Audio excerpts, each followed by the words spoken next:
A History of Philosophy by Frederick Copleston, S.J. Volume 6. Modern Philosophy. From the French. Enlightenment to Kant. Frederick Copleston, S.J. Preface. It was my original intention to cover the philosophy of the 17th and 18th centuries in one volume, Descartes to Kant. But this did not prove to be possible. And I have divided the material between 3 volumes. Volume 4, Descartes to Leibniz, treats of the great rationalist systems on the continent, while in Volume V, Hobbes to Hume, I have outlined the development of British philosophical thought up to and including the Scottish philosophy of common sense. In the present volume I consider the French and German Enlightenments, the rise of the philosophy of history, and the system of Kant. However, though 3 volumes have been devoted to the philosophy of the 17th and 18th centuries, my original plan has been preserved to the extent that there is a common introductory chapter and a common concluding review. The former will be found, of course, at the beginning of the 4th volume. And the introductory remarks which relate to the subject matter of the present volume will not be repeated here. As for the concluding review, it forms the final chapter of this book. In it I have attempted to discuss, not only from the historical but also from a more philosophical point of view, the nature, importance, and value of the various styles of philosophizing in the 17th and 18th centuries. Thus the 4th, 5th, and 6th volumes of this History of Philosophy form a trilogy. Introductory remarks. The scepticism of Belfontina M. Montesquieu and his study of law M. Opertuis Voltaire and Deism Vavenargus Condi Uwak and the human mind Helvetius on man. There is perhaps a natural tendency in many minds to think of the French Enlightenment primarily in terms of destructive criticism and of an outspoken hostility towards Christianity, or at any rate towards the Catholic Church. If we exclude Rousseau, the best-known name among the French philosophers of the 18th century is probably that of Voltaire.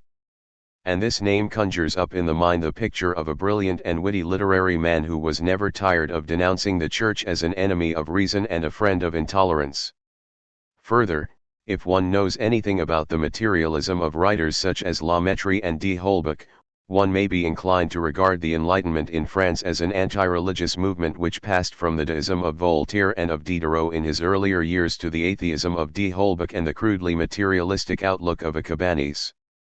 Given this interpretation of the Enlightenment, one's evaluation of it will depend very largely upon one's religious convictions or lack of them. One man will regard 18th-century French philosophy as a movement which progressed ever further into impiety and which bore its fruit in the profanation of the Cathedral of Notre Dame at the Revolution. Another man will regard it as a progressive liberation of mind from religious superstition and from ecclesiastical tyranny. Again, the impression is not uncommon that the French philosophers of the 18th century were all enemies of the existing political system and that they prepared the way for the Revolution. Given this political interpretation, different evaluations of the work of the philosophers are obviously possible. One may regard them as irresponsible fomenters of revolution whose writings had practical effect in the Jacobin terror. Or one may regard them as representing a stage in an inevitable social-political development, as helping to initiate, that is to say, the stage of bourgeois democracy, which was fated in its turn to be replaced by the rule of the proletariat.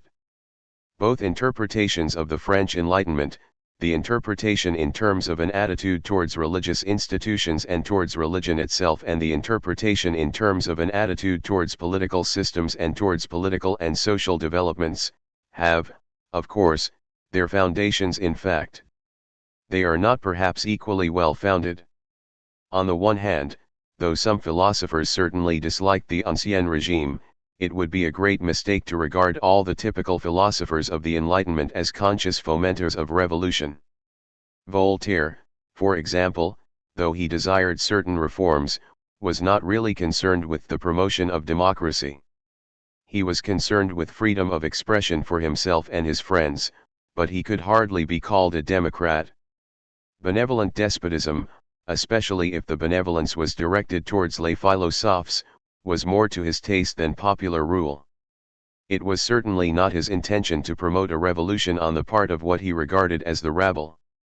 On the other hand, it is true that all the philosophers who are regarded as typical representatives of the French Enlightenment were opposed, in varying degrees, to the domination of the Church. Many of them were opposed to Christianity, and some at least were dogmatic atheists, strongly opposed to all religion, which they regarded as the product of ignorance and fear, as the enemy of intellectual progress and as prejudicial to true morality. But though both the interpretation in terms of an attitude towards religion and also, though to a lesser extent, the interpretation in terms of political convictions have foundations in fact, it would give a thoroughly inadequate picture of 18th-century French philosophy, were one to describe it as a prolonged attack on throne and altar. Obviously, attacks on the Catholic Church, on revealed religion and, in certain cases, on religion in any form, were made in the name of reason. But the exercise of reason meant much more to the philosophers of the French Enlightenment than simply destructive criticism in the religious sphere. Destructive criticism was, so to speak, the negative side of the Enlightenment. The positive aspect consisted in the attempt to understand the world and especially man himself in his psychological, moral, and social life. By saying this, I do not intend to minimize the philosophers' views on religious topics or to dismiss them as unimportant. To anyone, indeed, who shares the religious convictions of the present writer, their attitude can hardly be a matter of indifference. But, quite apart from one's own beliefs, the attitude of les philosophes towards religion was clearly of cultural significance and importance. For it expresses a marked change from the outlook of the medieval culture, and it represents a different cultural stage. At the same time, we have to remember that what we are witnessing is the growth and extension of the scientific outlook. The 18th-century French philosophers believed strongly in progress, that is, in the extension of the scientific outlook from physics to psychology, morality, and man's social life. If they tended to reject revealed religion and sometimes all religion, this was partly due to their conviction that religion, either revealed religion in particular or religion in general, is an enemy of intellectual progress and of the unimpeded and clear use of reason. I certainly do not mean to imply that they were right in thinking this. There is no inherent incompatibility between religion and science. But my point is that if we dwell too exclusively on their destructive criticism in the religious sphere, we tend to lose sight of the philosophers' positive aims. And then we get only a one-sided view of the picture. The French philosophers of the 18th century were considerably influenced by English thought, especially by Locke and Newton. Generally speaking, they were in agreement with the former's empiricism. The exercise of reason in philosophy did not mean for them the construction of great systems deduced from innate ideas or self-evident first principles. And in this sense they turned their backs on the speculative metaphysics of the preceding century. This is not to say that they had no concern at all with synthesis and were purely analytic thinkers in the sense of giving their attention to different particular problems and questions without any attempt to synthesize their various conclusions. But they were convinced that the right way of approach is to go to the phenomena themselves and by observation to learn their laws and causes. We can then go on to synthesize, forming universal principles and seeing particular facts in the light of universal truths. In other words, it came to be understood that it is a mistake to suppose that there is one ideal method, the deductive method of mathematics, which is applicable in all branches of study. Buffon, for example, saw this clearly, and his ideas had some influence on the mind of Diderot. This empiricist approach to knowledge led in some cases, as in that of D'Alembert, to a position which can be described as positivistic. Metaphysics, if one means by this the study of transphenomenal reality, is the sphere of the unknowable. We cannot have certain knowledge in this field, and it is waste of time to look for it. The only sense in which we can have a rational metaphysics is by synthesizing the results of the empirical sciences. And in empirical science itself we are not concerned with essences but with phenomena.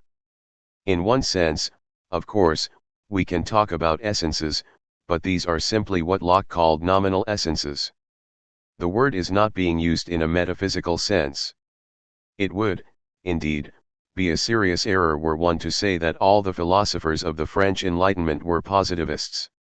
Voltaire, for example, thought that we can prove the existence of God. So did Maupertuis. But we can discern an obvious approximation to positivism in certain thinkers of the period. And so we can say that the philosophy of the 18th century helped to prepare the way for the positivism of the following century. At the same time, this interpretation of the French Enlightenment is one-sided, it is in a sense too philosophical. To illustrate what I mean, I take the example of Condillac. This philosopher was much influenced by Locke. And he set out to apply Locke's empiricism, as he understood it, to man's psychical faculties and operations, trying to show how they can all be explained in terms of transformed sensations. Now, Condillac himself was not exactly what we would call a positivist. But it is doubtless possible to interpret his treatise on sensations as a move in the direction of positivism, as a stage in its development. It is also possible, however, to interpret it simply as a stage in the development of psychology. And psychology, considered in itself, is not necessarily connected with philosophical positivism. Again, several philosophers of the French Enlightenment reflected on the connections between man's psychical life and its physiological conditions. And in certain cases, as in that of Cabanis, this resulted in the statement of a crude materialism. One may be tempted, therefore, to interpret the whole investigation in terms of this result. At the same time, it is possible to regard the dogmatic materialism of certain philosophers as a temporary aberration in the course of the development of a valuable line of study. In other words, if one looks on the psychological studies of the 18th century philosophers as tentative experiments in the early stages of the development of this line of research, one may be inclined to attach less weight to exaggerations and crudities than if one restricts one's mental horizon simply to the French Enlightenment considered in itself. Of course, when one is concerned, as in these chapters, with the thought of a particular period and of a particular group of men, one has to draw attention to these exaggerations and crudities. But it is as well to keep at the back of one's mind an overall picture and to remind oneself that these features belong to a certain stage in a line of development which stretches forward into the future and which is capable of supplying at a later date criticism and correction of earlier aberrations. In general, therefore, we may look on the philosophy of the French Enlightenment as an attempt to develop what Hume called the science of man. True, this description does not fit all the facts. We find, for example, cosmological theories. But it draws attention to the interest of 18th century philosophers in doing for human psychical and social life what Newton had done for the physical universe. And in endeavoring to accomplish this aim, they adopted an approach which was inspired by the empiricism of Locke rather than by the speculative systems of the preceding century. It is worth noting also that the philosophers of the French Enlightenment, like a number of English moralists, endeavored to separate ethics from metaphysics and theology. Their moral ideas certainly differed considerably, ranging, for instance, from the ethical idealism of Diderot to the low-grade utilitarianism of La Mettrie. But they were more or less at one in attempting to set morality on its own feet, so to speak. This is really the significance of Bell's assertion that a state composed of atheists was quite possible, and of La Mettrie's addition that it was not only possible but desirable. It would, however, be incorrect to say that all philosophes agreed with this point of view. In Voltaire's opinion, for instance, if God did not exist, it would be necessary to invent him, precisely for the moral welfare of society. But, generally speaking, the philosophy of the Enlightenment included a separation of ethics from metaphysical and theological considerations. 6. Whether this separation is tenable or not, is, of course, open to dispute. Finally, we may remind ourselves that 18th century philosophy in France, as in England, was mainly the work of men who were not professors of philosophy in universities and who frequently had extra philosophical interests. Hume in England was an historian as well as a philosopher. Voltaire in France wrote dramas. Maupertuis went on an expedition to the Arctic with a view to making a contribution towards determining the shape of the Earth at its extremities by exact measurements of a degree of latitude. D'Alembert was an eminent mathematician. Montesquieu and Voltaire were of some importance in the development of historiography. La Mettrie was a doctor. In the 18th century we are still in the time when some knowledge of philosophical ideas was regarded as a cultural requirement and when philosophy had not yet become an academic preserve. Further, there is still a close connection between philosophy and the sciences, a connection which has, indeed, been a fairly general characteristic of French philosophical thought. 2. Among the French writers who prepared the way for the Enlightenment in France, the most influential was probably Pierre Bel, 1647–1706. Author of the famous Dictionnaire historique et critique, 1695–7. Brought up as a Protestant, Bel became a Catholic for a time, returning afterwards to Protestantism. In spite, however, of his adherence to the Reformed Church, it was his conviction that the Catholics had no monopoly of intolerance. And during his residence at Rotterdam, where he lived from 1680 onwards, he advocated toleration and attacked the Calvinist theologian Jurieu for his intolerant attitude. In Bel's opinion, the current theological controversies were confused and pointless. Take, for example, the controversy about the relations between grace and free will. Thomists, Jansenists, and Calvinists are all united in hostility towards Molinism. And there is really no fundamental difference between them. Yet the Thomists protest that they are not Jansenists, and the latter repudiate Calvinism, while the Calvinists denounce the others. As for the Molinists, they have recourse to sophistical arguments in their endeavor to show that the doctrine of St. Augustine was different from that of the Jansenists. In general, human beings are only too prone to believe that there are differences where there are no differences and that there are indissoluble connections between 7 different positions when there are no such connections. So many controversies depend for their life and vigor on prejudice and lack of clear judgment. More important, however, than Bel's views about current controversy in dogmatic theology were his views about metaphysics and philosophical or natural theology. The human reason, he thought, is better adapted for the detection of errors than for the discovery of positive truth, and this is especially the case with regard to metaphysics. It is, indeed, commonly recognized that a philosopher has the right to criticize any particular proof of God's existence, provided that he does not deny that God's existence can be proved in some way. But in point of fact, all the proofs which have ever been offered have been subjected to destructive criticism. Again, nobody has ever solved the problem of evil. Nor is this surprising. For it is not possible to achieve any rational reconciliation of the evil in the world with the affirmation of an infinite, omniscient, and omnipotent God.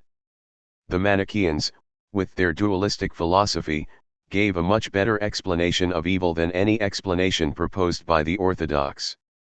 At the same time, the metaphysical hypothesis of the Manichaeans was absurd. As for the immortality of the soul, no evident proof of it has been forthcoming.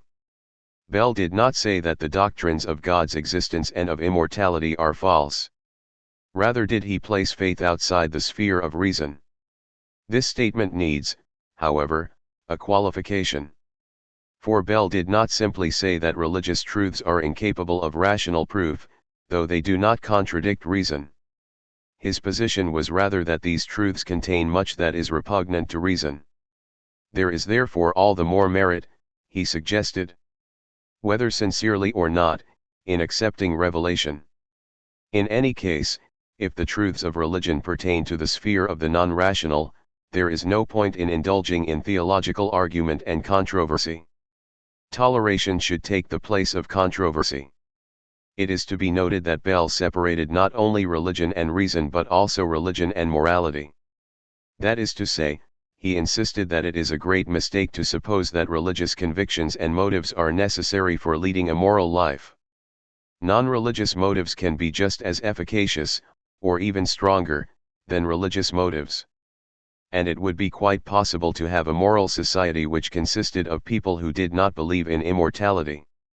or, indeed, in God. After all, says Bell in his article on the Sadducees. 8. In the dictionary, the Sadducees, who did not believe in any resurrection, were better than the Pharisees, who did. Experience of life does not suggest that there is any indissoluble connection between belief and practice. We thus come to the concept of the autonomous moral human being who stands in no need of religious belief in order to lead a virtuous life. Subsequent writers of the French Enlightenment, Diderot, for example, made ample use of Bell's dictionary. The work was also not without some influence on the German Aufklärung. In 1767 Frederick the Great wrote to Voltaire that Bell had begun the battle, that a number of English philosophers had followed in his wake, and that Voltaire was destined to finish the fight. 3.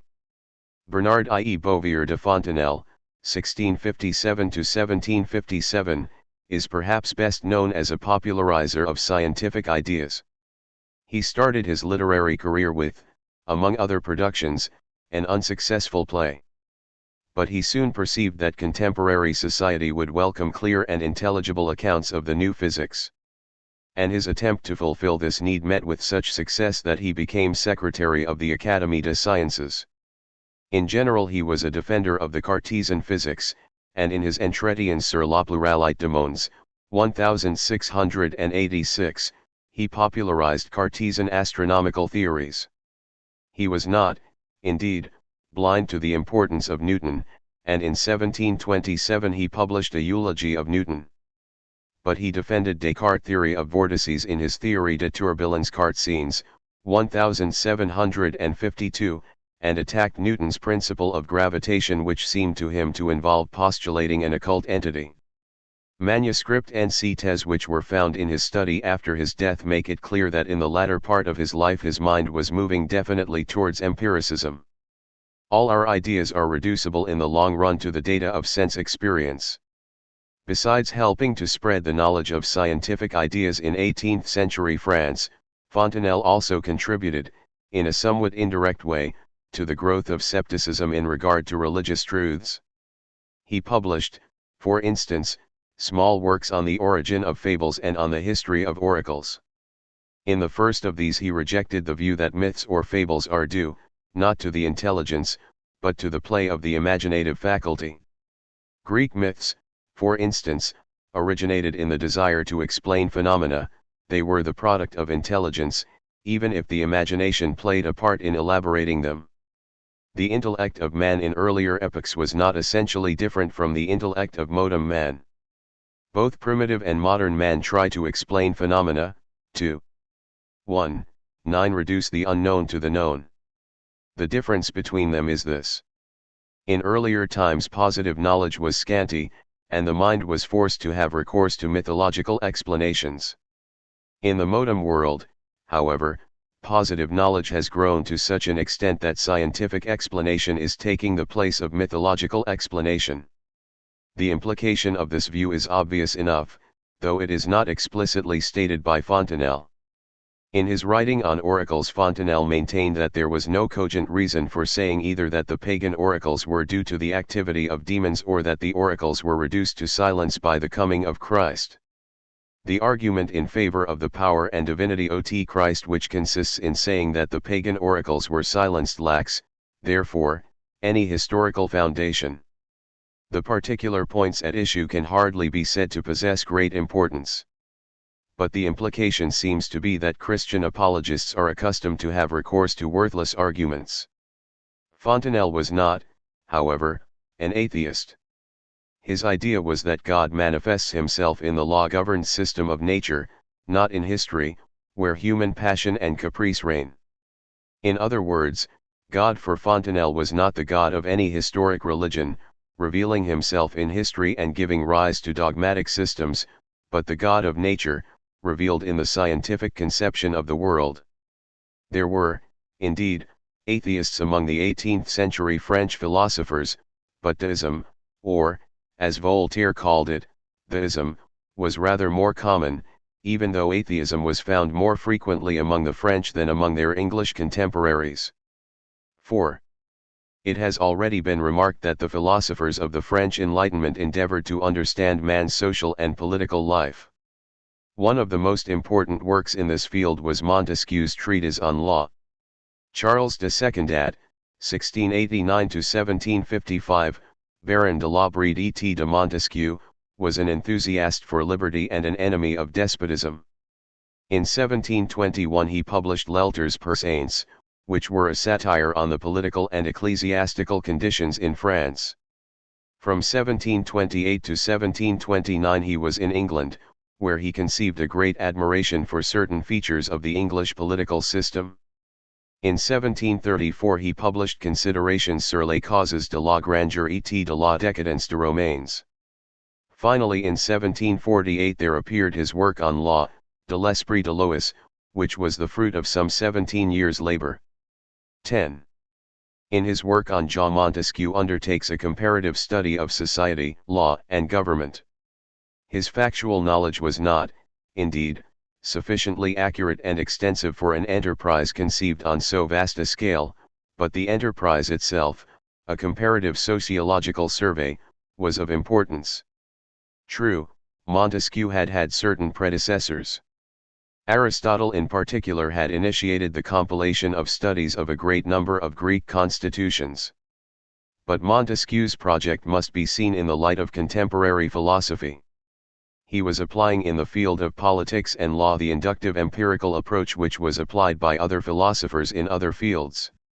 It was not, however, Montesquieu's aim simply to describe social, political, and legal phenomena, to register and describe a large number of particular facts. He wished to understand the facts, to use the comparative survey of phenomena as the basis for a systematic study of the principles of historical development. I first of all examined men, and I came to the belief that in this infinite diversity of laws and customs they were not guided solely by their whims. I formulated principles, and I saw particular cases fitting these principles as of themselves, the histories of all nations being only the consequences of these principles, and every special law being bound to another law or depending on another more general law. Thus Montesquieu approached his subject, not simply in the spirit of a positivistic sociologist, but rather as a philosopher of history. Looked at under one of its aspects, Montesquieu's theory of society, government, and law consists of generalizations, often over hasty generalizations, from historical data. The different systems of positive law in different political societies are relative to a variety of factors, to the character of the people, to the nature and principles of the forms of government, to climate and economic conditions, and so on. The totality of these relations forms the spirit of laws. And it is this spirit which Montesquieu undertakes to examine. Montesquieu speaks first of the relation of laws to government. He divides government into three kinds: republican, monarchical and despotic. 1. A republic can be either a democracy, when the body of the people possess the supreme power, or an aristocracy, when only a part of the people possess supreme power. In a monarchy the prince governs in accordance with certain fundamental laws. And there are generally intermediate powers. In a despotic state there are no such fundamental laws and no depositary of law. Hence it is that religion has generally so much influence in these countries, because it forms a kind of permanent depositary, and if this cannot be said of religion, it may be said of the customs which are respected instead of laws. 1. The principle of republican government is civic virtue, that of monarchical government is honor, and that of despotism is fear. Given these forms of government and their principles, certain types of legal systems will probably prevail. There is this difference between the nature and form of government: its nature is that by which it is constituted, and its principle that by which it is made to act. The one is its particular structure, and the other is the human passions which set it in motion. Now, laws ought to be no less relative to the principle than to the nature of each government. Now, I have described Montesquieu's theory as though it were meant to be simply an empirical generalization. And one of the obvious objections against it, when so interpreted, is that his classification is traditional and artificial and that it is quite inadequate as a description of the historical data. But it is important to note that Montesquieu is speaking of ideal types of government. Behind, for example, all actual despotisms we can discern an ideal type of despotic government. But it by no means follows that any given despotism will faithfully embody this ideal or pure type, either in its structure or in its principle. We cannot legitimately conclude from the theory of types that in any given republic the operative principle is civic virtue, or that in any given despotism the operative principle of behavior is fear. At the same time, insofar as a given form of government fails to embody its ideal type, it is spoken of as being imperfect. Such are the principles of the three governments, which does not mean that in a certain republic people are virtuous, but that they ought to be. This does not prove that in a certain monarchy people have a sense of honor, and that in a particular despotic state people have a sense of fear, but that they ought to have it. Without these qualities a government will be imperfect. 8 Montesquieu can say, therefore, that under a given form of government a certain system of laws ought to be found rather than that it is found. The enlightened legislator will see to it that the laws correspond to the type of political society, but they do not do so necessarily. Analogous statements can be made about the relation of laws to climatic and economic conditions. Climate, for instance, helps to form the character and passions of a people. The character of the English differs from that of the Sicilians. And laws should be adapted in such a manner to the people for whom they are framed as to render it very unlikely for those of one nation to be proper for another. 1 Montesquieu does not say that climate and economic conditions determine systems of laws in such a way that no intelligent control is possible. They do, indeed, exercise a powerful influence on forms of government and on systems of law, but this influence is not equivalent to that of a determining fate. The wise legislator will adapt law to the climatic and economic conditions. But this may mean, for example, that in certain circumstances he will have to react consciously to the adverse effects of climate on character and behavior. Man is not simply the plaything of infrahuman conditions and factors. We may perhaps distinguish two important ideas in Montesquieu's theory. There is first the idea of systems of law as the result of a complex of empirical factors. Here we have a generalization from historical data, a generalization which can be used as an hypothesis in a further interpretation of man's social and political life. Secondly, there is the idea of operative ideals in human societies. That is to say, Montesquieu's theory of types, though narrow enough as it stands, might perhaps be taken as meaning that each political society is the imperfect embodiment of an ideal which has been an implicit formative factor in its development and towards which it is tending or from which it is departing. The task of the wise legislator will be to discern the nature of this operative ideal and to adapt legislation to its progressive realization. If interpreted in this way, the theory of types appears as something more than a mere relic of Greek classifications of constitutions. One can say that Montesquieu is trying to express a genuine historical insight with the aid of somewhat antiquated categories. If, however, we state Montesquieu's theory in this way, we imply that he is concerned simply with an understanding of historical data and that he is content with relativism. Systems of law are the results of different complexes of empirical factors.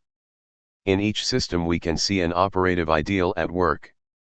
But there is no absolute standard with reference to which the philosopher can compare and evaluate different political and legal systems. This interpretation, however, would be misleading on two counts. In the first place, Montesquieu admitted immutable laws of justice.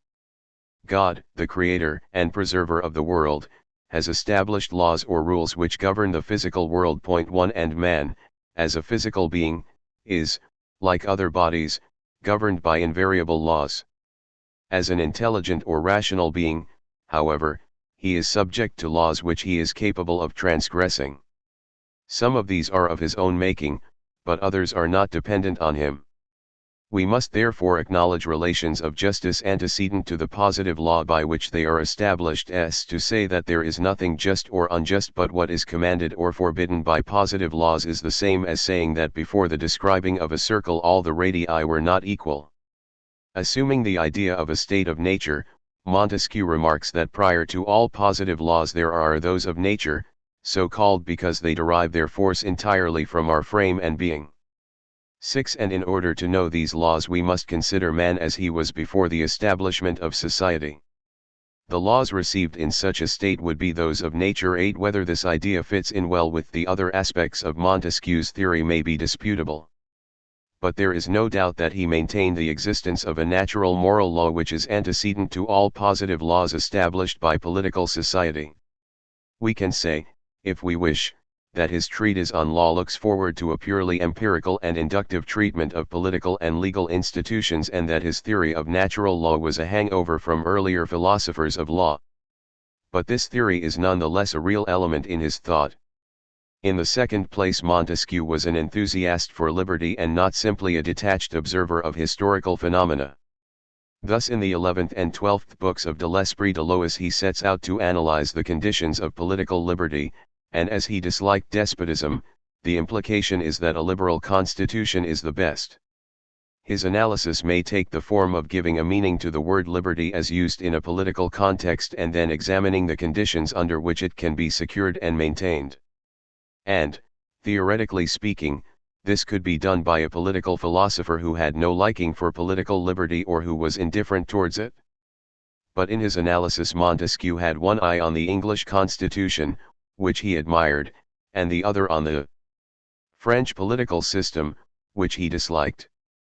His discussion of political liberty is thus not simply an abstract analysis, at least so far as its spirit and motive are concerned. For he was inquiring how the French system could be so amended as to permit of and to retain liberty.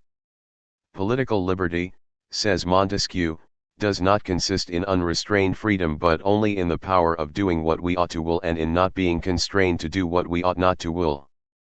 1. Liberty is a right of doing whatever the laws permit. In a free society no citizen is prevented from acting in a manner permitted by law, and no citizen is forced to act in one particular manner when the law allows him to follow his own inclination.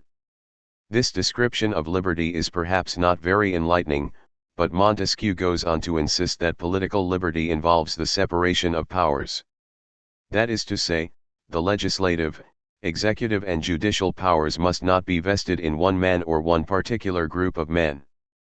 They must be separated or independent of one another in such a way that they can act as checks on one another and constitute a safeguard against despotism and the tyrannical abuse of power.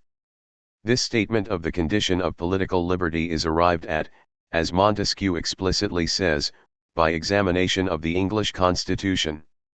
In different states there have been and are different operative ideals. The ideal or end of Rome was increase of dominion, of the Jewish state the preservation and increase of religion, of China public tranquility. But there is one nation, England, which has political liberty for the direct end of its constitution. Accordingly, to discover political liberty in a constitution no great labor is required. If we are capable of seeing where it exists, why should we go any further in search of it? 8. It has been said by some writers that Montesquieu saw the English constitution through the eyes of political theorists such as Harrington and Locke, and that when he talked about the separation of powers as the signal mark of the English constitution he failed to understand that the revolution of 1688 had finally settled the supremacy of Parliament. In other words, a man who relied simply on observation of the English constitution would not have fixed on the so-called separation of powers as its chief characteristic. But even if Montesquieu saw and interpreted the English constitution in the light of a theory about it, and even if I de l'Esprit de Lois 11.3. I Ibid 3 Ibid 11. 5. Is the phrase separation of powers was not an adequate description of the concrete situation, it seems clear that the phrase drew attention to real features of the situation. The judges did not, of course, constitute a power in the sense that the legislative did, but at the same time they were not subject in the exercise of their functions to the capricious control of the monarch or his ministers. It may be said, with truth, that what Montesquieu admired in the English constitution was the result of a long process of development rather than of the application of an abstract theory about the separation of powers. But he was not so hypnotized by a phrase that, having interpreted the English constitution as a separation of powers, he then demanded that it should be slavishly copied in his own country. How should I have such a design, I who think that the very excess of reason is not always desirable, and that men almost always accommodate themselves better to the mean than to extremes.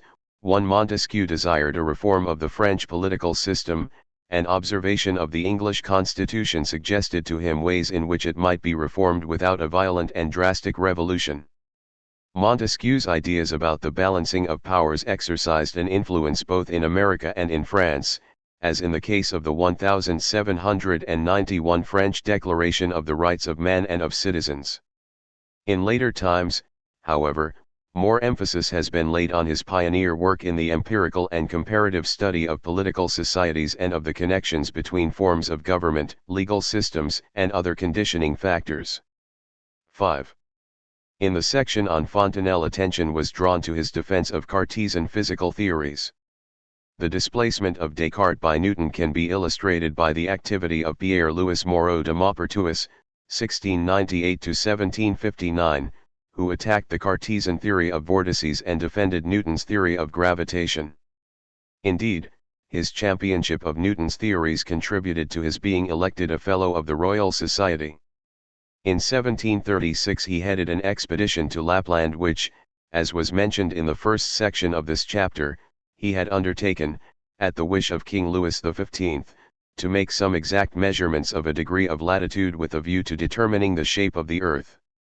The results of these observations, published in 1738, confirmed Newton's theory that the surface of the earth is flattened towards the poles.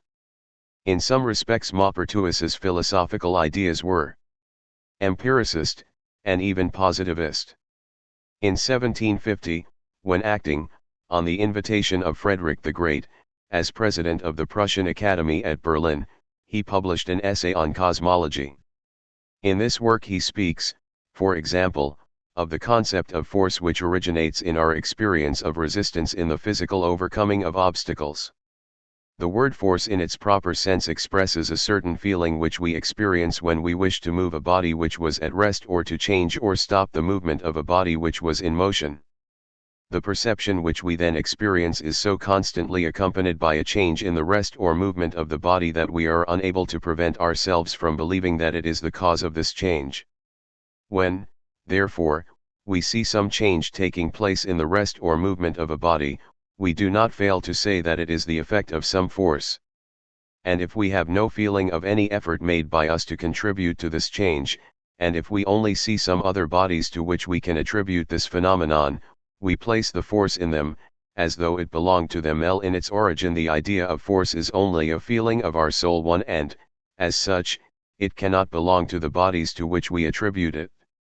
There is, however, no harm in speaking about a moving force being present in bodies, provided that we remember that it is only a word invented to supply for our lack of knowledge, and that it signifies only a result of phenomena.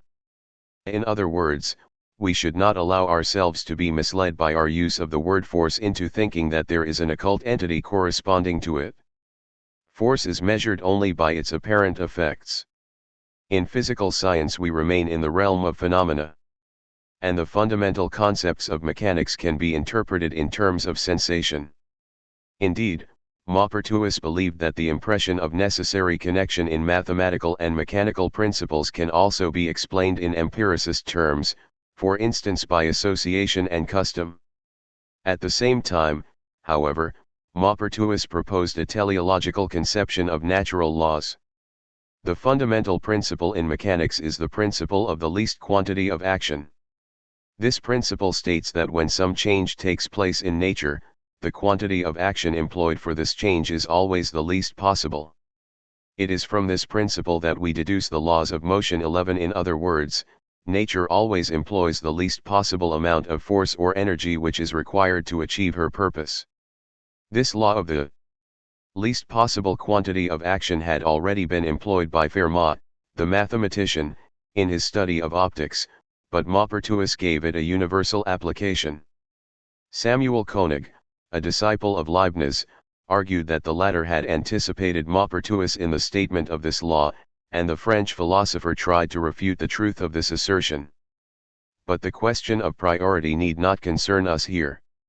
The point is that Maupertuis felt himself entitled to argue that the teleological system of nature shows it to be the work of an all-wise creator. According to him, Descartes' principle of the conservation of energy seems to withdraw the world from the government of the deity.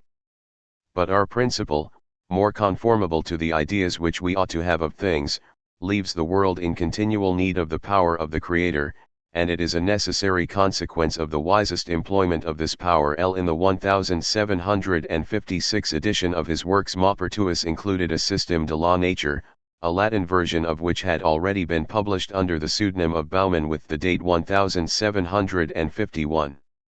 In this essay he denied the sharp Cartesian distinction between thought and extension.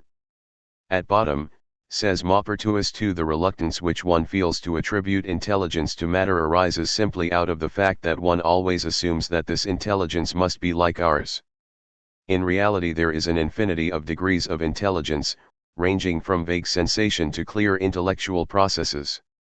And each entity possesses some degree of it. Maupertuis thus proposed a form of hylozoism, according to which even the lowest material things possess some degree of life and sensibility. On the strength of this doctrine, Maupertuis has sometimes been classed with the crude materialists of the French Enlightenment, who will be mentioned later. But the philosopher objected to Diderot's interpretation of his theory as being equivalent to materialism and as doing away with the basis of any valid argument for the existence of God. In his reply to the objections of M. Diderot, which he appended to the 1756 edition of the Système de la Nature, Maupertuis observes that when Diderot wishes to substitute for the attribution to purely material things of elementary perceptions an attribution to them of sensation analogous to touch, he is simply playing with words. For sensation is a form of perception. And elementary perceptions are not the same as the clear and distinct perceptions which we enjoy. There is no real difference between what Baumann says and what Diderot wishes him to say. Obviously, these observations do not settle the question, whether Maupertuis is a materialist or not. But this is in any case a difficult question to answer. The philosopher appears to have maintained that higher degrees of perception proceed from combinations of atoms or particles which enjoy elementary perception, but which are physical points rather than metaphysical points like Leibniz's monads. And it is certainly arguable that this is a materialist position. At the same time one must bear in mind the fact that for Maupertuis not only qualities but also extension are phenomena, psychic representations. And Brunet has even maintained one that in certain of its aspects his philosophy resembles Berkeley's immaterialist doctrine. The truth of the matter seems to be that though Maupertuis's writings contributed to the growth of materialism, his position is too equivocal to warrant our classing him without qualification with the materialistic philosophers of the French Enlightenment. As for Diderot's interpretation, Maupertuis evidently suspected that he had his tongue in his cheek when he spoke of the terrible consequences of Baumann's hypothesis, and that he merely wished to advertise these consequences while verbally rejecting them. 6. We have seen that both Fontenelle and Maupertuis believed that the cosmic system manifests the existence of God. Montesquieu also believed in God. So did Voltaire. His name is associated with his violent and mocking attacks not only on the Catholic Church as an institution and on the shortcomings of ecclesiastics but also on Christian doctrines. But this does not alter the fact that he was no atheist. Franz, Ois Maria Rouet, 1694–1778. Who later changed his name and styled himself M. de Voltaire, studied as a boy at the Jesuit College of Louis I. Grand at Paris. After 2 visits to the Bastille he went to England in 1726 and remained there until 1729. It was during this sojourn in England that he made acquaintance with the writings of Locke and Newton and developed that admiration for the comparative freedom of English life which is evident in his philosophical letters. 2 Elsewhere Voltaire remarks that Eden, Locke, and Clarke would have been persecuted in France, imprisoned at Rome, burned at Lisbon. This zeal for toleration did not, however, prevent him from expressing lively satisfaction when in 1761 he heard it reported that 3 priests had been burned at Lisbon by the anti-clerical government. In 1734 Voltaire went to Surrey, and there he wrote his treatise on metaphysics, which he thought it more prudent not to publish. His Philosophy of Newton appeared in 1738. Voltaire took most of his philosophical ideas from thinkers such as Bell, Locke, and Newton, and he was undoubtedly successful in presenting these ideas in lucid and witty writings and in making them intelligible to French society. But he was not a profound philosopher. Though influenced by Locke, he was not in the same class as a philosopher. And though he wrote on Newton, he was not himself a mathematical physicist. In 1750 Voltaire went to Berlin at the invitation of Frederick the Great. And in 1752 he composed his satire on Maupertuis, Dr. Acacia. This satire was displeasing to Frederick, and as the relations between the philosopher and his royal patron were becoming strained, Voltaire left Berlin in 1753 and went to reside near Geneva. His important essay Sur les Mœurs appeared in 1756. Voltaire acquired a property at Ferney in 1758. Candide appeared in 1759, the Treatise on Tolerance in 1763, the Philosophical Dictionary in 1764. The Ignorant Philosopher in 1766, a work on Bolingbroke in 1767, the Profession of Faith of Theists in 1768. In 1778 Voltaire went to Paris for the first performance of his play Irene. He received a tremendous ovation in the capital, but he died at Paris not long after the performance. In the Bucot edition of 1829-34 Voltaire's complete works comprise some 70 volumes. He was philosopher, dramatist, poet, historian, and novelist. As a man, he certainly had some good points. He had a strong dose of common sense, and his call for a reform in the administration of justice, together with his efforts, even if inspired by very mixed motives, to bring certain miscarriages of justice to public attention, show a certain amount of humane feeling. But, in general, his character was not particularly admirable.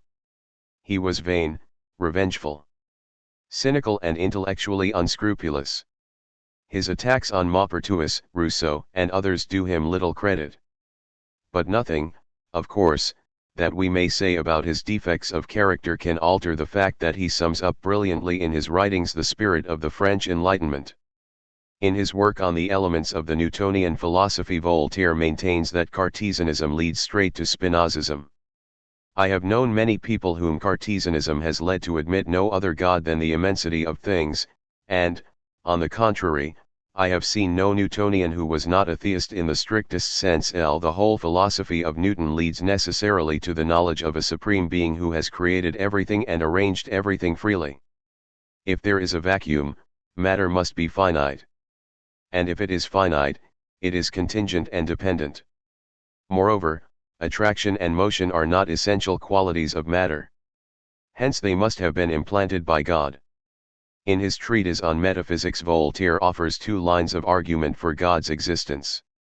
The first is a proof from final causality. The world is compared to a watch, and Voltaire maintains that just as when one sees a watch, the hands of which mark the time, one concludes that it has been made by someone for the purpose of marking the time, so must one conclude from observation of nature that it has been made by an intelligent creator. The second argument is an argument from contingency on the lines laid down by Locke and Clarke. Later on, however, Voltaire left aside this second argument and confined himself to the first. At the end of the article on atheism in his Philosophical Dictionary he remarks that geometers who are not philosophers have rejected final causes, but true philosophers admit them. And, as a well-known author has said, a catechist announces God to infants whereas Newton demonstrates him for the wise. And in the article on nature he argues that no mere assemblage could account for the universal harmony or system. They call me nature, but I am all art. But though Voltaire maintained to the end his belief in the existence of God, there was a change in his view of the relation of the world to God. At first he shared more or less the cosmic optimism of Leibniz and Pope. Thus in his work on Newton he speaks of the atheist who denies God because of the evil in the world and then remarks that the terms good and well-being are equivocal. That which is bad in relation to you is good in the general system. 3 Again, are we to abandon the conclusion about God's existence to which reason leads you because wolves devour sheep and because spiders catch flies? Do you not see, on the contrary, that these continual generations constantly devoured and constantly reproduced, enter into the plan of the universe? The problem of evil was, however, brought vividly to Voltaire's attention by the disastrous earthquake at Lisbon in 1755. And he expressed his reactions to this event in his poem on the disaster at Lisbon and in Candide.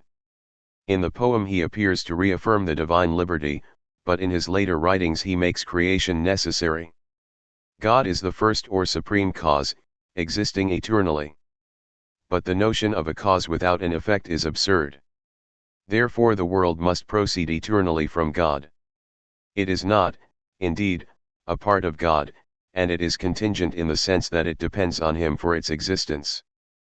But creation is eternal and necessary. And as evil is inseparable from the world, it too is necessary. It depends, therefore, on God, but God did not choose to bring it about. We could hold God responsible for evil only if He created freely. To turn to man. In the Philosophie de Newton's Voltaire remarks that several people who knew Locke had assured him that Newton once admitted to Locke that our knowledge of nature is not great enough to allow us to state that it is impossible for God to add the gift of thinking to an extended thing. And it seems sufficiently clear that Voltaire considered the theory of the soul as an immaterial substantial being to be an unnecessary hypothesis. In the article on soul in the Philosophical Dictionary he argues that terms such as spiritual soul are simply words which cover our ignorance. The Greeks made a distinction between the sensitive and the intellectual soul. But the first certainly does not exist, it is nothing but the motion of your organs. And reason can find no better proof for the existence of the higher soul than it can find for the existence of the lower soul. It is only by faith that thou canst know it. Voltaire does not say here in so many words that there is no such thing as a spiritual and immortal soul. But his view is made sufficiently clear elsewhere. As for human liberty in a psychological sense, Voltaire changed his mind. In the treatise on Metaphysics he defended the reality of liberty by an appeal to the immediate testimony of consciousness which resists all theoretical objections. In his Philosophie de Newton, however, he makes a distinction. In certain trivial matters, when I have no motive inclining me to act in one way rather than in another, I may be said to have liberty of indifference. For example, if I have a choice of turning to the left or to the right. And if I have no inclination to do the one and no aversion towards the other, the choice is the result of my own volition. Obviously, liberty of indifference is here taken in a very literal sense. In all other cases when we are free we have the freedom which is called spontaneity, that is to say, when we have motives, our will is determined by them. And these motives are always the final result of the understanding or of instinct. Here liberty is admitted in name. But after having made this distinction Voltaire proceeds to say that everything has its cause, therefore your will has one. One cannot will, therefore, except as a consequence of the last idea that one has received. This is why the wise Locke does not venture to pronounce the name liberty. A free will does not appear to him to be anything but a chimera. He knows no other liberty than the power to do what one wills to. In fine, we must admit that one can hardly reply to the objections against liberty except by a vague eloquence, a sad theme about which the wise man fears even to think. There is only one consoling reflection, namely that whatever system one embraces, by whatever fatalism one believes our actions to be determined, one will always act as though one were free. In the next chapter Voltaire proposes a series of objections against liberty of indifference. In his article on liberty in the Philosophical Dictionary Voltaire says roundly that liberty of indifference is a word without sense, invented by people who scarcely had any themselves. What one wills is determined by motive, but one may be free to act or not to act, in the sense that it may or may not be in one's power to perform the action that one wills to perform. Your will is not free, but your actions are. You are free to act when you have the power to act. In The Ignorant Philosopher Voltaire maintains that the idea of a free will is absurd, for a free will would be a will without sufficient motive, and it would fall outside the course of nature. It would be very odd if one little animal, 5 feet tall, were an exception to the universal reign of law. It would act by chance, and there is no chance. We have invented this word to express the known effect of any unknown cause. As for the consciousness or feeling of freedom, this is quite compatible with determinism in our volition. It shows no more than that one can do as one pleases when one has the power to perform the action willed. This assertion of determinism does not mean that Voltaire discarded the idea of the moral law. He expressed his agreement with Locke about the absence of any innate moral principles. But we are so fashioned by God that in the course of time we come to see the necessity of justice. True, Voltaire was accustomed to draw attention to the variability of moral convictions. Thus, in the treatise on metaphysics he remarks that what in one region is called virtue is called vice in another, and that moral rules are as variable as languages and fashions. At the same time there are natural laws with respect to which human beings in all parts of the world must agree. 2. God has endowed man with certain inalienable feelings which are eternal bonds and give rise to the fundamental laws of human society. The content of th fundamental law seems to be very restricted and to consist mainly in not injuring others and in pursuing what is pleasurable to oneself, provided that this does not involve wanton injury to one's neighbor.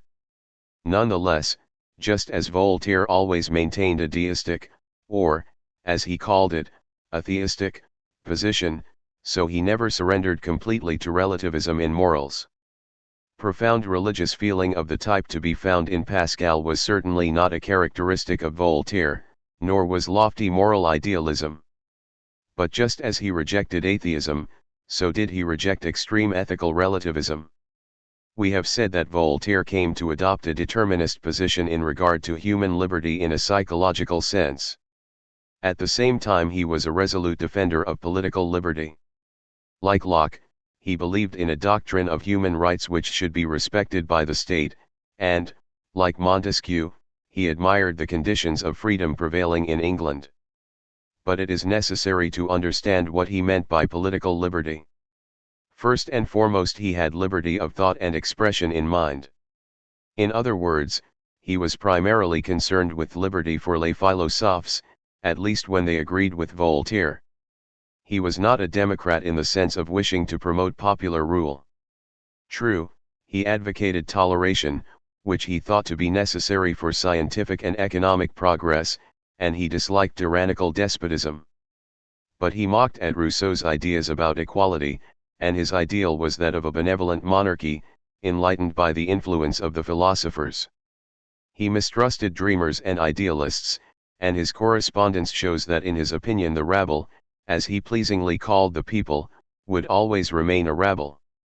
Better conditions of freedom and toleration and better standards of judicial procedure could quite well be secured under the French monarchy, provided that the power of the Church was broken and philosophical enlightenment substituted for Christian dogma and superstition. Voltaire certainly never thought that salvation could come from the people or from violent insurrection.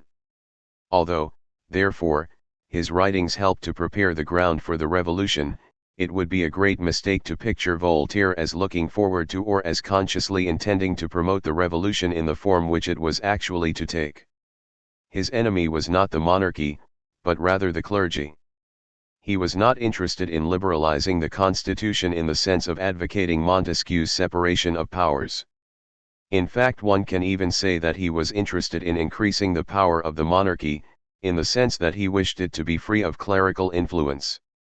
These remarks are not to be taken as implying that Voltaire was an enemy of progress. On the contrary, he was one of the most influential disseminators of the idea of progress. But the term meant for him the reign of reason, intellectual, scientific and economic progress, rather than political progress, if one understands by this a transition to democracy or popular rule. For in his opinion it was the enlightened monarchic ruler who was most likely to promote progress in science, literature, and toleration of ideas. In spite of the fact that Montesquieu's theories have been treated in this chapter, I propose to reserve Voltaire's opinions on history for the chapter on the rise of the philosophy of history. 7. When one thinks of the period known as the Enlightenment or Age of Reason, one naturally tends to think of an exaltation of cool and critical intelligence. Yet it was Hume, one of the greatest figures of the Enlightenment, who said that reason is and ought to be the slave of the passions, and who found the basis of moral life in feeling. And in France Voltaire, whom one naturally pictures as the very embodiment of critical, and somewhat superficial, intelligence, declared that without the passions there would be no human progress. For the passions are a motivating force in man, they are the wheels which make the machines go. Similarly, we are told by Vauban argues that our passions are not distinct from ourselves, some of them are the whole foundation and the whole substance of our soul. 1 Man's true nature is to be found in the passions rather than in the reason. Luc de Clapiers, Marquis of Vauban argues, was born in I5. From 1733 he was an army officer and took part in several campaigns until his health broke down. He spent the last 2 years of his life at Paris, where he was a friend of Voltaire and where he died in 1747. In the year preceding his death he published his Introduction to the Knowledge of the Human Mind, followed by critical reflections on some poets. Maxims and other pieces were added to subsequent, posthumous, editions. The first book of Vauban argues' work is devoted to the mind, esprit. The object of this first book is to make known by definitions and reflections founded on experience all those different qualities of men which are comprised under the name of mind. Those who seek for the physical causes of these same qualities might perhaps be able to speak of them with less uncertainty if in this work one succeeded in developing the effects of which they study. The principles Vauban argues did not agree with those who tended to stress the equality of all minds. In his work he discusses briefly a number of qualities which are normally mutually exclusive and which give rise to different types of minds. He also stresses the concept of the genius, in whom we find a combination of normally independent qualities. I believe that there is no genius without activity. I believe that genius depends in great part on our passions. I believe that it arises from the meeting of many different qualities, and from the secret agreements of our inclinations with our mental lights. When one of these necessary conditions is wanting, there is no genius, or it is only imperfect. It is the necessity of this meeting of mutually independent qualities which is apparently the cause of the fact that genius is always so rare. 1 In the second book Vauban argues treats of the passions which, as Mr. Locke says, are all founded on pleasure and pain. These last are to be referred respectively to perfection and imperfection. That is, man is naturally attached to his being, and if his being were in no way imperfect but developed itself always without hindrance or imperfection, he would feel nothing but pleasure. As it is, we experience both pleasure and pain, and it is from the experience of these two contraries that we derive the idea of good and evil. The passions, at least those which come by the organ of reflection and are not merely immediate impressions of sense, are founded on the love of being or of the perfection of being. Or on the feeling of our imperfection. 1 For example, there are people in whom the feeling of their imperfection is more vivid than the feeling of perfection, of capacity, of power. We then find passions such as anxiety, melancholy and so on. Great passions arise from the union of these two feelings, that of our power and that of our imperfection and weakness. For the feeling of our miseries impels us to go out of ourselves, and the feeling of our resources encourages us to do so and carries us thereto in hope. In the third book Vauban argues treats of moral good and evil. We have seen that the idea of good and evil are founded on experiences of pleasure and pain. But different people find pleasure and pain in different things. Their ideas of good and evil are therefore different. This, however, is not what is meant by moral good and evil. In order that something should be regarded as a good by the whole of society, it must tend to the advantage of the whole of society. And in order that something should be regarded as an evil, it must tend to the ruin of society. Here we have the great characteristic of moral good and evils. Men, being imperfect, are not self-sufficient, society is necessary for them. And social life involves fusing one's particular interest with the general interest. This is the foundation of all morality. But pursuit of the common good involves sacrifice, and it is not everyone who is spontaneously ready to make such sacrifices. Hence the necessity of law. As for virtue and vice, preference for the general interest before one's personal interest is the only definition which is worthy of virtue and which fixes the idea of it. On the contrary, the mercenary sacrifice of the public happiness to one's own interest is the eternal mark of vice. 2. Mandeville may hold that private vices are public benefits, and that commerce would not flourish without avarice and vanity. But though this is true in a sense, it must also be admitted that the good which is produced by vice is always mixed with great evils. And if these are held in check and subordinated to the public good, it is reason and virtue which do so. Vauvenargues proposes, therefore, a utilitarian interpretation of morality. But just as in the first book he makes much of the concept of genius, so in the third he devotes a special discussion to greatness of soul. Greatness of soul is a sublime instinct which impels men to that which is great, of whatever nature it may be, but which turns them towards good or evil according to their passions, their lights, their education, their fortune, etc. One greatness of soul is thus morally indifferent in itself. When united with vice, it is dangerous to society. Vauvenargues mentions Catiline, but it is still greatness of soul. Where there is greatness, we feel it in spite of ourselves. The glory of conquerors has always been attacked, the people have always suffered from it, and they have always respected it. It is not surprising that Nietzsche, with his conception of the higher man standing beyond good and evil, felt sympathy with Vauvenargues. But the latter was not, of course, concerned to deny what he had already said about the social character of morality. He was drawing attention to the complexity of human nature and character. There are vices which do not exclude great qualities, and consequently there are great qualities which stand apart from virtue. I recognize this truth with sorrow.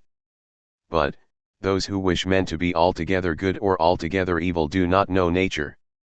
In men all is mixed, everything there is limited, and even vice has its limits. In Vauvenargues's maxims we can find a number of sayings which obviously recall Pascal.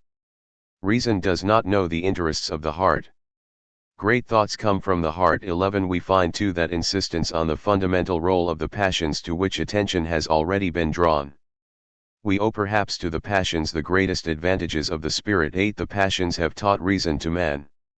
In the infancy of all peoples, as in that of individuals, feeling has always preceded reflection and has been its first master. 7. It is perhaps worthwhile mentioning this point, as one may easily think of the age of reason as a period in which feeling and passion were habitually depreciated in favor of the coldly analytic reason. It would not be quite correct to say that Vauvenargues was not a systematic writer on the ground that his writings consist more of aphorisms than of developed discussions. For in his work on the knowledge of the human mind there is a more or less systematic arrangement of his thoughts. But he acknowledged in his preliminary discourses that circumstances had not permitted him to fulfill his original plan. In any case, Vauvenargues was more concerned with distinguishing and describing different qualities of mind and different passions than with investigating the causes, as he put it, of psychical phenomena. For a study of the way in which mental operations and functions are derived from a primitive foundation we have to come to Condillac.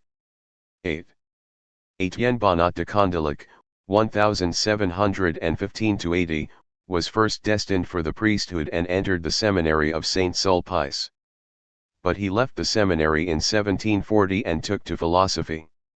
From 1758 to 1767 he was tutor to the son of the Duke of Parma.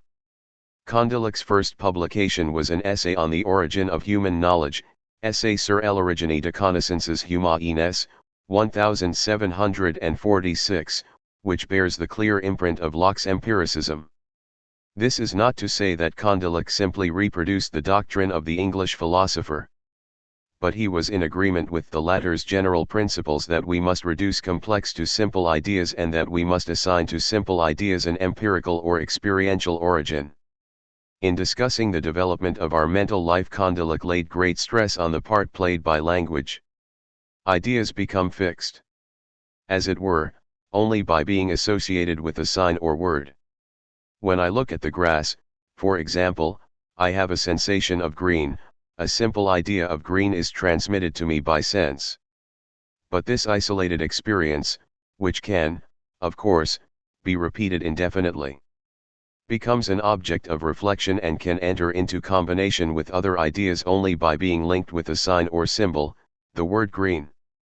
The fundamental material of knowledge is thus the association of an idea with a sign, and it is in virtue of this association that we are able to develop a complex intellectual life in accordance with our growing experience of the world and with our needs and purposes. True language, that is to say ordinary language, is defective in the sense that we do not find in it that perfect correspondence between the sign and the signified which we find in mathematical language. Nonetheless, we are intelligent beings, beings capable of reflection, because we possess the gift of language. In his treatise on systems, Traité de Systems, 1749, Condillac subjects to adverse criticism the spirit of systems as manifested in the philosophies of thinkers such as Descartes, Malebranche, Spinoza, and Leibniz. The great rationalist philosophers tried to construct systems by proceeding from first principles and definitions. This is especially true of Spinoza. But the so-called geometrical system is useless for developing a real knowledge of the world. A philosopher may imagine that his definitions express an apprehension of essences, but in reality they are arbitrary.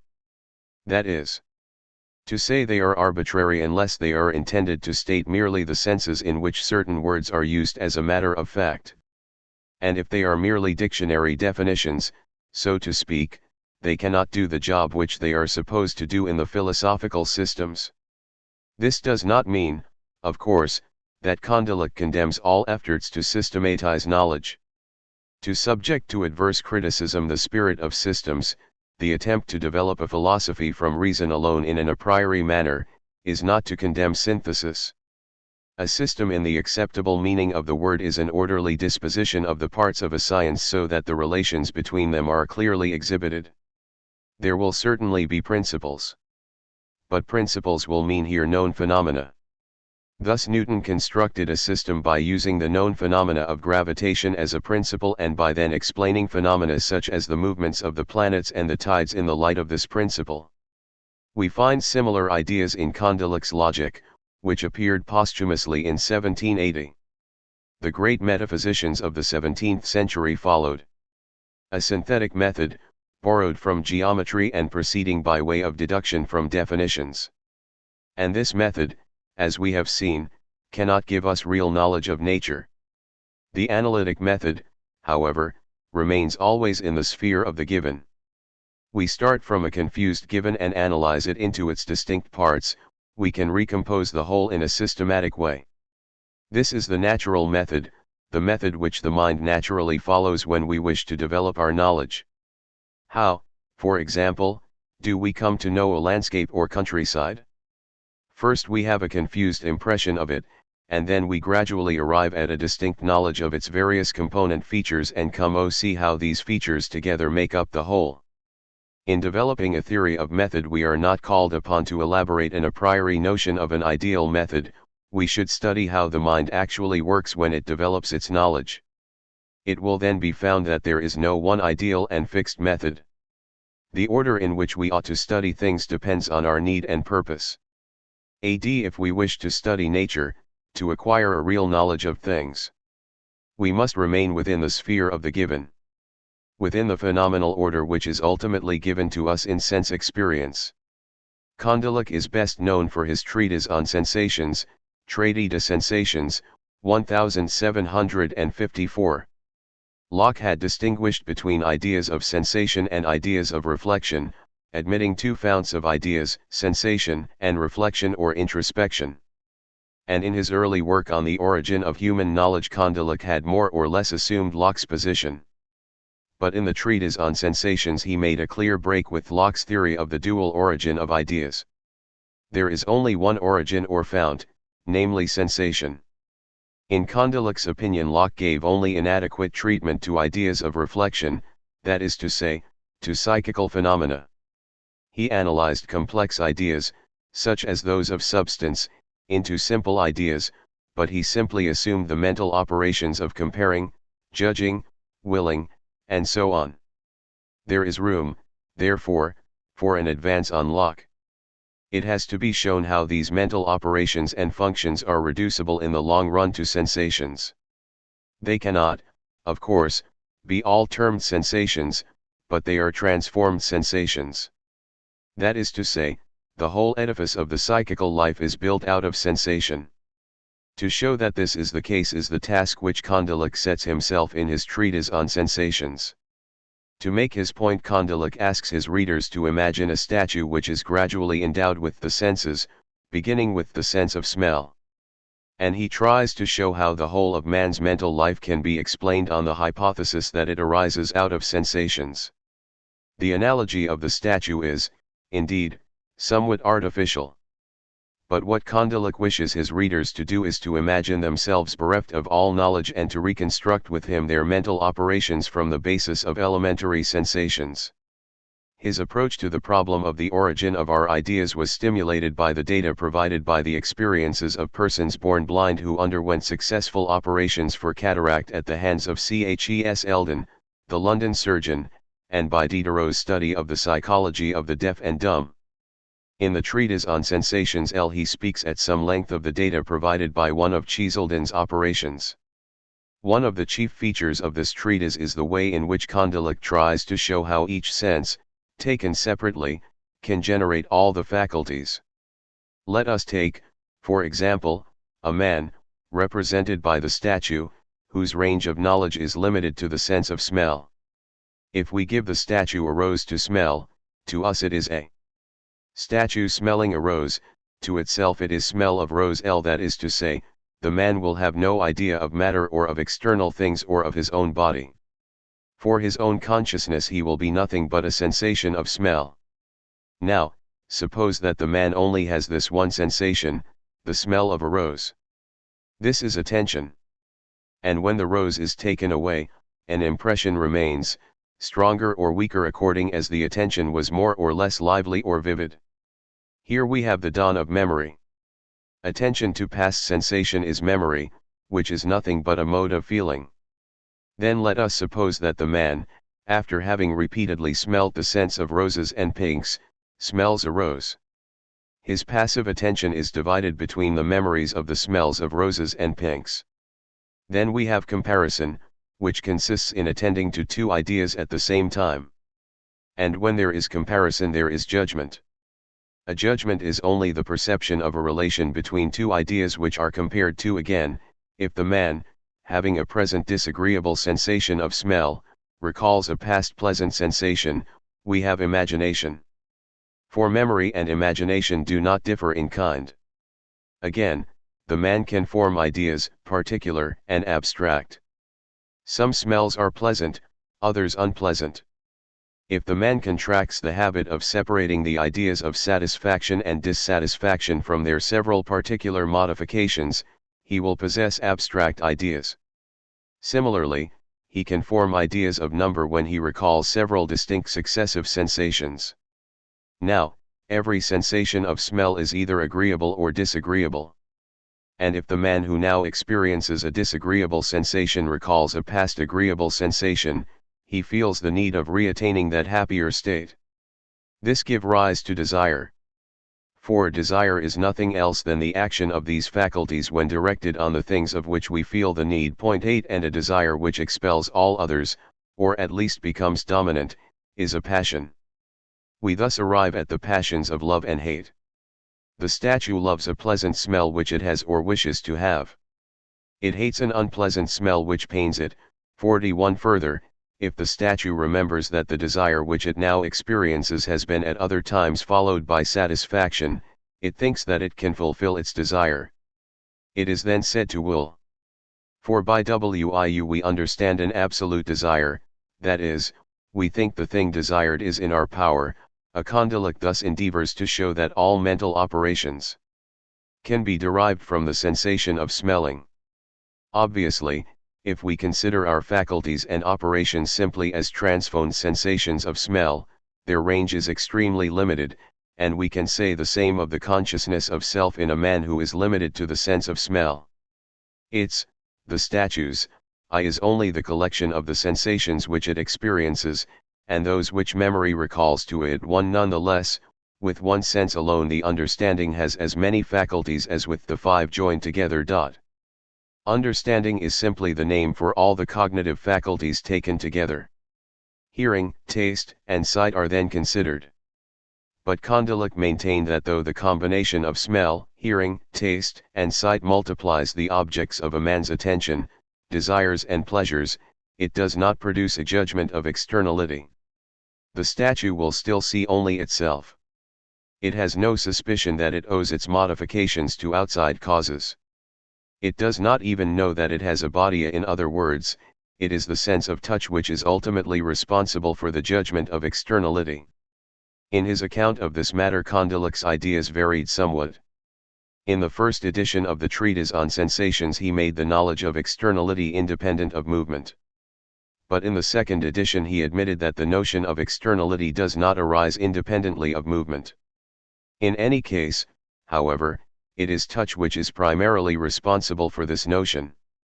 When a child moves its hand along parts of its body, it will feel itself in all parts of the body, but if it touches a foreign body, the eye which feels itself modified in the hand does not feel itself modified in the foreign body. The eye does not receive the response from the foreign body which it receives from the hand.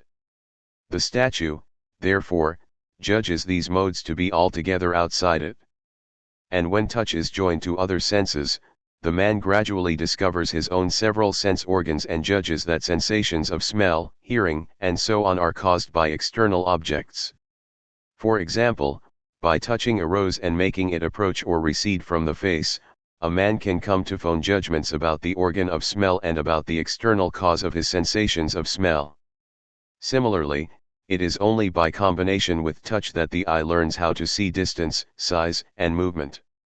We have become so accustomed to judging size, shape, distance, and situation by sight that we are naturally inclined to think that these judgments are due simply to sight. But this is not the case. It is perhaps worthwhile drawing attention in passing to a change of view on Condillac's part between the publication of his essay on Origin of Human Knowledge and his treatise on Sensations. In the first work he seems to maintain that the link between idea and sign or symbol is necessary for intelligence. But in the second work this point of view is modified. When treating, for example, of the man who is limited to the sense of smell, he admits that this man can have some idea of number. He can have the ideas of 1 and 1 and 1. But, according to Condillac, memory does not distinctly grasp 4 units at once. Beyond 3 it presents only an indefinite multitude. It is the art of ciphering which has taught us to enlarge our point of view. Thus in the treatise Condillac maintains that intelligence and the use of ideas precedes language, though language is necessary for the development of our mental life beyond a rudimentary stage. The upshot of the treatise is that in the natural order all knowledge arises from sensations. All man's mental operations, even those which are generally reckoned his higher mental activities, can be explained as transphoned sensations. Thus Condillac was convinced that he had made a definite advance on the position of Locke.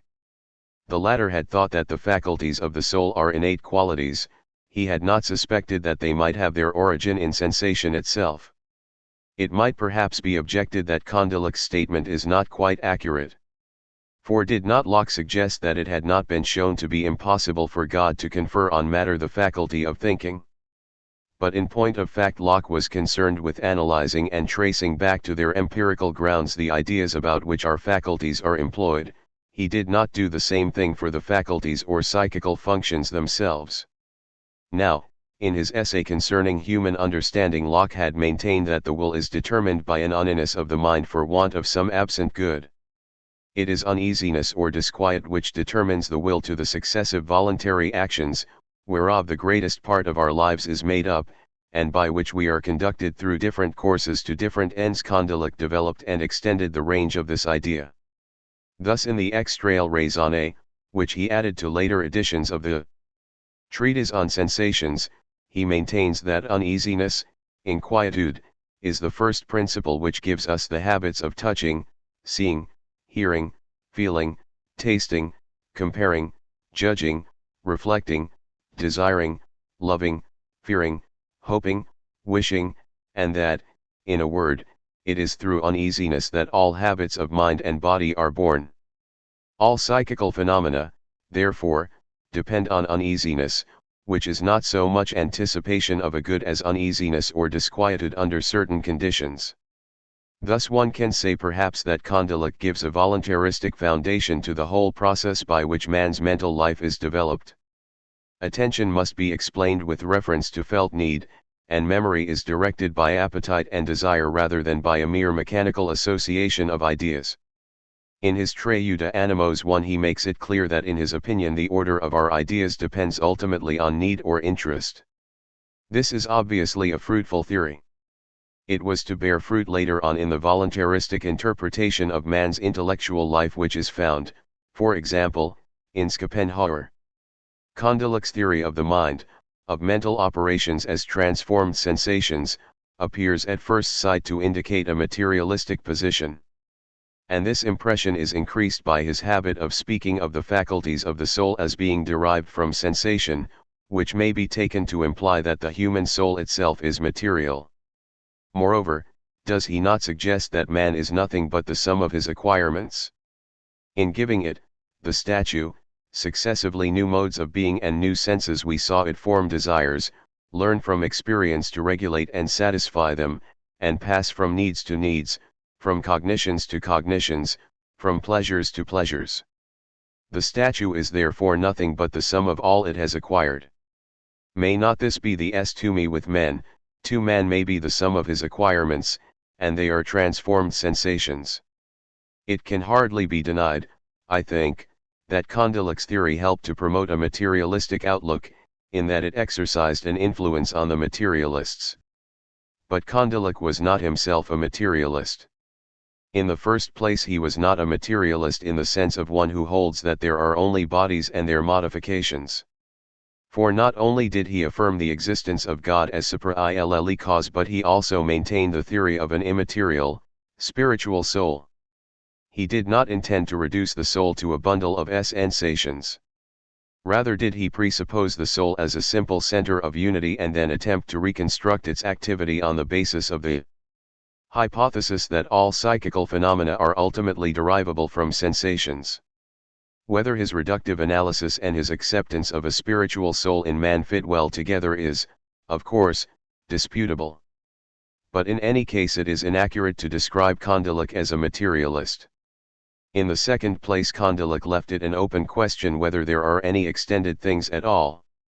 As we have seen, he said at first that touch assures us of externality. But he soon realized that an account of the way in which the idea of externality arises is not the same thing as a proof that there are extended things. If we wish to say that sounds, tastes, odors, and colors do not exist in objects, we must also say that extension does not exist in them. Perhaps objects are extended, sonorous, tasty, odoriferous and colored, perhaps they are not. I maintain neither the one opinion nor the other, and I am waiting for someone to prove that they are what they appear to us to be, or that they are something else. It may be objected that if there is no extension, there are no objects. But this is untrue. All that we could reasonably infer would be that objects are existences which occasion sensations in us, and that they have properties about which we can have no certain knowledge too. So far, therefore, from being a dogmatic materialist, Condillac leaves the door open for an immaterialist hypothesis, though he does not affirm this hypothesis. It may be added that Condillac did not admit that his account of man's mental life involved sheer determinism. He appended to the treatise on sensations a dissertation on freedom, in which he discusses this point. 9. Condillac's attempt to show that all psychical phenomena are transformed sensations was continued by Claude Adrien Helvetius, 1715-1, in his work on the mind, de l'esprit, 1758. Helvetius came of a medical family whose original name, Schweitzer, had been Latinized. For a time he held the post of farmer general, but the opposition which his book on the mind aroused made it impossible for him to occupy posts in the royal service. So, apart from visits to England and to Berlin, he lived quietly on his estates. His book on man, de l'homme, de ses facultés et de son éducation, was published posthumously in 1772. Helvetius reduces to sensation or sense perception all the powers of the human understanding. It has been commonly held that man possesses faculties which transcend the level of sense. But this is a false theory. Take judgment, for example. To judge is to perceive similarities and dissimilarities between individual ideas. If I judge that red is different from yellow, what I am doing is to perceive that the color called red affects my eyes differently from the way in which they are affected by the color called yellow. To judge, therefore, is simply to perceive. This process of reductive analysis is applied also to man's ethical life. Self-love is the universal basis of human conduct, and self-love is directed to the acquisition of pleasure. Men love themselves, they all desire to be happy, and think their happiness would be complete if they were invested with a degree of power sufficient to procure them every sort of pleasure. The love of power, therefore, takes its rise from the love of pleasure. All phenomena such as the love of power are secondary, they are simply transformations of the fundamental love of pleasure. Corporeal sensibility is therefore the sole mover of man. Even virtues such as liberality and benevolence can be reduced to self-love, that is, to the love of pleasure. What is a benevolent man?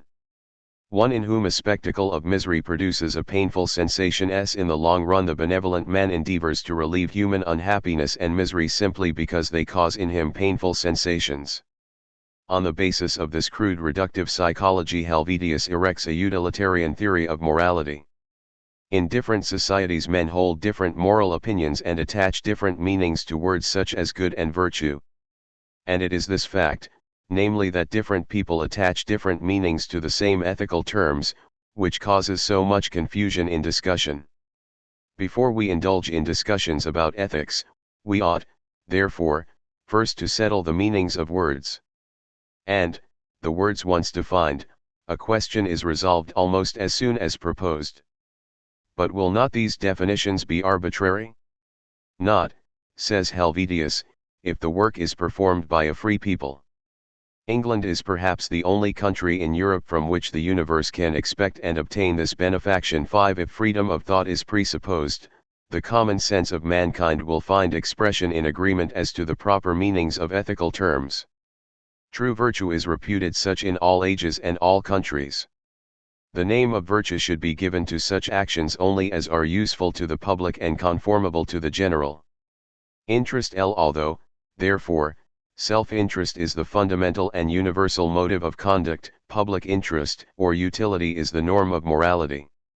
And Helvetius tries to show how service of the common interest is psychologically possible. For example, if a child is taught to put itself in the place of the miserable and unfortunate, it will feel painful sensations, and self-love will stimulate a desire to relieve misery. In the course of time, the force of association will set up a habit of benevolent impulses and conduct. Therefore, self-love lies at the basis of all conduct. Altruism is psychologically possible. These considerations suggest that education is all-important in forming habits of conduct. Helvetius is one of the chief pioneers and promoters of utilitarian moral theory, but a special characteristic of his writings is his insistence on the power of education. Education can do all, and education makes us what we are. 1. But the institution of a good system of education meets with serious obstacles. In the first place there is the clergy, and in the second place there is the fact that most governments are very imperfect or bad.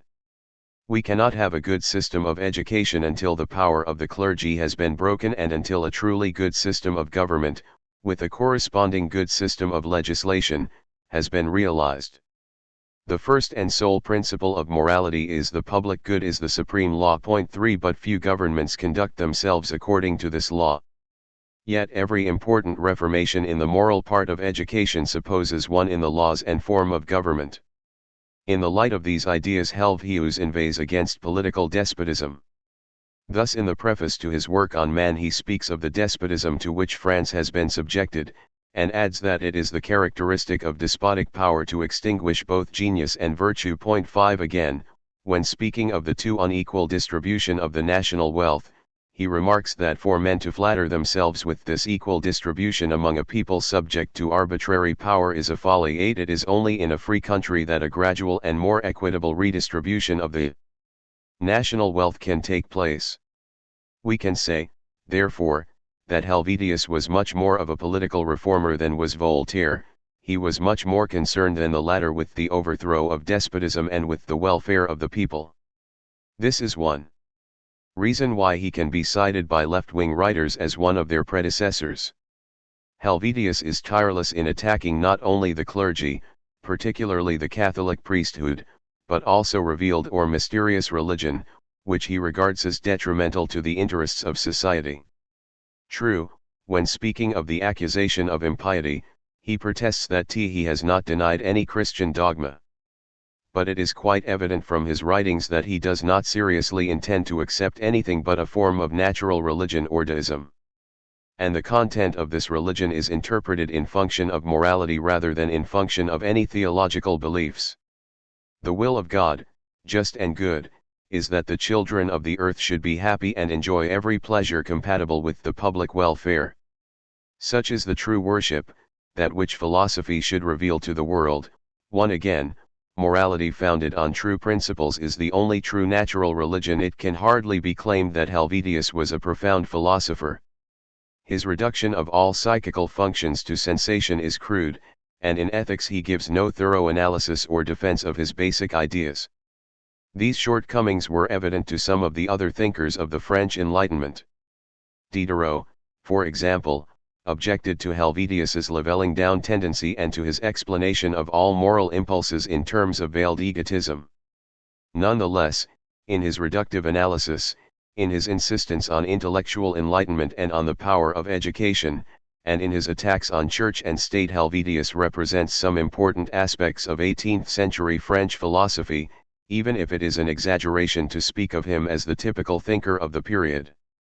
The great literary repository of the ideas and ideals of the French Enlightenment was the Encyclopaedia, au Dictionnaire raisonné d'arts et de métiers.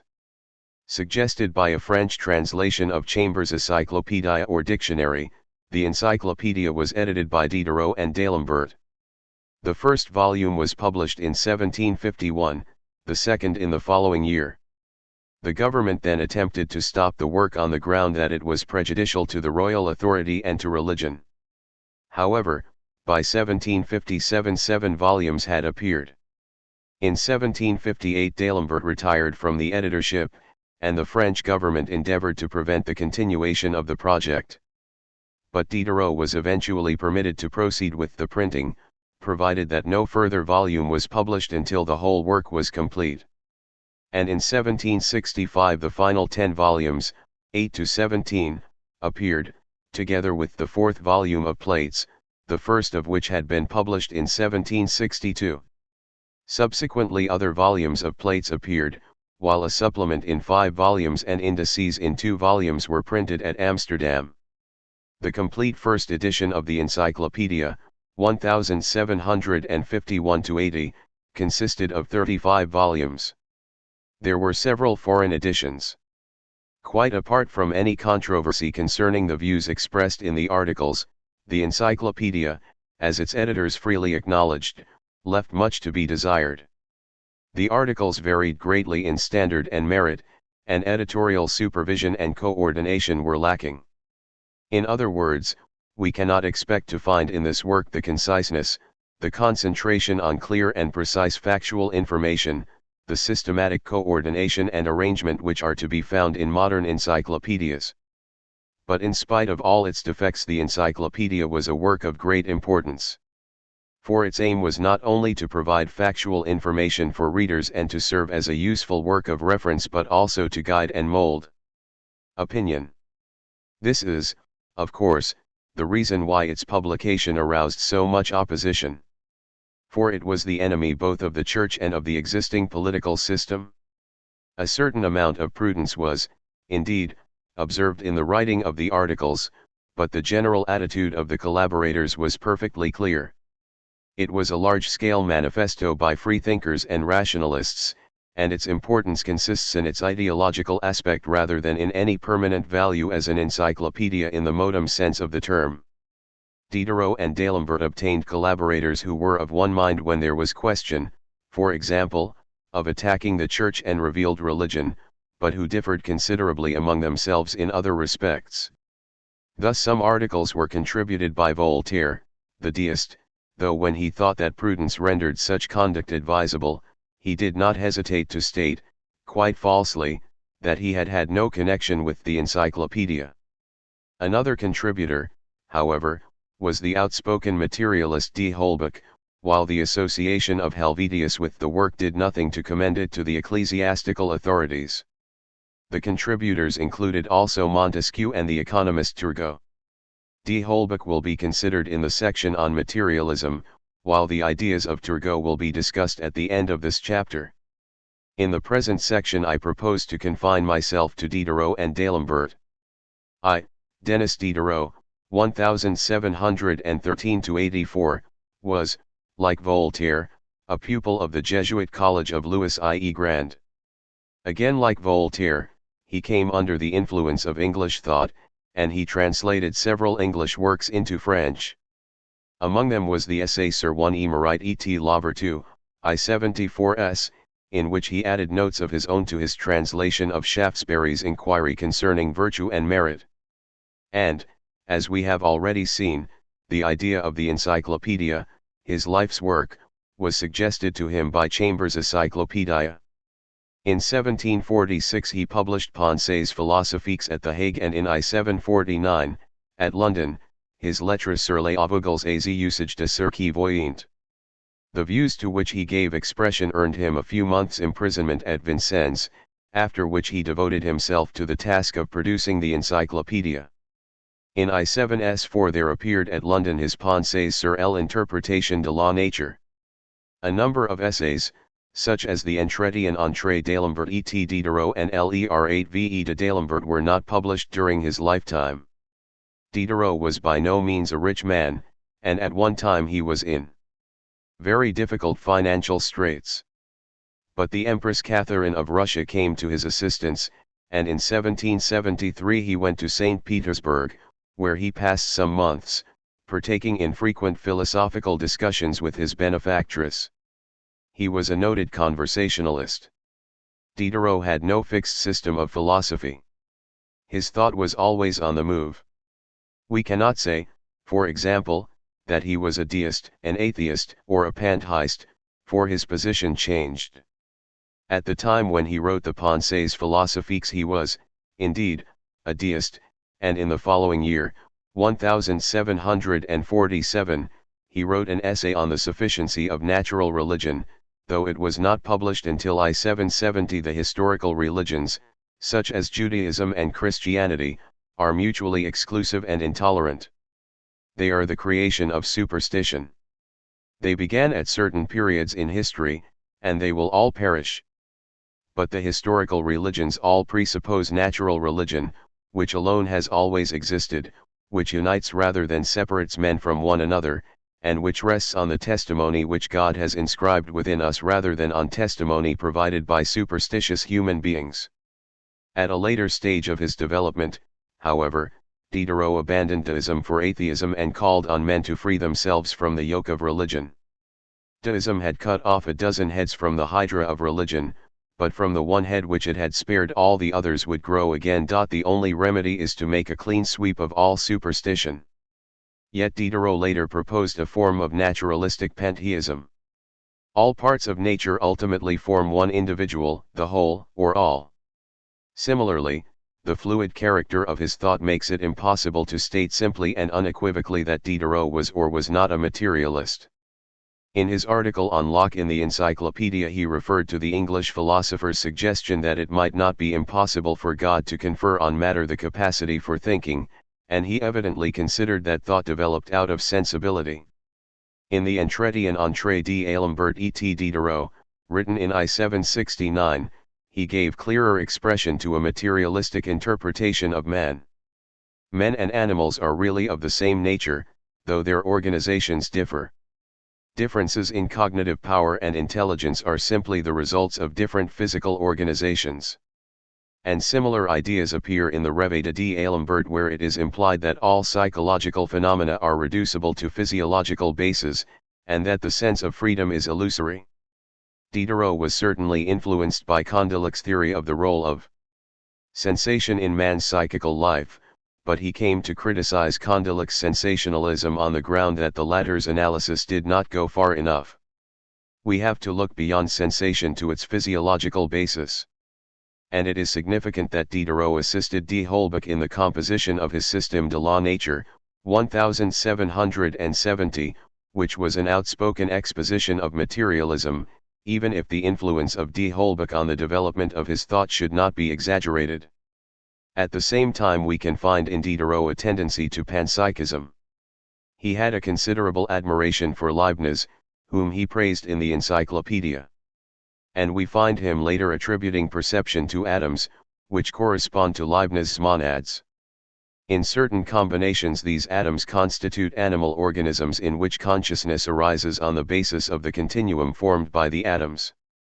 The fluid character of Diderot's interpretation of nature and man is connected with his insistence on the experimental method in science and philosophy. In his work on the interpretation of nature, he declared, wrongly of course, that mathematical science would soon come to a standstill, and that in less than a century there would not be 3 great geometers left in Europe. His conviction was that mathematics was limited by its own self-made concepts, and that it was incapable of giving us direct acquaintance with concrete reality. This acquaintance could be obtained only by the use of the experimental method, by the new scientific approach which constituted a successful rival not only to metaphysics but also to mathematics. And once we study nature itself, we find that it is changeable and elastic, rich in fresh possibility. 5, characterized by diversity and heterogeneity. Who knows all the species which have preceded ours? Who knows the species which will follow ours?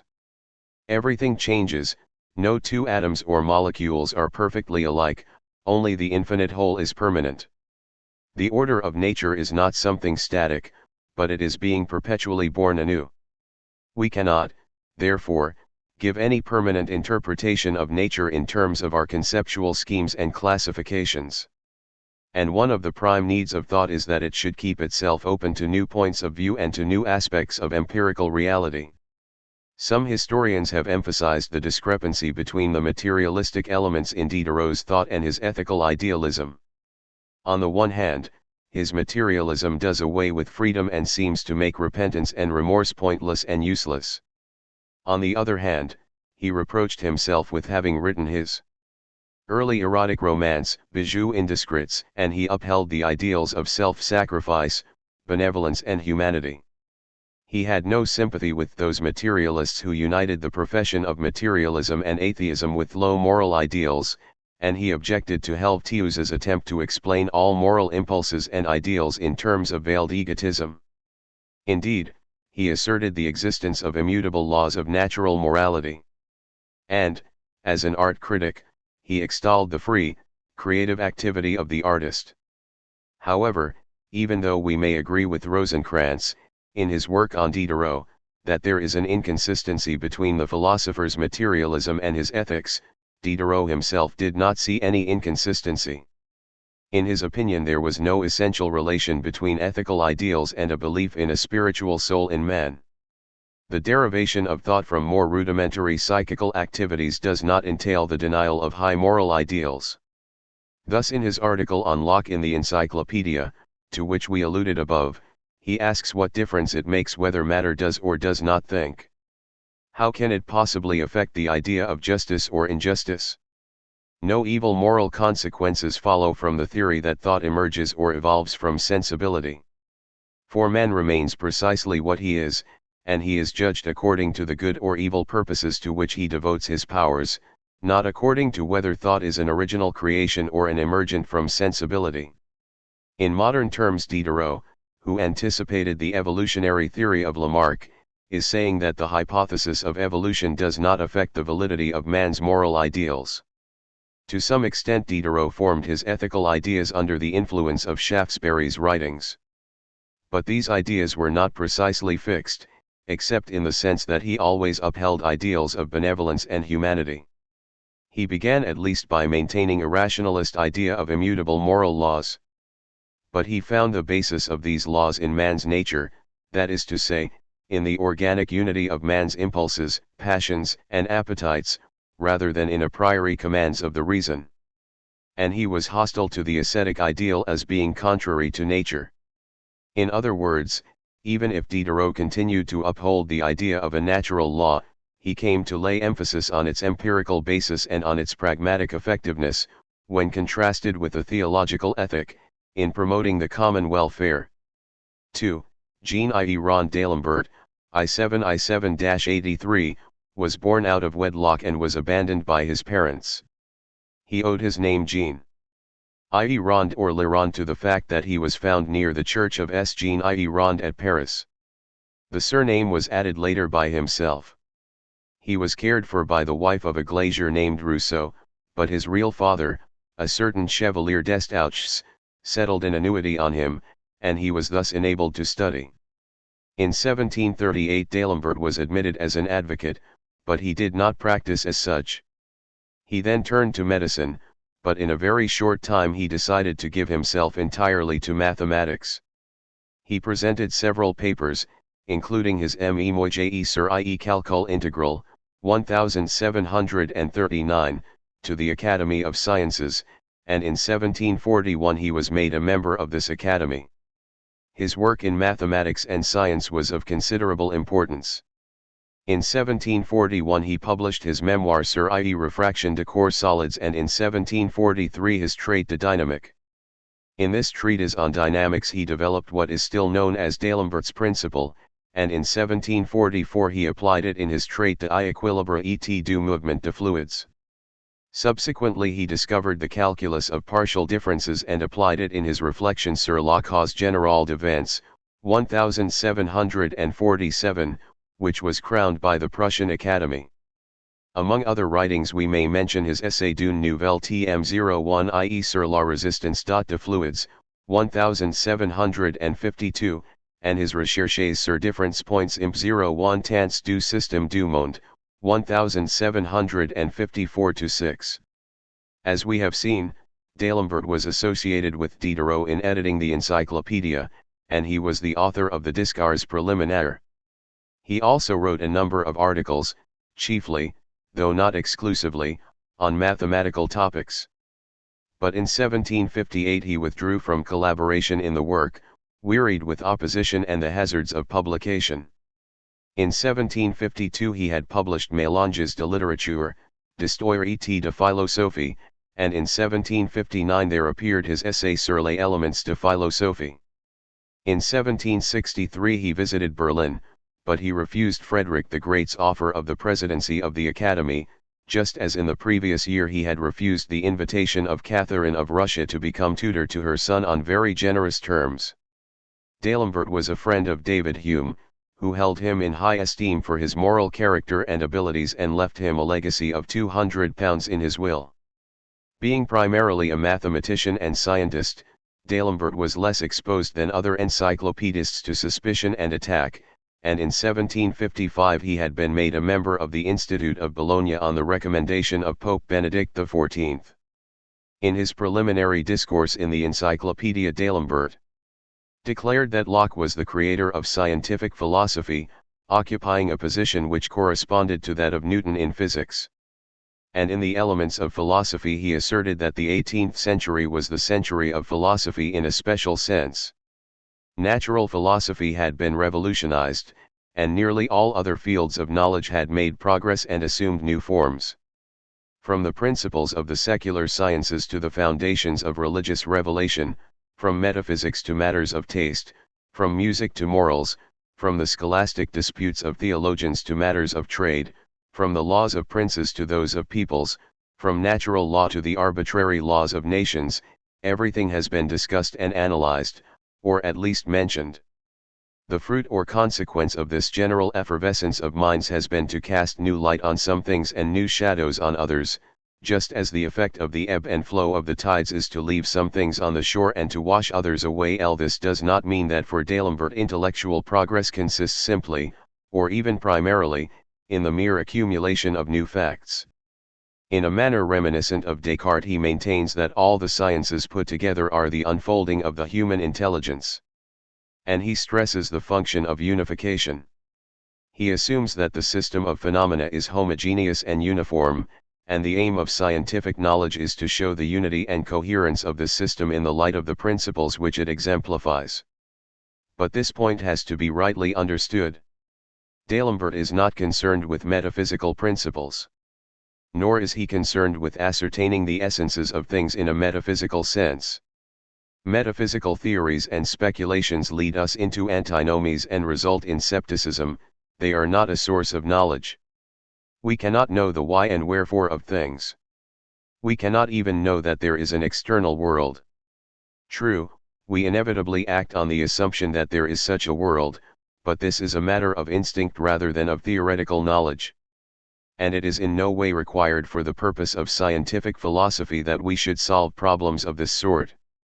It makes no difference to us, for example, whether we can penetrate to the essences of bodies, provided that, matter being supposed such as we conceive it, we can deduce from properties which we regard as primitive other secondary properties which we perceive in matter, and that the general system of phenomena, always uniform and continuous, nowhere manifests to a contradiction. Point 1. To deduce phenomena from principles is not to deduce empirical data from metaphysical principles or from metaphysical essences, it is to deduce observed secondary properties from other observed properties which are regarded as more primitive. The business of scientific philosophy is to describe and correlate phenomena in a systematic way rather than to explain them in a metaphysical sense. Once we attempt to do the latter, we proceed beyond the bounds of what can properly be called knowledge. We can say, therefore, that D'Alembert was a forerunner of positivism. Science has no need of occult qualities or substances or of metaphysical theories and explanations. And philosophy, like science, is concerned simply with phenomena, even if it considers a wider field of phenomena than is considered by the specialist in some particular limited branch of science. This does not mean, of course, that the natural philosopher is not concerned with explanation in any sense.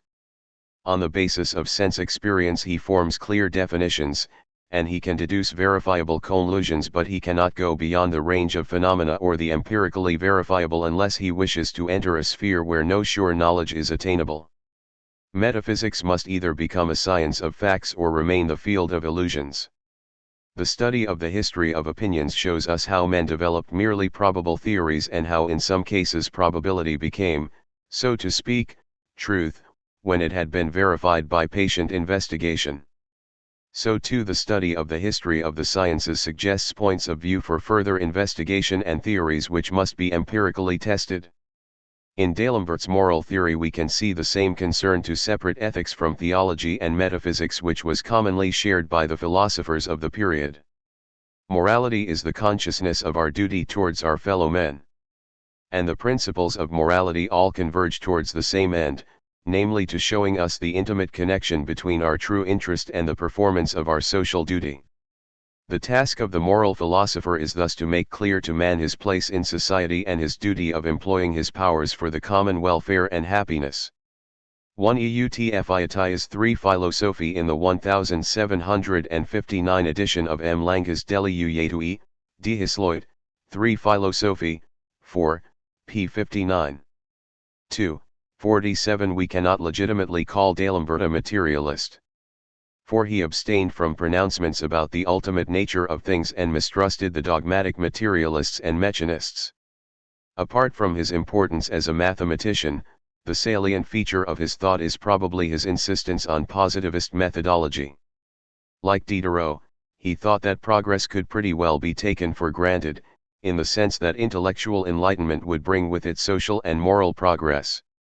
But in his conception of intellectual and scientific development he was profoundly influenced by Newton and the experimental method. His thought moved within the field traced out by contemporary scientific advance rather than in the framework of controversy about the ultimately spiritual or material nature of reality. 2. There were, however, some outspoken materialists belonging to the period of the French Enlightenment, and in this section something will be said about La Mettrie, d'Holbach, and Cabanis. I. Julien Offray de La Mettrie, 1709-51, was a doctor who was stimulated by observation in himself of the effects of fever on the mind and thought to inquire into the relations between physiological factors and psychical operations. His Histoire naturelle de l'âme appeared in 1745, and in the following year he was banished from France. In 1748 he published at Leiden L'Homme Machine, and in the same year he was banished from Holland and sought refuge with Frederick the Great. L'Homme Plant appeared at Potsdam in 1748. In his Natural History of the Soul, later called Treatise on the Soul, La Mettrie argues that man's psychical life of thought and volition arises out of sensations and is developed by education. Where there are no senses, there are no ideas, the fewer the senses the fewer the ideas, and where there is little education or instruction, there is a paucity of ideas. The soul or mind depends essentially on bodily organization, and its natural history must be studied by exact observation of physiological processes. The senses, says La Mettrie, are his philosophe, ours. The theory of a spiritual soul, intrinsically independent of the body, is an unnecessary hypothesis. In Men a Machine, La Mettrie refers to Descartes' description of the living body as a machine. But in his opinion Descartes had no warrant for asserting dualism, that is, for speaking of man as composed of a thinking substance, immaterial and free, and of an extended substance, the body. He should have applied his interpretation of the physical organism to the whole man. At the same time La Mettrie differs considerably from Descartes in his idea of matter. For this is not mere extension, it also possesses the power of movement and the capacity of sensation. At least, organized matter possesses a principle of motion which differentiates it from unorganized matter, and sensation arises from motion. We may not be able to explain or thoroughly understand this emergence, but we cannot thoroughly understand matter itself and its basic properties. It is sufficient that observation assures us that motion, the principle of organized matter, does emerge. And, given the principle of motion, not only sensation but all other forms of psychical life can arise.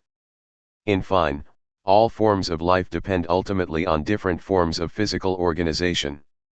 Of course, the analogy of a machine is not adequate for describing man. We can also use the analogy of a plant. Hence L'Homme Plant.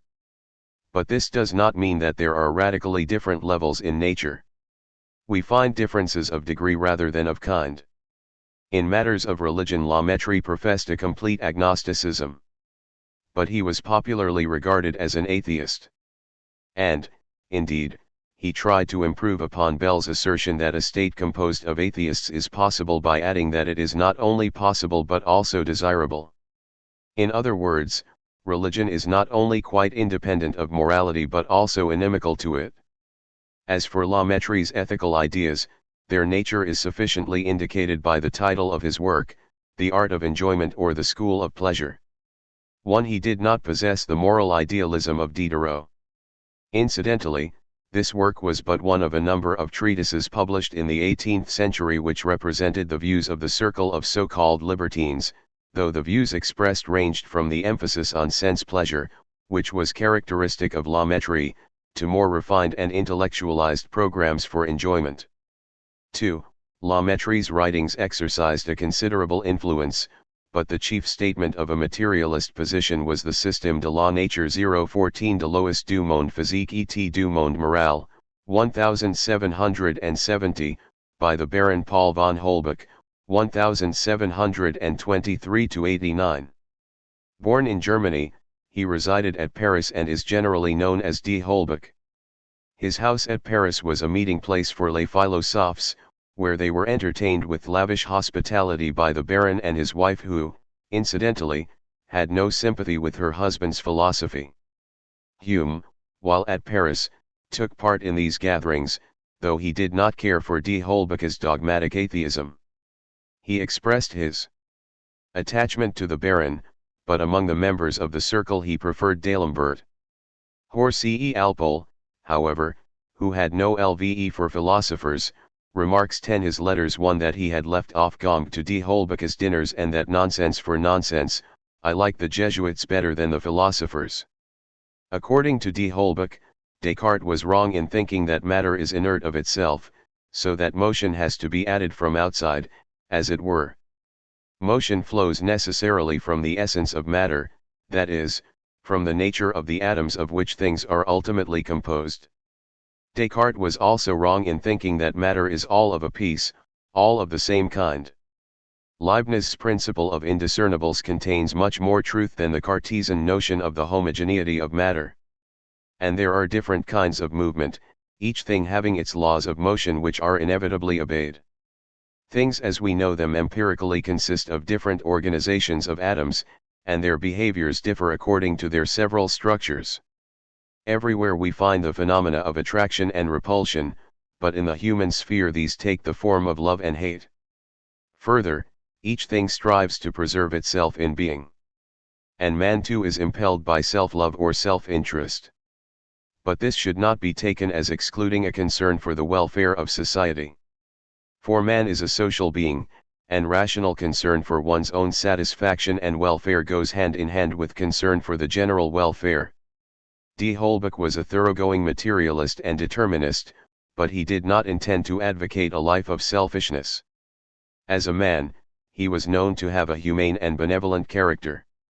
And among the anonymous works ascribed to him we find the Système Social 014 Principes Naturels de la Morale et de la Politique, London, 1773, and La Morale Universelle, Amsterdam, 1776. The theory of a determined system of nature, in which motion is not an extraneous element but an essential property of things, seemed to d'Holbach to rule out any need for postulating God or any supramundane being or beings. The order or system of the world is not the result of a divine plan, but of the nature of things and of their immanent laws. But d'Holbach was by no means content to profess agnosticism and to say that the religious hypothesis, as Hume called it, was unnecessary. In his opinion, religion was the enemy of human happiness and progress. In a well-known passage of the second book of the System of Nature he declares that ignorance and fear created the gods, that fancy, enthusiasm and deceit have adorned or disfigured the pictures formed of them, that weakness worships them, that credulity preserves them, and that tyranny supports belief in them for its own purposes. Belief in God, so far from making men happy, increases their anxiety and fear. If, therefore, religion, a powerful instrument of political tyranny, could be overthrown, it would be easier to ensure the development of a rational social system in place of the system which is responsible for so much suffering and misery. In his writings d'Holbach was more outspoken in denunciation of the ancien regime than was usual among his colleagues. But he rejected revolution as a solution to political problems, and in his social system he declared that revolution is worse than the disease which it is supposed to cure. It is sometimes said that in his system of nature d'Holbach combined and then carried to extremes the different tendencies of the writers of the French Enlightenment. And this is doubtless true to some extent. But his ideas were too extreme for many of his fellow philosophers. Voltaire, for example, denounced the work for its atheism. And in Germany Frederick the Great drew attention to what he regarded as a flagrant contradiction.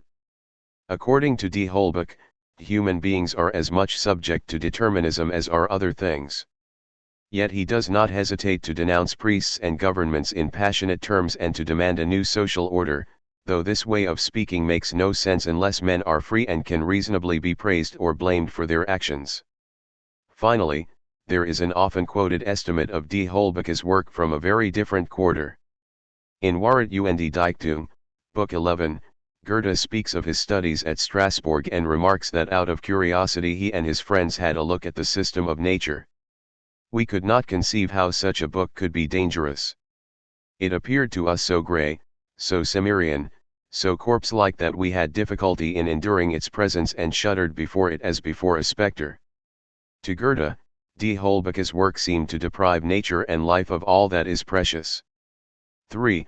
Particularly crude expressions of materialism can be found in the writings of Pierre-Jean Georges Cabanis, 1757–1808, a physician and author of Rapports du physique et du moral de l'homme.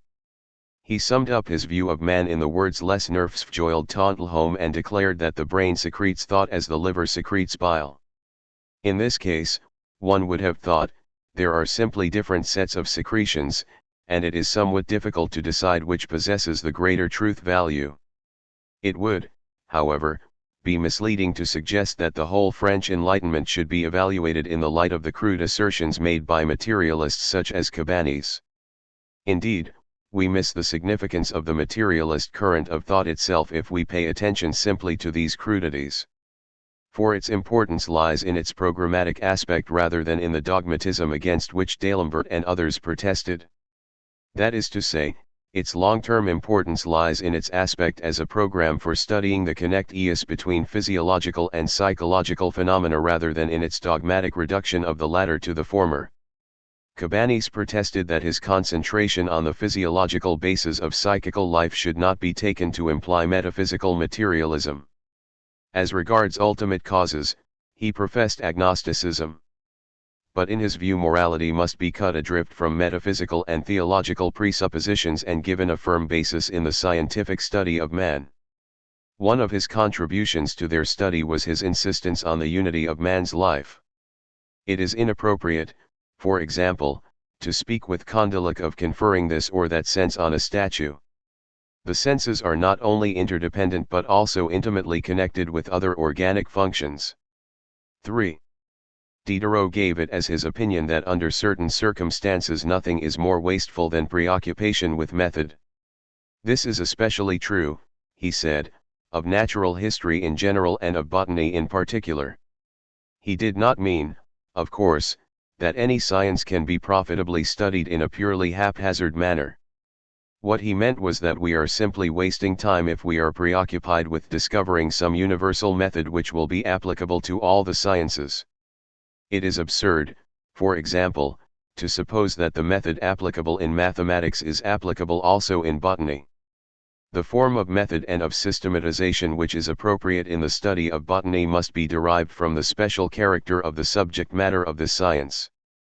In forming this point of view, Diderot was influenced to some extent by the earlier volumes of Buffon's Histoire naturelle générale et particulière, 174-88. In his introductory reflections in the work just mentioned, Georges Louis Leclerc de Buffon, 1707-88, maintains that it is a great mistake to form one ideal of scientific method and then to attempt to force all branches of scientific research into the framework of this method. For example, in mathematics we fix clearly the meanings of our symbols, and we can proceed deductively, unfolding the implications of our starting point, but we cannot do this when we are concerned, not, as in mathematics, with our concepts or with the meanings of symbols, as determined by ourselves, but with existent nature. Truth is different in mathematics from what it is in the natural sciences.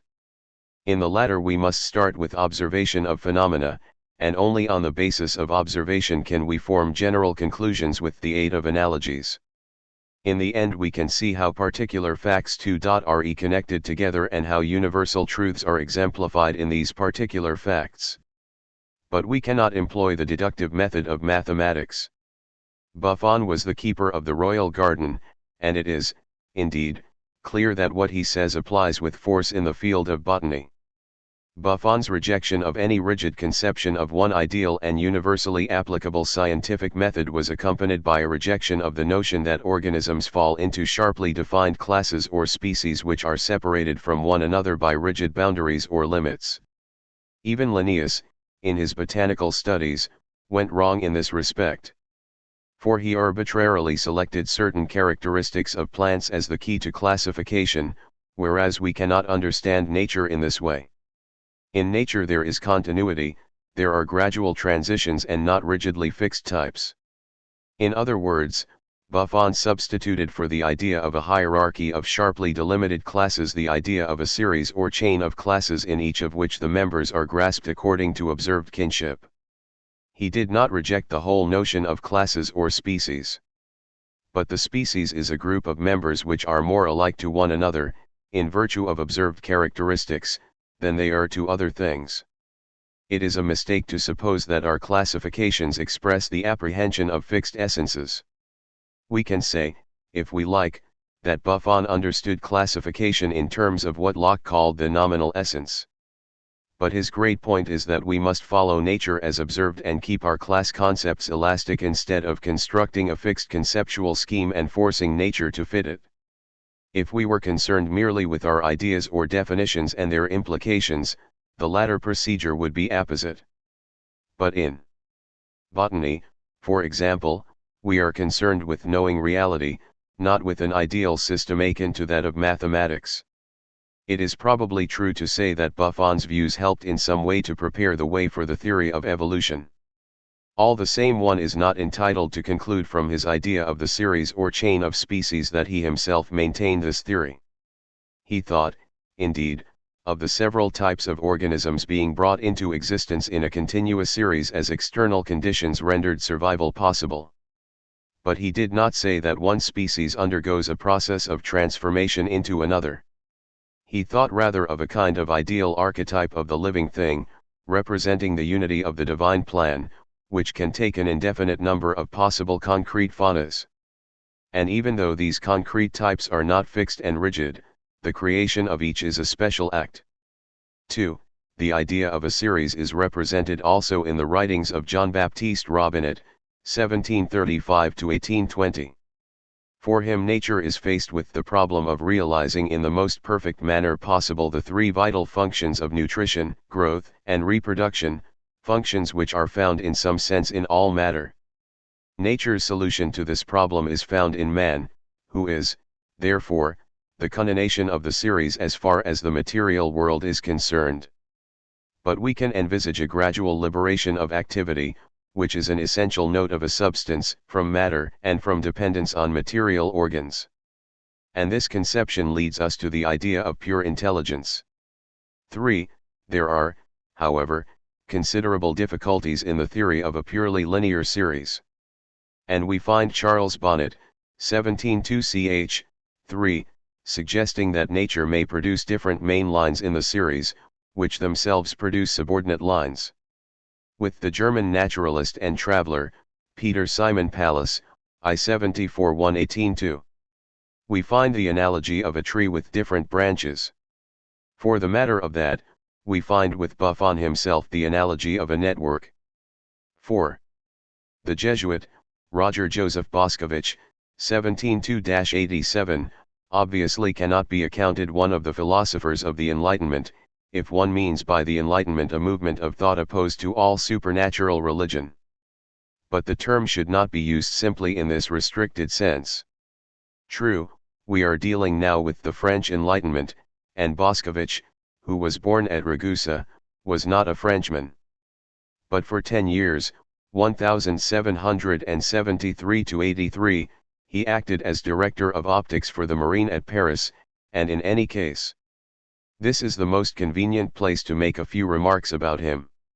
In I-740 Boscovich was appointed professor of mathematics at the Roman College, now the Gregorian University, and while occupying this post he published essays on a variety of mathematical and astronomical topics. In I-758 he published at Vienna his Philosophiae Naturalis Theoria, redacta ad uniem legem virium in natura existentiam. During a stay in England he was elected a Fellow of the Royal Society, and in I-769 he was invited by the Royal Society to undertake a journey to California to observe the transit of Venus, though acceptance was prevented by the fact that the Spanish government had expelled the Jesuits from its territories. In I-785, after he had returned to Italy from Paris, he published Opera Pertinentia ad Opticam et Astronomiam in 5 volumes. Among other works we may mention his Elementa Universi Mathesios, I-754. In Boscovich's opinion there is no such thing as actual contact between two bodies. The effect of Newton's theory of gravitation has been to show that action is action at a distance. We cannot, therefore, any longer suppose that motion or energy is communicated by immediate contact. Instead, we must postulate atoms which attract and repel one another, but which never actually touch each other. Each atom has a position in space, and each possesses potential force, in the sense that any two atoms attract or repel one another. For all distances greater than a certain given distance, this force is an attraction which varies as the inverse square of the distance. In the case of smaller distances, the force is attraction in the case of one distance and repulsion in the case of the other. But here the laws governing attraction and repulsion have not yet been discovered, though, according to Boscovich, if we decrease the distance without limit, the force of repulsion increases without limit. Hence two atoms can never be in immediate contact. There are, of course, systems of atoms, but no system can occupy the same space as another. For when one system approaches another, there is a point at which the repulsion between the atoms of the two systems grows to such an extent that it cannot be overcome. Needless to say, Boscovich did not maintain that atoms are the only reality. He was speaking simply of bodies, and he went on to show how his theory of dynamic atomism could be applied in problems of mechanics and physics. 5. The encyclopedists were animated by the idea of progress as shown in the growth of the sciences and in a corresponding liberation from superstition. Intellectual enlightenment would be accompanied by a growth of toleration and by political and social reform. The idea of progress also finds a place in the theories of the group of 18th-century French economists who are known as the physiocrats. This name was invented by Dupont, de Nemours, I-739 I-8 I-7, who belonged to the group. The physiocrats originally called themselves economists, but their special name, compounded from the Greek words physis, nature, and kratine, to rule, is an apt one because it draws attention to their fundamental tenet. This was that there are natural economic laws, and that economic progress depends on our allowing these laws to have unrestricted play. It follows from this position that the government should interfere as little as possible in economic affairs.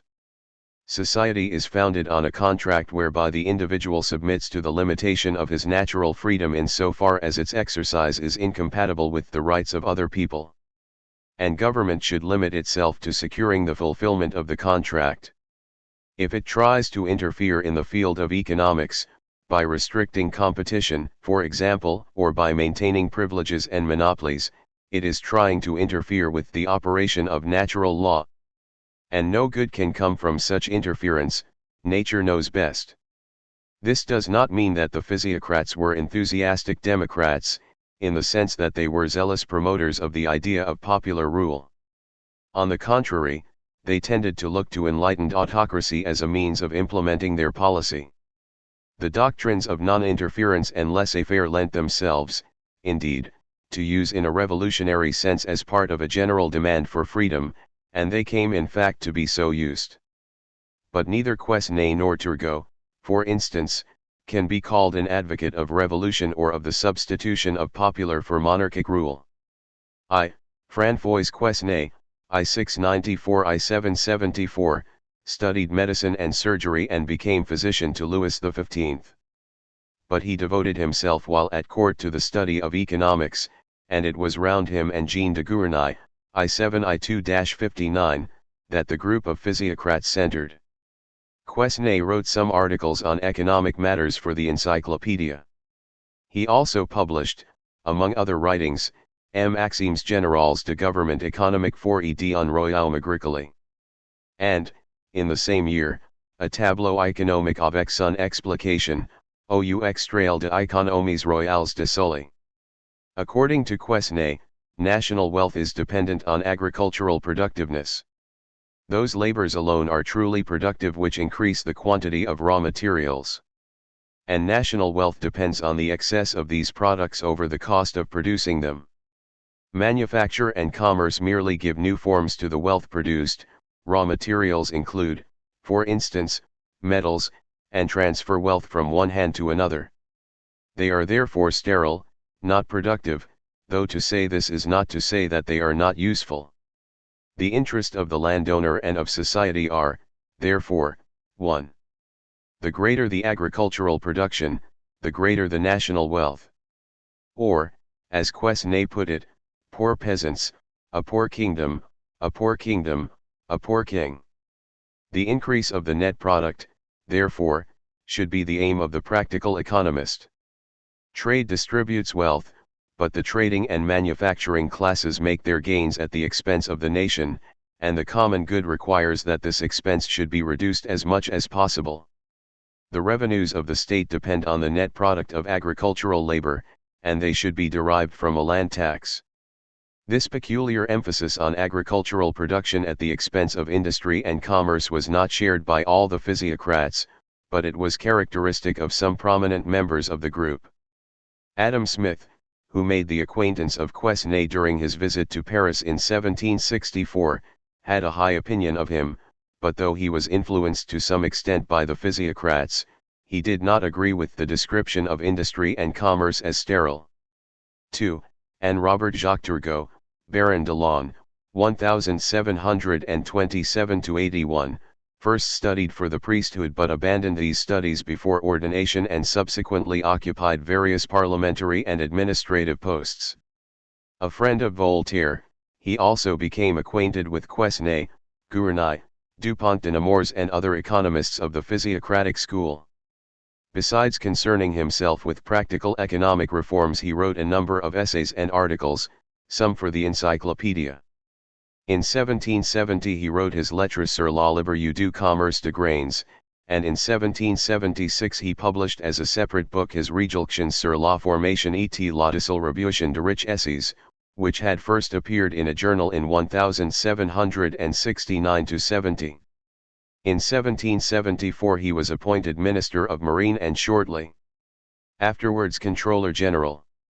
In the latter position, which was effectively that of Minister of Finance, he insisted on economy and succeeded in raising the national credit.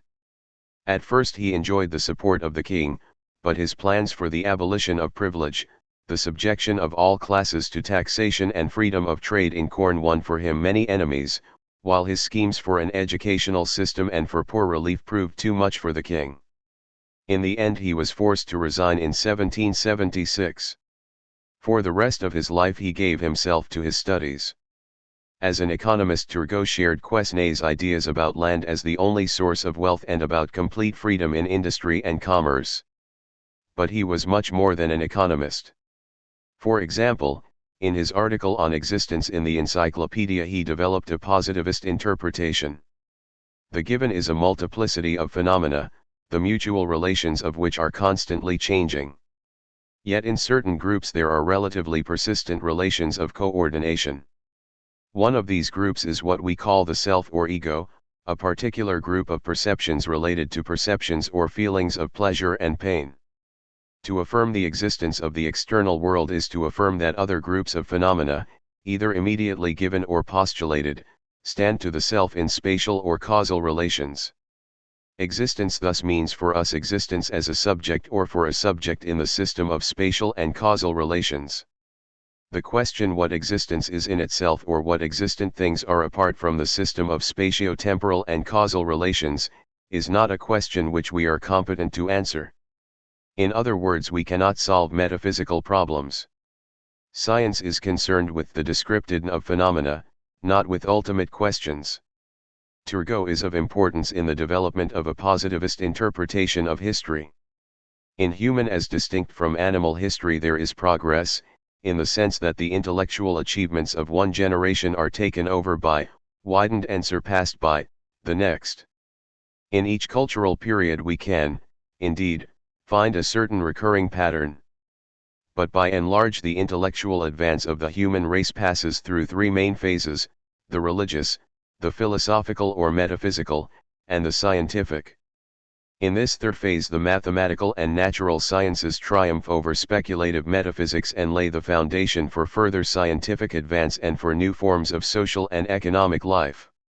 Thus Turgot anticipated the interpretation of history which was to be expounded in the next century by Auguste Comte. And 58. Though from the point of view of economics he must be classed with Quesnay and the other physiocrats, from the wider philosophical point of view he can be classed with the editors of the Encyclopedia, D'Alembert and Diderot. 6. The French Enlightenment is often associated, doubtless understandably, with the crude materialism and the anti-religious polemics of men such as Helvetius, La Mettrie, and d'Holbach. And this is, of course, a real aspect of 18th-century French philosophy. But the spirit of the movement is probably better represented by men such as D'Alembert, Diderot, and Turgot, who tended to abstain from making dogmatic pronouncements about ultimate reality and who looked to scientific progress and the growth of toleration to bring about new and more rational forms of social and political life.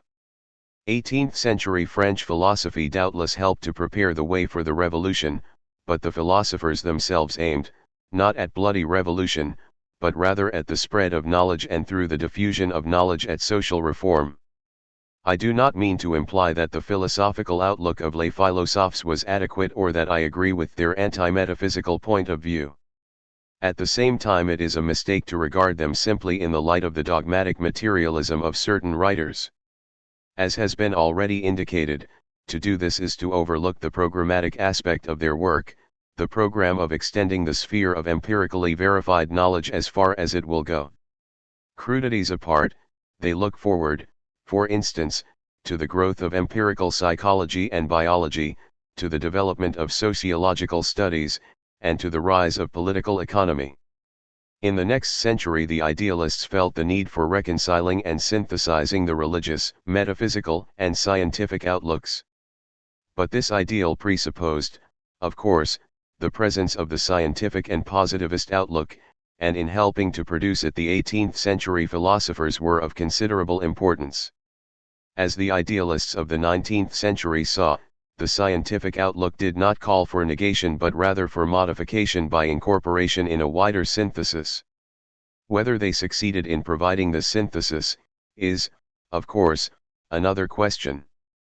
Jean-Jacques Rousseau was born at Geneva on June 28, 1712, the son of a watchmaker. In 1725 he was apprenticed for 5 years to an engraver, but after a while he ran away. The priest of Confignon, a village near Geneva, introduced the boy to the Baronne de Warens, who was to figure prominently in his life. Under her influence Rousseau was converted to Catholicism, and in 1728 he was received into the church at Turin in a hospice for catechumens, an institution of which he has given us a most unfavorable picture in his Confessions. After a period of wandering and unsettled existence he rejoined Madame de Warens in 1731. His life with her, first at Chambéry and afterwards at Les Charmettes, was later idealized by him as an idyllic episode.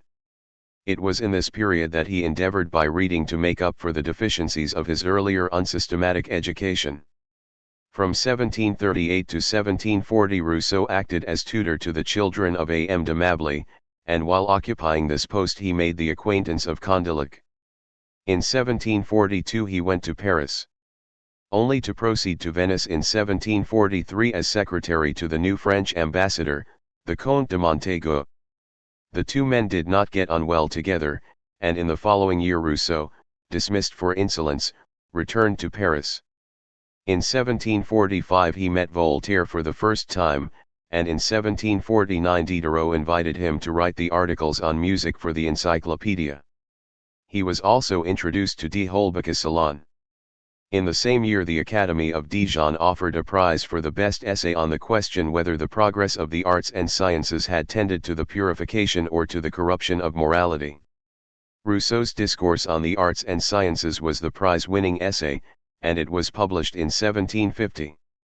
Its author became at once a famous man.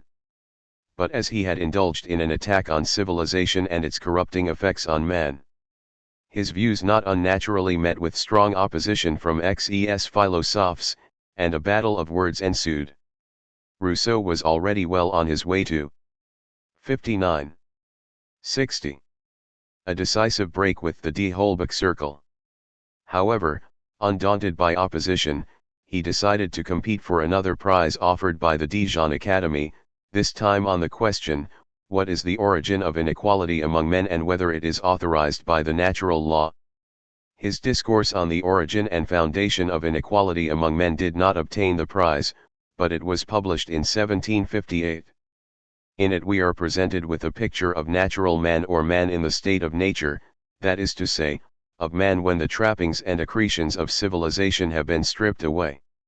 Man is naturally good, but civilization has brought with it inequality and a host of consequent evils. In the same year, 1755, Rousseau's article on political economy was printed in the Encyclopedia. In 1758 it appeared separately as a discourse on political economy. The idea of the general will makes its first appearance in this essay. Rousseau had been for some time disgusted with life at Paris, a disgust which was reflected in his first two discourses. And his mind turned towards his native city. Hence in 1754 he turned his back on the French capital and set out for Geneva. He was there received back into the Protestant Church. This change did not, indeed, signify any religious upheaval. For, as Rousseau observed, if his philosophical friends at Paris had done nothing else for him, they had at least undermined any belief he may have had in Catholic dogma. His main reason for formally returning to Protestantism was, as he admits, his wish to regain Genevan citizenship. But the philosopher did not remain long at Geneva.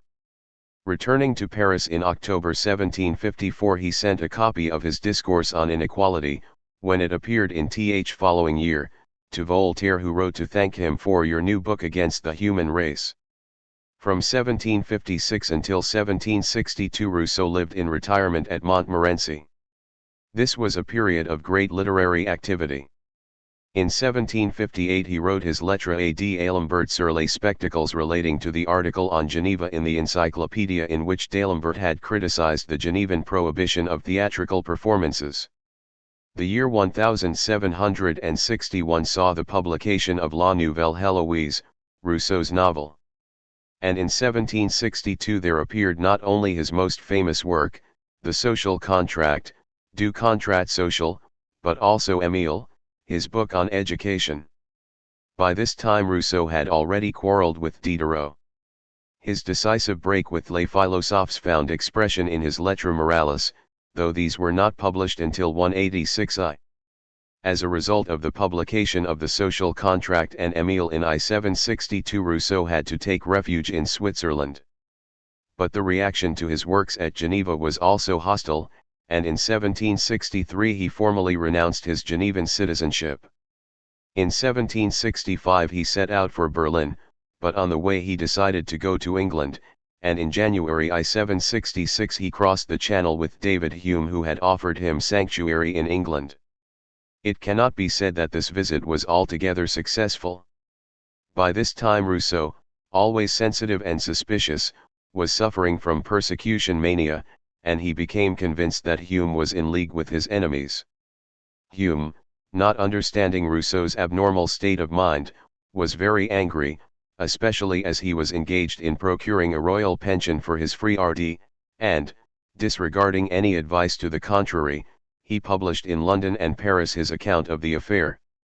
In May 1766 Rousseau returned to France, where he was received as a guest by the Prince de Conti. In 1770, after various wanderings, he returned to Paris, neglecting the fact that he was liable to arrest.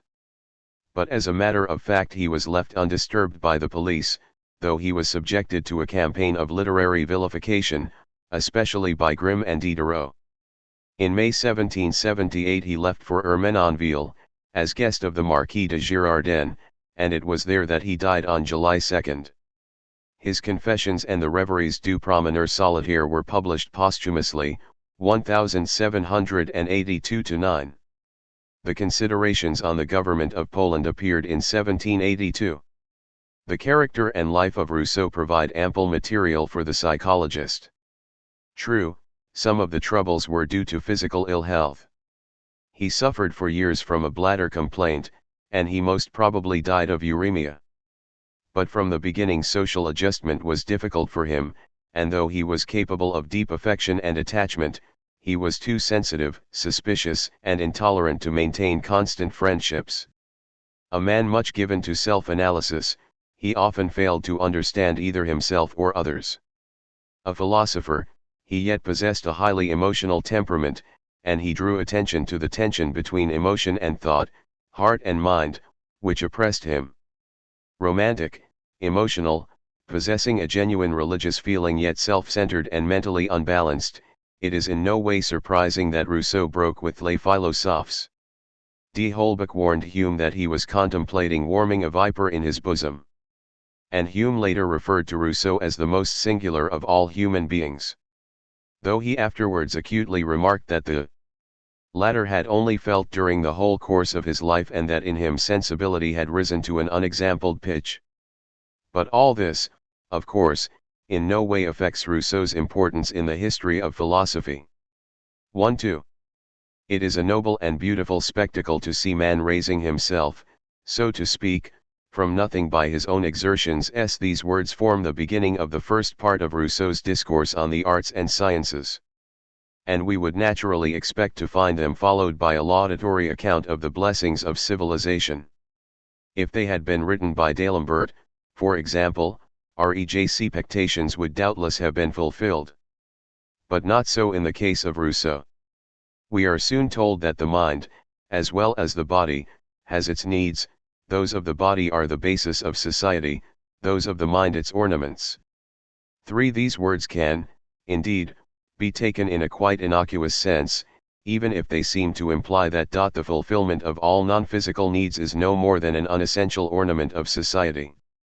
But we straightway learn that the arts, literature, and the sciences fling garlands of flowers over the chains which weigh men down and stifle in men's breasts the sense of liberty for which they seem to have been born.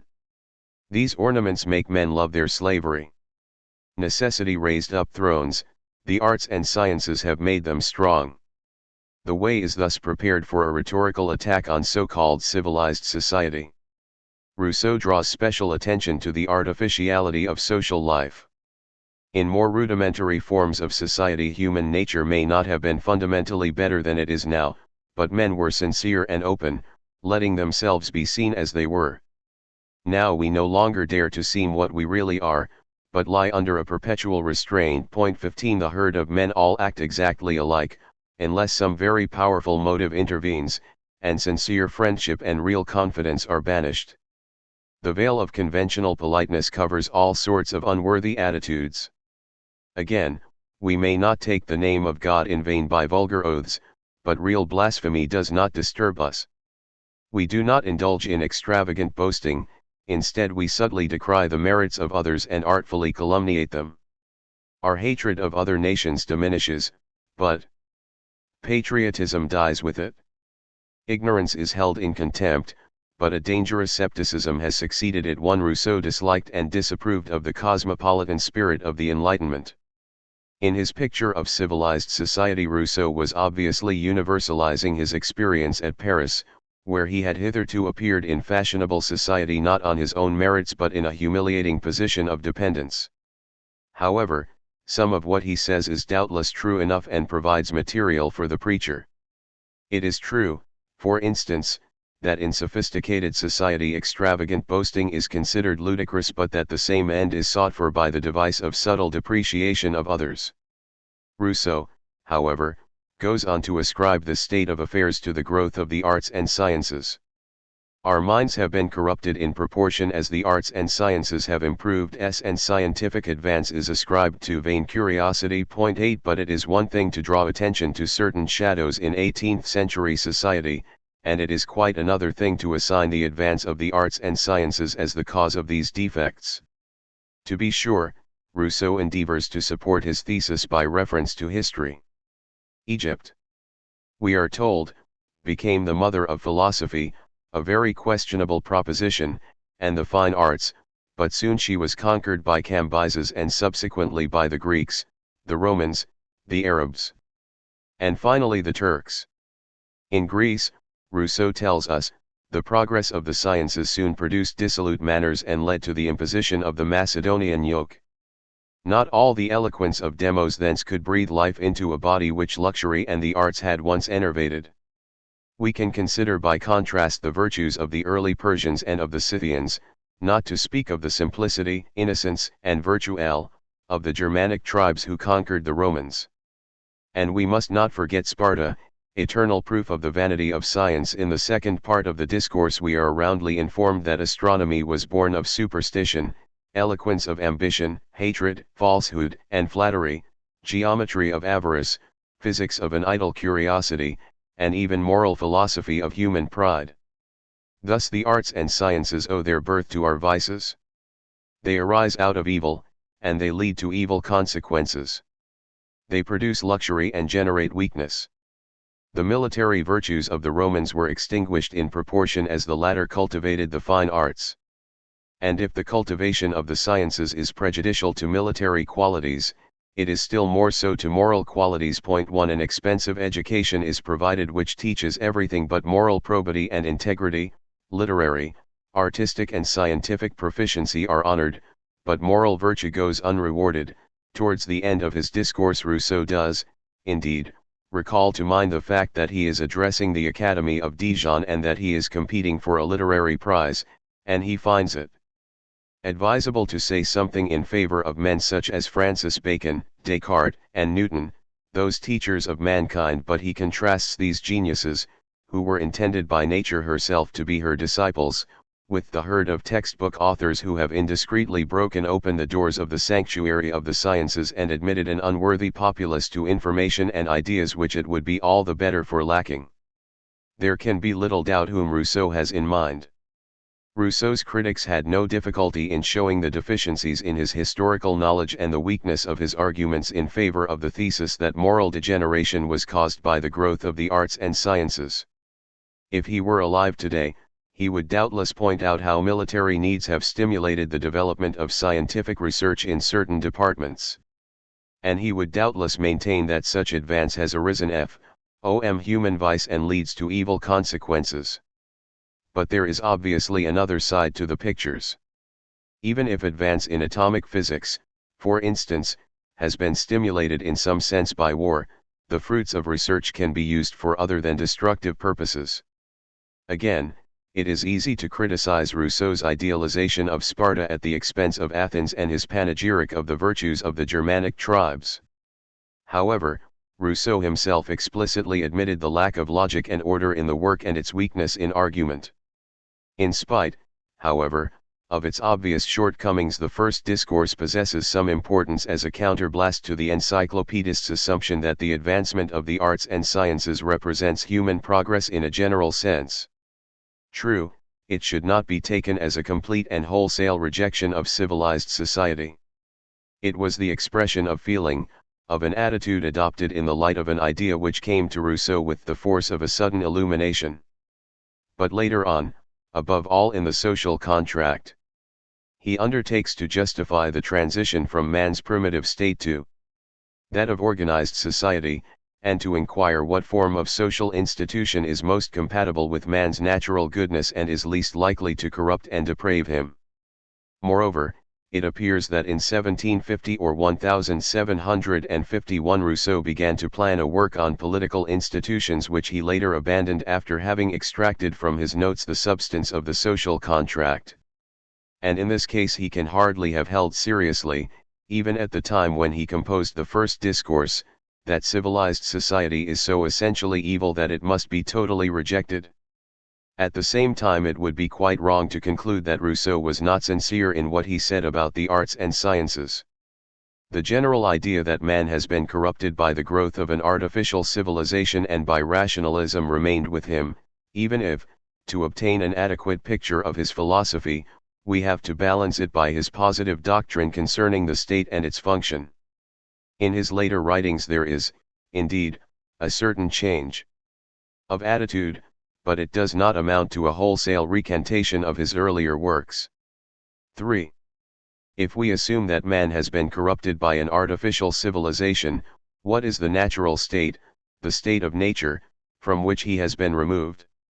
That is to say, what positive meaning is to be attached to the term state of nature? This question is discussed by Rousseau in his discourse on the origin and foundi on the inequality 0/mankind. We cannot, of course, observe the state of nature, for we are acquainted only with man in society. The really primitive condition of man eludes empirical investigation. Our interpretation, therefore, must take the form of a hypothetical account. Let us begin, then, by laying facts aside, as they do not affect the question. The investigations into which we may enter, in treating this subject, must not be considered as historical truths, but only as mere conditional and hypothetical reasonings, calculated to explain the nature of things rather than to ascertain their actual origin, just like the hypotheses which our physicists daily form about the formation of the world. In practice this means that we have to take man as we know him and then abstract from all supernatural gifts and from those faculties which he can acquire only in the course of a long process of social development. Indeed, we have to abstract from society itself. When we act in this way, we find man satisfying his hunger at the first oak and slaking his thirst at the first brook, finding his bed at the foot of the tree which afforded him a repast, and, with that, all his wants supplied. 1 Such a man would be physically robust, unafraid of the animals which he surpasses in skill, if not in strength, subject to few causes of sickness and so standing in little need of medicines, and still less of doctors. His chief concern would be self-preservation. His senses of sight, hearing, and smell would be refined, but not the senses of touch and taste, which are perfected by softness and sensuality. How does savage man differ from the animal? It is not so much the understanding that constitutes the specific difference between the man and the brute, as the human quality of freedom, and it is particularly in his consciousness of this liberty that the spirituality of his soul is displayed. For physics may explain in some degree the mechanism of the senses and the formation of ideas, but in the power of willing or rather of choosing, and in the feeling of this power, nothing is to be found but acts which are purely spiritual and wholly inexplicable by the laws of mechanism. Rousseau thus rejects outright the adequacy of a purely materialistic and mechanistic interpretation of man. A further quality which distinguishes man from the brute is the former's faculty of self-improvement, his perfectibility. But man was first governed by immediate wants and by instinct and feeling. To will and not to will, to desire and to fear, must be the first and almost the only operations of his soul until new circumstances occasion new development of his faculties. 3 The desires of the savage never go beyond his physical wants. The only goods he recognizes in the universe are food, a female and sleep. The only evils he fears are pain and hunger. Rousseau is imagining man wandering up and down the forests, without industry, without speech, and without home, an equal stranger to war and to all ties, neither standing in need of his fellow creatures nor having any desire to hurt them. Man is pictured, therefore, as devoid of social life and as not yet having reached the level of reflection. Can we say of such a man that he possesses moral qualities? In a strict sense, no, but it does not follow that man in a state of nature can be called vicious. We are not entitled to conclude that because man in his most primitive state had no idea of goodness, he was therefore bad. Again, where there are no mine and thine, there are no clear concepts of justice and injustice, but it does not follow that in the absence of these concepts men must behave in a violent and ruthless manner. Hobbes's picture of the state of nature as a state of war of all against all was unjustified. He was right in saying that self-love was the fundamental impulse, but self-love, in the sense of the impulse to self-preservation, does not of itself involve badness and violence. In the beginning the individual took little note of his fellows, and when he did so, the natural or innate feeling of compassion came into operation. It precedes all reflection, and even the brutes sometimes show it. To this theme of natural compassion and to its relation to self-love I shall return in the concluding section of this chapter. Meanwhile it is sufficient to note that for Rousseau man in the primitive state of nature is good. Even if he cannot be called good in a strictly moral sense, morality is simply a development of his natural feelings and impulses. Ticous in his letter to Christophe de Beaumont, Archbishop of Paris, which was printed in 1763, he could say roundly that the fundamental ethical principle is that man is naturally good and that there is no original perversity or sin in human nature. It will have been noted that Rousseau pictures primitive man as without speech. And in the first part of the discourse on inequality he makes some reflections about the origins of language and about its importance in man's intellectual development. Language originated in the simple cry of nature, 1. But in the course of time conventional signs were established by common consent, a particular name being given to a particular thing. But Rousseau does not profess to be able to explain how the transition took place from this stage of linguistic development to the use of general terms expressing general ideas. General ideas cannot be introduced into the mind without the assistance of words, nor can the understanding seize them except by means of propositions 1. But the words seem to postulate ideas or thoughts. We are left, therefore, with a problem. There is also the problem of the relation of language to society. I leave to anyone who will undertake it the discussion of the difficult problem, which was most necessary, the existence of society for the invention of language, or the invention of language for the establishment of society. 8. However, whatever the answers to such problems may be, the development of man's intellectual life would be unthinkable apart from the development of language. In the second part of the discourse on inequality, Rousseau discusses the transition from the state of nature to organized society. He imagines how men gradually came to experience the advantage of common undertakings and how they thus came, on separate occasions at least, to develop a sense of social bonds. But the point on which Rousseau lays special emphasis is the establishment of private property. The first man who, having enclosed a piece of ground, bethought himself of saying "this is mine," and found people simple enough to believe him, was the real founder of civil society. Property was introduced, equality disappeared, forests became smiling fields, slavery and misery arose with the crops. Metallurgy and agriculture were the two arts which produced this great revolution. Two moral distinctions between justice and injustice also appeared. But this is not to say that men were better than they had been in the state of nature. Usurpations by the rich, robbery by the poor, and the unbridled passions of both, suppressed the cries of natural compassion and the still feeble voice of justice and filled men with avarice, ambition, and vice. The newborn state of society thus gave rise to a horrible state of war. In other words, private property was the result of man's departure from his state of primitive simplicity. And it brought untold evils in its train. We have seen that Rousseau's primitive state of nature did not correspond to Hobbes's state of nature.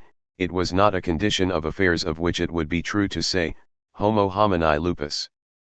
But the form of society which has just been described was likened by Rousseau to a state of war, and in this respect it is similar to Hobbes's state of nature, though in some other important respects it is dissimilar. For example, moral distinctions arise for Rousseau in the state of civil society which, considered in abstraction, precedes the formation of political society, for whereas for Hobbes moral distinctions really follow the covenant whereby political society and government are established. Given the insecurity and other evils which attend the establishment and development of the institution of private property, the establishment of political society, government, and law was a foregone conclusion. All ran headlong to their chains in hope of securing their liberty, or they had just wit enough to perceive the advantage of political institutions, without sufficient experience to enable them to foresee the dangers. One government and law were thus established by common consent. But Rousseau is not the man to wax enthusiastic over this development. On the contrary, the institution of political society bound new fetters on the poor and gave new powers to the rich, irretrievably destroyed natural liberty, fixed eternally the law of property and inequality, converted clever usurpation into unalterable right, and, for the advantage of a few ambitious individuals, subjected all mankind to perpetual labor, slavery, and wretchedness. Rousseau declares, therefore, that he is content to adopt the common opinion and to regard the establishment of political society as a real contract between the people and the chiefs chosen by them, a contract by which both parties bind themselves to observe the laws therein expressed, which form the bonds of their union. But we can go on to ask, what was the course of development of political society? Did it begin with arbitrary power and despotism, or was despotism a later development? Rousseau's answer to this question is unequivocal. I regard it then as certain that government did not begin with arbitrary power, but that this is the deprivation, the extreme term, of government, and brings it back finally to just that law of the strongest which it was originally designed to remedy. For in the state of nature there was only natural or physical inequality, which consists in inequality of natural gifts and talents, whether physical or mental. And it is useless to ask, what is its source? For the very name shows that it is established by nature. The subject of the discourse, therefore, is what Rousseau calls moral or political inequality. This is due originally to the development of our faculties, and it is rendered permanent and legitimate by the establishment of property and laws. We can say, in addition, that whenever it is not proportionate to natural or physical inequality, it is at variance with natural right. It is wrong, for instance, that the privileged few should gorge themselves with superfluities while the starving multitude is in want of the bare necessities of life. And when we arrive at despotism, we have come, as it were, full circle. The subjects, being all reduced to slaves, return to their first equality. And as their master is unrestrained, all moral distinctions and principles of equity vanish. Men have then returned to a state of nature. Yet it differs from the original state of nature. For the latter was a state of innocence and simplicity, whereas the former is the result of corruption.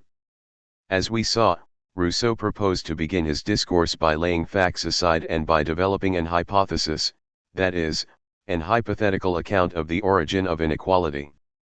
And according to his hypothesis, moral or political inequality can be attributed not only to the improvement of the human faculties but also, and above all, to the establishment first of private property and then of political society, government, and law. In the end we have a sharp antithesis between the natural goodness and simplicity of primitive man on the one hand and, on the other, the corruption of civilized man and the evils of organized society. At the same time perfectibility was assigned as one of the distinguishing marks of man as distinct from the brute. We can understand, therefore, the objection raised by Charles Bonnet, 1720–93, writing under the pseudonym of Philopolis, that if perfectibility is a natural attribute of man, civilized society is natural. And this is obviously by no means the only objection which can be brought against the discourse on inequality. But though Rousseau repeats in this discourse the attack on the idea of progress which he had made in the first discourse, he makes it clear at the end that he does not advocate the absurd idea of destroying society.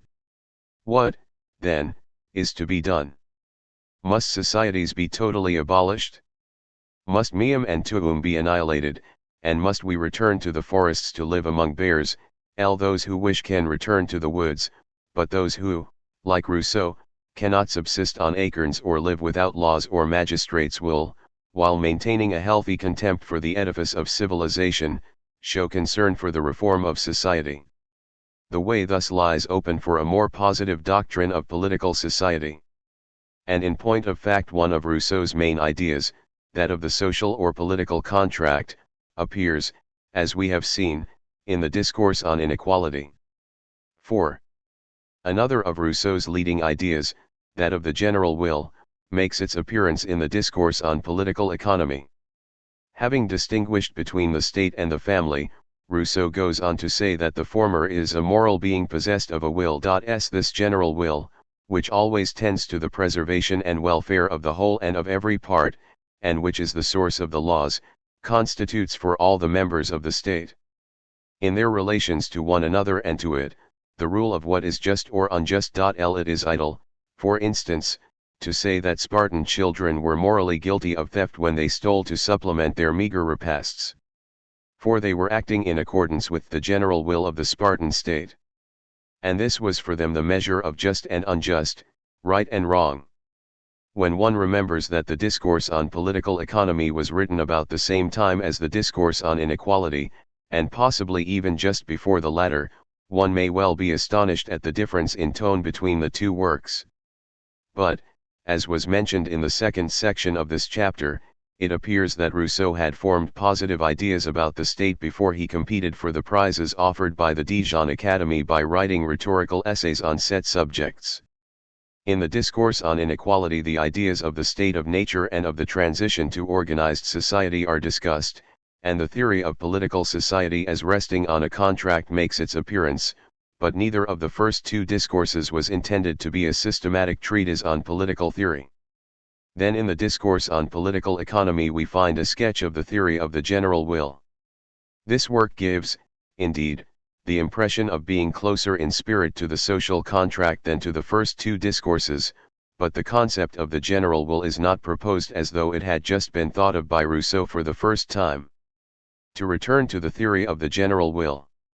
If we take a particular society within the state, say a religious body, this society possesses a will which is general in relation to its members, that is to say, it possesses a common will directed to the attainment of the ends of the society. But this will is particular if it is considered in relation to the general will of the state. Now, moral goodness involves identification of one's particular will with the general will. It follows, therefore, that a man may be a good member of some religious body, for example, but a bad citizen. For though his will may be at one with the general will of the former, this general will may be at variance with the general will of the state which comprises the religious body within itself. Rousseau assumes that the general will is directed towards the common good or interest, that the most general will is always the most just also, and that the voice of the people is in fact the voice of God. 1. The general will of the state, being more general than the general will of any society within the state, must prevail, for it is more just and directed to a more universal good. We can conclude, therefore, that the first and most important rule of legitimate or popular government, that is to say, of government whose object is the good of the people, is, to follow in everything the general will. 1. Again, if you would have the general will accomplished, bring all the particular wills into conformity with it, in other words, as virtue is nothing more than this conformity of the particular wills with the general will, establish the reign of virtue. 2. But if virtue is nothing more than conformity with the general will, to establish the reign of virtue can be nothing more than to conform all particular wills to the general will. Hence public education, on the necessity of which Rousseau lays stress, must be directed to facilitating and securing this conformity.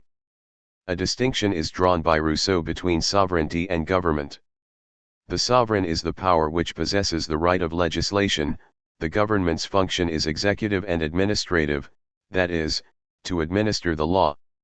The first duty of the legislator is to make the laws conformable to the general will. 3. And the general will is always on the side which is most favorable to the public interest, that is to say, most equitable, so that it is needful only to act justly to be certain of following the general will. What are we to understand by the general will? There is a natural temptation to interpret Rousseau as identifying the infallible general will with the voice of the people as expressed by vote in assembly. But he does not make this identification. In a large state such general assemblies of the whole people are impracticable, but even when a general assembly is practicable, it is by no means certain that its decision would be the expression of the general will. 6. Of course, if one speaks at all about a quasi-mystical general will of the state, which stands in need of articulate expression, one will inevitably tend to identify it with the expressed decision of the legislature or with the expressed will of some supposed mouthpiece of the people. And this tendency is certainly present in Rousseau. It could hardly be otherwise, given his premises. But it is no more than a tendency, it is not a position which he formally adopts. He explicitly allows, for instance, that an actual decision of the sovereign legislature may fail to be a true expression of the general will. It may be the expression of private interests which for some reason or other have wrongly prevailed. To say, for example, that the general will is the criterion of what is just and what is unjust is not, therefore, to say that no criticism of the laws of the state on the score of injustice is possible. That is why Rousseau can say that the legislator's first duty is to make the laws conform to the general will, and that it is needful only to act justly to be certain of following the general will. Such statements obviously suppose that law is not necessarily or inevitably the true expression of the general will, and that not even common decisions of a general assembly are immune from moral criticism. As far as the discourse on political economy is concerned, Rousseau evidently assumes that there is something higher than the state. We have seen that, according to him, the more general will is also the most just. We can say, therefore, that just as the wills of individuals and of particular societies within the state are particular wills in relation to the general will of the state, so is the will of an individual state a particular will if it is looked at in relation to the great city of the world, whose general will is always the will of nature, and of which the different states and peoples are individual members. Point 1. In other words, there seems to be at the back of Rousseau's mind the traditional concept of a natural moral law, engraven on men's hearts, obedience to which necessarily conduces to human happiness and welfare. And the general will of a political society is a particular canalization, so to speak, of the universal orientation of the human will to the good. The legislator's task is to conform the laws to this general will, and the citizen's task is to bring his particular will into harmony with the general will. If this general will represents, in a given political society, the universal orientation of the human will to the good of man, it represents what every member of the society really wills. This enables Rousseau to answer the objection that membership of society and obedience to law involve restraint and curtailment of liberty. Men are free by nature. And they unite in societies to assure not only their property and life but also their liberty. In point of fact, however, they become subject to restraint when they form organized societies, they become subjects instead of masters. And is it not paradoxical in the extreme to suggest that men become free or preserve freedom by becoming subjects? Rousseau answers by appealing to the idea of law. It is to law alone that men owe justice and liberty. 1. But this answer can be effective only in so far as law expresses the general will and in so far as the latter represents the real will of everyone and what everyone's reason really dictates. In obeying the law, a man is thus obeying his own reason and judgment and following his own real will. And to follow one's own judgment and will is to be free. Hence the obedient citizen is the truly free man, for he obeys a law which expresses his own real will. This notion was to be of considerable importance in later philosophy. In the discourse on political economy, therefore, which, as has been already remarked, differs strikingly in tone from the first two discourses, we find an emphatic statement of the most significant theory of the social contract, namely that of the general will. The theory gives rise to considerable difficulties and problems, but further discussion is best postponed to the next chapter. The concluding section of this chapter, however, may help to throw a little more light on Rousseau's general outlook. In the final pages of the Discourse on Political Economy, Rousseau deals with the subject of taxation. In his opinion, the most equitable system of taxation, and consequently the one best suited to a society of free men, would be a capitation tax in proportion to the amount of property which a man possesses over and above the necessities of life. Those who possess only the latter should pay nothing at all. As for the other citizens, the tax should be levied, not in simple ratio to the property of the taxed, but in compound ratio to the difference of their conditions and the superfluity of their possessions. It is perfectly just that the more wealthy a man is, the more he should pay in taxation. For one thing, the rich derive great advantages from the social contract. Society protects their possessions and opens to them easy access to lucrative positions of eminence and power. They enjoy many advantages which the poor fail to enjoy. Hence, as the richer a man is, the more he gets out of the state, so to speak, he should be taxed in proportion to his wealth. There should also be heavy taxes on all luxuries. For then either the rich will substitute socially useful for socially useless expenses, or the state will receive high taxes. In either case the state will gain. If we care to translate Rousseau's ideas into modern terms, we can say that he advocated a system of graduated income tax, according to which those with very low incomes would pay nothing at all, while those possessing incomes above a certain level would pay a tax constantly increasing as we go up the scale. This is not, of course, exactly what he says. For he thinks in terms of property and of superfluities rather than in terms of income. But it indicates the spirit of his proposals. And it is significant that he speaks of these proposals as tending insensibly to bring all fortunes nearer to that middle condition which constitutes the genuine strength of the state. 1.5. It was Rousseau's constant thesis that the fundamental impulse in man is self-love.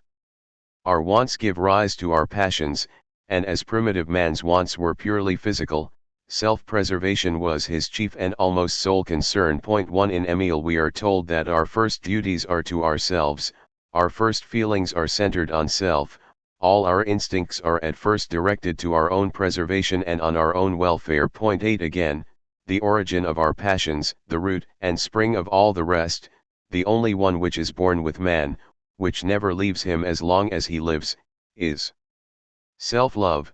This passion is primitive, instinctive, it precedes all the rest, which are in a sense only modifications of it. But this fundamental passion of self-love is not to be confused with egoism. For egoism is a feeling which arises only in society, and which leads a man always to prefer himself to others. In the true state of nature egoism did not exist. 5 For primitive man did not make the comparisons which are required for egoism to be possible. Self-love, considered in itself, is always good, always in accordance with the order of nature. 6 In his letter to the Archbishop of Paris, Rousseau says that self-love is a passion indifferent in itself to good and evil, it becomes good or evil only by accident and according to the circumstances in which it develops.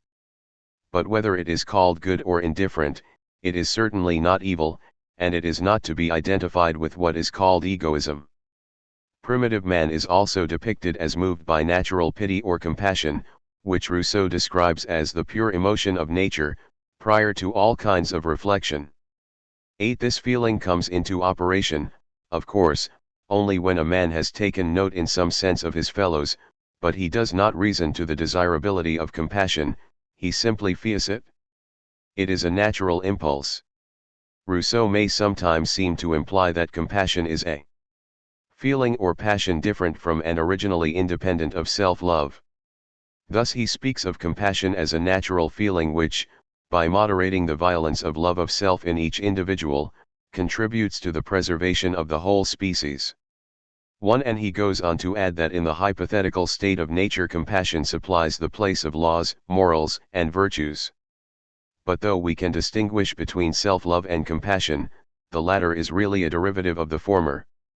We are told in Emile that the child's first sentiment is self-love, and that his second, which is derived from it, is love of those about him. 2 True, Rousseau is here speaking of something which goes beyond natural pity or compassion. But later he undertakes to tell us how pity, the first relative sentiment which touches the human heart according to the order of nature 3 is born. We are informed that the individual sympathizes with or feels compassion for, not those who are happier than himself, but only those who are more unfortunate than he is and who are suffering from ills from which he does not believe himself to be immune. In other words, man originally feels pity because he identifies himself with the sufferer. And in this case it is not so much that the original impulse of self-love is accompanied and modified by an independent natural feeling of pity and compassion as that the latter is comprised in the former and grows out of it when man takes note of his fellows. In this sense it is the first relative sentiment. Now, all morality is founded on these natural feelings. In his letter to the Archbishop of Paris, Rousseau remarks that love of self is not a simple passion. For man is a composite being, sensitive and intelligent. Sense appetite tends to the good of the body, while the desire of the intelligent part of man, the desire or love of order, tends to the good of the soul. This last love, developed and rendered active, bears the name conscience, but the operations of conscience, the love of order, postulate knowledge of order. It is, therefore, only when man has begun to take note of his fellows and to apprehend relations and make comparisons that he comes to have such ideas as justice and order, and that conscience can operate. Given the necessary reflection, moral concepts are formed and virtues and vices arise. but all these are founded on man's fundamental feelings. The concept of justice, for example, is founded on self-love. Thus the first notion of justice springs not from what we owe to others, but from what is due to us. 1 Again, from the natural emotion of compassion flow all those social virtues of which he, Mandeville, denied man the possession. What is generosity, clemency, or humanity but compassion applied to the weak, to the guilty, or to mankind in generally too? And conscience, as we have seen, is founded on love of self as present in man as an intelligent or rational being. If our whole moral life depends on our fundamental impulses or passions, it is not surprising to find Rousseau attacking those who maintain that moral education consists in extirpating them. Our passions are the chief means of self-preservation. To try to destroy them is therefore as absurd as it is useless. This would be to overcome nature, to reshape God's handiwork. 3 In point of fact, moral development consists in the right direction and extension of the fundamental passion of self-love. Extend self-love to others and it is transformed into virtue, a virtue which has its root in the heart of every one of us. Self-love is capable of development into the love of all mankind and the promotion of the general happiness which are the concern of every truly virtuous man. Morality is thus the unthwarted and unprevented development of man's natural passions and feelings. Vice is not natural to man, it constitutes a distortion of his nature. Our natural passions are few in number, they are the means to freedom, they tend to self-preservation. All those which enslave and destroy us have another source. Nature does not bestow them on us, we seize on them in her despite. For instance, the rise of civilization has multiplied man's wants and needs, and this has given rise to selfishness and to the hateful and angry passions. It is easy, therefore, to understand Rousseau's insistence that it is the simple, those who stand nearest to nature and whose feelings and passions have been least corrupted by an artificial civilization, who are most open to the voice of conscience. Virtual sublime science of simple minds, are such industry and preparation needed if we are to know you? Are not your principles graven on every heart? Need we do more, to learn your laws, than examine ourselves and listen to the voice of conscience, when the passions are silent? This is the true philosophy, with which we must learn to be content. 6 And Arcusso makes the Savoyard priest assert that there is therefore at the bottom of our hearts an innate principle of justice and virtue by which, in spite of our maxims, we judge our own actions or those of others to be good or evil, and it is this principle which I call conscience. To exist is to feel. Our feeling is undoubtedly earlier than our intelligence, and we had feelings before we had ideas. To know good is not to love it, this knowledge is not innate in man. But as soon as his reason leads him to perceive it, his conscience impels him to love it. It is this feeling which is innate. Hence, although Rousseau does not deny, but rather asserts, that reason and reflection have a part to play in the development of morality, he lays the emphasis on feeling.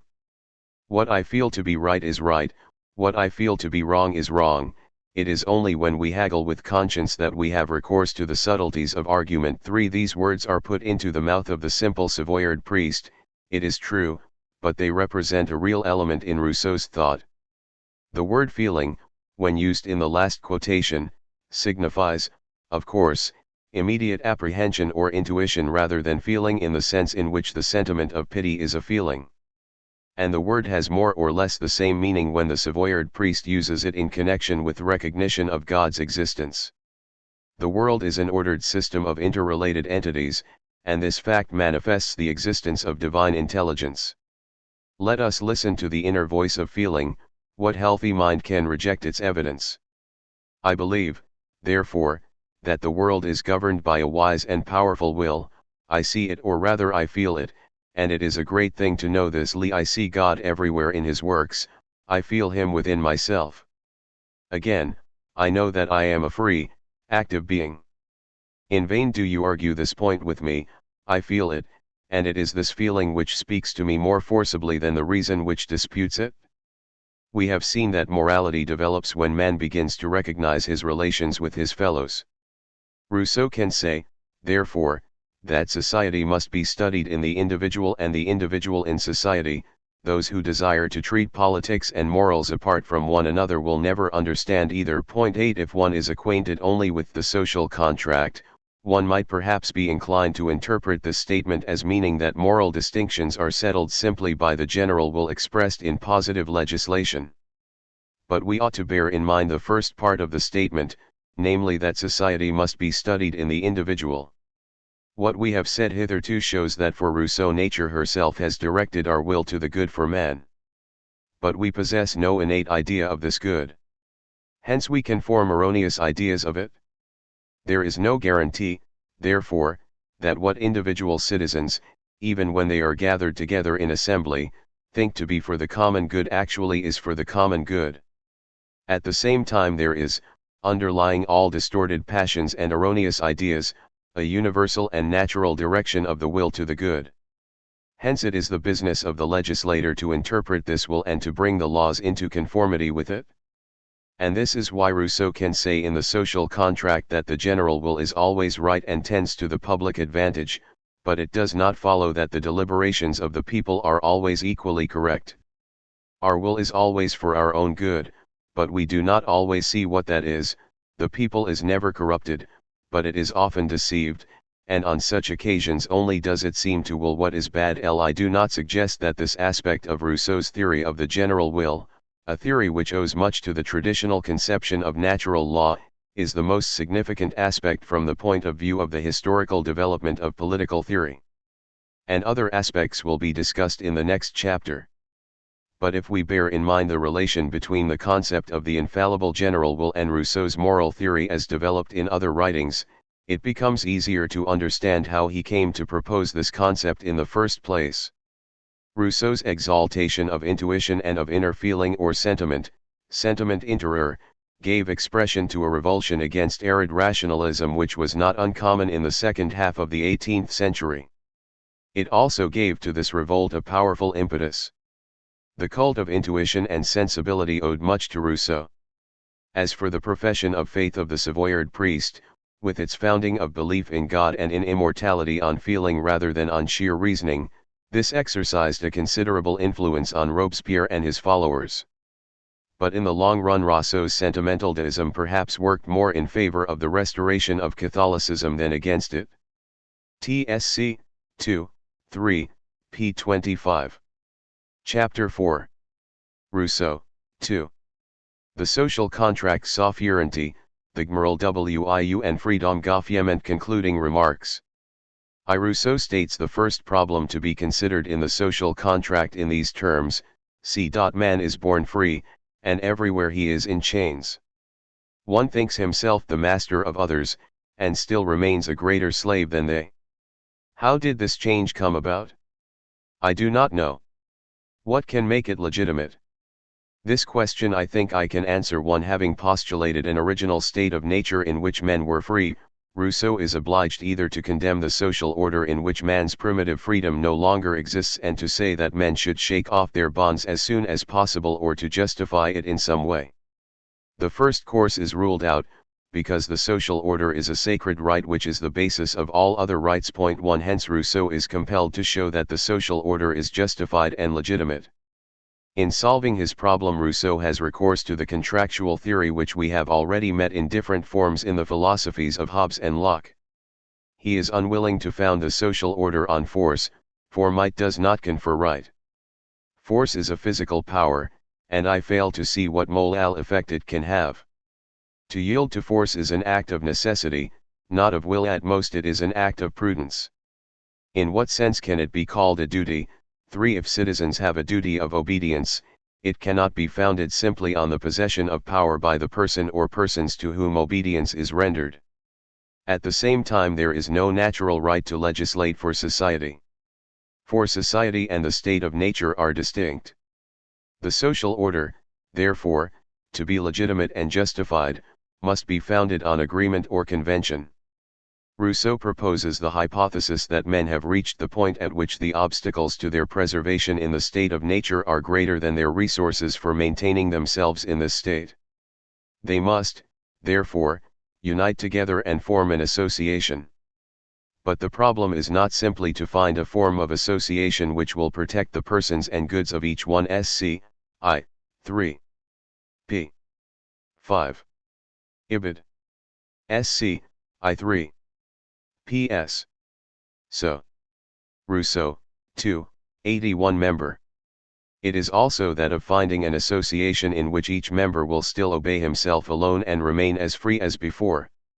This is the fundamental problem of which the Société contract provides the solution. 1. In essence, the social compact or contract can be expressed as follows. Each of us puts his person and all his power in common under the supreme direction of the general will, and, in our corporate capacity, we receive each member as an indivisible part of the whole. 1. This act of association immediately creates a moral and collective body, a public person, the republic, or body politic. It is called the state when considered as passive, the sovereign when considered as active, and a power when compared with other similar bodies. Its members are called collectively the people, while, taken individually, they are called citizens, as sharing in the sovereign power, and subjects, as being under the laws of the state. This theory of the social contract obviously differs from that of Hobbes. According to the latter's theory, individuals agree to hand over their rights to a sovereign who stands outside the covenant, not being a party to it. Government is thus set up by the same agreement that creates an organized society. In fact, the existence of the body politic really depends on its relation to the sovereign, who might, indeed, be an assembly and not an individual, but who is distinguishable from the contracting parties. In Rousseau's theory, however, the original contract creates a sovereign which is identical with the contracting parties taken collectively, and nothing at all is said about government. For Rousseau, the government is simply an executive power which is dependent for its power on the sovereign assembly or body politic. Hobbes's problem was one of social cohesion. Given his view of man and of the state of nature, he was faced with the task of finding an effective counterbalance to the centrifugal forces in human nature. Or, more concretely, he was faced with the problem of finding an effective remedy for the greatest evil of society, namely civil war. He found the solution in centralized government, in a theory of sovereignty which emphasized above all things the position of the government. And as he accepted the hypothesis of the state of nature, he had to incorporate this emphasis on government into his account of the covenant whereby the transition from the state of nature to that of organized society is effected. Rousseau's 1 Sc. I. 6, p. 14. Ibid. p. 1,5. 82. Problem, however, was different. Given his insistence on liberty, and given his desire to show that the change from the state of nature to that of organized society was not a substitution of slavery for freedom for the sake of mere security, he felt himself compelled to show that in society a higher form of liberty is acquired than the one enjoyed in the state of nature. One would not, therefore, expect to find him emphasizing the idea of government in his account of the social contract, or the idea of the contracting parties handing over our rights to a sovereign who stands outside the contract. Instead, we find him emphasizing a mutual agreement between the contracting parties which creates a new moral entity in which each member realizes himself more fully than he could do in the state of nature. Obviously, this signifies a marked change of attitude and tone between the first two discourses and the social contract. True, in the discourse on inequality we can see, as was remarked in the last chapter, some elements of Rousseau's mature political theory making their appearance. But the first discourse inevitably gives the impression that for Rousseau political society is an evil, whereas in the social contract we find man's true nature being fulfilled, as it were. In the social order, he becomes, instead of a stupid and unimaginative animal, an intelligent being and a man. There is not, indeed, a pure contradiction between the first discourse and the social contract. In the former, Rousseau is speaking of the evils of civilized society as it actually existed, particularly in France, whereas in the social contract he is speaking rather of political society as it ought to be. And even in the latter work, while extolling the benefits which man acquires by the social contract, he remarks that the abuses of this new condition often degrade him below that which he left. 2. At the same time it can hardly be denied that there is a remarkable change of tone and emphasis. And the same is true of the relation of the social contract to the discourse on inequality. The impression given by the latter is that man, naturally good, acquires moral ideas and moral qualities in the strict sense during a gradual process of development in which civil society, in the sense of loose social bonds, precedes the formation of organized political society. But in the social contract Rousseau speaks as though through the institution of political society man passes at once from a non-moral to a moral state. The passage from the state of nature to the civil state produces a very remarkable change in man, by substituting justice for instinct in his conduct, and giving his actions the morality which they had formerly lacked. The state becomes the source of justice and the basis of rights. Here again there is perhaps no sheer contradiction. The social contract is after all nothing but a philosophical fiction, as Hume puts it, and we can, if we like, regard Rousseau as making a theoretical or logical, rather than an historical, distinction between man in society and man considered in abstraction from society. As a mere isolated individual, man, while not vicious or bad in himself, is not properly a moral being. It is only in society that his intellectual and moral life develops. And this is substantially what Rousseau had said in the Discourse on Inequality. At the same time there is a change of tone. True, this change of tone can be explained in large part by difference of purpose. In the discourse Rousseau was concerned with the origins of inequality, and he ascribes to the institution of society the origin of what he calls moral or political inequality. The emphasis is on inequality, as is indicated by the title of the discourse. In the social contract Rousseau is concerned with the benefits which man acquires from the institution of society, such as the substitution of civil and moral for merely natural liberty. But though the change in tone is explicable largely in terms of difference of purpose, it is there nonetheless. In the social contract, a new, and more important, aspect of Rousseau's political theory is displayed. We can see, therefore, how misleading the opening words of the first chapter of the social contract can be, if they are taken as an adequate statement of Rousseau's position. Man is born free, and everywhere he is in chains. These words formulate a problem, not a solution. The solution is to be found in the idea of the transformation of natural into civil and moral liberty. What a man loses by the social contract is his natural liberty and an unlimited right to everything which he tries to get and succeeds in getting. What he gains is civil liberty and the proprietorship of all he possesses. Natural liberty is limited only by the strength of the individual. Civil liberty is limited by the general will, with which the real will of each member of society is one. Mere possession is the effect of force or of the right of first occupation. Proprietorship is founded on a positive title. It is a right conferred by the state.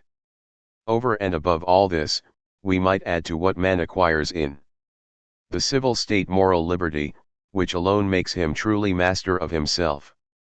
For the mere impulse of appetite is slavery, while obedience to a law which we prescribe to ourselves is liberty. One in some forms of society, in a tyrannical and capricious dictatorship for example, men are indeed reduced to slavery, and they may be worse off than in the state of nature.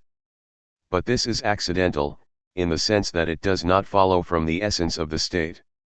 If we consider the state in its essence, we must say that its institution is an incalculable benefit to man. By accepting the contractual theory Rousseau is faced, of course, with the same difficulty with which Locke was faced. Are we to say that the original contracting parties bound not only themselves but also their descendants? And, if so, what is our justification for saying this? Rousseau does not appear to consider this problem explicitly, though he makes it clear that the citizens of a state can at any time agree to dissolve the contract. There neither is nor can be any kind of fundamental law binding on the body of the people, not even the social contract itself. Again, there is in the state no fundamental law that cannot be revoked, not excluding the social compact itself, for if all the citizens assembled of one accord to break the compact, it is impossible to doubt that it would be quite legitimately broken. 3 As for individuals taken singly, Rousseau refers to Grotius's opinion that each man can renounce his membership of his own state and recover his natural liberty by leaving the country. He appears to endorse this opinion by adding that it would be indeed absurd if all the citizens in assembly could not do what each can do by himself. Rousseau appends a note to say that flight from the country to escape one's obligations in the hour of need would be a criminal and punishable act. Presumably he considered that as the social contract brings into existence a new moral being, this being continues to exist, in spite of the fact that some members die and new members are born, unless the members collectively dissolve the contract in one of their periodic assemblies. The membership in the state does not affect the latter's continual existence as a moral being. 2. We have seen that according to Rousseau the public person which is formed by the union of individuals through the social contract is called, when considered as active, the sovereign. This means in effect that the sovereign is the whole body of the people. As legislating, as the source of law. Now, law is the expression of will. Rousseau can say, therefore, that sovereignty is nothing less than the exercise of the general will. 1. Each citizen has a dual capacity. As a member of the moral being which is the source of law, he is a member of the sovereign. Considered as standing under the law and bound to obey it, he is a subject. The individual possesses, of course, a particular will, and this may be at variance with the general will. It is his civic duty to conform his particular will to the general will of the sovereign, of which he is himself a member. Sovereignty, Rousseau insists, is inalienable. For it consists in the exercise of the general will, and this will cannot be alienated or transferred. One may transfer power, but not will. This is why Rousseau later insists that the people cannot elect representatives in the full sense of the word, it can only elect deputies. Sovereignty, for the same reason as makes it inalienable, cannot be represented, it lies essentially in the general will, and will does not admit of representation. It is either the same or other, there is no intermediate possibility. The deputies of the people, therefore, are not and cannot be its representatives, they are merely its stewards, and can carry through no definitive acts. Every law the people has not ratified in person is null and void. B. Rousseau draws the conclusion that the people of England are free only during the election of members of Parliament, and that then they relapse into slavery. For the same reason sovereignty is indivisible. For the will, the exercise of which is called sovereignty, is the general will, and this cannot be divided. Divide it, and you have only particular wills, and thus no sovereignty. We cannot divide sovereignty into various powers, such as legislative and executive powers. The executive power or government is neither the sovereign nor a part of it, it is concerned with the administration of law and is a mere instrument of the sovereign.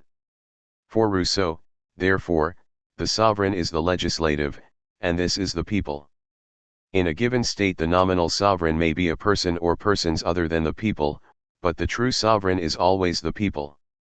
Needless to say, by people Rousseau does not mean one class in the state, as distinct from another class or from other classes, he means the whole body of citizens.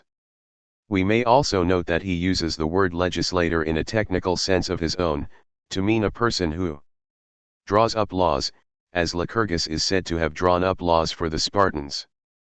But a legislator in this sense does not, of course, possess sovereign power. His function is advisory or illuminative, in the sense that his task is to enlighten the sovereign people so that it may act with a clear idea of what the common interest really is here and now. Sovereignty, therefore, is said to be the exercise of the general will, and the sovereign is the people, in whom this will resides. But what is meant by the general will? The natural temptation, of course, is to understand the term general will primarily in relation to the willing subject, the sovereign people, in its legislative function. We may then be easily led to think that the general will can be identified to all intents and purposes with the decision expressed in a majority vote of the assembly. And if we interpret Rousseau in this sense, we shall be likely to comment that his description of the general will as infallible, and as always tending to the public advantage is both absurd and pernicious. Absurd, because there is no guarantee that a law enacted by a popular assembly really will be to the public advantage, pernicious, because it encourages tyranny and intolerance. But the interpretation on which these conclusions are based is incorrect. In any case it places the emphasis wrongly. We must recall to mind first of all Rousseau's famous distinction between the general will, volonté générale, and the will of all, uolal 1.te2. There is often a great deal of difference between the will of all and the general will. The latter considers only the common interest, while the former takes private interest into account and is no more than a sum of particular wills. The general will is, indeed, general in the sense that it is the will of a universal subject, the sovereign people, but the emphasis is placed by Rousseau on universality of object, namely the common interest or good or advantage. And this general will cannot be identified without more ado with the sum of particular wills as manifested in a majority, or even in a unanimous, vote. For the result of voting may give expression to a mistaken idea of what the common good involves and demands, and a law which is enacted as the result of voting may conceivably be detrimental to the public advantage.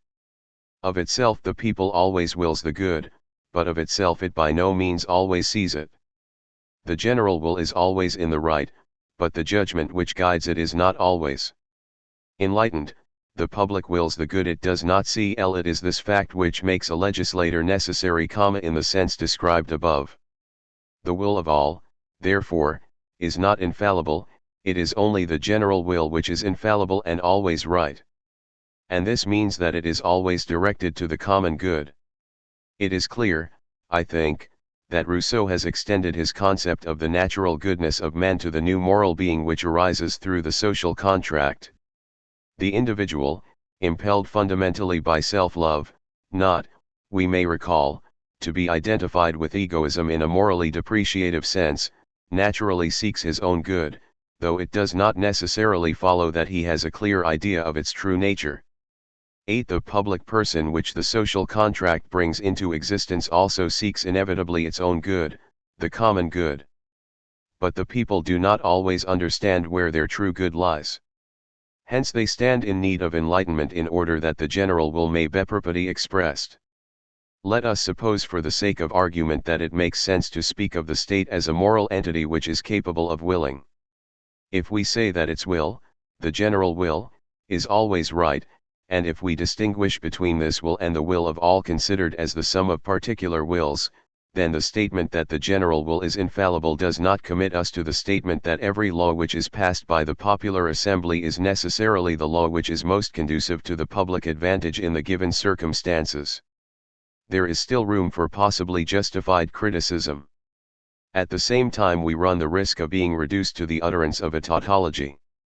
For if we say that the general will is always right, and if we mean by this that the general will is always directed to the common good, the question arises whether we are saying anything more than that the will for the common good is the will for the common good, if, that is to say, we define the general will in terms of a universal object, namely the common good or interest. It might be maintained, therefore, that Rousseau can be saved from an uncritical worship of the legislative decisions of public assemblies only by reducing what he says to an innocuous tautology. The comment might then be made that what is really required is a clear account of what it means to speak about the state as a moral entity with a will. If this will is not identical with the will of all, what exactly is it? Is it something over and above all particular wills? Or is it rather particular wills taken collectively and considered according to their natural orientation towards the good rather than as directed by the particular concepts of the good in the minds of their owners? In the first case we are faced with an ontological problem. That is to say, we are faced with the problem of the ontological status of the subsistent general will. In the second case some reconsideration by Rousseau of his initial individualism would seem to be demanded. For the will of A is directed towards A's good, and the will of B is directed towards B's good.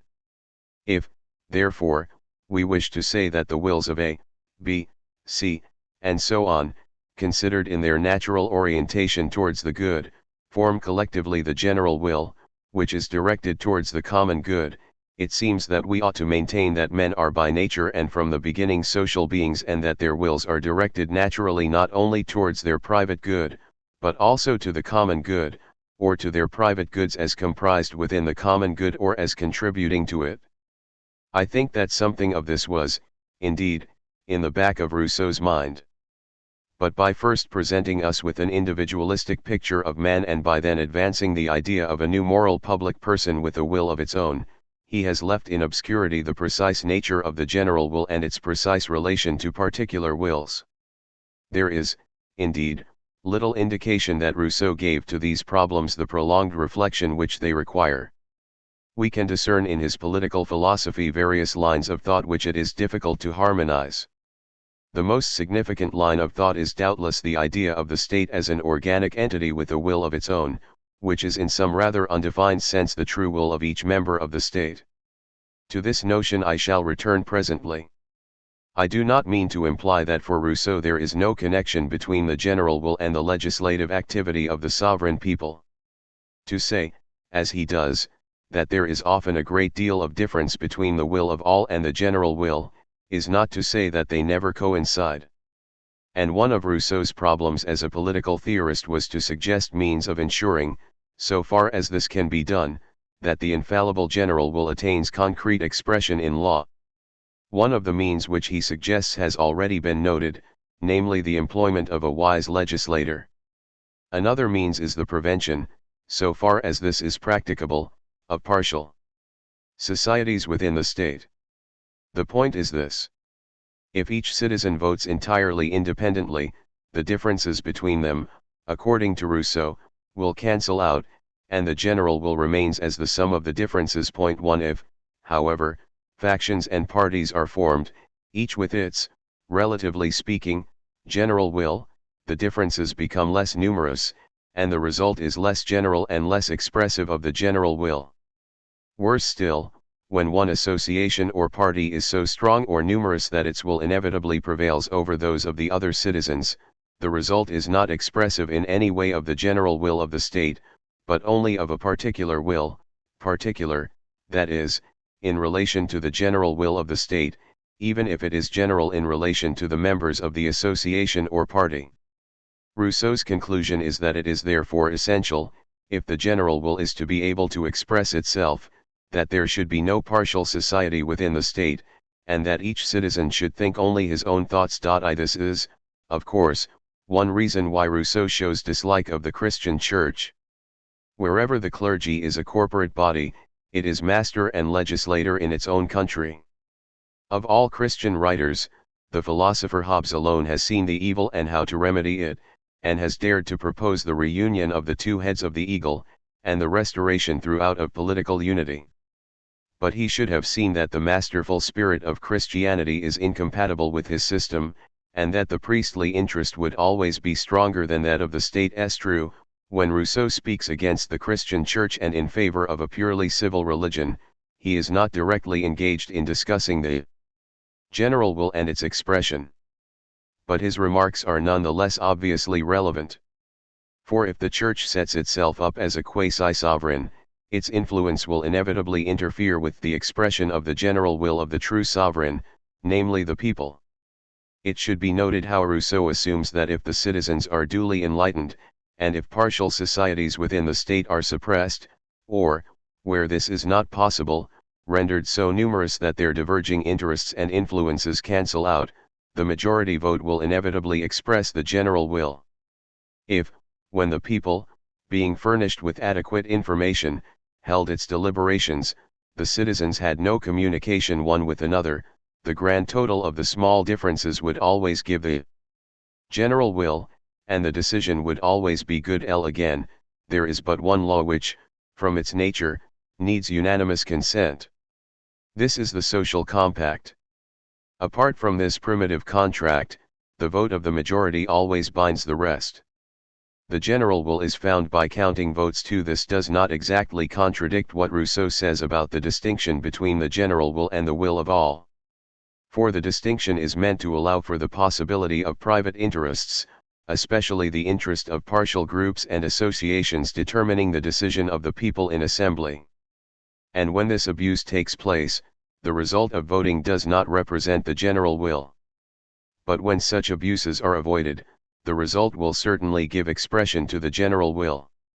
Of course, in one sense this is obviously true, namely in the sense that the will of a majority is more general than the will of a minority. But this is a truism. And it is not all that Rousseau has in mind. For a law which is the expression of the general will is for him a law which tends to or secures or preserves the common good or interest. If, therefore, the influence of group interests is avoided, the expressed will of the assembly is infallibly conducive to the public good. Criticism of the assembly's expressed will would seem to be legitimate only on the ground of undue influence by private party and group interests. If we assume that each citizen is thinking his own thoughts and is not exposed to illegitimate pressures, there does not seem to be any ground left, on Rousseau's premises, for criticizing the expressed will of the assembly, even if it is expressed only by a majority vote. It is true that he asserts that the majority should approach unanimity in proportion to the gravity of the matters to be decided, but this does not alter the fact that the general will is formed by counting votes, and that, all the qualities of the general will still reside in the majority. 3 Rousseau's discussion of the general will is closely connected with the problem of freedom. As we have seen, he wished to justify the transition from the hypothetical state of nature to that of organized political society. Believing that man is naturally free and that freedom is an inestimable value, he felt himself compelled to show that through the social contract, which gives rise to the state, man, instead of losing freedom, acquires a higher kind of it. For to renounce liberty is to renounce being a man. Rousseau maintained, therefore, that by the social contract natural liberty is exchanged for civil liberty. But it is obvious that in society men are compelled to obey the law. If they do not do so, they are punished. And, given this situation, is it possible to hold that by exchanging the state of nature, in which man was free to do whatever he had the physical capacity for doing, for the state of political society he became more, and not less, free than before, or at least that he acquired a truer and fuller freedom? Rousseau's treatment of this problem is celebrated. In the first place, the social contract must be understood as including the tacit undertaking to submit to the general will, and that whoever refuses to do this shall be subjected to compulsion.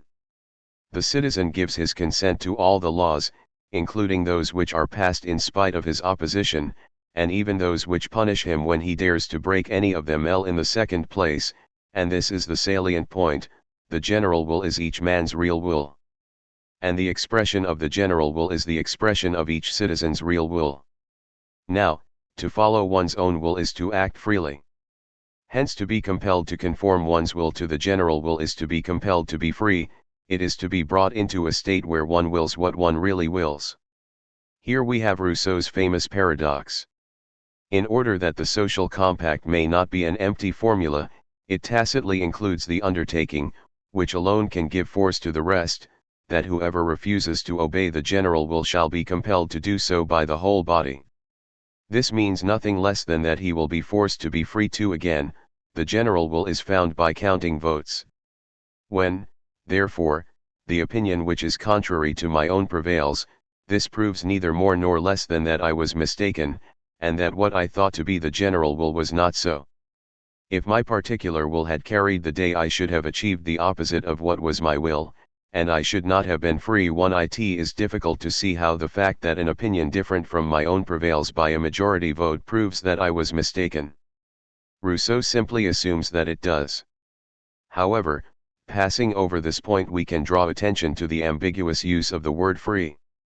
Another man might be content to say that if freedom means freedom to do whatever one wishes to do and is physically capable of doing, it is, indeed, curtailed by membership of the state. But curtailment of one's freedom by law is essential to the well-being of society, and, in view of the fact that the advantages of society outweigh its disadvantages, such curtailment needs no other justification than its utility. The only relevant problem is that of restricting it to the minimum required by the common good.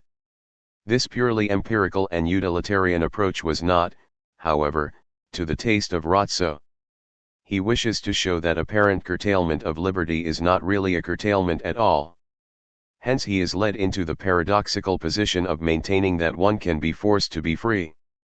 And the very fact that the position immediately strikes one as being paradoxical suggests that the word free is being given a sense which, whatever it may be, is different from the sense or senses which it normally bears. To apply this word to a man who is forced, for example, to obey a certain law does not conduce to clarity. It is to suggest, by applying a word outside its normal range of meaning, that force and compulsion are not really force and compulsion. Linguistic criticism may appear tiresome and superficial to some minds. But it has in reality a considerable practical importance. For the transference of laudatory names or epithets to situations which lie outside their normal range of meaning is a stock device of political propagandists who wish to render these situations more acceptable. Thus the term democracy, perhaps with the prefix true or real, is sometimes applied to a state of affairs in which the few tyrannize over the many with the aid of force and terror. And to call compulsion being forced to be free is an instance of the same kind of thing. Later we find Robespierre saying that the will of the Jacobins was the general will and calling the revolutionary government the despotism of liberty. Linguistic criticism can throw some much needed light on these troubled waters. These remarks are not, of course, intended to suggest that Rousseau himself was in any way a friend of despotism or tyranny or terror.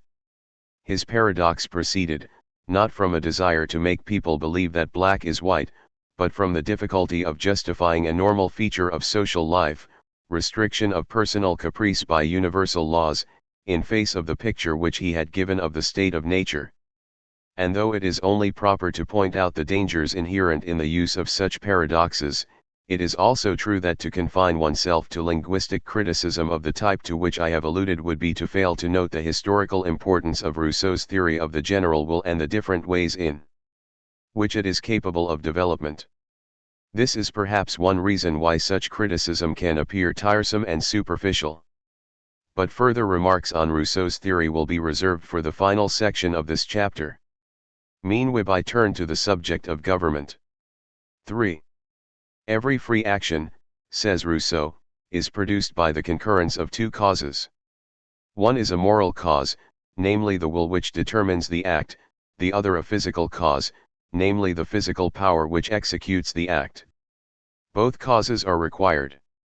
A paralytic may will to run, but, lacking the physical power to do so, he stays where he is.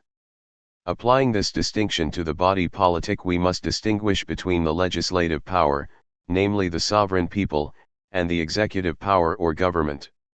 The former gives expression to the general will in universal laws and does not concern itself with particular actions or persons.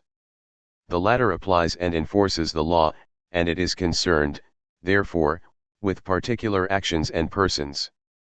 I call government, or supreme administration, the legitimate exercise of the executive power, and prince, or magistrate the man or the body entrusted with this administration. The action by which a people puts itself under a prince is not a contract, it is simply and solely a commission. 1. It follows that the sovereign can limit or modify or recover the executive power at its pleasure. Indeed, Rousseau envisages periodic assemblies of the sovereign people in which two questions should be voted on separately: does it please the sovereign to preserve the present form of government, and does it please the people to leave its administration in the hands of those who are actually in charge of it? 8. Obviously, Rousseau is here envisaging small states like Swiss cantons, where it is physically possible for the people to meet together periodically. However, the general principle, that the government is merely the instrument or minister of the sovereign people, holds good for all states. Of course, to say that the people can recover the executive power does not mean that it can decide to exercise this power itself. Not even in a small Swiss canton could the people carry on day-by-day administration. And, on Rousseau's principles, the sovereign people is concerned in any case with legislation, not with administration, except in the sense that if it is dissatisfied with the existing government's administration, it is entitled to dismiss it and entrust the executive power to another government.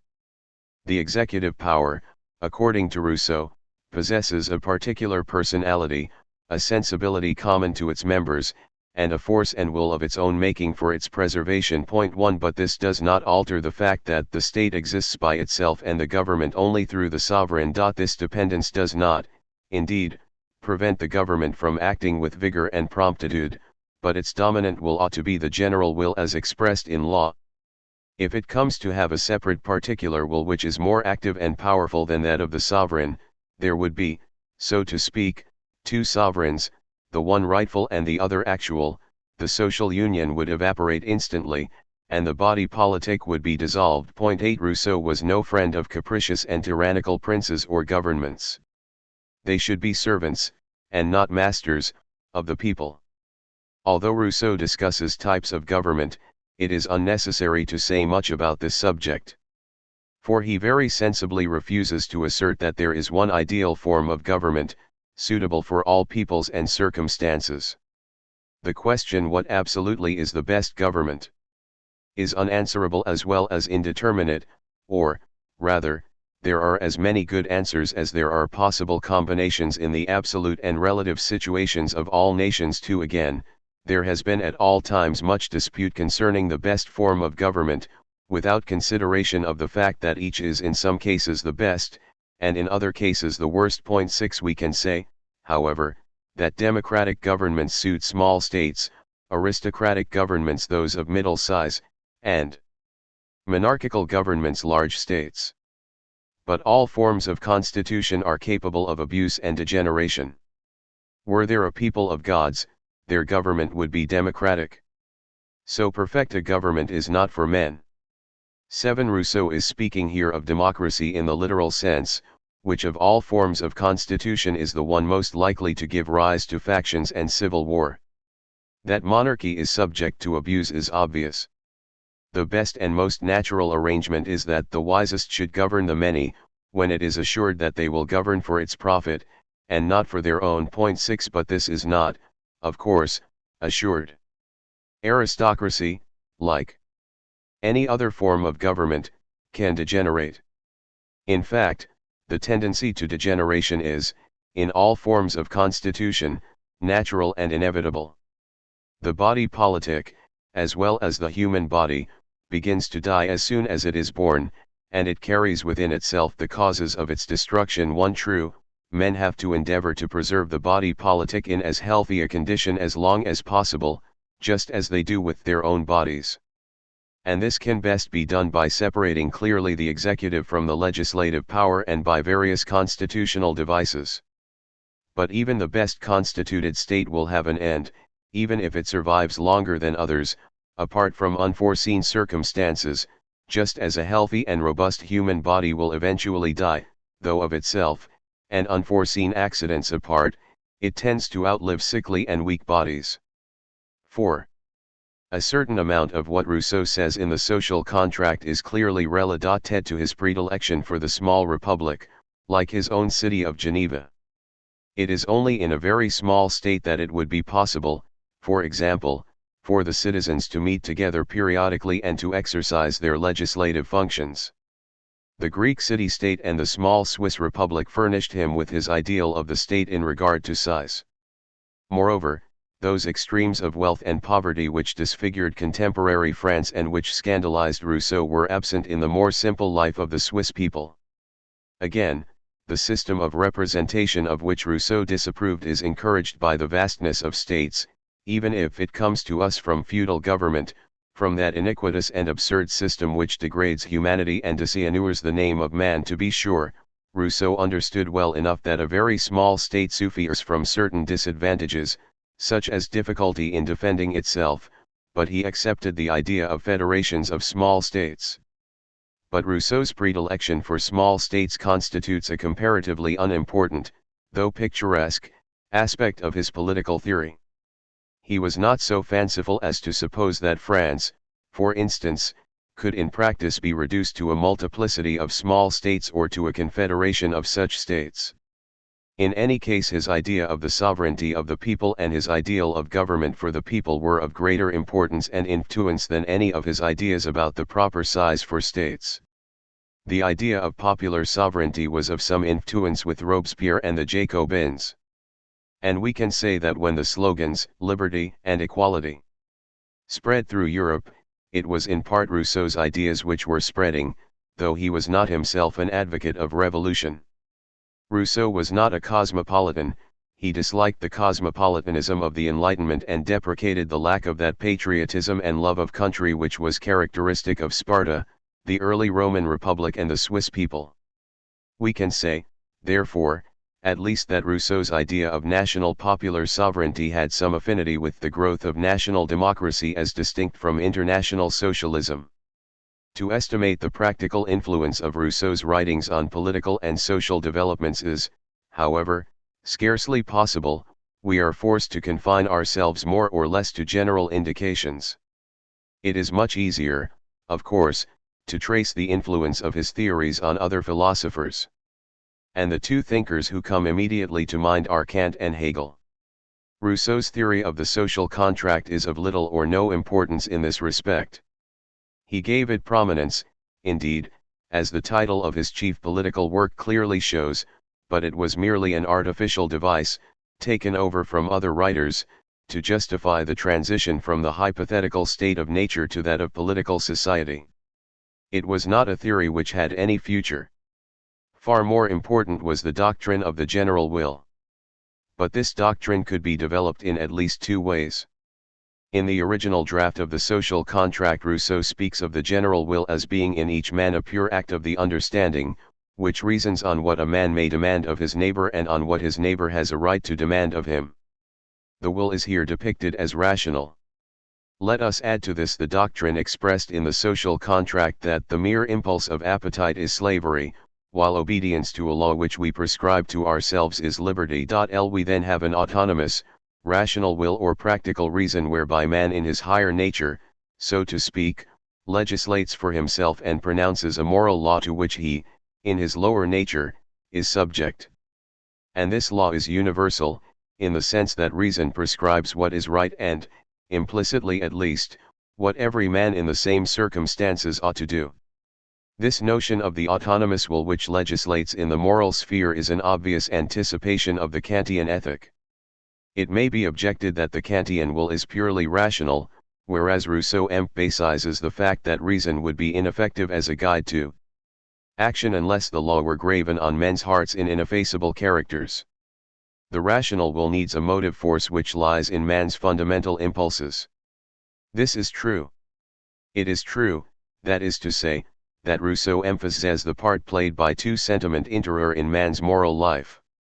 But there is no intention of suggesting that Rousseau's theory of the general will and Kant's theory of the practical reason are one and the same thing. The point is simply that there are elements in the former's theory which are susceptible of development in a Kantian direction. And Kant was certainly influenced by Rousseau's writings. The general will is not, however, universal simply in relation to its object. For Rousseau it is also universal in relation to its subject. That is to say, it is the will of the sovereign people, of the moral being or public person which is brought into existence by the social contract. And we have here the germs of the organic theory of the state which was developed by Hegel. The latter criticized and rejected the theory of the social contract, but he commended Rousseau for assigning will as the principle of the state. Hegel did not, of course, take over Rousseau's theories of the state and of the general will, but he studied him and was influenced and stimulated by him in the development of his own political theory. We have noted that Rousseau expressed a predilection for small states. In the sort of political society which he looked on as an ideal, the general will would be manifested in what we may call a straightforward democratic manner, namely by the citizens voting in a popular assembly. But if we assume a large state, in which such assemblies are quite impracticable, the general will cannot find expression in direct legislation. It can find partial expression in periodic elections, but for legislative expression it needs interpretation by a man or by men other than the sovereign people. And it is no very far step to the conception of the infallible national will finding articulate expression through the lips of some leader. I do not mean that Rousseau would have approved such an interpretation of his theory. On the contrary, it would have aroused his abhorrence. And he could have pointed to sections of his writings which militate against it. At the same time, the notion of a quasi-mystical will seeking articulate expression lends itself to exploitation of this kind. There is, however, yet another way in which the theory of the general will could be developed.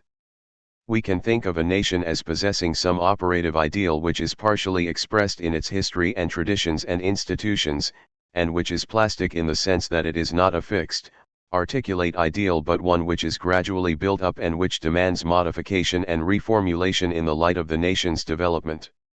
And we can then perhaps speak of the task of legislators and of political theorists as being, in part at least, that of endeavoring to give concrete expression to this ideal and thus to show the nation what it really wants. I do not suggest that this conception is immune from criticism. My point is that it is possible to put forward a theory of the general will without being forced to conceive the organ of interpretation as an infallible mouthpiece. The legislative and government may endeavor to see what is best for the nation in the light of its traditions, institutions, and historical circumstances, but it does not follow that the interpretation of what is best either is or need be regarded as correct. It is possible to keep the idea of the nation wanting what is best for it and of the government and legislative as trying, or as under an obligation to try, to give expression to this will, without supposing that there is any infallible organ of interpretation and expression. In other words, it would be possible to adapt Rousseau's theory to the life of a democratic state as it is found in our Western culture. One main reason why diverse developments of Rousseau's theory are possible is, of course, the ambiguity which can be found in his statement of the theory. One important ambiguity is the following. When Rousseau says that the social order is the basis of all rights, his statement can be taken in an innocuous sense if we understand by right legal right. The statement then becomes a truism. But when he says that legislation gives birth to morality, this suggests that the state is the fount of moral distinctions.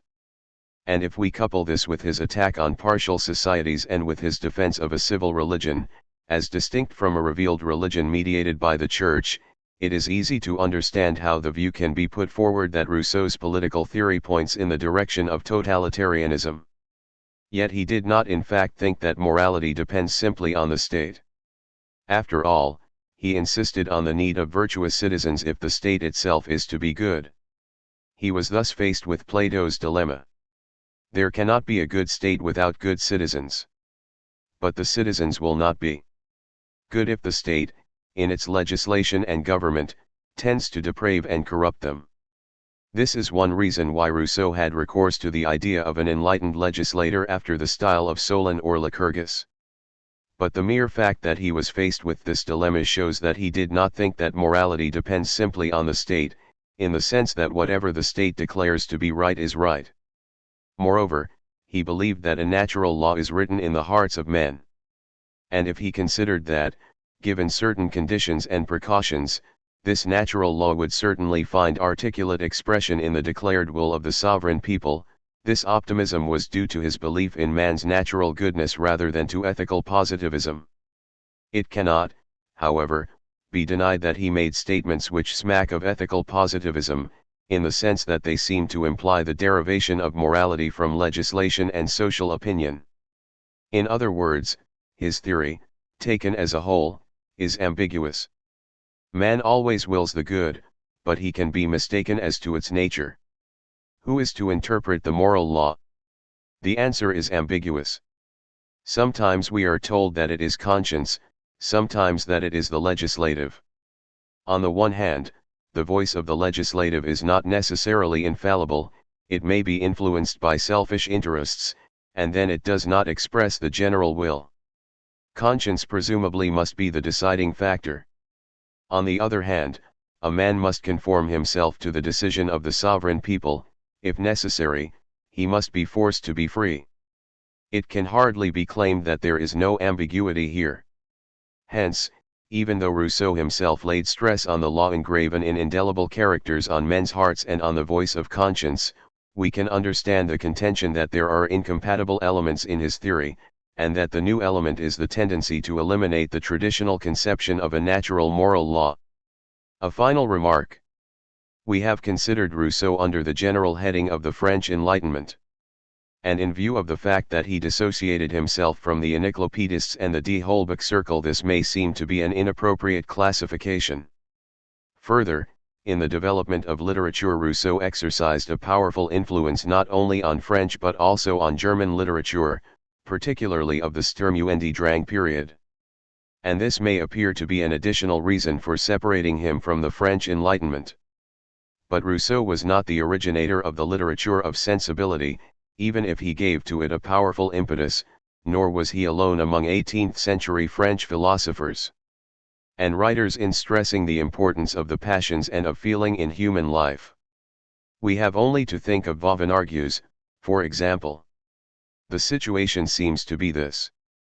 If we single out as the main features of the Enlightenment in France an arid rationalism, religious scepticism and a tendency to materialism, then we must say, of course, that Rousseau overcame the Enlightenment or passed beyond it. But we can equally well revise our conception of the period to include Rousseau. We can find in it something more than arid rationalism, materialism, and religious scepticism. The fact of the matter is, however, that while he had his roots in the general movement of thought in 18th-century France, he is too outstanding a figure in the history of philosophy and literature for it to be profitable to give him a simple class label and think that one has then satisfied all justice. He is and remains Jean-Jacques Rousseau, not a mere example of a type. Some of his theories, such as that of the social contract, are typical of the age and of little more than historical interest. In other aspects of his thought, political, educational and psychological, he looked forward to the future. And some of his problems, such as that of the relation between the individual and the state, are obviously as real now as when he wrote, even if we would give to his questions different formulations. ITHB first phase of the Enlightenment, Erleuchtung, in Germany is perhaps best represented by Christian Thomasius, I-655-I-728, son of the Jacob Thomasius who had been one of Leibniz's teachers. As a young man, Christian Thomasius emphasized the superiority of the French to the Germans in the sphere of philosophy. The latter have an inclination to metaphysical abstractions which promote neither the common good nor individual happiness. Metaphysics does not yield real knowledge. Moreover, the learned philosophy, taught in the universities, presupposes that the end of rational reflection is contemplation of abstract truth for its own sake. But this presupposition is a mistake. The value of philosophy lies in its utility, in its tendency to contribute to the social or common good and to the happiness or well-being of the individual. Philosophy, in other words, is an instrument of progress. This hostility towards metaphysics and pure intellectualism was grounded to a certain extent in empiricism. The mind, according to Thomasius, must be purified of prejudices and preconceptions, especially of those characteristic of Aristotelianism and scholasticism. But if he rejected Aristotelian and scholastic metaphysics, he did not do so in order to substitute another metaphysics in their place. Thus Thomasius attacked, for example, the Medicina Mentis of Tschimhaus, I-651-1708, who under the influence of Descartes and Spinoza advocated the application of the mathematical method in a philosophy of discovery and who extolled the attainment of truth as the noblest ideal of human life.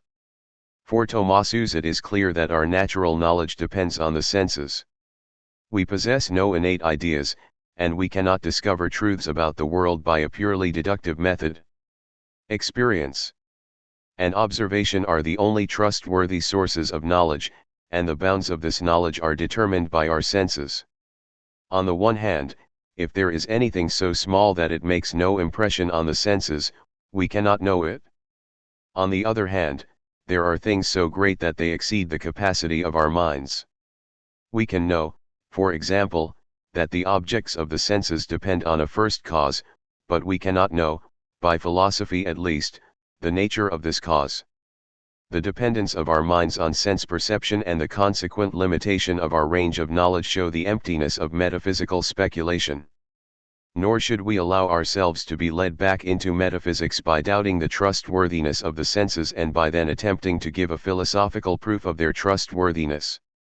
Doubt has, indeed, its proper place in our mental lives. For we ought to subject to doubt the opinions of the past which have proved of no utility to man. But sound common sense places a limit to doubt. We ought to avoid being entangled either in scepticism or in metaphysics. Rather should we devote ourselves to attaining knowledge of the world presented by the senses, not for the sake of knowledge, but for the sake of its utility. But though Thomasius's idea of philosophy, as it appears in the Einleitung zur Vernunftslehre and in the Ausübung der Vernunftlehre, both 16g1, is to a certain extent the expression of an empiricist outlook, those historians are probably right who connect it not only with social developments but also with the outlook of the Protestant Reformation. Of course, if we simply assert that the prominence given to the idea of the common good is an expression of the rise of the middle class, we lay ourselves open to the charge of exaggeration. For the idea of the common good was prominent in, for example, medieval philosophy. At the same time, it is probably true that the utilitarian conception of philosophy, with its concentration on the idea of the enlightened reason using its capacities for the promotion of the common good, had some connection with the post-medieval structure of society, and that it is not unreasonable to speak of it as bourgeois philosophy, provided that this word is not used as a term of abuse. As for the religious connection, there seems to be some truth in the view that this bourgeois philosophy was a secularized prolongation of the outlook of the Protestant Reformation. The true service of God is to be found in the ordinary forms of social life, not in the secluded contemplation of eternal verities or in turning away from the world. 10.3. In asceticism and mortification. This idea, when divorced from its strictly religious setting, easily leads to the conclusion that social progress and individual success in this world are marks of divine favor. And if philosophical reflection, as Luther thought, has little or no competence in the theological sphere, it seems to follow that it should be devoted to the promotion of the social good and of individual temporal happiness. Utility, not contemplation of the truth for its own sake, will be the chief motive of such reflection. That is to say, philosophy will be concerned with questions of ethics, social organization, and law rather than with metaphysics and theology. It will center round man, but its chief aim in considering man will be to promote his temporal good rather than to integrate a philosophical anthropology into a general metaphysics of being. Man will be considered psychologically rather than metaphysically or from a theological point of view. This does not mean, of course, that philosophy has to be anti-religious. As we have seen, the philosophy of the French Enlightenment was frequently hostile to Catholicism and, with certain thinkers, to religion in general, which was looked at as an enemy of social progress, but this point of view was certainly not characteristic either of the German Enlightenment in general or of Thomasius in particular. The latter was far from being an irreligious man. On the contrary, he was or came to be associated with Pietism, a movement which arose in the Lutheran Church towards the end of the 17th century and which aimed at infusing a new devotional life into this religious body. But though one cannot legitimately say that Pietism reduced religion simply to feeling, it had no sympathy with metaphysics or with scholastic theology but laid emphasis on personal faith and interiority. Pietism, therefore, like empiricism, though for different reasons, contributed to the turning of philosophy away from metaphysics and natural theology. The conclusion of the Vernunftlehre or doctrine of reason is that metaphysics is useless and that reason should be employed to promote the good of man. Thomasius's ethical theory is set out in his Einleitung zur Sittenlehre, 1692, and Ausübung der Sittenlehre, 1696. But the theory undergoes a curious metamorphosis. We are first told that the highest good of man is tranquility of soul, the way to which is pointed out by the reason, the will being the faculty which leads man away from the good. This appears to be an individualistic ideal. But Thomasius goes on to argue that man is by nature a social being and that only as a member of society is he, properly speaking, a man. It follows that man cannot attain tranquility of soul without the social bond, without love for his fellow men, and the individual ought to sacrifice himself to the common good. Through mutual love there arises a common will which transcends the merely private and egoistic will. From this it seems to follow that the will cannot be characterized as bad. For rational love is a manifestation of will, and from rational love the virtues arise. But Tomasus nonetheless wishes to hold that the human will is bad. The will is the slave of the fundamental impulses or drives such as the desires for wealth, honor, and pleasure. Selflessness is unobtainable by our own efforts. Human choice and action can produce only sin. It is divine grace alone which is capable of rescuing man from his moral powerlessness. In other words, it is Pietism which has the last word in Thomasius's ethical writings. And he explicitly reproaches himself for having thought that a man could develop a natural morality by his own power. Tomasus is best known for his works in jurisprudence and international law. In I-688 he published Institutionum Jurisprudentiae Divini Libri Iures, in quibus fundamenta juris naturae secundum hypotheses iu. Pufendorf die Perspicu demonstrantur. In this work he wrote, as the title indicates, in dependence on the famous jurist, 5 Amuel Pufendorf, I-632-94. But he showed a greater degree of originality and independence in his later publication, Fundamenta Juris Naturae et Gentium ex sensu communi deducta, I-705. In it he begins with a consideration of man which is psychological, and not metaphysical, in character. He finds in man three fundamental drives: the desire to live as long and as happily as possible, the instinctive recoil from death and pain, and the desire for property and mastery.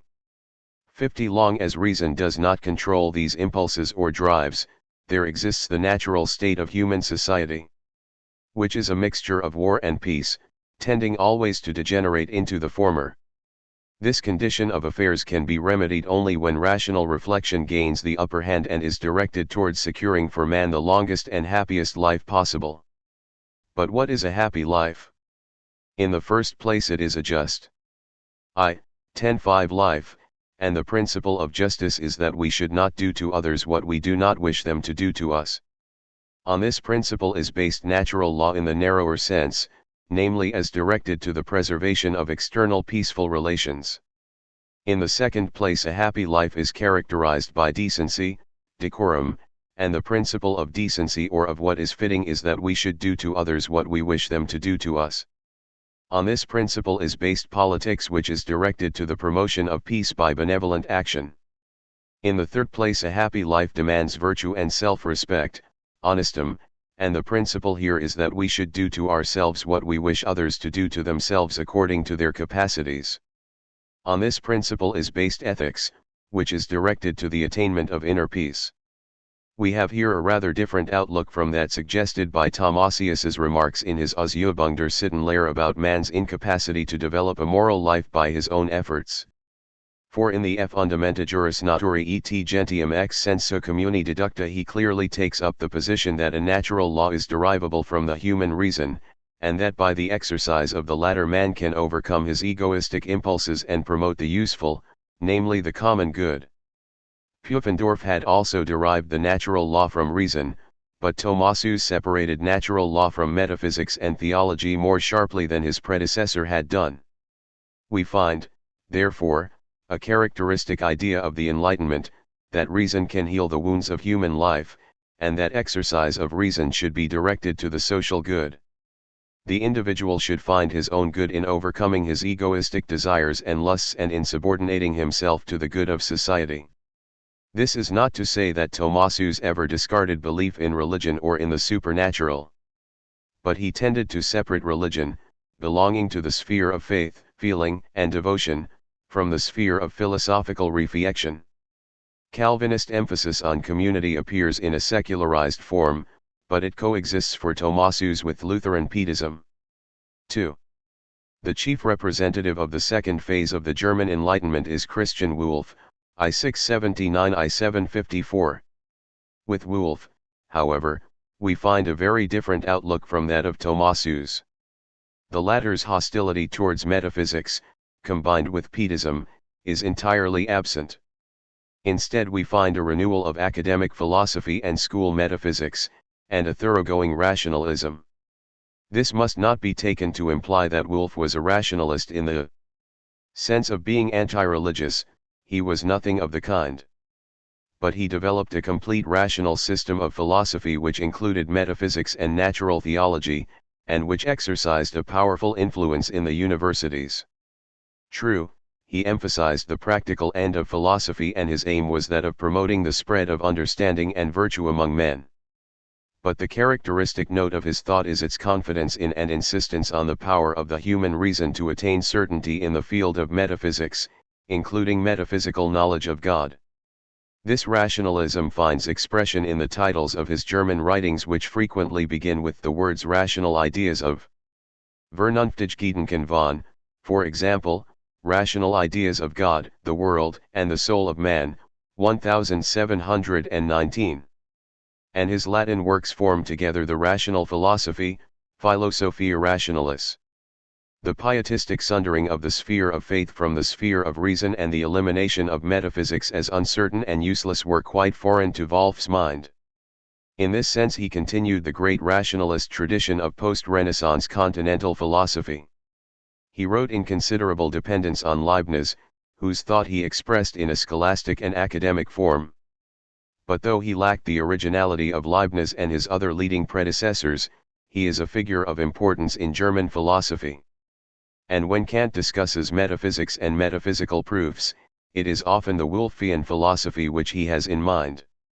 For in his pre-critical period he had studied and assimilated the ideas of Wolff and his followers. Wolff was born at Breslau, and at first he was destined for the study of theology, though he soon devoted himself to philosophy and lectured on the subject at Leipzig. Some notes on the Medicina Mentis of Tschimhaus brought him into contact with Leibniz, and it was on the latter's recommendation that Wolff was appointed professor of mathematics at Halle, where he lectured not only on mathematics but also on the various branches of philosophy. His views aroused, however, the opposition of his pietistic colleagues, who accused him of godlessness and prevailed upon Frederick William I to deprive him of his chair, 1723. Indeed, Wolff was ordered, under pain of death, to leave Prussia within 2 days. He was received at Marburg, where he continued his activity as lecturer and writer, while his case aroused lively discussion throughout Germany. In 1740 he was recalled as professor to Halle by Frederick II, and subsequently he was awarded a title. Meanwhile, the influence of his ideas was spreading through the German universities. He died at Halle in 1754. In some respects Wolff was a thorough rationalist. Thus the ideal method was for him the deductive method. Its use outside formal logic and pure mathematics is rendered possible by the fact that the highest principle, that of non-contradiction, applies to all reality. From this principle we can derive the principle of sufficient reason, which, like that of non-contradiction, is an ontological and not merely a logical principle. And the principle of sufficient reason is of great importance in philosophy. The world, for instance, must have its sufficient reason in a transcendent being, namely in God. Wolff was, of course, aware that the deductive method alone will not suffice for building up a system of philosophy, and still for developing the empirical sciences. We cannot get along in the latter without experience and induction, and even in philosophy we require empirical elements. We must often be content, therefore, with probability. Some propositions are absolutely certain, for we cannot assert their opposites without contradiction.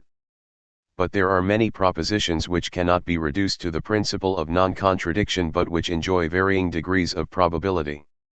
In other words, Wolff adopted Leibniz's distinction between truths of reason, the opposites of which cannot be asserted without contradiction and which are necessarily true, and truths of fact, which are not necessarily but contingently true.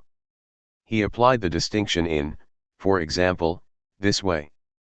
The world is the system of interrelated finite things, and it is like a machine which works or moves necessarily in a certain way because it is what it is.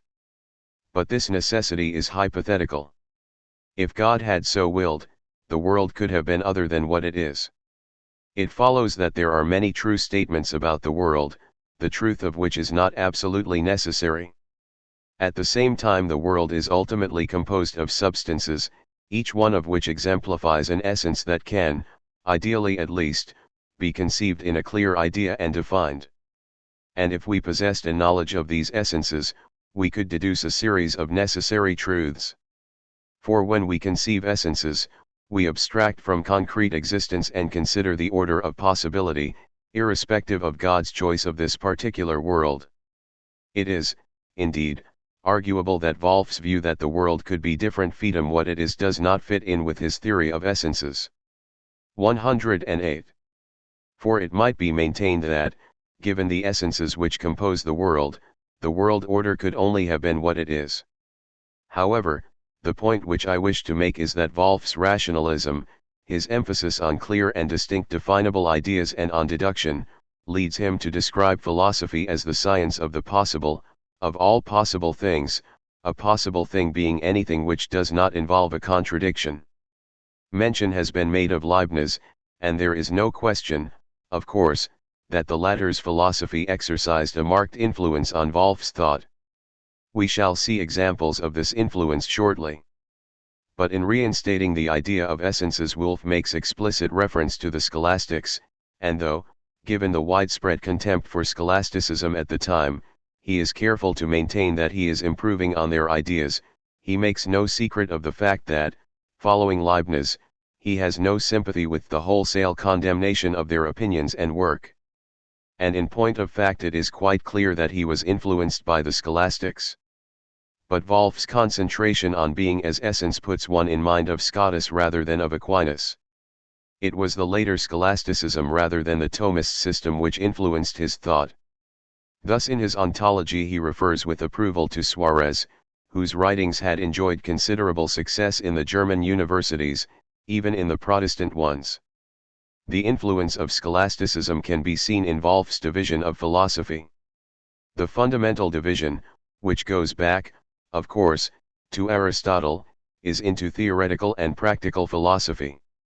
Theoretical philosophy or metaphysics is subdivided into ontology, dealing with being as such, rational psychology, concerned with the soul, cosmology, which treats of the cosmic system, and rational or natural theology which has as its subject matter the existence and attributes of God. Practical philosophy is divided, with Aristotle, into ethics, economics and politics. The explicit separation of ontology or general metaphysics from natural theology does not go back to the Middle Ages, and it has sometimes been attributed to Wolff himself.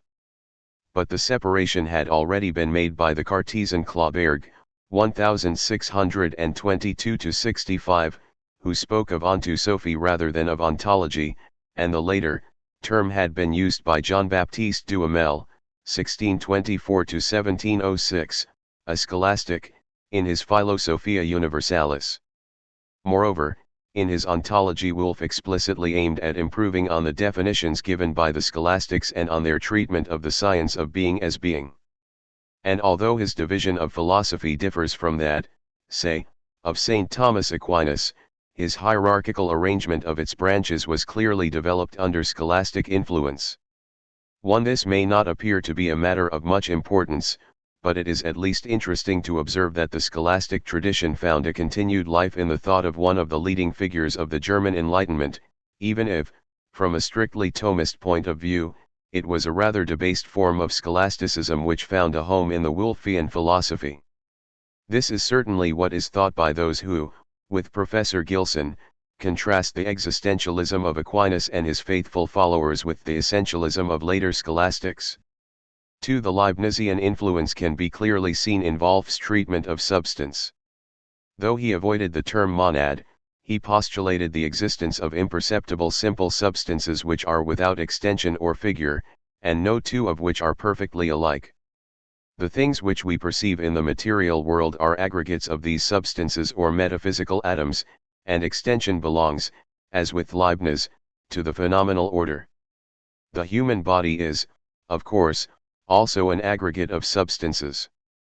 But in man there is a soul which is a simple substance and the existence of which can be proved by reference to the fact of consciousness, self-consciousness, and consciousness of the external world. Indeed, as far as the soul's existence is concerned, it is immediately evident to everyone in self-consciousness. Wolff laid considerable emphasis on consciousness. The soul, as a simple substance, possesses active power, but this power consists in the soul's ability to represent to itself the world. And the different activities of the soul, of which the two fundamental forms are knowing and desiring, are simply different manifestations of this power of representation. As for the relation between soul and body, it must be described in terms of a pre-established harmony. As with Leibniz, there is no direct interaction between soul and body. God had so arranged things that the soul represents to itself the world according to the modifications which take place in the sense organs of its body. The principal proof of God's existence for Wolff is a cosmological argument. The world, the system of interrelated finite alone must add that Wolff's division of philosophy had a considerable influence on subsequent scholastic manuals and textbooks. On this matter D. Gilson's Being and Some Philosophy in T. Things, requires a sufficient reason for its existence and nature, and this sufficient reason is the divine will, though the divine choice has also its sufficient reason, namely in the attractive power of the best as conceived by God. This means, of course, that Wolff has to follow the main lines of the Leibnizian theodicy. Like Leibniz, he distinguishes between physical, moral, and metaphysical evil. The latter, being the imperfection necessarily attendant on finitude, is inseparable from the world. As for physical and moral evil, the world requires at least their possibility. The question is really not whether God could have created the world without evil, but whether there is a sufficient reason for creating a world from which evil, or at least its possibility, cannot be absent. Wolff's answer is that God created the world with a view to being acknowledged, honored and praised by man. In all this we are obviously very far from Thomasius's view that the human mind is incapacitated for the attainment of truth in metaphysics and natural theology. Besides his cosmological proof of God's existence, Wolff accepted the ontological argument, being persuaded that the development of this argument by Leibniz and himself had rendered it immune from the usual lines of criticism. The accusation of atheism which was brought against Wolff was absurd.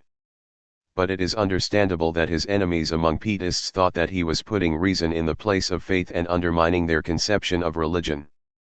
Just as Wolff rejected the theory of man's intellectual incapacity in the sphere of metaphysics, so also did he reject the theory of man's moral incapacity, namely that man left to himself is incapable of doing anything but sin. His moral theory was based on the idea of perfection. The good is defined as that which makes us and our condition more perfect, while the bad is defined as that which makes us and our condition more imperfect. But Wolff admits that it was long ago recognized by the ancients that we will only that which we regard as good, as in some way perfecting us, and that we will nothing which we regard as evil. In other words, he admits the scholastic saying that man always chooses sub specie boni. Obviously, therefore, he has to find some criterion for distinguishing between good in the wide sense of the term, namely as including whatever is the object of the will's choice, and good in the moral sense, namely what we ought to strive for or choose. True, he emphasizes the idea of the perfection of our nature. But it is clear that this concept must be given some 3 definite content which will enable us to discriminate between moral and immoral actions.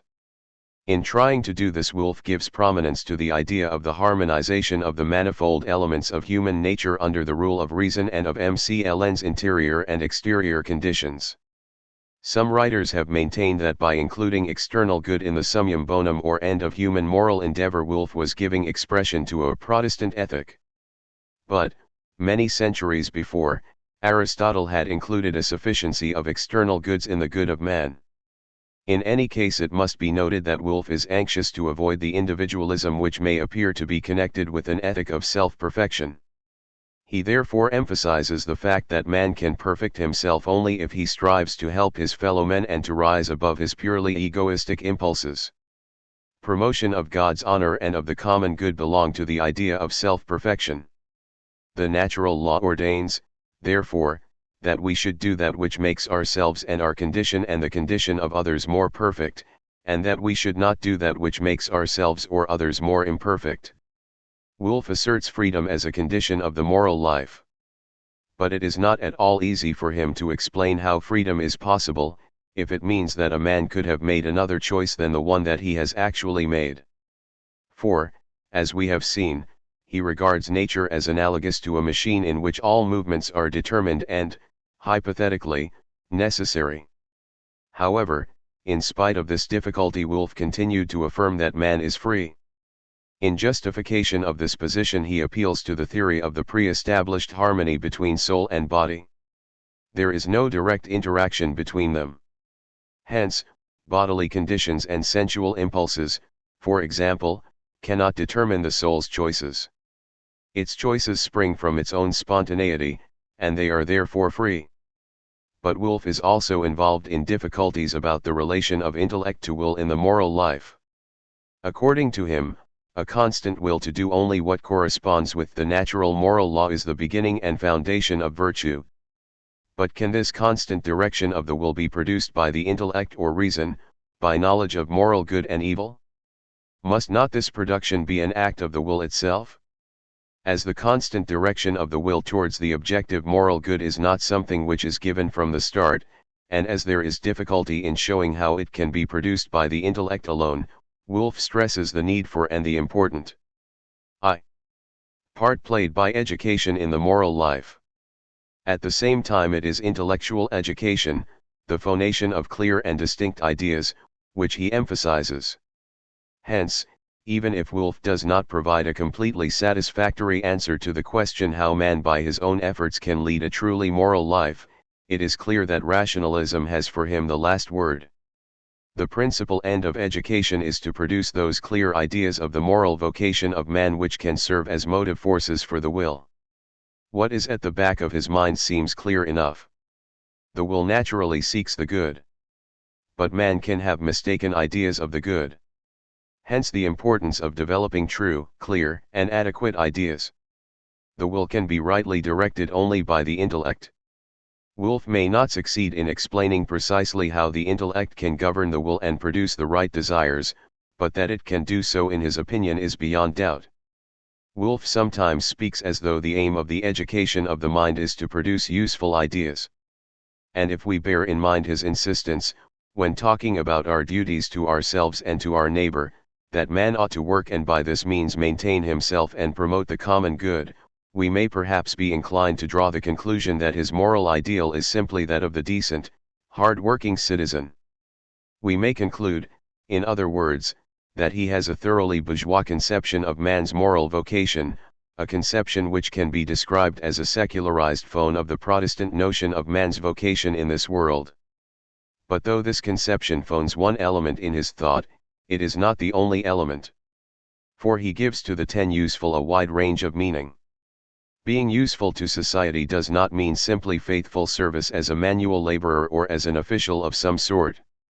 The artist and the philosopher, for instance, develop their potentialities, perfect themselves, and are useful to society. Education for life should not be taken in a narrow, Philistine sense. Wolff tries to combine a wide idea of education and self-perfection with an insistence on the duty of serving the common good, which he looks on as a characteristic note of his moral philosophy. In view of Kant's idea that man has an obligation to seek moral perfection and that this perfection cannot be attained in a finite time, it is worth remarking that for Wolff before him moral perfection is not something which can be definitely attained here and now. Man cannot reach his objective and then rest on his oars, so to speak.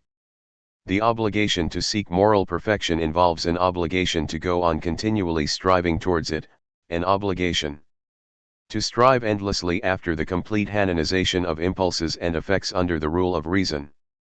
And this obligation falls both on the individual and on the human race in common. On man's duties are based his rights. By nature all men are equal, and they have the same duties as men. They have, therefore, the same rights. For we have a natural right to all that enables us to fulfill our natural duties. There are also, of course, acquired rights, but as far as natural rights are concerned, all men are equal. Wolff bases the state on a contract. But it has a natural justification in the fact that it is only in a large society that man can obtain for himself in sufficient measure the goods of life and defend them against aggression. The state exists, therefore, to promote the common good. As for government, this rests ultimately on the consent of the citizens, who may reserve to themselves the supreme power or transfer it to some form of government. Governmental power extends over only those activities of the citizens which are related to the attainment of the common good. However, Wolff conceded to the government wide powers of supervision with a view to the physical and spiritual well-being of the citizens. For he interpreted the common good in terms of human perfection, and not in purely economic terms. Nations, says Wolff in his Jus Gentium, are to be regarded as individual free persons living in a state of nature. And just as there is a natural moral law which obliges individual men and gives rise to rights, so is there a natural law of nations or necessary law of nations, which is immutable and which gives rise to equal rights. This law is the natural moral law as applied to nations. Further, all nations must be understood to have formed together, by presumed consent, a supreme state. For nature itself compels nations to form an international society for their common good. We must conclude, therefore, that the nations as a whole possess the right of compelling individual nations to fulfill their obligations towards the greater society. And just as in a democratic state the will of the majority must be considered to represent the will of the whole people, so in the supreme state the will of the majority of nations must be taken to represent the will of all nations. But how is this to be expressed, when nations cannot meet together in the way that is possible for groups of individuals? According to Wolff, we must take that to be the will of all nations, upon which they would agree if they followed right reason. And from this he concludes that what has been approved by the more civilized nations is the law of nations. The law derived from the concept of a society of nations is called by Wolff the voluntary law of nations. And he places it under the general heading of the positive law of nations, together with stipulative law, resting on the express consent of nations, and customary law, resting on their tacit consent. But, quite apart from possible criticism of the idea of a supreme state with a fictitious ruler, it would seem more natural to place what Wolff calls the Jus Gentium Voluntarium under the heading of the Jus Gentium Natural rather than under that of the Jus Positivum. For the latter classification would seem to demand the existence of an actual supreme or universal society rather than of a presumed society of nations. However, in asserting the existence of the voluntary law of nations, Wolff was influenced by Grotius, to whom he appeals, though he finds fault with the latter for not having distinguished properly between voluntary, stipulative, and customary law. In any case, the idea of a society of nations is of unquestionable value, whether we accept or reject Wolff's use of the idea. If Wolff is compared with thinkers such as Descartes, Spinoza, and Leibniz, he must doubtless be reckoned a minor figure in the history of philosophy. But if he is looked at in the context of the development of German thought, one's judgment will be different. Apart from Leibniz, Germany had produced little in the way of philosophy. The great period of German philosophy lay in the future. But meanwhile Wolff acted as a kind of philosophical educator of his nation. He is often accused, no doubt with justice, of aridity, dogmatism, and formalism. But because of its comprehensiveness and its formal and orderly arrangement, his system was able to provide a school philosophy for the German universities. His influence spread throughout Germany and beyond, and his ideas may be said to have dominated in the German universities until the rise of the Kantian criticism. The system, which was no mean achievement in itself, thus stimulated the growth of philosophical reflection. He triumphed over his theological opponents, even if his philosophy was to be conquered by that of Kant and his successors. In other words, he occupies an important place in the history of German thought, and no accusations of lack of originality or of formalism can rob him of it. 3. The term Leibniz-Wolffian philosophy, which was rejected by Wolff himself, was coined by George Bernhard Bilfinger, 1693–1750. Who was for a time professor of philosophy at St. Petersburg and later, from 1731, Professor of Theology at Tübingen. Delucidationes Philosophicae de Deo, Anima Humana, Mundo et Generalibus Rerum Affectionibus, 1725, helped to spread Wolff's system, though he did not follow the latter in everything. Among other disciples of Wolff we may name Ludwig Philipp Thiamig, 1697–1728, who lost his chair at Halle at the same time as Wolff, and Johann Christoph Gottsched, 1700–66, author of Erste Gründe der gesamten Weltweisheit, 1733, who attempted to utilize the Wolffian philosophy in literary criticism. Mention must also be made of Martin Knutzen, 1713–51, if for no other reason than that from 1734 he was professor of logic and metaphysics at Königsberg and numbered Kant among his hearers. He was a mathematician and astronomer as well as a philosopher, and he helped to arouse Kant's interest in Newtonian science. In the field of philosophy he was influenced by Leibniz and Wolff, but he was at the same time an independent thinker. Thus he abandoned the theory of the pre-established harmony in favor of a theory of efficient causality. Needless to say, Knutzen was not responsible for Kant's critical philosophy, but his lectures were one of the factors which contributed to form the latter's philosophical views in his pre-critical period. In religion Knutzen was inclined to Pietism, but under the influence of Wolff he greatly modified the rejection of natural or philosophical theology which was one of the characteristics of the pietistic movement. Indeed, he published a philosophical proof of the truth of the Christian religion, 1740. In other words, he tried to combine pietistic spirituality with Wolffian rationalism. A more important figure is Alexander Gottlieb Baumgarten, 1714–62, professor at Frankfurt on the Oder, who produced a number of textbooks in which he expounded and developed the Wolffian philosophy. His Metaphysics, for example, was used by Kant in his lectures, though not, of course, without criticism of its contents. But Baumgarten's importance does not lie primarily in his relationship to Kant, nor in his enrichment of the German philosophical vocabulary by his translations of Latin terms, it lies in the fact that he was the real founder of German aesthetic theory. In his Meditations Philosophicae de non nullis ad Poma Pertinentibus, 1735, which has been translated into English under the title Reflections on Poetry, he coined the word aesthetics. Aesthetica, and he developed his theories in the 2 volumes of his Aesthetica, 1750–8. Baumgarten's approach to aesthetics was determined to a great extent by Wolff's philosophy. The latter had deliberately omitted a treatment of art and of the beautiful, for the subject did not fit into the scheme of his philosophy. He was concerned with distinct concepts, that is, with concepts which are communicable in words. He was not concerned with concepts which are clear but not distinct, that is, with concepts which are clear but not communicable in words, such as the concept of a particular color. And as he believed that the concepts concerned with the enjoyment of beauty are not distinct, he omitted a treatment of aesthetics.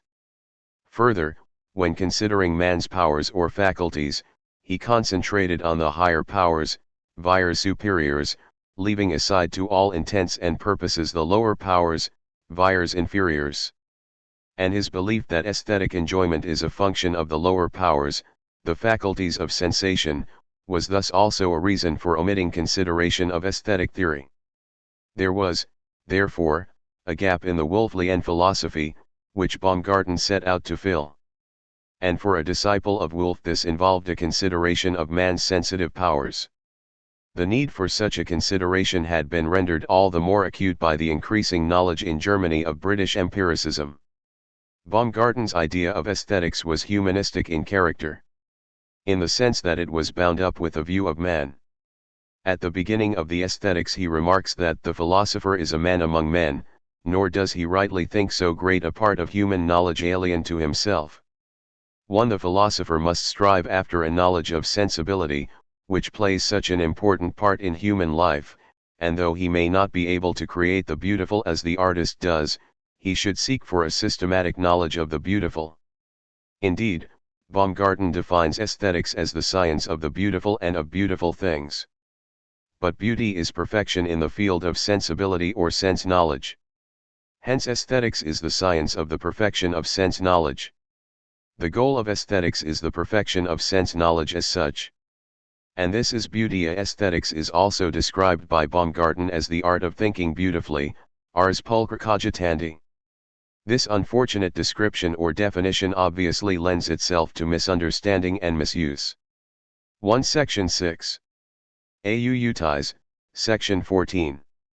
2:7 But Baumgarten was not saying that the science of aesthetics consists in knowing how to think beautiful thoughts. He was referring to the art of using the so-called lower faculties properly with a view to their perfection. And if we put his various definitions or descriptions together, we can say that he looked to aesthetics to provide a psychology of sensation, a logic of the senses, and a system for aesthetic criticism. The idea of a logic of the senses is of importance. As a follower of Wolff, Baumgarten naturally arranged the philosophical sciences in a hierarchical order, and equally naturally he placed aesthetics in a subordinate position. For it is concerned with the inferior powers and with inferior knowledge. Aesthetics, if it is a science at all, must be the activity of thought, but as it does not treat of the province of distinct ideas, it must take an inferior place in the latter. So to speak, of knowledge. At the same time Baumgarten saw that it will not do to treat aesthetic intuition as a form of purely logical thinking which has somehow failed to live up to the standards of logical thought. Yet it is not illogical. Aesthetic intuition has its own inner law, its own logic. This is why he speaks of aesthetics as the art of the analog of reason. Aesthetics, the theory of the liberal arts, inferior knowledge, the art of thinking beautifully, the analog of reason, is the science of sensitive knowledge. One Baumgarten may not always indicate very clearly whether he is speaking of aesthetic intuition itself or of our reflective and conceptual representation of it, but two things at least can be said. First, sensibility is not to be excluded from the sphere of knowledge on the ground that sense knowledge is not purely logical or mathematical knowledge. Secondly, it is a peculiar kind of knowledge. For dealing with it we require a special epistemology, inferior knowledge, or theory of knowledge, gnoseologia inferior. For the law which governs aesthetic intuition cannot be expressed in distinct and purely logical concepts, it is an analog of reason. Pure logic means abstraction, and abstraction means impoverishment, in the sense that the concrete and individual is sacrificed in favor of the abstract and universal. But aesthetic intuition bridges the gulf between the individual and the universal, the concrete and the abstract. Its truth is found within concrete qualities. And beauty is something which cannot be expressed in abstract concepts. By including a variety of themes under the general heading of aesthetics, Baumgarten did not facilitate the making of clear generalizations. But the salient point of his aesthetic theory is his recognition of the fact that concepts such as beauty have their own peculiar use. He thus established aesthetics as an independent branch of philosophical inquiry. When speaking, for example, of the language of poetry, he makes it clear that we cannot force all uses of language into the same mold and interpret them in the same way. In poetry the words remain, as it were, saturated with immediate sensory content. The perfect language of sense is poetry. 1. The language of poetry must be differentiated from the language of, say, physical science. The words do not function in the same way. But it does not follow that poetic statements are nonsense. They express and evoke vivid intuitions which are not irrational but possess their own analog of reason. In Baumgarten's phrase, they have the life of knowledge, vita cognitionis. We certainly ought not to exaggerate the importance of Baumgarten. In the first place, he was not the father of aesthetics. To go no further back in history, Shaftesbury and Hutcheson, for example, had already written on the subject in England. In the second place, extravagant praise has sometimes been given to his achievements, and as an antidote we have only to consider the judgment of Benedetto Croce that save in its title and its first definitions Baumgarten's aesthetic is covered with the mold of antiquity and commonplace. At the same time, his importance in the development of aesthetic theory in Germany is undeniable. It is doubtless true, as Croce remarks, that he is of importance in the history of aesthetics as a science in formation, of aesthetics condenda not condita. 3. But he did at least recognize not only that there is such a thing as the philosophy of aesthetics but also that the language of aesthetics has its own peculiarities. He doubtless interpreted the subject in the light of the Wolffian philosophy, and he is open to the accusation of having spoken in too intellectualist terms, in terms of knowledge and truth, for instance. But the point to remark is that he felt the inadequacy of a purely rationalist account of aesthetic intuition and enjoyment, and that he paved the way for a further development of aesthetic theory. Whatever Baumgarten's shortcomings may have been, he saw that there is a side of human life and activity which is a fit object of philosophical consideration but which cannot be understood by anyone who is determined to bring it into the sphere of abstract logical thinking on pain of exclusion from philosophy altogether. Among the disciples of Baumgarten was George Friedrich Meyer, 1718–77, who expounded his master's doctrines at Halle and published Principles of the Beautiful Sciences, A. Anfangsgre for NDE Azar Sch1 and Wissenschaffen, in 3 volumes, 1748–50, and Considerations on the First Principles of the Fine Arts and Sciences, Betrachtungen über den ersten Grundstützen aller Sch1 und Kunst Wissenschaften, in 1757. As far as aesthetic theory is concerned, Moses Mendelssohn, 172–86, who will be mentioned again in the next chapter, was also influenced by Baumgarten. But there is no point in giving a list of names. It is sufficient to say that there was a plentiful crop of writings on aesthetics in the second half of the 18th century. Indeed, in his sketch of the history and literature of aesthetics, 1799, J. Kohler asserted that patriotic youth would be pleased to note that Germany had produced more literature on the subject than any other country. Turning to Wolff's opponents and critics, we may mention first Joachim Lang, 1670–1744, of Halle, who was one of the principal agents in obtaining Wolff's expulsion from the university in the name of orthodoxy and piety. A much more philosophic-minded thinker was Andrew Rudiger, 1673–1731, who lectured at Halle and Leipzig and attacked the notion that the mathematical method can be applied in philosophy. Mathematics is concerned with the sphere of the possible, whereas philosophy is concerned with the actual. The philosopher, therefore, should build on the foundation of experience, as given in sense perception and self-consciousness, and he should derive his fundamental definitions and axioms from this source. Rudiger also attacked, for example, the theory of a pre-established harmony between soul and body. The soul is extended, and there is physical interaction between soul and body. Another opponent of Wolff was Christian August Crucius, 1715–75, professor of philosophy and theology at Leipzig, who attacked the optimism and determinism of the Leibniz-Wolffian philosophy. As there are free beings in the world, namely men, we cannot interpret the world system as a pre-established harmony. Further, Crucius criticized the use made by Leibniz and Wolff of the principle of sufficient reason, though this did not prevent him from substituting a fundamental principle of his own, namely the proposition that what cannot be thought is false and that what 120 cannot be thought of as false is true.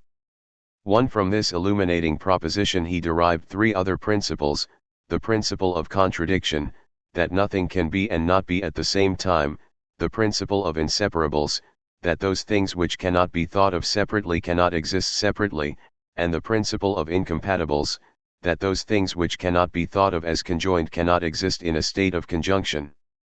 Obviously, Crucius was not really opposed to the spirit of Wolff's philosophy, even if he appeared to his contemporaries to be an opponent of Wolff because he rejected some of the latter's characteristic theses. Incidentally, Kant had a high opinion of Crucius, though he criticized his notion of metaphysics. The principle is applied by Crucius in this way, for example. The non-existence of the world is thinkable. Therefore it must have been created. Therefore there 15 a God. Chapter 6. 2. Introductory remarks. Frederick the Great. The popular Philosophers-deism, Riem Arus, meant Leilsafjalessing psychology educational hearing. The philosophy of Wolff and of his followers was in one sense a high point of the German Aufklärung. It constituted a program, as it were, for bringing all provinces of human mental activity before the bar of reason. This was, of course, the reason why the pietistic Lutheran theologians opposed Wolff, for they thought that his rationalism was the enemy of faith. The Wallmann system also represented the rise of the educated middle class. Reason should judge, for example, what is and what is not acceptable in belief about God. The personal convictions of the monarch or local sovereign should not be the deciding factor in settling the religion of a people. Again, taste and aesthetic judgment are not the prerogative of the aristocracy or of genius. The philosophic reason can extend its sway to cover the aesthetic field. Philosophy, it is true, is carried on by comparatively few people, but reason is in itself universal. Belief, morals, forms of state and government, aesthetics, all are subject to reason's impersonal judgment. These aspects of the Wallmann philosophy and its derivatives link it with the general movement of the Enlightenment. At the same time, Wolff's system was, as we have seen, closely connected with the thought of Leibniz, and so with the movement of rationalist metaphysics in post-Renaissance philosophy on the European continent. It thus stands somewhat apart from the spirit of the Enlightenment as manifested in France and England. But in the phase of the O/Rung which will be briefly considered in this chapter, the influence of French and English thought becomes more marked. 2. If one wishes to find a symbol of this influence, one can hardly do better than consider Frederick the Great, 1712–86. Brought up by a French governess and tutor, he developed an enthusiasm for French thought and literature, accompanied by a certain contempt for German literature, which showed itself in his 121. 122. Preference for speaking and writing in the French language. True, he had at one time a strong sympathy with the philosophies of Leibniz and Wolff. And, as we saw in the last chapter, he reinstated the latter at Halle. Frederick had no sympathy with the Lutheran theologians who had secured Wolff's dismissal by Frederick William I. As far as religious beliefs were concerned, he was strongly in favor of toleration, not only of different dogmatic systems, but also of rationalism, agnosticism, and even atheism. That a man of Wolff's eminence should be exiled from Prussia because he was not an adherent of Pietism was something which the king could not countenance. In the course of time, however, his opinion of Wolff as a thinker changed, and he came under the predominating influence of French and English thought. In the chapters on the French Enlightenment we saw how Frederick invited philosophers such as Voltaire and Maupertuis to Potsdam, where he liked to converse with them on philosophical and literary matters. As for English thought, he had a high opinion of Locke and arranged for lectures to be given on his philosophy at Halle. Though Frederick the Great believed in God, he had a strong inclination to scepticism, and Bell was a writer whom he greatly appreciated. The king was very much of a free thinker. At the same time he developed a veneration toward Marcus Aurelius, the Stoic emperor, and, like the Stoics, he laid great emphasis on the sense of duty and on virtue. Thus in his essay on self-love, considered as the principle of morals, 1770, he tried to show that self-love can be satisfied only through the attainment and practice of virtue, which is the true good of man. In view of Frederick's military exploits and of his successful determination to raise the political and military status of Prussia, one may be tempted to regard the philosopher of Sans-Souci, as he called himself, with a cynical eye. But his praise of Marcus Aurelius was not merely idle talk. Nobody would wish to depict the Prussian monarch as a kind of uncanonized saint, but he undoubtedly possessed a strong sense of duty and of his responsibilities, and his statement in Anti-Machiavel, 1740, that the prince should regard himself as the first servant of his people was meant seriously. A despot he may have been, but he was an enlightened despot who concerned himself, for example, with enforcing the impartial administration of justice and with promoting the spread of education, from elementary education up to the reorganization. 2. 123 and development of the Prussian Academy. 1 Through this concern with education, Frederick was one of the leading figures of the German Enlightenment. 3. The spread of philosophical ideas in Germany was promoted by the so-called popular philosophers who, without being creative thinkers, endeavored to purvey philosophy to the educated public. Thus Christian Garve, I-742-G8, translated into German a number of works by English moralists, such as Ferguson, Paley and Adam Smith. Friedrich Justus Riedel, 1742-85, helped to spread aesthetic ideas by his theory of the fine arts and sciences, 1767, which has been called a mere compilation.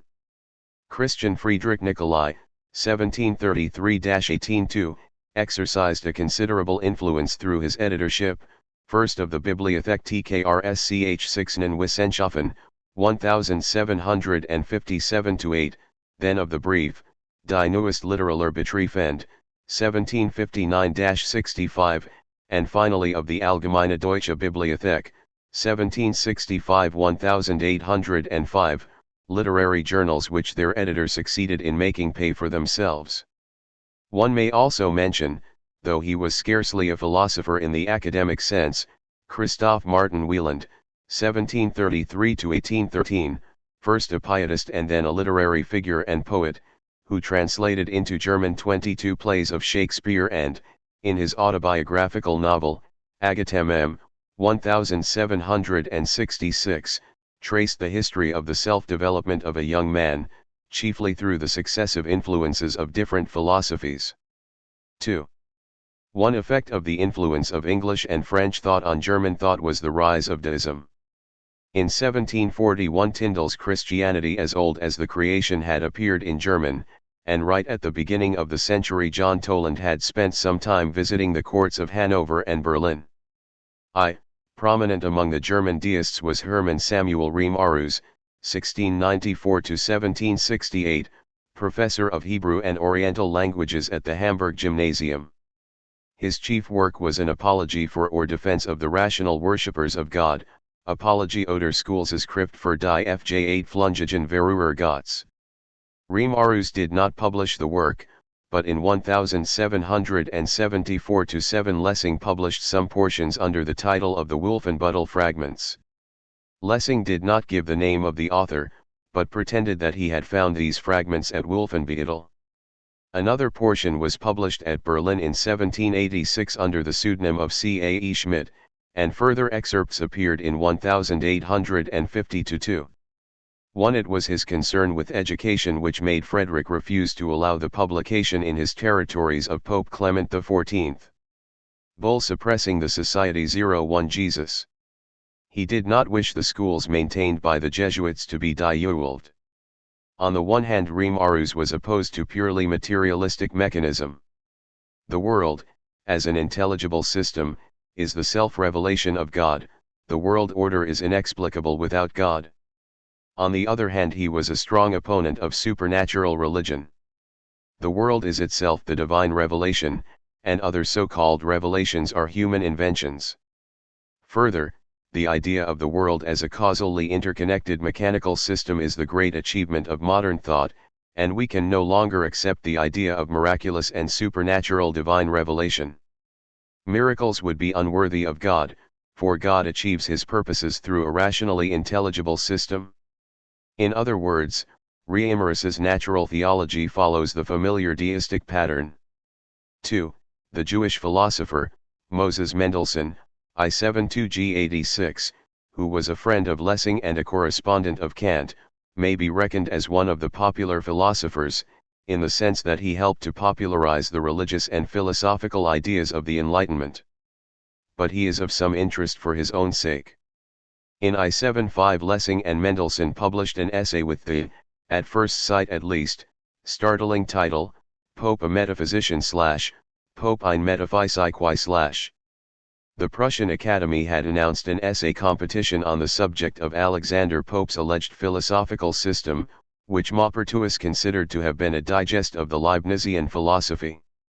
The object was apparently to deliver an indirect blow at the reputation of Leibniz. Lessing and Mendelssohn argued, however, that Pope was either a poet or a metaphysician, but not both, and that in point of fact he had no philosophical system. Philosophy and poetry are two quite different things. This differentiation between the conceptu, and he aesthetic was expressed by Mendelssohn in more general terms: his let ys on sensations, brief über die Empfindungen, I 755, and elsewhere. We must discriminate, he says in his fifth letter, between the heavenly Venus, which consists in the perfect adequacy of concepts, and the earthly Venus or beauty. Experience of the beautiful is not a matter of knowledge, we cannot grasp it by a process of analysis and definition. It is wrong to hint that we should experience more perfect aesthetic enjoyment if we possessed more perfect cognitive powers. Nor is the beautiful an object of desire. In so far as something is desired, it ceases to be.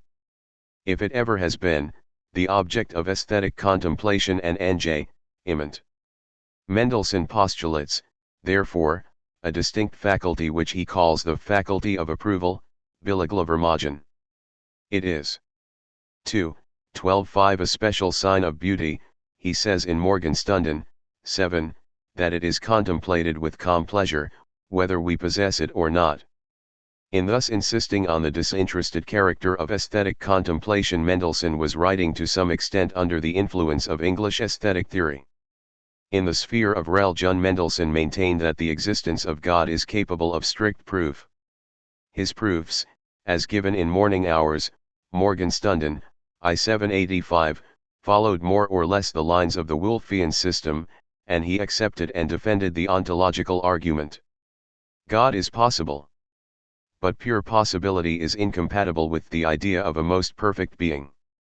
Therefore God exists. In his Phaedo or on the immortality of soul, ph 4 don oder Tiber die Unsterblichkeit, der Sieg, I 767, Mendelssohn tried to modernize Plato and argued that the soul is neither a mere harmony of the body nor a corruptible thing which can, as it were, waste away or disappear. Further, the soul has a natural and constant drive towards self-perfection, and it would be incompatible with the divine wisdom and goodness to create the human soul with this natural drive or impulse and then to render its full one-ilment impossible by allowing the soul to relapse into nothingness. The philosopher, therefore, can prove the existence of God and the immortality of the soul, the foundations of natural religion.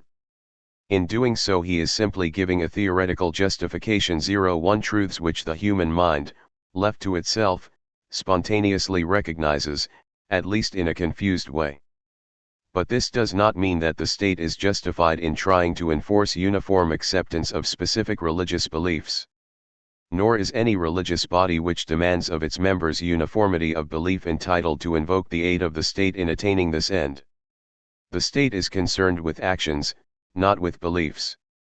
And though it should, of course, encourage, so far as this is compatible with freedom of thought, the formation of ideas which tend to issue in desirable activity, it should not extend its power of coercion from the sphere of action into that of thought. Toleration is the ideal, though, as Locke observed, we cannot tolerate those who seek to substitute intolerance for toleration. Mendelssohn became involved in a famous dispute with Jacobi about Spinoza and pantheism. But something will be said about this in the section on Lessing, because the debate arose in connection with the latter's alleged Spinozism. 3. When Gotthold Ephraim Lessing, 1729–81, entered the University of Leipzig, he enrolled as a student of theology. But he soon abandoned theological studies for a literary career, and he is best known, of course, as a dramatist and as a literary and art critic. He must, however, be accorded a place in the history of philosophy. For though he was never a professional and systematic philosopher in the sense that Wolff was, he was deeply interested in philosophical questions, and his somewhat fragmentary ideas exercised considerable influence. More important, however, than any individual idea or thesis is the fact that his writings tended to form a unified literary expression of the spirit of the Aufklärung. This should not be taken to mean that his works simply reflected the ideas of others, as a kind of mirror. They did do this to some extent, of course. For example, Nathan the Wise, Nathan der Wise, 1779, expressed in dramatic form the ideal of religious toleration which was a prominent feature of the Enlightenment. But at the same time he developed the ideas which he took over from others. For instance, though he was somewhat influenced by the deism of Riem Arousse, he developed it partly under the inspiration of his understanding of Spinoza in a direction which put one in mind of Laler idealism rather than of what is usually understood by deism. Lessing, as has already been mentioned, published some portions of Reimarus's chief work under the title of Wolfenbüttel Fragments. And this action led to his being attacked by some writers, especially, of course, by those who suspected that Lessing himself was the author and who at the same time disagreed with the views expressed in the fragments. But as a matter of fact, Lessing's view of religion was not that of Riem Arousse. The latter was convinced that the fundamental truths of natural religion can be strictly proved, whereas Lessing believed that no system of religious belief can be proved by universally valid arguments. Faith rests on inner experience, not on theoretical proofs. Again, Lessing did not agree with Reimarus's attitude towards the positive, dogmatic religions. We cannot accept the radical distinction made by the rationalistic deists between the truths of natural religion, which can be proved by reason, and the dogmas of so-called revealed religion, which have to be rejected by the enlightened. I do not mean to suggest, of course, that Lessing accepted the idea of revelation in the orthodox sense. He rejected, for instance, the idea of the Bible as an unquestionable revelation. And he was himself a pioneer of the higher criticism which was to become so fashionable in the 19th century. But it was his conviction that the value of religious ideas and beliefs is to be judged by their effect on conduct or by their ability to affect conduct in a desirable way. The Christian way of life was already in existence not only before the canon of the New Testament was fixed but also before any of the Gospels were written. And criticism of the documents cannot affect the value of this way of life. Obviously, therefore, if all religious beliefs rest ultimately on experience, and if their value is to be estimated primarily by their tendency to promote moral perfection, the deistic distinction between the rationally provable truths of natural religion and the man-made dogmas of Christianity tends to fall away and disappear. Lessing's interpretation of the Christian dogmas was not the orthodox interpretation, but at the same time it allowed him to give a more positive valuation to Christianity than the rationalistic deists felt able to give it. Lessing did not mean, of course, that in no case are better reasons available for accepting one religious or philosophical position rather than another. But for him it was a question of comparative degrees of truth and of an unending approximation to absolute truth rather than one of attaining at any given moment an absolute truth possessing final and universal validity. This point of view is symbolized by his famous remark that if God were to offer him with the right hand the complete truth and with the left the unending search for truth, he would choose the latter, even if it meant that he would always be in error. The possession of pure and final truth is for God alone. This attitude has not unnaturally been criticized on various grounds. For example, the objection has often been made that, given his denial of man's possession of absolute and immutable truth, Lessing has no criterion for distinguishing degrees of truth. He can, indeed, maintain that degrees of truth are to be judged by their tendencies to promote different lines of conduct. But a problem obviously recurs in regard to distinguishing between more and less desirable types of conduct, between the moral and the immoral, and so on. But it is not possible to enter into discussion of these questions here. It is sufficient to point out in passing that such problems arise. The relevant point in a sketch of Lessing's ideas is rather the shift from the rationalist attitude of the deists to a dynamic, not to say fluid, idea of truth. The latter reappeared later on in contexts very different from that of Lessing's thought. Lessing's idea of truth stands in close relation to his idea of history. In The Education of the Human Race, Die Erziehung des Menschengeschlechts, I 780, he asserts that what education is to the individual human being, that revelation is to the whole human race. One education is revelation made to the individual, while revelation is the continual education of the human race. For Lessing, therefore, revelation means the divine education of the human race in history. It is a process which has been always going on, which is still taking place, and which will continue in the future. Further, revelation as the education of the human race in general is analogous to the education of the individual. The child is educated by means of sensible rewards and punishments. And in the childhood of the human race God could give no other religion, no other law, than one through the observance of or non-observance of which his people hoped or feared to be happy or unhappy here on earth. The childhood of the human race corresponds, therefore, more or less to the state of affairs depicted in the Old Testament. This is followed by the boyhood or youth of the human race, corresponding to the New Testament. Nobler motives for moral conduct than terrestrial punishments and rewards are brought to the fore. The immortality of the soul and eternal reward and punishment in the hereafter are preached. At the same time, the conception of God as the God of Israel develops into the conception of the universal Father, and the ideal of inner purity of heart as a preparation for heaven takes the place of mere outward obedience to a law with a view to attaining temporal prosperity. To be sure, Christians have added theological speculations of their own to the teaching of Christ, but we should recognize in them a positive value. For they have stimulated the exercise of the reason, and through them man has accustomed himself to think about spiritual things. Lessing mentions and rationalizes some particular dogmas, but the important point is not so much that he rationalizes them as that he sees in them a positive value. On this point he looks forward to Hegel rather than backwards to the deists. Finally, there is the manhood of the human race. It will certainly come, the time of a new, eternal gospel, which has been promised to us in the elementary books of the New I Section 1. Ed W. of H. Ulfl JFIRT Section 17. 2. I-29 Covenant L. The term elementary books is not a term of abuse, for Lessing the books of the Old Testament are elementabucher in comparison with the New Testament, while the books of the Lat are elementabucher in comparison with the further stage of divine revelation. In this third stage of revelation man will do good for the sake of the good and not for the sake of reward, either terrestrial or celestial. Lessing lays the emphasis, therefore, on the moral education of the human race. This is an unending process, and Lessing even suggests a theory of palingenesis or reincarnation. To say that he asserts the theory would be to say too much. He suggests it in a series of questions. Why could not each individual human being not have been present more than once in this world? Is this hypothesis ridiculous because it is the oldest? Why should I not return as often as I have been to acquire new knowledge, new capacities?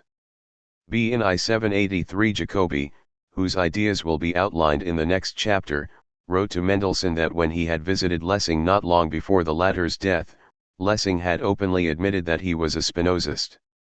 To Jacobi this was a shocking admission, for he held that pantheism was simply atheism under another name. As for Mendelssohn, he was not a pantheist, but he was offended and upset by Jacobi's correspondence, which he took as an attack not only on Lessing but also, even if indirectly, on himself, as he was planning an edition of Lessing's works. He therefore in his turn attacked Jacobi in morning hours, whereupon the latter published a reply, together with his correspondence with Mendelssohn, I-785. Both Herder and Goethe were drawn into the controversy, and both disagreed with Jacobi's identification of Spinoza's doctrine with atheism. What Lessing said to Jacobi seems to have been that the orthodox ideas of God were no longer of any use to him, that God is one and all, and that if he had to call himself a disciple of anybody, he could name nobody but Spinoza. And even if we allow for the possibility of Lessing having taken a pleasure in shocking Jacobi, there seems to be no doubt that he had been influenced by Spinoza and that he recognized an affinity between his later ideas of God and those of the great Jewish philosopher. Lessing believed, for example, that human actions are determined. The world is one system in which God is ultimately the universal cause. Further, he clearly suggests that all things are comprised within the divine being. To see this we have only to look, For example, at the paragraphs entitled On the Reality of Things Outside God, a short essay written for Mendelssohn.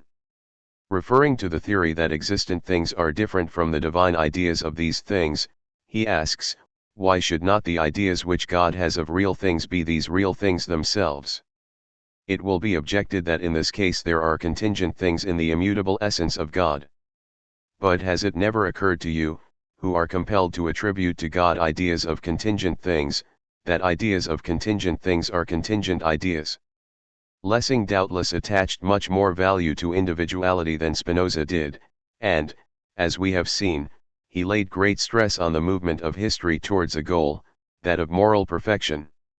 His theories thus looked forward to some extent to later idealism with its emphasis on historical development rather than backward to Spinoza.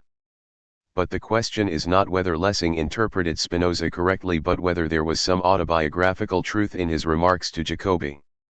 And it seems to be clear that there was. In one sense, of course, the so-called pantheism controversy, was not very profitable. The question whether pantheism is atheism under another name, is one which is best dealt with by defining terms. But the controversy had the effect of stimulating interest in Spinoza's philosophy, ideas about which were vague and inexact. In the field of aesthetic theory Lessing set himself in his Lacune, 1766, to analyze the specific differentiating characteristics of poetry and of formative art, that is, painting and sculpture.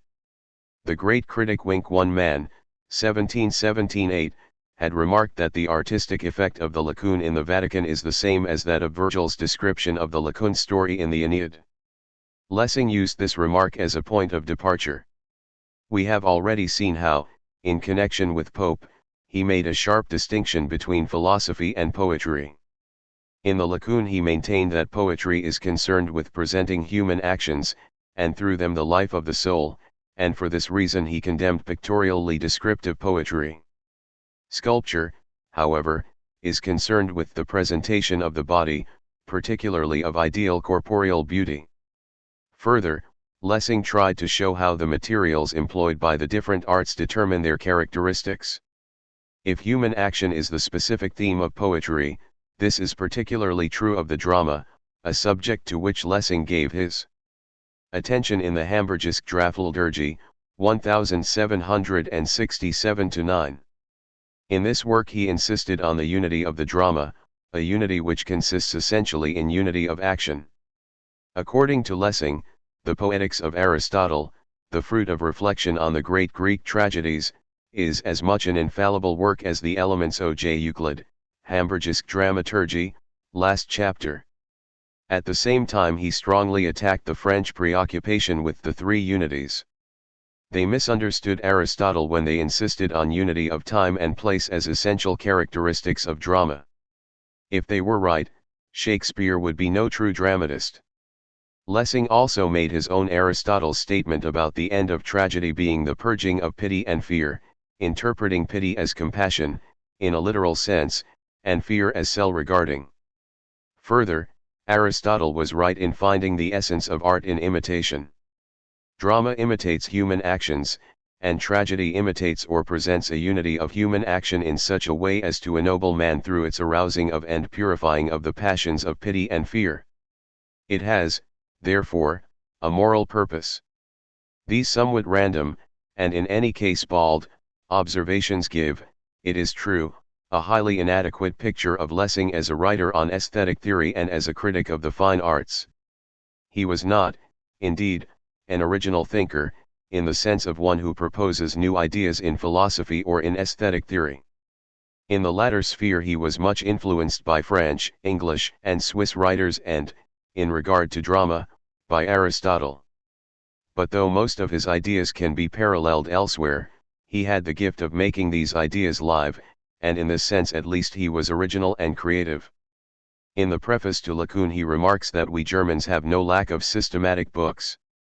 His own work, he says, may not be as systematic and concise as that of Baumgarten, but he can flatter himself that whereas the latter admitted having taken many of the examples cited in his Aesthetics from Gessner's writings, my own example will taste more of the sources. In other words, he endeavored, as one would expect of a man who was himself a dramatist and poet, to base his aesthetic reflections on consideration of actual works of art and literature. It is thus doubtless true that Lessing's mind turned away from formalism and that, however dependent he may have been on other writers for his individual ideas, he presented them in a way which stimulated further, if different, reflections. The same can be said of his observations in the spheres of metaphysics and of the philosophy of history. For the period of the Aufklärung saw the beginnings of the study of psychology in Germany.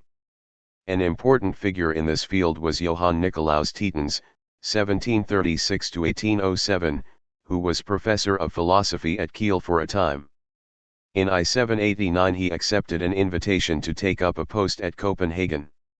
The general tendency of Tietjens's thought was to mediate between the empiricist philosophy of England and the rationalist philosophy of the continent. He was by no means an anti-metaphysician. Indeed, he published works on metaphysics and on the proofs of God's existence in which he affirmed the possibility and validity of metaphysics and of metaphysical proofs, while at the same time he endeavored to ascertain why there are so few universally accepted metaphysical positions. But he insisted that in psychology we must start, not with metaphysical presuppositions, but with an analysis of psychical phenomena, though this analysis can form the basis for metaphysical reflections on the soul. Here we have an instance of the mediating tendency to which allusion has just been made. Introspection must constitute the basis for scientific psychology, according to Tietjens. But the soul is conscious of itself only in its activities, and of its activities only in so far as they are productive of psychical phenomena. The soul is not its own immediate object of intuition. In classifying the powers or faculties of the soul, therefore, and in attempting to determine the nature of the soul itself as ground of its activities, we are necessarily dependent on hypotheses. Together with the understanding, namely the activity of the soul as thinking and as productive of images, and willing, the activity whereby the soul produces changes, bodily movements, for instance, which are not themselves psychical representations, Tietjens recognizes feeling as a distinguishable activity. We can distinguish, therefore, three powers of the soul: understanding, will and feeling, the latter being described as the receptivity or modifiability of the soul. He suggests, however, the hypothesis that these three powers are ultimately reducible to one fundamental power, the power of feeling and of self-activity, which is capable of progressive perfection. It is in the perfectibility of the soul's activity that man's difference from the animals is particularly conspicuous. Tietjens's Philosophical Essays on Human Nature and Its Development, 2 volumes, I-777, showed a predominantly analytic approach to psychology. A rather different approach was represented by the Essay on the Soul, I-753, of Karl Casimir von Kreutz, I-724-70. Like Tietjens after him, von Kreutz endeavored to mediate between the English and continental, Leibnizian, philosophies of the soul. And, again like Tietjens, he insisted on the empirical foundation of psychology. But he was concerned with reconciling Leibniz's view of the soul as a simple substance or monad with Hume's phenomenalistic analysis of the self. Von Kreutz conceded to Hume that we cannot discover a point-like metaphysical ego which has no extension. At the same time he said to allow that the self can be dissolved into discrete, separate phenomena. It has, indeed, parts, and in this sense it is extended, but the parts are not separable. And this inseparability of the parts of the soul distinguishes it from material things and constitutes a reason for affirming the soul's immortality, even if the ultimate grounds for this affirmation are to be found in divine revelation. Of the two men, Tietjens was certainly of more importance for the development of psychology. He insisted, as we have seen, on a precise analytical approach. But at the same time he linked up analytical psychology with the general philosophy of human nature and its development, as the title of his chief work indicates. In his view we ought to study, not simply, for example, the origins of human ideas in experience, but the whole growth of the human intellectual life up to its expression in the different sciences. Again, his insistence on feeling as a distinct power pointed towards a study of the expression of the life of feeling and sensibility in the world of art and literature. 5. The influence of Rousseau's Emile on educational theory in Germany during the Aufklärung was considerable.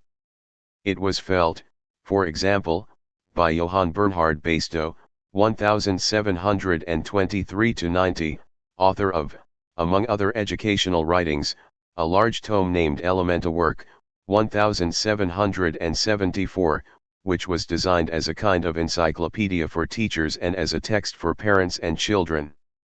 But while Basedow was stimulated by Rousseau's idea of a natural education, his pedagogical theory was not complicated by presuppositions about the deleterious effects of civilization on the human being. He was thus able to propose as the end and purpose of education preparation of children for a patriotic and happy life in the service of the common good. In his ideas about methods of teaching he was influenced by Comenius, I 592-1671, author of the Great Didactic. The stimulating effect of Rousseau was felt also by the famous Swiss educationalist, Johann Heinrich Pestalozzi, 1746-1827, who influenced the development of the German Volksschule or elementary schools. But with Pestalozzi, as with Basedow, we find an emphasis on education for social life. He laid great stress on education in the family and in a rural community, and on education in general as the best instrument of social reform, provided, of course, that it fosters moral, and not merely intellectual, development. Basedow was for a time a professor of moral philosophy, but Pestalozzi can scarcely be called a philosopher, and it would be out of place to us here his particular ideas in the field of pedagogy, however famous his name may be in the history of educational theory. It is sufficient to note that the Enlightenment in Germany, as elsewhere, produced its educational theorists. In England there was Locke, in France Rousseau, in Germany and Switzerland Basedow and Pestalozzi. And the idea of education for social life, represented by the two latter names, was in conformity with the general direction of thought in the O/Rung. At the time of Wolff's death a very different type of man, Johann Georg Hamann, I 730-88, was in his 24th year. Wolff was a great systematizer, Hamann had no use for philosophical systems. Wolff represented abstraction and the power of the discursive reason, Hamann hated what he regarded as one-sided abstraction and rejected the tyranny of the discursive reason. Wolff strove after clear and distinct ideas, Hamann dealt in oracular utterances which helped to earn for him the title of the wizard, or magus, of the North. In other words, Hamann set his face against the rationalism of the Enlightenment which represented for him the power of the devil rather than divine reason. A native of Königsberg, Hamann was an unstable character who turned from one branch of study to another and from one occupation to another, ranging from posts as tutor in a family to mere posts in the commercial world. When reduced at one time to extreme poverty and an inner torment of spirit, he gave himself to the study of the Bible and developed the extreme pietism which was a characteristic of his writings. He numbered Herder and Jacobi among his friends, and he was also on friendly terms with Kant, though he vigorously criticized the latter's philosophy when Kant, awoken from his dogmatic slumbers, started to publish his critiques. It may see that the Wizard of the North is out of place in a story of philosophy, he gave expression, even if unsustainable and exaggerated expression, to ideas which were characteristic of the reaction against the Enlightenment, and he certainly exercised a considerable influence, even though his influence on Herder in particular has been exaggerated by some historians. One of the main characteristics of Hamann's anti-rationalism was its religious setting. Let us take, for example, the controversy about language. Against the rationalistic view that man invented langue, as though it was a kind of mechanical product, Herder maintained that language is coeval with mankind. Hamann was and always has been of the same opinion. But he was not content with saying that language is not an artificial invention of the human reason and then assigning some other empirical cause or causes. In his opinion language was in some mysterious way a communication of God, a divine revelation. Again, Hamann was convinced that poetry in particular is not the product of reason. On the contrary, poetry, as he says in Aesthetics in a Nutshell, contained in Crusades of a Philologist, 1762, was the mother tongue of mankind. The speech of primitive men was sensation and passion, and they understood nothing but images. It was in music, song, and poetry that they expressed themselves. Moreover, great poetry is not the product of a superior reason, it is not to be attributed to a superior capacity of understanding and observing rules. Homer and Shakespeare created their works by genius, not by applying intellectually apprehended rules. But what is genius? The genius is a prophet whose inspiration is divine. Language and the arts are products of revelation.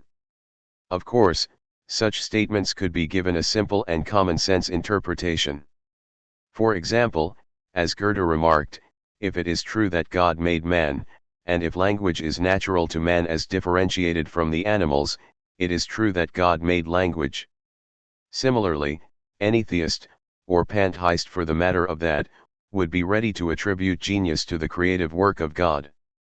But Hamann expressed himself in an oracular style with a mystical coloring, which suggests that he meant something more, even if it is difficult to say what precisely he did mean.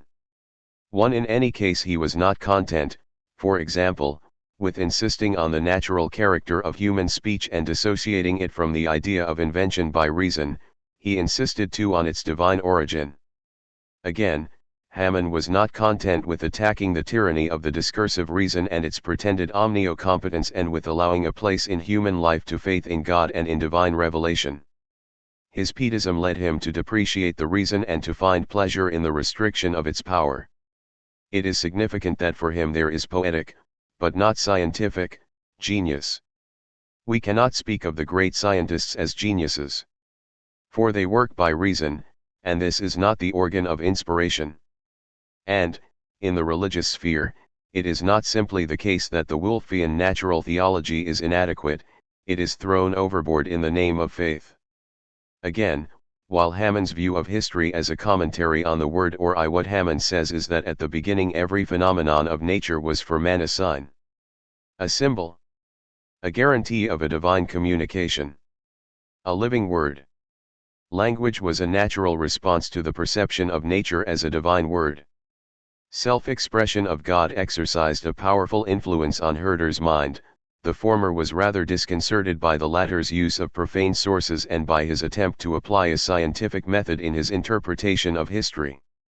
In Hamann's eyes history, like the scriptures, possesses an inner mystical or true sense which is revealed by God rather than attained by the patient and untiring effort of the reason. In other words, Hamann tended to apply to the understanding of history the Protestant conception of the true sense of Scripture being revealed by the Holy Spirit to the silent and prayerful individual believer. The deeper exegesis, whether of the Bible or of history, is the work of God alone. We cannot, however, dismiss Hamann as a mere pietist who, if he deserves any consideration at all by the philosopher, deserves it only in the sense that one may pay some attention to one's opponents. His view of history as a divine revelation, as a work of divine providence, which was shared by Herder, was to have considerable importance in the near future. For this view, transposed, it is true, into a system of speculative philosophy which would have seemed to Hamann an intolerable expression of rationalism, was to form an integral part of the Hegelian philosophy of history. Further, Hamann's anti-rationalism was bound up with a dislike of abstraction, which was not the product of mere prejudice. And a brief allusion must be made to this theme. Goethe remarked that Herder's utterances can be reduced to the principle that everything which man undertakes to perform, be it by word or by deed or in any other way, originates from the total, united powers of the personality. From the beginning man was poet, musician, thinker, and worshipper in one. The rationalists of the Enlightenment, however, had, in Hamann's opinion, hypostatized the reason, speaking about the reason and its performances as though it were something on its own and as though the ideal of human life consisted in reason's conquest of all spheres. Thus they tended to give man a false conception of himself and his activities. They abstracted one function of man's activity and turned it into the whole. This hostility towards what he regards as false or one-sided abstractions is evident in Hammond's criticism of Kant's first critique. In his critique on the purism of pure reason, Hammond attacked the Kantian separations between reason, understanding, and sense, and between form and matter in sensation and conceptualization. Kant deals in abstractions. There certainly is, for example, an activity called reasoning, but there is no such thing as the reason or the understanding. There are simply different activities which are performed by one being, one organism, one person. Obviously, even if this line of criticism does not dispose of the critique of pure reason, Hammond is making a good point. It is one which is not infrequently made in other contexts by philosophers whose general outlook is far removed from that of the Magus of the North. 2. Hammond was clearly opposed to the rationalism of the Enlightenment. When we turn to Herder, however, we find a man who started from the point of view of the Aufklärung, so far as one is justified in speaking of a point of view, and who worked his way out of it. While, therefore, historians are perfectly entitled to speak of his break with the Enlightenment, it is also possible to speak of his development of certain lines of thought within the movement. What we choose to say about this matter depends to some extent, of course, on the way in which we define certain terms. If we mean by the Enlightenment the Wolffian rationalism and the individualism of a number of thinkers, it is obvious that Herder made a break with the Aufklärung. But if we give the term a wider range of meaning, including under it the first germs or seeds of positions to which Herder gave expression, the word break may seem to be too sharp. It makes, however, for clarity if one follows the traditional practice and represents Herder as having reacted against and broken with the Enlightenment. Johann Gottfried Herder, 1744–1803, was born at Moringen in East Prussia, the son of a pietist schoolmaster. In 1762 he enrolled as a student of medicine at the University of Königsberg, though he presently changed to theology. He attended the lectures of Kant, who was expounding the traditional Wolffian philosophy and giving courses on astronomy and geography, and Kant introduced him to the writings of Rousseau and Hume. At Königsberg Herder also formed a friendship with Hammond, though he can hardly have been at once deeply influenced by his anti-rationalist friend, for when he moved to Riga in 1764 he contributed essays and reviews to organs of the Enlightenment. In 1765 he was ordained a Protestant clergyman. In 1766 there appeared anonymously at Leipzig the first two parts of Herder's fragments concerning recent German literature, Über die neuere deutsche Literatur, Fragment. The work bore the date I-767, the year which saw its completion. In the course of this work Herder discussed problems concerning language, a subject which occupied a good deal of his thoughts. Like Mendelssohn and Lessing, he insisted on a distinction between poetic and scientific, in his terminology philosophical, language. But the distinction was given a genetic or historical setting. Herder distinguishes four stages of linguistic development, which are classified according to an analogy with human growth, an analogy suggested by Rousseau. First comes the childhood stage, when language consists of signs of passions and feelings. Secondly, there is the period of youth, the poetic age of language, when poetry and song are one. Thirdly, there is the stage of manhood which, though it still possesses poetry, is marked by the development of prose. Fourthly and finally there is the old age of language, the philosophical age, when life and richness are sacrificed to pedantic accuracy. The context in which this theory of language was placed was a discussion about the German language. We cannot enter here into the details of this discussion. It must suffice to say that Herder, because of his insistence on the difference between poetic and philosophical language, rejected the notion that what German poetry required was to develop logical clarity.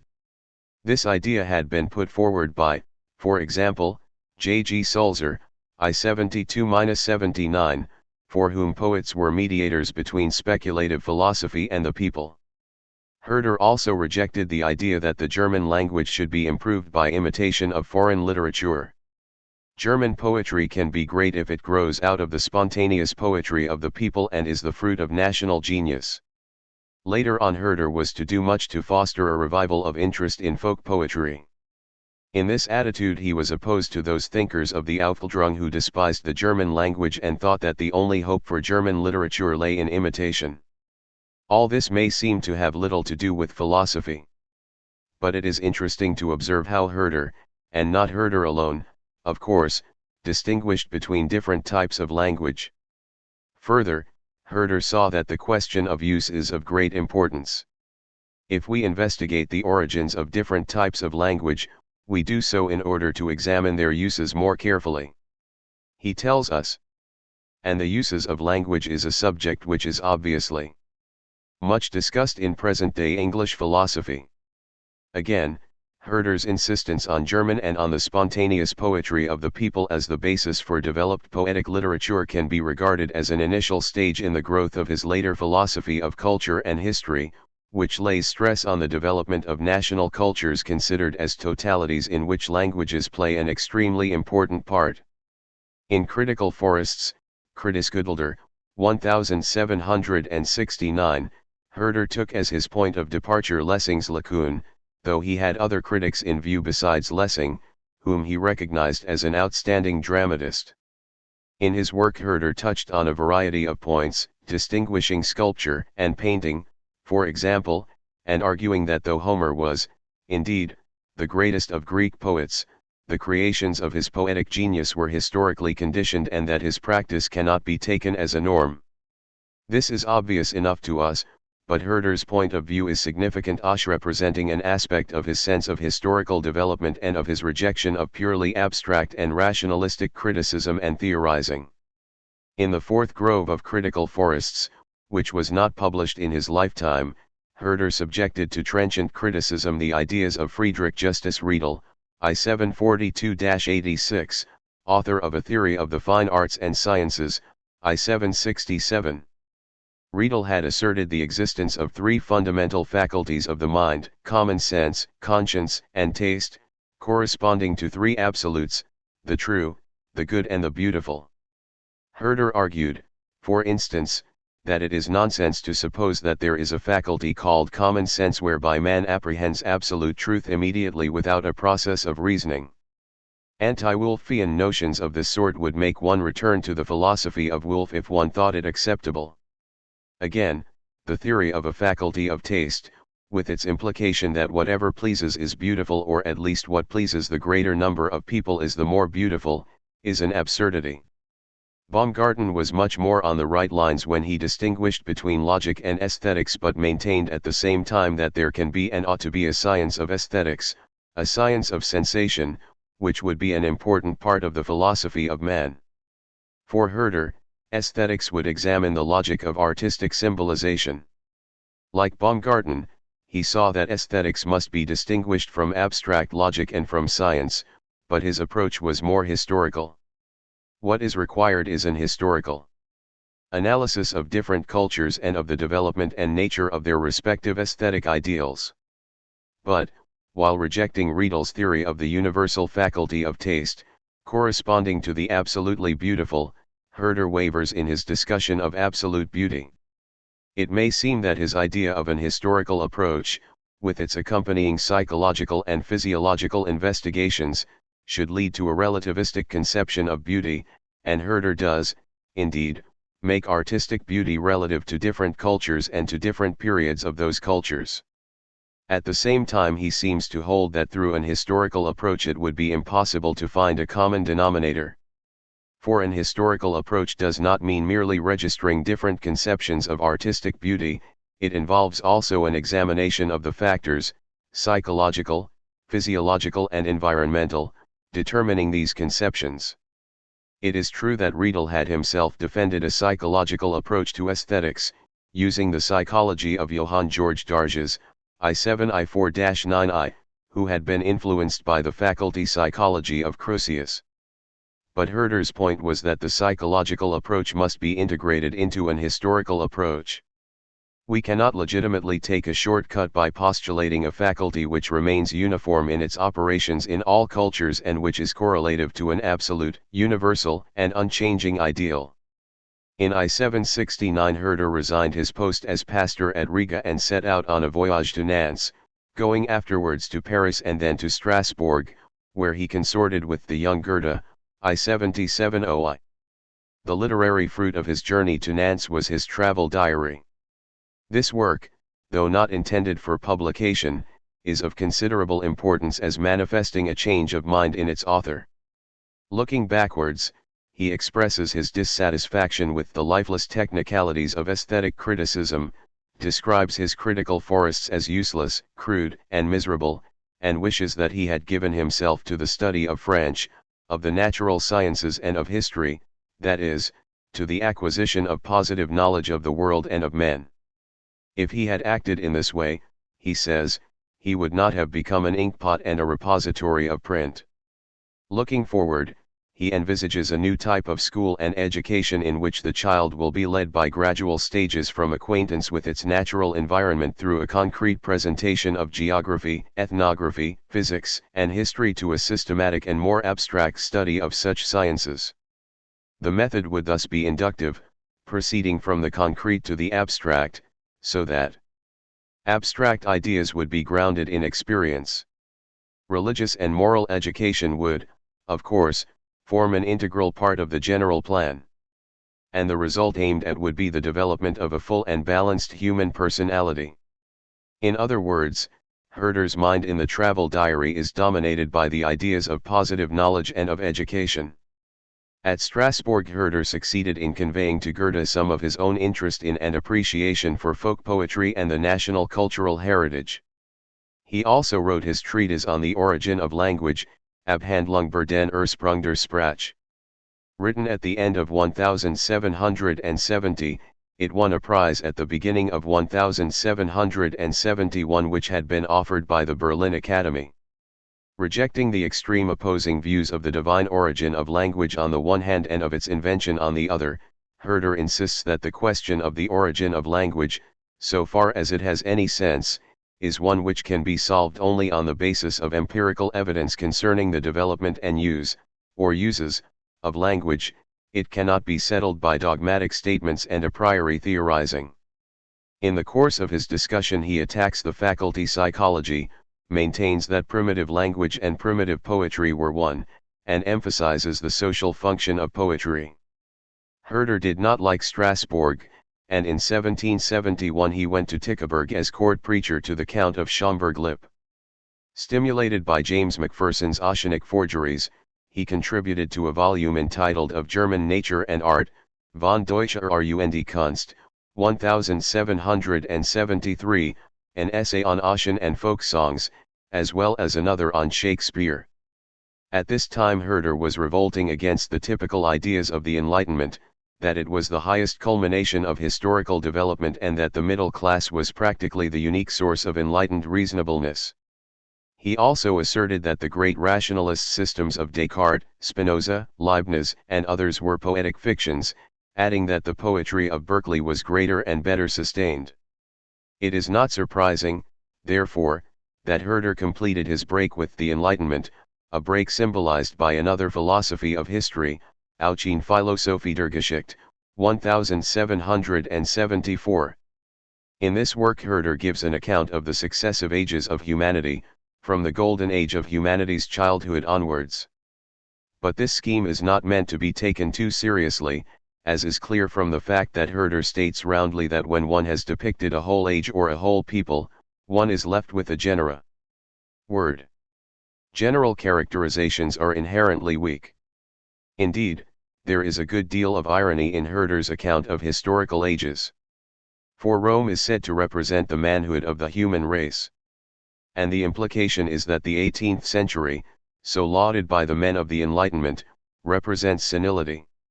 And Herder does not hesitate to draw attention to the hollowness of some of the claims made on behalf of the 18th century. For instance, sublime ideas and principles are formed and expressed by the enlightened, but inclination and impulse to live with nobility and kindness are weakened. Again, enlightened Europe boasts its freedom, but the invisible slavery of class to class is passed over in silence, and the vices of Europe are exported to other continents. More important, however, from a philosophical point of view than Herder's attack on the complacency of the men of the Enlightenment is his attack on their historiography. They approach history with the presupposition, namely that history represents an upward movement from religious mysticism and superstition to free and non-religious morality. But if we study history in the light of such presuppositions, we shall never succeed in understanding it in its concrete reality. We ought to study each culture and phase of culture on its own merits, seeking to enter into its complex life and to understand it, so far as possible, from within, without judgments about better and worse, happier and less happy.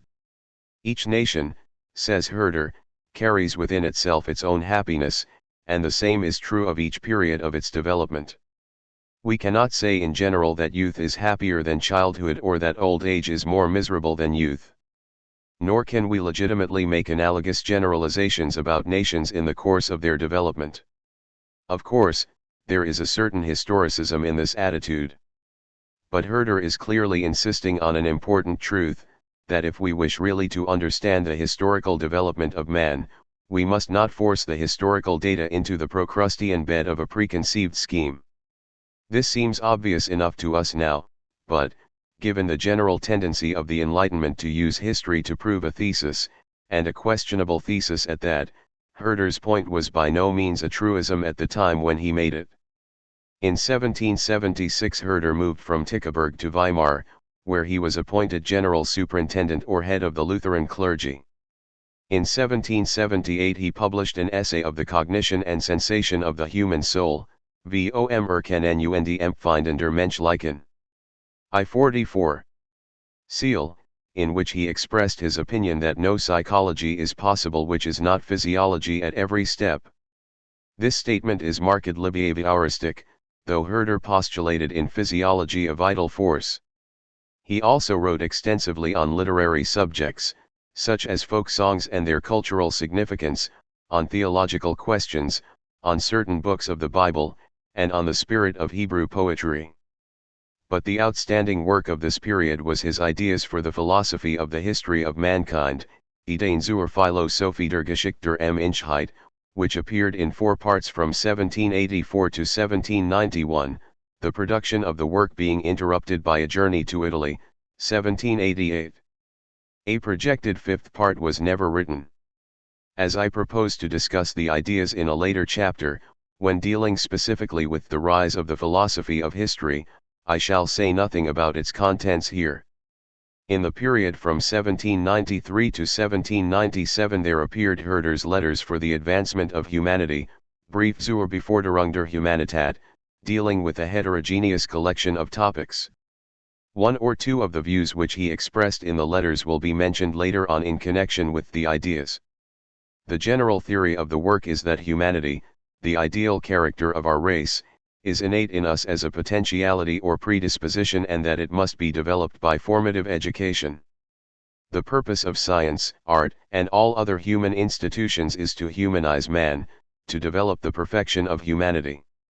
Herder raises the objection that this development would lead to the production of a superman or of a being who was outside the human species, but he meets it by saying that perfect man would not be a superman but simply the realization of humanity.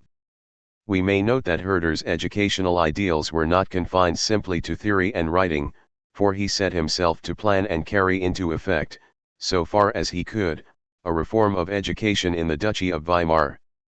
In his later years Herder published a number of theological writings, notably Christian writings, 1794-8, which are, in general, surprisingly rationalistic and much more what one would expect of a man of the Enlightenment than of a friend of Hamann. He also wrote in opposition to the critical philosophy of Kant of which he strongly disapproved. In 1799 he published a critique of the Critique of Pure Reason, representing Kant's work as jugglery with words, as a linguistic monstrosity and as involving a wrong-headed perpetuation of the faculty psychology. This should not be taken to mean that Herder's criticism consisted of The break with the Enlightenment 145 Unintelligent abuse. On the contrary, it consisted of a reasoned examination of Kant's theories. For example, he maintained, as against the Kantian theory, that mathematical propositions are synthetic, that they are identical, that is to say, that they are what Wittgenstein called tautologies. Again, Herder rejected Kant's view of space and time. The geometer does not analyze the a priori form of space, for there is no such form. And even if Herder does not explain clearly what the geometer does analyze, it seems to be implied that he analyzes the implications of his own axioms and fundamental postulates. But Herder's account of mathematics is only one particular instance of his criticism of Kant. His main line of thought is that Kant's whole enterprise is wrongly conceived. Even if there were a separate faculty called reason, it would be out of order to speak of criticizing it. Rather should we start with language, for reasoning is not only expressed in language, it is also inseparable from it, though it is not coextensive with all the uses of language. Thinking, according to Herder, is inward speaking, while speaking in the ordinary sense is speaking aloud or thinking aloud, whichever you like. There is no reason as an entity, there is only a process, an activity of man as a total personality, and language is an indispensable instrument of this process, merging with it. In fine, the critique of pure reason is based, according to Herder, on an erroneous psychology. In 1800 Herder published Caligon, a criticism of Kant's critique of judgment. In his opinion Kant had no real understanding of aesthetics. Herder did not write a criticism of the second critique, but this was not because he agreed with it. He intended to attack it but abandoned the idea, partly because he was advised not to do so and partly, probably more, because he was engaged on other work. Thus he undertook to edit a new literary periodical, Adresti, 1800-4, to which he was the main contributor, in the form of essays and poetic dramas. The fifth volume of the periodical contained installments of Herder's German translation of the romances of the Cid, made from a French translation with consultation of a late Spanish version.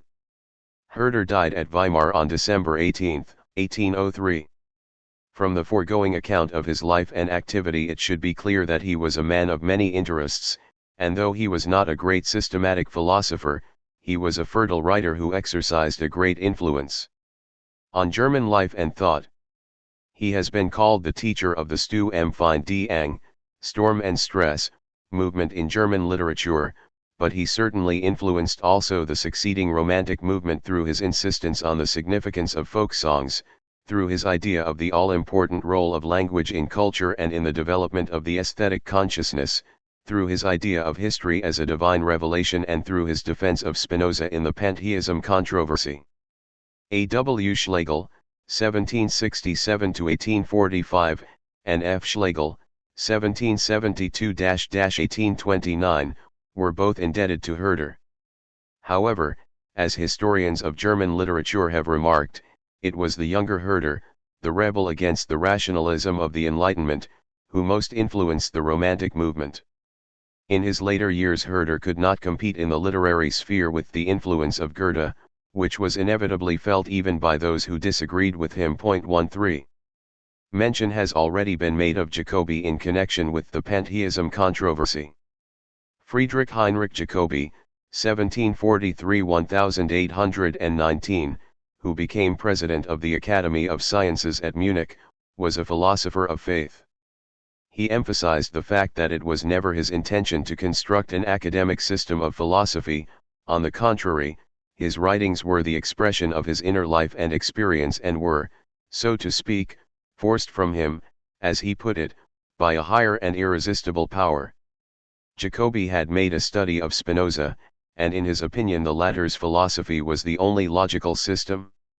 For the human reason can pass, in its process of demonstrating truths, only from the conditioned to the conditioned, it cannot rise above the conditioned to a transcendent deity. All metaphysical demonstrations of an ultimate ground of existence must lead, therefore, to monism, to the conception of a world system, which, as Jacobi maintained in his correspondence with Mendelssohn, is equivalent to atheism. But this is not to say that Spinozism is to be accepted. On the contrary, it must be rejected in the name of faith, which is an affair of the heart, Gemut, rather than of the speculative reason. The result of this position is, of course, a complete separation between philosophy on the one hand and the sphere of faith on the other. To attempt to prove God's existence is equivalent to trying. One in his later years Herder became estranged from Goethe, who found the former afflicted by an ill-tempered spirit of contradiction. As for Schiller, the other great representative of German classicism, he was never particularly enamored of Herder and, as an admirer of Kant, he was offended by Herder's attack on the critical philosophy, which attack, indeed, was unfashionable and helped to isolate its author. To reduce God to a conditioned being, and in the long run speculative metaphysics must result in atheism. It is better to recognize Hume's services in exposing the pretensions of metaphysics, provided that we attribute full validity to faith. Just as we do not prove the existence of the external world but enjoy an immediate intuition in sense perception of the existence of sense objects, so do we have, or can have, an immediate intuition of supersensible reality, which we call faith. In his later writings Jacobi spoke of the higher reason, Vernunft, as distinguished from Verstand, whereby we apprehend immediately supersensible reality. If somebody denies the existence of God, we cannot prove this existence to him, but in his denial he shuts himself off from one whole aspect of human experience. Or, rather, his denial is a result of his blindness to all but our perception of the corporeal world and our knowledge of the relations between finite things. Light comes to us from the sphere of supersensible reality, but once we try to grasp by the discursive reason this light and what it renders visible to the higher or intuitive reason, the light fades and disappears. To a certain extent Jacobi was in agreement with Kant. Thus he believed that the field of knowledge, that is to say of scientific or theoretical knowledge, is limited to the realm of possible experience, where experience means sense experience, and he was in agreement with Kant about reason's incapacity to prove the existence of supersensible realities. To this extent, therefore, he welcomed the critical philosophy as making room for faith. But he rejected the Kantian theory of the postulates of the practical reason. Belief in God, for example, is not a practical postulate but the result of faith, of an inner illumination of the higher reason. Again, Jacobi rejected what he regarded as Kant's phenomenalism. What we perceive are not phenomena linked together by subjective forms of intuition and categories of the understanding, they are the real things themselves. Further, he insisted on the immediacy of moral intuition or sense as against what he looked on as the empty formalism of the Kantian theory of the categorical imperative. It may be argued that Jacobi misunderstood Kant, but the point in mentioning his criticism of the critical philosophy is to draw attention to the facts, first that he accepted it in so far as it fell in with his idea of the incompetence of the discursive reason to transcend the sphere of the sensible, and secondly that he rejected it in so far as it seemed to rule out immediate apprehension of God and of moral values. It is also to be noted that in Jacobi's view Kant's doctrine of the thing in itself was an anomaly, not in the sense that there are no metaphenomenal realities but in the sense that in the Kantian philosophy the affirmation of things in themselves can be justified only by use of the causal principle, though this is a subjectively grounded principle, according to Kant, and applicable only to phenomena. 4. We have seen that all three thinkers whom we have considered in this chapter not only opposed the rationalism of the Enlightenment but also subjected to criticism the new critical philosophy of Kant. It was from Kant, however, that the great movement of German speculative idealism in the first half of the 19th century took its rise. To be sure, some of the objections they brought against Kant were shared by the idealists. For instance, Jacobi's objection that the Kantian affirmation of the thing in itself, when taken together with his doctrine of the categories, placed Kant in an impossible position was raised also by Fichte. But the line of development taken by speculative idealism was not at all the line which either Hamann or Herder or Jacobi would have approved. Jacobi charged Schelling with trying to conceal the Spinozistic consequences of his thought. In this sense they were swimming against a current which was to prove too strong for them. At the same time, Herder's idea of history as a progressive education of humanity and as a manifestation of providence, together with his insistence on organic totality, both in the cultural and in the psychological spheres, as against analytic splintering, were to be incorporated into the idealist movement, especially in the Hegelian system. It is true that Hamann also sponsored the idea of history as a kind of commentary on the divine logos. But his utterances were too oracular to have the effect of Herder's ideas. Historically speaking, therefore, the latter must be accounted the most important of the three. It may be said that we ought to regard these three men, not simply in relation to subsequent philosophical development, but on their own merits, recognizing that they performed the useful function of drawing attention to and insisting on aspects of man's spiritual life which the rationalistic Enlightenment tended to ignore. This may well be true. At the same time, one could hardly expect the human mind to rest content with the sort of dichotomy between faith and philosophy which was made by Hamann and Jacobi. If religion, as Herder maintained, is an integral part of human culture and not something man must grow out of, as some, the break with the Enlightenment I-49 of the men of the Enlightenment had believed, man, in trying to understand his own cultural development, must try to understand religion. And this, of C.C. Jayers, is one of the things which Hegel tried to do.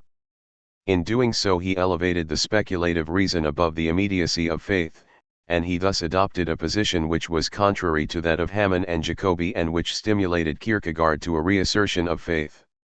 We thus have the reaction of Hamann and Jacobi against the rationalism of the Enlightenment and, later, the reaction of Kierkegaard against the Hegelian form of rationalism. This suggests that Hamann and Jacobi in the late 18th century and Kierkegaard in the 19th represent an important fact, the role of faith in human life.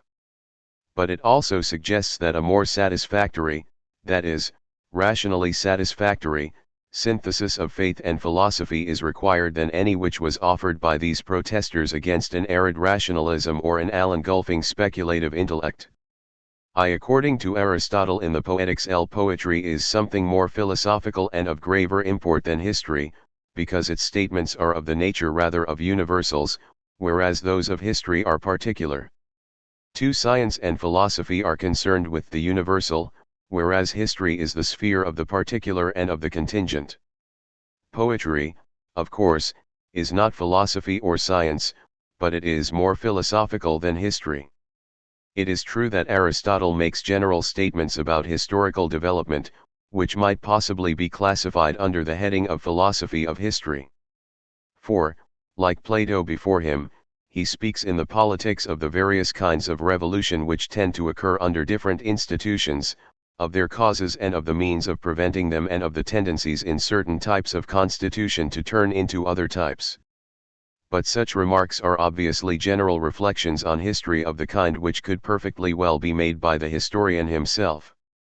If we mean by philosophy of history a total view of historical development purporting to show that this development, as made known by historical research, follows a rational pattern and fulfills some plan or exemplifies certain universal and necessary laws, we can hardly say that the Greeks elaborated a philosophy of history. They had, of course, their historians, such as Thucydides, but this is a different matter. True, the notion of a cyclic return in the history of the world was common enough, and this theory can, indeed, be called a philosophy of history. But it can scarcely be claimed that the Greeks elaborated the theory. And if we concentrate our attention on the tradition, which ultimately came to dominate Greek philosophy, namely the Platonic tradition, we find a marked tendency to belittle the importance of historical development, a tendency connected, of course, with the Platonic insistence on unchanging spiritual reality as the sphere of true being in contrast with the sphere of becoming. The most impressive expression of this tendency is probably that found in Plotinus, when he depicts historical events as so many incidents in a play which must be set in sharp contrast with the interior life, the spiritual return of the soul to God. True, Plotinus does not subtract history from the rule of law and of providence. And his view of human history must be accounted a philosophy of history, inasmuch as it is closely linked with his general philosophical outlook. It is part of his system, just as the Stoics' view of cosmic history as a series of cycles was part of their system. But the tendency of Plotinus is to belittle the events to which prominence is accorded by the historian. And in any case there is no idea of human history in general as a development towards a goal which is attained in and through history. The idea of history not as a series of cycles but as a process of progressive development towards an ultimate goal is characteristic, not of Greek but of Jewish and Christian thought.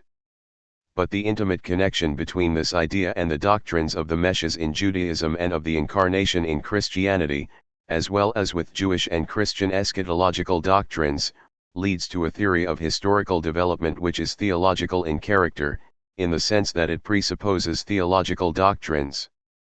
The most notable example of a specifically Christian philosophy of history is, of course, the theory of St. Augustine as presented in his De Civitate Dsi, in which the history of the Jewish people and the foundation and growth of the Christian Church play important roles.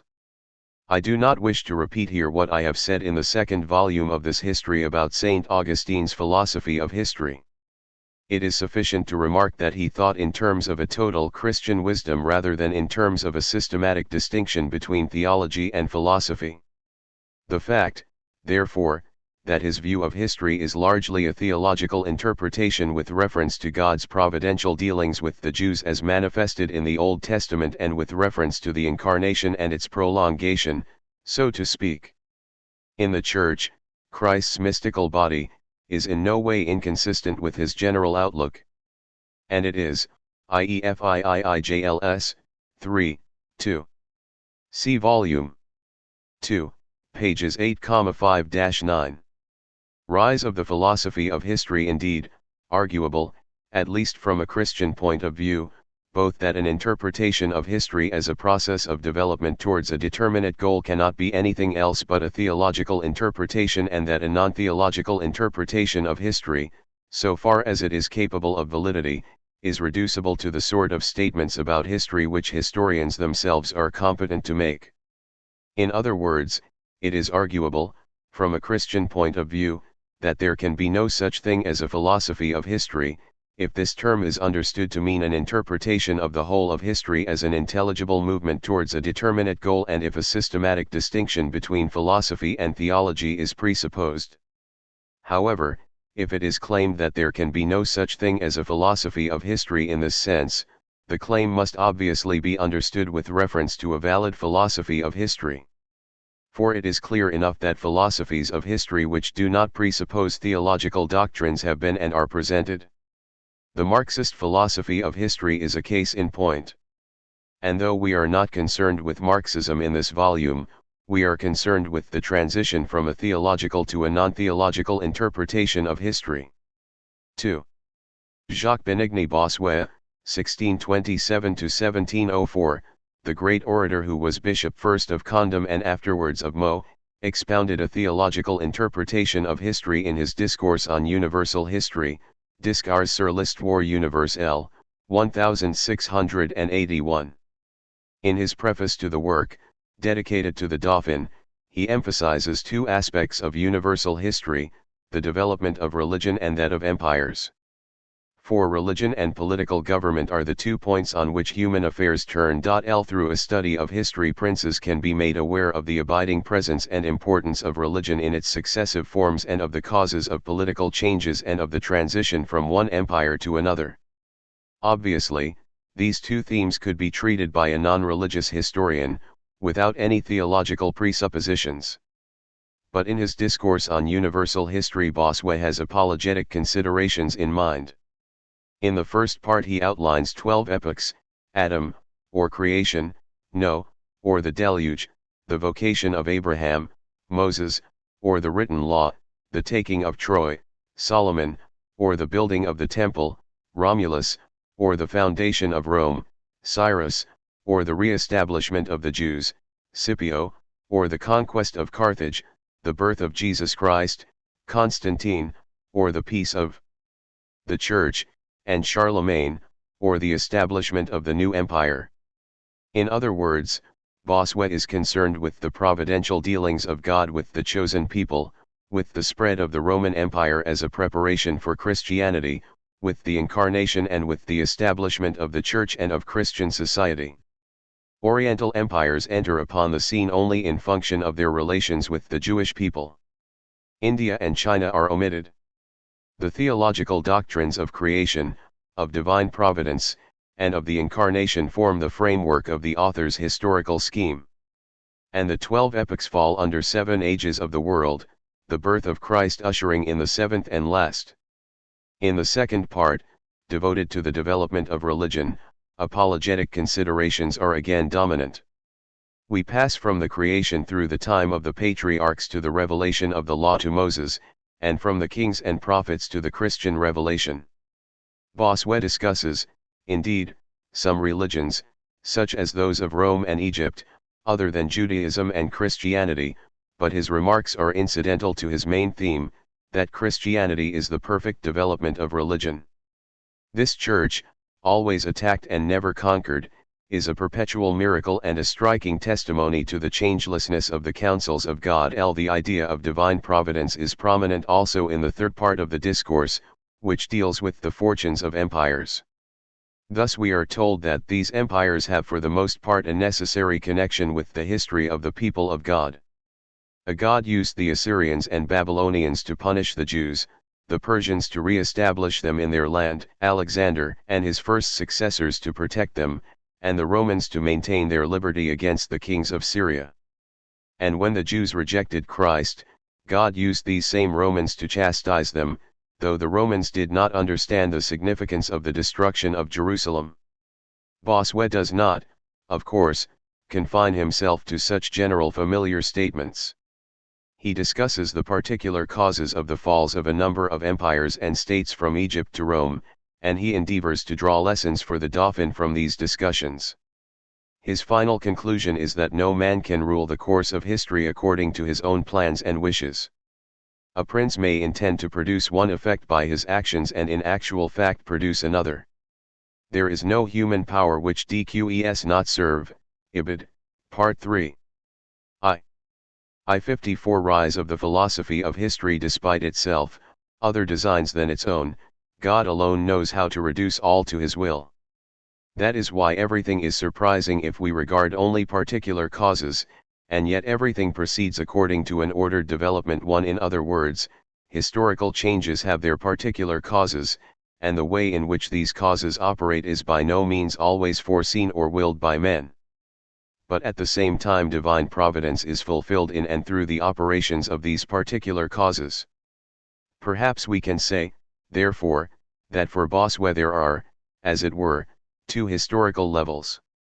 There is the level of particular causes which are considered by the historian. The latter can determine, for instance, the particular causes which contributed to the fall of the Babylonian Empire or of Imperial Rome. But there is also the level of theological interpretation, according to which divine providence is fulfilled in and through historical events. But we are restricted in our knowledge of how divine providence is thus fulfilled in the cause of history. And this is obviously one reason why Bossuet dwells on the relations of Egypt, Assyria, Babylon, and Persia to the Jewish people, for here he can have recourse to the teaching of the Old Testament. Bossuet thus renewed in the 17th century St. Augustine's attempt to develop a philosophy of history. But, as has been remarked and as Bossuet was doubtless well aware, our ability to develop this sort of philosophy of history, namely in terms of the idea of divine providence, is very restricted. The chief significance of his discourse is probably that it helped to draw attention to human history as the subject matter of philosophical reflection. 3. A much more important figure in the rise of the philosophy of history is Guillaume Battista Vico, I-688-I-744, one of the greatest of Italian philosophers. During Vico's lifetime a considerable amount of historical research was carried on. The Reformation and Counter-Reformation had both stimulated this work, and a further impetus, as historians have noted, was given by the rise of the national states and by dynastic interests. Thus Leibniz engaged in writing the history of the House of Brunswick, while in Italy Muratori, who was librarian to the Duke of Medina in the first half of the 18th century, was commissioned by his patron to prepare a history of the House of Este. 2. But historical research and accumulation of material for the writing of history is not the same thing as historiography, and historiography or the writing of history is not the same thing as a theory or philosophy of history. For the latter we have to turn to Vico.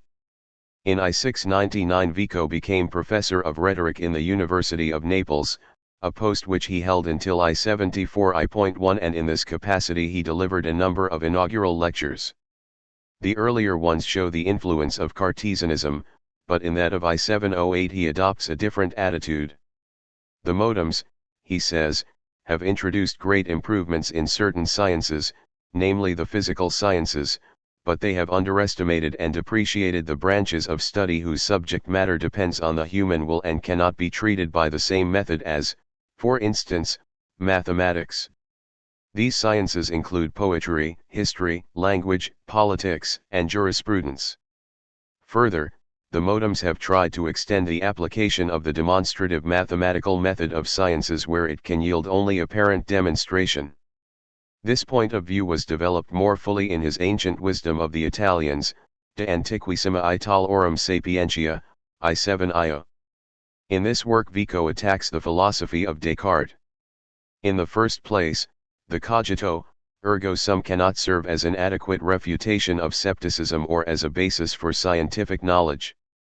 For the certainty that one is thinking belongs to the level of unreflecting consciousness and not to the level of science. In the second place, clarity and distinctness of idea will not serve as a universal criterion of truth. It may appear to serve as a criterion of truth in mathematics. But it is applicable in geometry, for example, because geometry is a constructive science, in which the mind constructs or makes its own entities. Mathematical entities are not realities in the sense in which the objects of natural sciences are realities, they are fictions made by man. They are indeed clear and distinct, but they are so because the mind has itself constructed them. Construction of the object is therefore more fundamental than clarity and distinctness, and it provides us with the criterion of truth. The rule and criterion of truth is to have made it 3, but construction of the object does not mean precisely the same in physics, for instance, as in pure geometry. In the latter the objects are unreal entities, mental fictions, in the former they are not. Construction of the object in physics means using the experimental method. The things which we can prove in physics are those to which we can perform something similar. And the ideas of natural things which are clearest are those which we can support by experiments which imitate nature. The statement of the principle verum factum, namely that the criterion of truth is to have made it, does not, therefore, lead to the conclusion till that the geometrical method is of universal applicability in all sciences. Nor should it be taken to mean that the mind creates physical objects in the same sense in which it creates mathematical entities. We should not interpret Vico as maintaining that things are mental fictions or mere ideas. The making or constructing of the object should be understood in a cognitive rather than in an existential sense. When the mind reconstructs the structure of the object out of its elements, it attains certainty of truth in the very act of reconstruction. In this sense knowing and making are identified, verum and factum becoming one. God, creating all things, necessarily knows all things clearly. And a strict analogue to this truth is found only in human mathematical knowledge, where the objects or entities are mental fictions. We do not create nature in the existential order. At the same time we have a scientific knowledge of nature only in so far as we remake, as it were, the structure of the object in the cognitive order. And we cannot know that we are doing this correctly without the help of the experimental method. A deduction from purely abstract concepts created by ourselves cannot guarantee a knowledge of existent nature, however clear and distinct these concepts may be. The application of these ideas to history was not made in the Ancient Wisdom of the Italians, but it is easy to anticipate the general line which Vico's thought was to take. Human history is made by man, it is therefore understandable by man. The principles of historical science are to be found in the modifications of the human mind, in man's nature. Indeed, history lends itself to scientific investigation and reflection more easily than physical nature. Nature was made by God alone, not man, hence God alone can have a full, adequate knowledge of nature. But human society, human laws, language, and literature, are all made by Ma. Hence man can truly understand them and the principles of their development. Here we have a reversal of the Cartesian position. The sciences which Descartes belittled in favor of physical science are given a position superior to the latter. The principles of this new science were discussed by Vico in his great work, Principles of a New Science Concerning the Common Nature. 01 The Nations, Principi di una scienza nuova di intomo a ua commune natura de ue nazioni, 1725, 2nd edition, 1730, 3rd edition, 1744. In his autobiography Vico remarks ks that up to a certain date he admired two men above all, namely Plato and Tacitus. For with an incomparable metaphysical mind Tacitus contemplates man as he is, Plato as he should be. And we can connect with his admiration for these two men his aim in the new science of determining the universal and eternal law of history and the ways in which this eternal law works itself out in the histories of individual peoples. The esoteric wisdom of Plato is to be combined with the common wisdom of Tacitus. But Vico adds the names of two other men to whom he recognizes a special debt. The first of these is Francis Bacon, from whose De Augmenta Scientiarum and Novum Organum he derived a powerful inspiration in the development of his new science. The title New Science may have been suggested by Bacon's Novum Organum. The second name is Grotius. Bacon saw that the sum of knowledge as existing in his time stood in need of being supplemented and amended, but, as far as law was concerned, he did not succeed in working out the laws governing human history.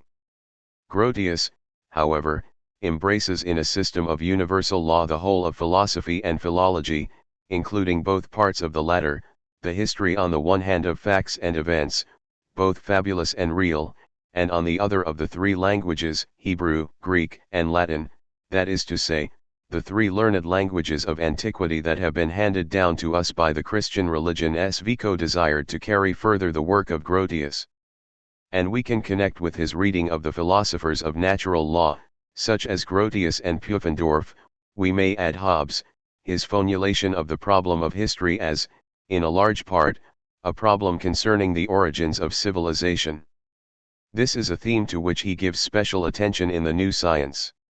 Vico was unwilling to start with Hobbes's licentious and violent men, Grotius's solitary, weak, and needy simpletons, or Pufendorf's vagrants cast into the world without divine care or help, as he expresses the matter at the beginning of the first book of the first edition of the New Science. That is to say, he was unwilling to make an absolute start with men in these conditions.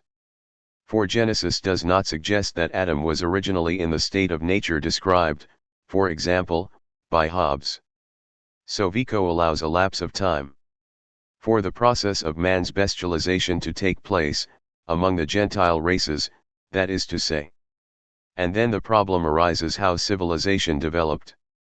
Vico supposes that the first beginnings of civilization carn with settled dwellings. The thunder and lightning of the sky god drove men, together with their women, into the shelter of caves. And these primitive habitations made possible the rise of the first stage of civilization, the age of the gods or state of the families, when the father of the family was king, priest, moral arbiter, and judge. This family stage of civilization had three principles, namely, religion, marriage and burial of the dead. In this primitive stage of civilization there were, however, ever-present tensions and inequalities. Among the vagrants, for instance, those who had not yet formed themselves into settled families which worshipped deities and tilled the soil in common, some were strong, others weak. And one can picture the weak taking refuge with settled families as dependents or serfs, to save themselves from their stronger and more violent fellows.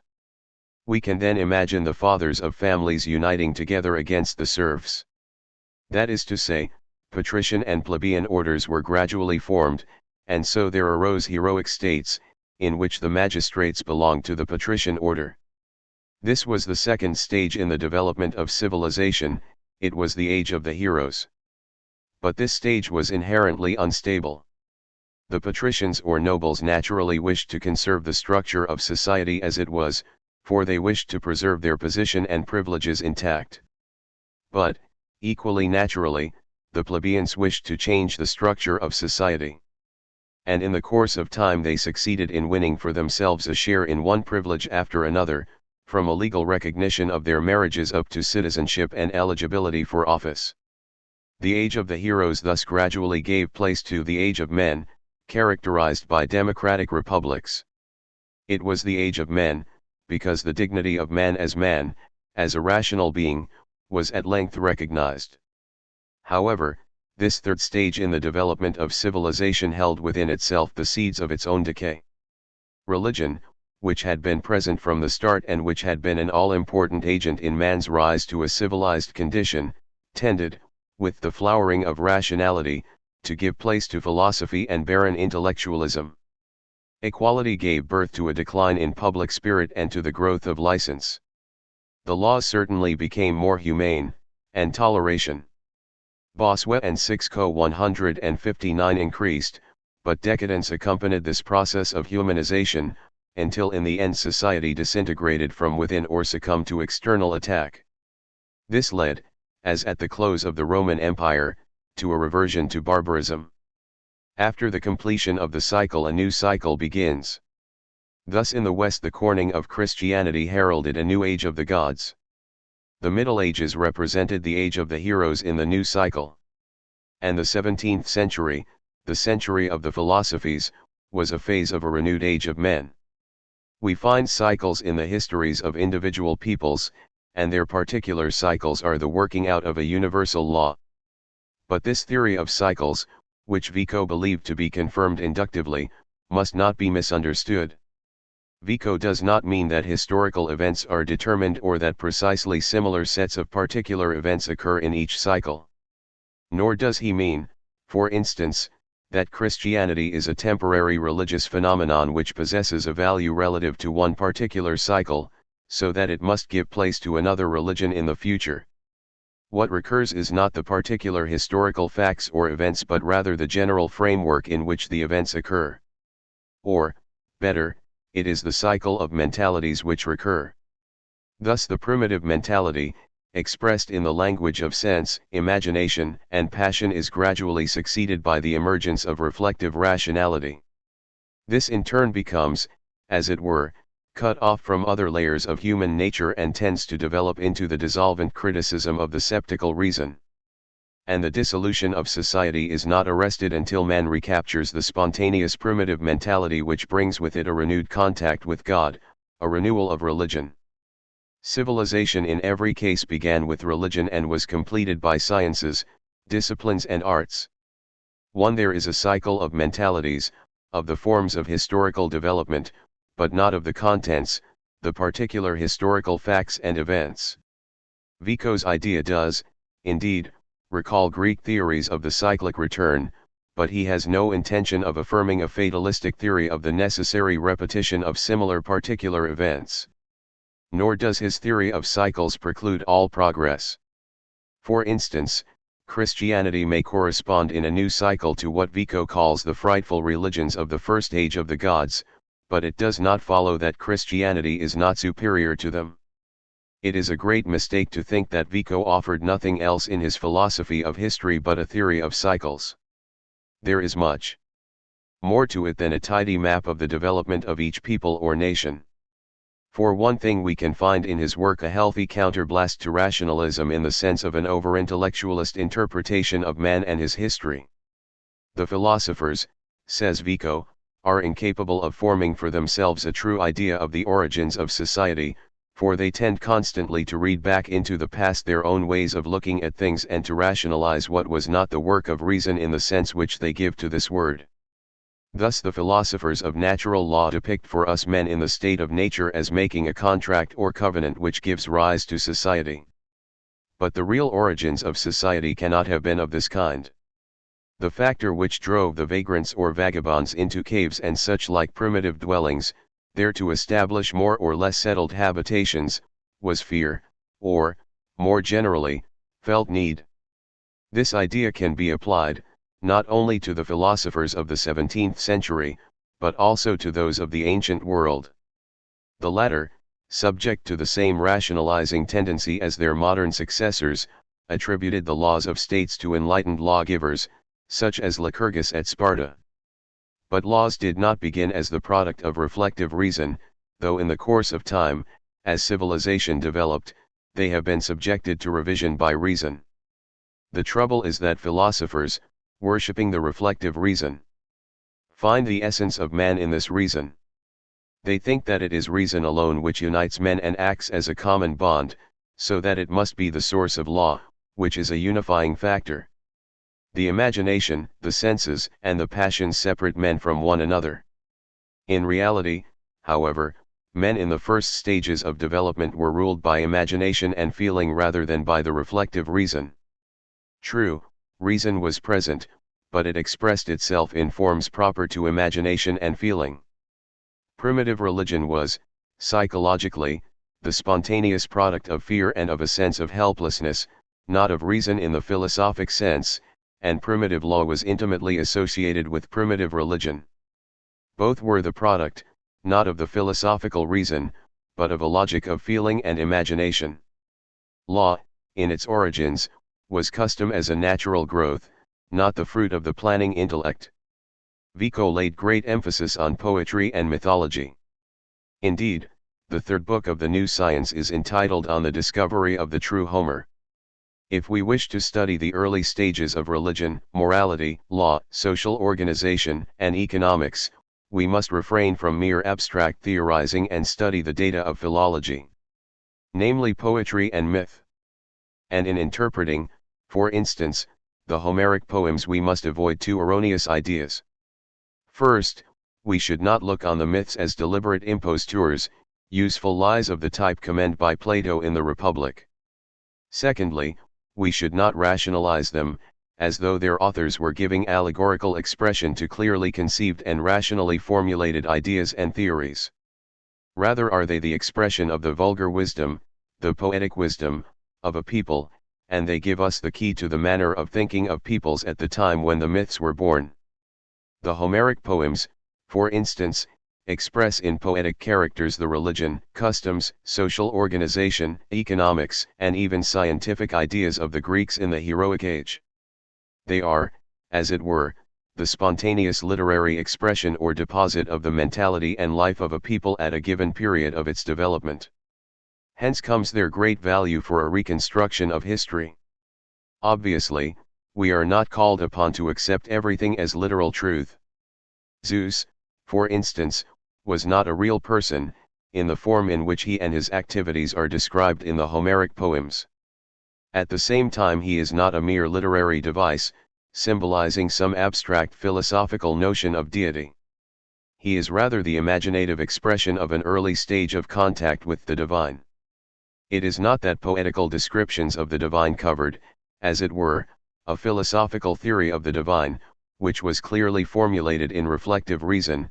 The religious thinking of the period was poetical thinking. It had its own logic, but this was the logic of imagination and feeling rather than the abstract logic of the philosopher. Another point to notice in Vico's philosophy of history is his insistence on the complex unity of each cultural period. Each age or stage in a cycle has its own types of religion, law, social organization, and economics. Vico doubtless over-schematized, but he provided a program, as it were, for a study of history which would not be confined to the narration of dynastic, political, and military events, but which would delve into the lives of peoples in successive phases of their histories and explore these lives in all their ramifications, exhibiting the connections between religion, morality, custom and law, social and political organization, economics, literature, and art. At the same time, he outlined programs for the comparative study of the development both of human mentality in general and of particular sciences and arts. History, therefore, reveals to us human nature. We cannot Attain a knowledge of human nature by simply considering man as he is, say, in the second period of the age of men, or by taking the philosopher as a standard. We have to come to the gradual revelation of man's nature in history, in his poems, in his art, in his development of society and law, and so on. History is made by man, it is therefore understandable by man. And in studying history, man attains a reflective awareness of his own nature, of what it has been and is and can be. It is silly to extol the achievements of the age of reason, the age of the philosophers, and despise the past and the primitive, for the whole course of history is the revelation of man. In the primitive age of the gods we see man as sense, in the age of heroes we see man as imagination, in the age of men we see man as reason. The fact that history, whether we consider human actions or the monuments of art and literature or institutions, is made by man does not mean, however, that it is cut off from divine providence and that it is not in some sense the work of God. But for Vico, divine providence operates primarily through the human mind and will, that is, through natural means and not primarily through miraculous intervention. Men have often intended one end and achieved another. For example, fathers meant to exercise without restraint their paternal power over their serfs, and they subjected them to the civil power from which cities arose. The ruling class of nobles meant to abuse their lordly freedom over the plebeians, and they had to submit to the laws which established popular freedom. Whatever individuals may have intended, through their actions civilization arose and developed. And in the second phase of the age of man, when free thinkers, for instance, try to destroy religion, they contribute to the dissolution of society, to the end of a cultural cycle, and so to a rebirth of religion, which is the chief factor in facilitating man's conquest of his egoistic passions and which leads to the growth of a new culture. Men act freely, but their free actions are the means by which the eternal purposes of divine providence are realized.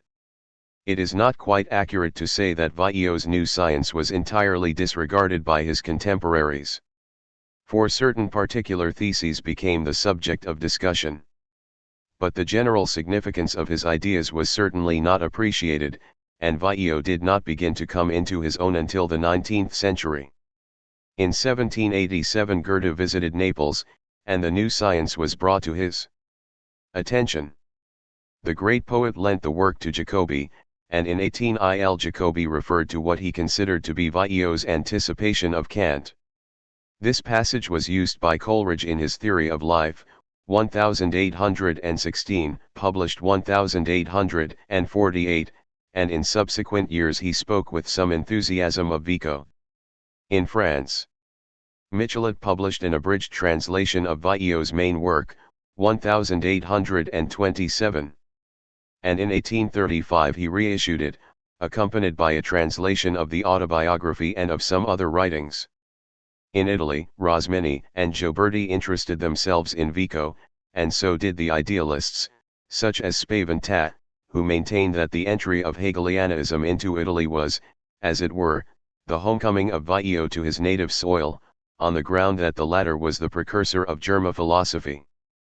But the modem spread of interest in Vico has been due above all to Benedetto Croce, who represented him as the man who discovered the true nature of poetry and art and, so to speak, invented the science of aesthetic. 14. Montesquieu, 1689–1755, does not refer in his published writings to Vico, but it seems probable that he made the acquaintance of the new science when he was traveling in Italy in 1728, that is to say, before the publication of his famous works on the causes of the greatness and decadence of the Romans, 1734, and on the spirit of laws, 1748. The fact that he undertook a comparative study of society, law, and government with a view to ascertaining the principles of historical development at once suggests that Vico exercised some influence on his mind, at least by way of stimulus, though it does not of itself prove that there was such an influence. However, Montesquieu's personal notes seem to show that Vico's theory of cycles and of the decay of civilization did exercise some influence on his mind, though its extent can hardly be ascertained. As Montesquieu's ideas have been outlined already in the first chapter of this volume, no more will be said about them here. It is sufficient to point out that with both Vieillot and Montesquieu we find the idea of a comparative historical method, and that both men set out to use historical data as a basis for determining the laws governing the historical development of peoples. Of the two men, Montesquieu, a thinker of the Enlightenment with a passion for liberty, had incomparably the greater success as far as his own time was concerned. Vico's star did not really begin to shine until the Enlightenment had run its course. It has sometimes been maintained that the outlook of the 18th century Enlightenment was unhistorical. If this were taken to mean that no history was written, the statement would be patently false. We have only to think of Montesquieu's Histoire de la grandeur de Romains et de leur décadence, 1734. Of Gibbon's Decline and Fall of the Roman Empire, 177-681, of Voltaire's Histoire de Charles XII, 1731, and of his Histoire du siècle de Louis XIV, 1751, and of Hume's historical works. Nor can it be said that the historiography of the 18th century was concerned simply with battles, diplomatic and political struggles and the doings of great men. On the contrary, we see the rise of the idea of history as a history of human civilization. Charles Pinot Duclos, author of a Histoire de Louis XI, 1745, and of Considerations sur les mœurs de ce siècle, 1750, declared that he was concerned with the manners and customs of men rather than with wars or politics. In this attitude he was at one with Voltaire. The 18th century certainly saw a broadening of the idea of history. When it is said that the outlook of the 18th century Enlightenment was unhistorical, the statement may refer in part to the tendency shown by some writers to treat history as a form of belles lettres and to make over hasty judgments without real knowledge or understanding of the sources. More important, it refers to the tendency to treat the age of reason and enlightenment and its ideals as a kind of absolute standard of judgment and to despise the past except in so far as it could be interpreted as leading up to the age of les philosophes. This attitude of mind, with its accompanying tendency to use history to prove a thesis, namely the superiority of the 18th century in general and of the philosophers in particular, obviously did not conduce to an objective understanding of the past. It would be, indeed, an exaggeration to suggest that all the thinkers of the Enlightenment expounded a naive theory of progress. A certain pessimism shows itself even in Voltaire.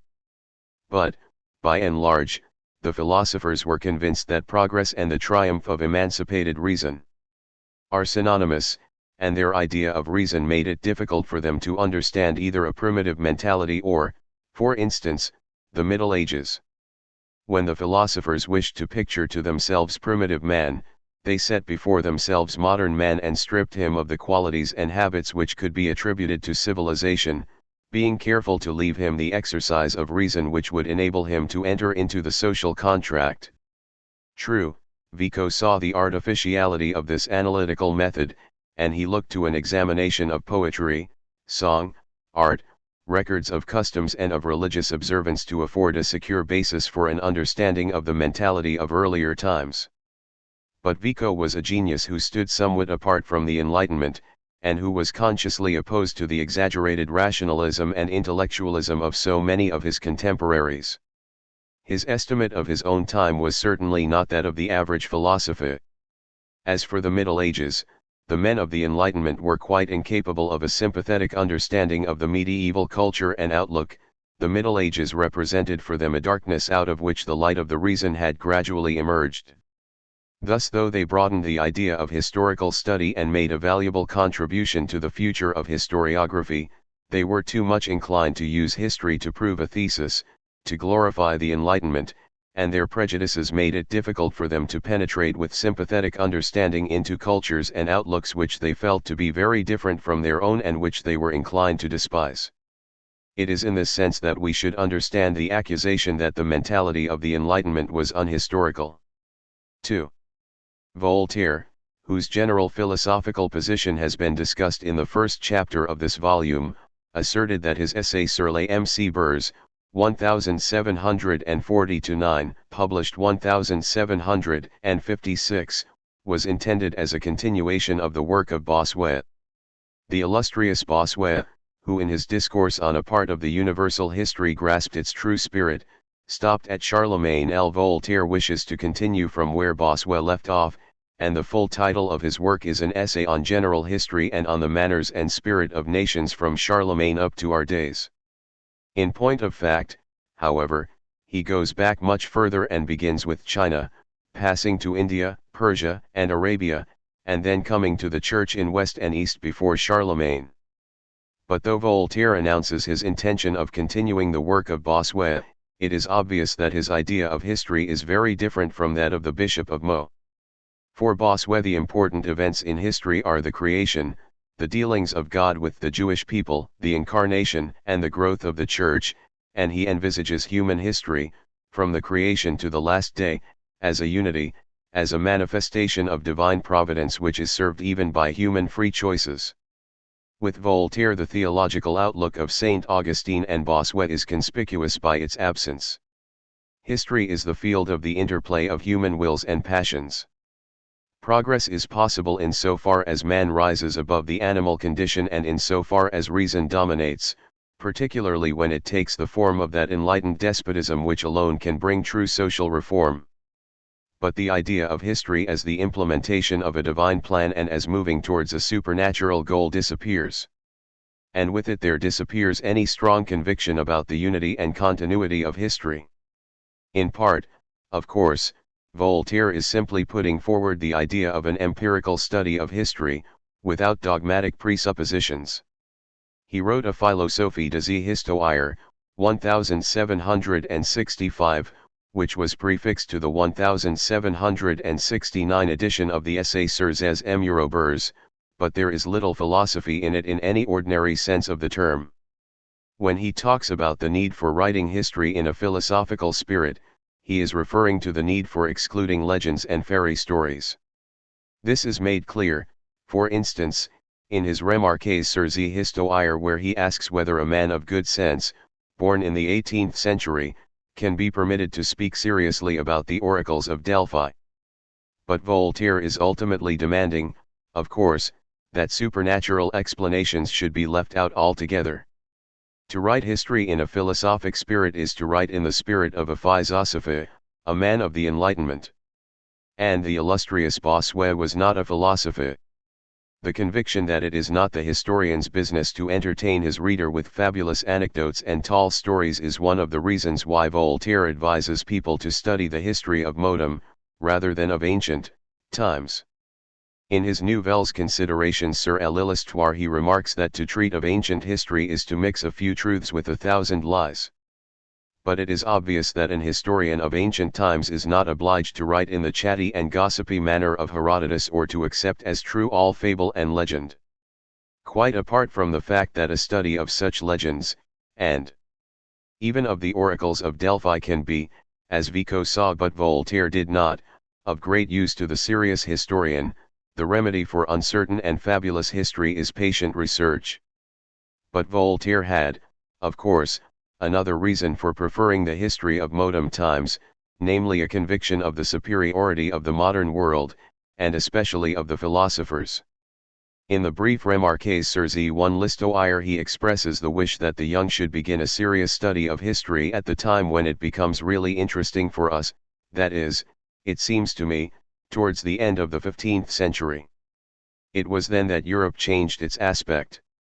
In other words, the Middle Ages have no real interest for us. This point of view comes out in a number of places in Voltaire's writings. We are told that past times are as if they had never been, that the world of the ancient Jews was so different from ours that one can hardly draw from it any rule of conduct applicable today, that study of ancient times satisfies curiosity, whereas study of modern times is a necessity, and so on. This attitude obviously constitutes a weak point in Voltaire as historian and philosopher of history. But Voltaire has, of course, his strong points. In his little essay, Nouvelles Considérations sur l'Histoire, he remarks that after having read 3,000 or 4,000 descriptions of battles and the contents of some hundreds of treaties he has scarcely found himself any wiser than before.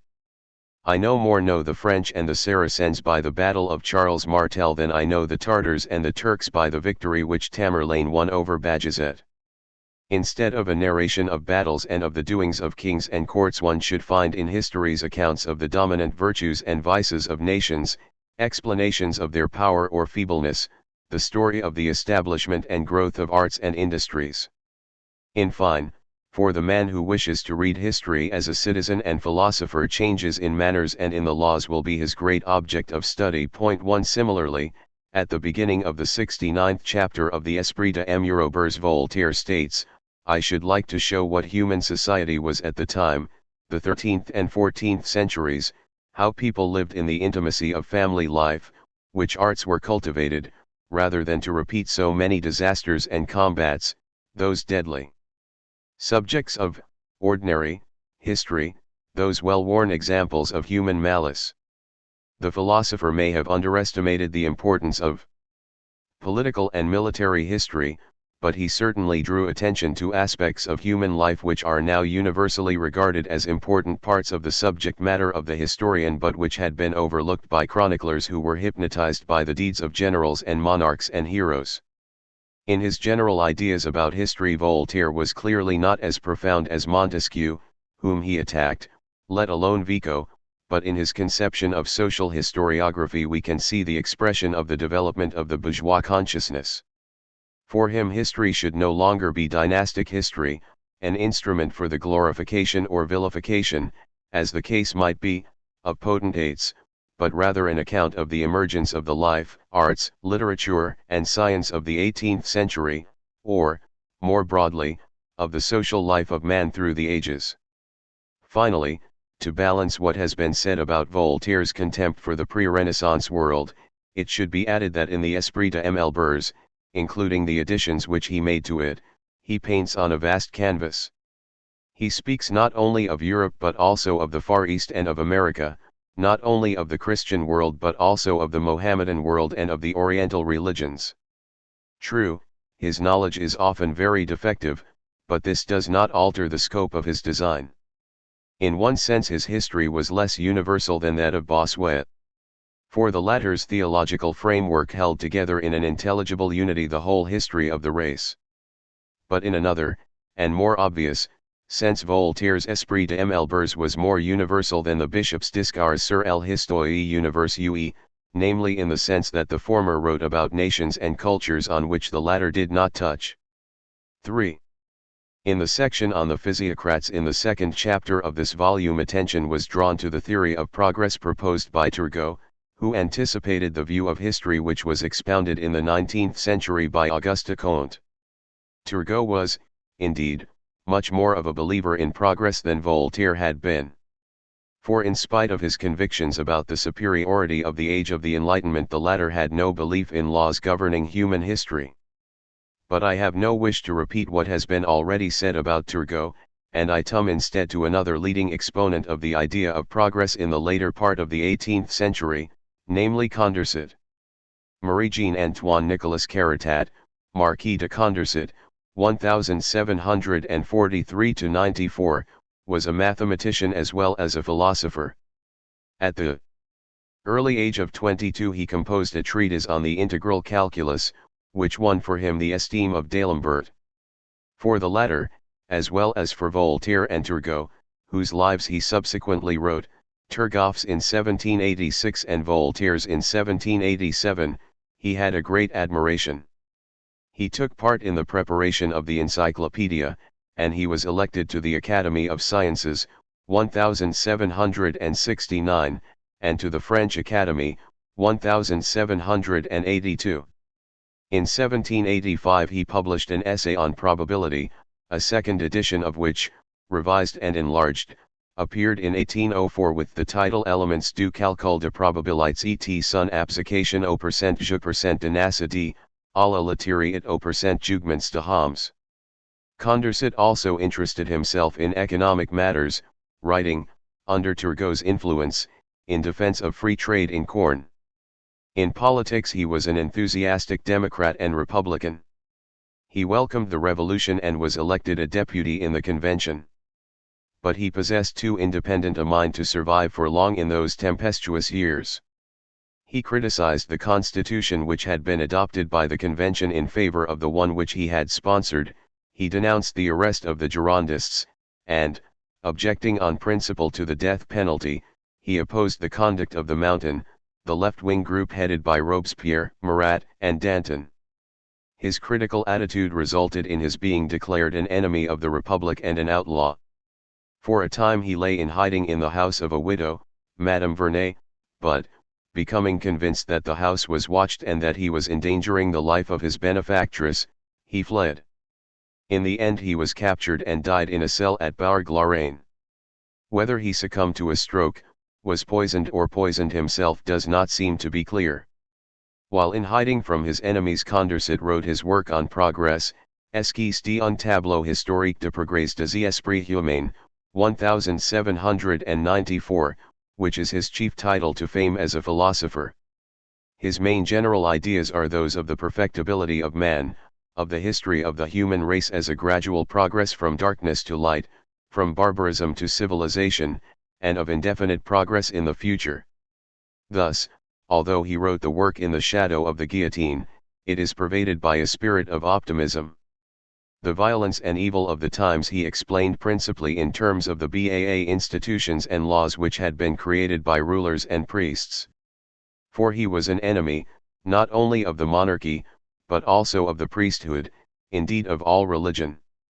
He looked to constitutional reform and to education as the chief means of promoting progress. In 1792 he was one of those who presented to the Assembly a plan for organizing state secularist education, which became the basis for the plan subsequently adopted by the convention. According to his plan, mathematics, natural, technical, moral and political science would form the chief subject matters for instruction in more advanced education, the study of languages, living or dead, occupying a comparatively minor place in the syllabus. In other words, the emphasis would be put on the science of nature and on the science of man. Condorcet's interpretation of past history is developed in the light of this idea of scientific culture. He distinguishes 9 stages or epochs. In the first epoch, men, emerging from a state of barbarism in which they differed only physically from the animals, united together into groups of hunters and fishers, recognizing family relationships and using language. In the second or pastoral stage of development, inequality and slavery make their appearance, together with some rudimentary arts, and in the third period, the agricultural period, there is further progress. These 3 preliminary epochs are admittedly conjectural, but with the invention of the alphabetic script we pass from conjecture to historic fact. The culture of Greece represents for Condorcet the 4th epoch, and that of Rome the 5th. He then divides the medieval period into 2 epochs. The 6th closes with the Crusades, the 7th with the great invention of printing. The 8th epoch is more or less synonymous with the Renaissance, opening with the invention of printing and closing with the new turn given to philosophy by Descartes. The 9th epoch closes with the Revolution of 1789. It embraces Newton's discovery of the true system of nature, Locke's opening up of the science of man, that is, of human nature, and the discovery of the system of human society by Turgot, Rousseau, and Price. A future and 10th epoch is then envisaged by Condorcet. In it, he says, there will be progress towards equality between nations, towards equality between classes, and in the physical, moral, and intellectual improvement of individuals. Equality for him does not mean mathematical equality, but rather freedom, accompanied by equality of rights. Progress in the past is thus regarded as issuing in future progress. The justification for this optimistic belief is obviously the assumption that there is a kind of law of progress or of human development which permits inferences from the past to the future. But the factor on which Condorcet lays most stress as securing future progress is not some hypothetical law operating inevitably, but education, that is, rational enlightenment, political reform and moral formation. In his view, we can set no limits in advance to human progress and perfectibility. When treating of the 10th epoch, he insists that indefinite progress is possible, not only in moral science, in, for instance, the reconciliation of self-interest with the common good, but also in physical science, technical science, and even, as against Diderot's view, in mathematics. Obviously, the interpretations of history given by Turgot and Condorcet prepared the way for the positivist system of Auguste Comte. Theology is regarded as disappearing as the light of the scientific reason grows in strength, and the same can be said of metaphysical philosophy, except in so far as this can be reduced to a synthesis of scientific laws. We can hardly say that Condorcet worshipped les philosophes and regarded them as the peak of historical advance. He admired Voltaire, it is true, and shared his violent anti-clericalism. But he did not share his faith in enlightened despotism or his contempt for the people. He looked forward to a democratic and scientific civilization, and in spite of the defects of his essay, both in its schematic framework and in many of its particular statements, he is in a sense much more modern than Voltaire. He does not so much canonize the 18th century as point to the future. Unfortunately, he was blind to important aspects of reality and of man, but this blindness was shared, of course, by his 19th century successors. And as for the dogma of progress, this has suffered a serious setback in the 20th century. 4. The idea of progress was represented in Germany by Lessing. But, as we saw in the 6th chapter of this volume, his theory of progress in history had a theological setting. In the Education of the Human Race, 178-0, he declared that what education is to the individual human being, that revelation is to the whole human race. Progress is first and foremost the moral education of mankind by God. True, Lessing's conception of history differs very much from that of Saint Augustine and Bossuet. For he did not, like them, regard Christianity as God's definitive revelation to man. Just as the Old Testament consisted of elementary books in comparison with the New, so the New Testament consists of elementary books with the further stage of divine revelation when men will be educated to the doing of good for its own sake and not for the sake of reward either in this life or the next. In this idea of passing beyond Christian morality, with its doctrine of sanctions, Lessing was in tune with the general current of moral theory characteristic of the Enlightenment. At the same time, his conception of history as a progressive divine revelation permits at least some analogy between it and the philosophies of history of Saint Augustine and Bossuet. It certainly bears the stamp of the 18th century, but it obviously differs very much from the theory of Condorcet, for whom historical progress is not the work of God but rather a liberation from religion. 1.5. When we turn to Herder's philosophy of history, we find important differences from the characteristic theories of the Enlightenment. As we saw in the 7th chapter of this volume, Herder attacked the self-complacency of the Enlightenment, the tendency of 18th century philosophers to think that history led up to their own times by a process of progressive development. But, as we also saw, he did not base this attack simply on a disagreement with their interpretation of the Enlightenment, he attacked their general approach to history. For in his view they approached history with presuppositions, and they used it to prove a preconceived thesis. Their thesis certainly differed from that of Bossuet, but it was nonetheless a preconceived theory, namely that history represents an upward movement from religious mysticism and the slavery of superstition towards a free and non-religious morality. To be sure, the philosophers of the Enlightenment might reply that their interpretation was based on induction rather than on presuppositions. But Herder could retort that their selection of facts on which to base a general interpretation was itself guided by presuppositions. And his great point was that their approach to history prevented them from studying and understanding each culture on its own merits, according to its own spirit and complex unity. In his Another Philosophy of History, 1774, Herder himself divided up history into ages or periods, but he also drew attention to the danger of such a proceeding. When we delimit an age and describe it in a few generalizations, we tend to be left with mere words. The reality, the rich life of a people escapes us.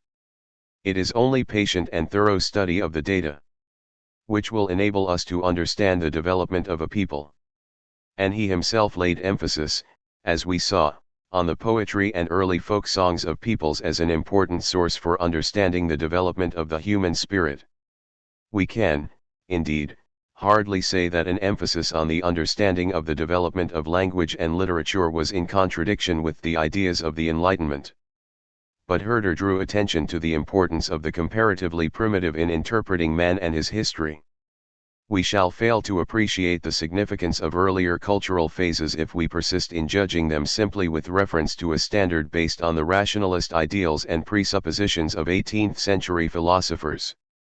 Herder's great work, Ideas for the Philosophy of the History of Mankind, Ideen zur Philosophie der Geschichte der Menschheit, 1784-91, was conceived on a gigantic scale. For, in the first two parts of the work, each of which contains 5 books, he treats of man's physical environment and organization, with anthropology and, to speak paradoxically, with the prehistorical period of man's development. It is only in the third part, comprising books XIXV, that he comes to recorded history, carrying his account up to the fall of the Roman Empire. This account is continued in the fourth part, book 16XX, up to about AD 1500. The fifth part was not written. However, ambitious as the scheme of his work certainly was, Herder did not make extravagant claims on its behalf. The very title, Ideas for the Philosophy of the History of Mankind, is significant in its modesty. And the author explicitly states that the work consists of stones for a building which only centuries can finish. He was not so foolish as to suppose that he could complete the edifice. After treating of man's physical environment, that is, of the forces of the physical cosmos arid of the position and history of the earth, Herder comes to the subject of organic life and of man himself. He does not expound evolution in the sense of maintaining that man has evolved from some species of animal, but he regards genera and species as forming a kind of pyramid, at the apex of which is man. Throughout all organic life we find, according to Herder, the manifestation of a vital force, obviously corresponding to Aristotle's entelecheia, which, as we ascend the scale of genera and species, expresses itself in ever-increasing differentiation of function. Herder's conception of this hierarchy is frankly teleological in character. The lower species in their ascending order prepare the way for the appearance of man as being capable of conceptual thinking, a rational and free being. Man in his appearance fulfills the purpose of nature, that is, of God. But Herder notes that whereas on the level of pure instinct the fundamental drives of the organism function in an unerring manner, the possibility of error increases with the growth of the will.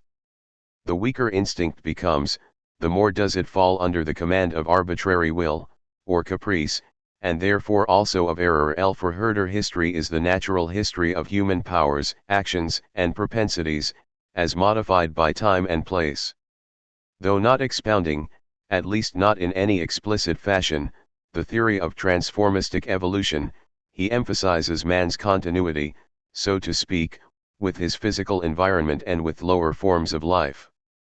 He also emphasizes man's organization.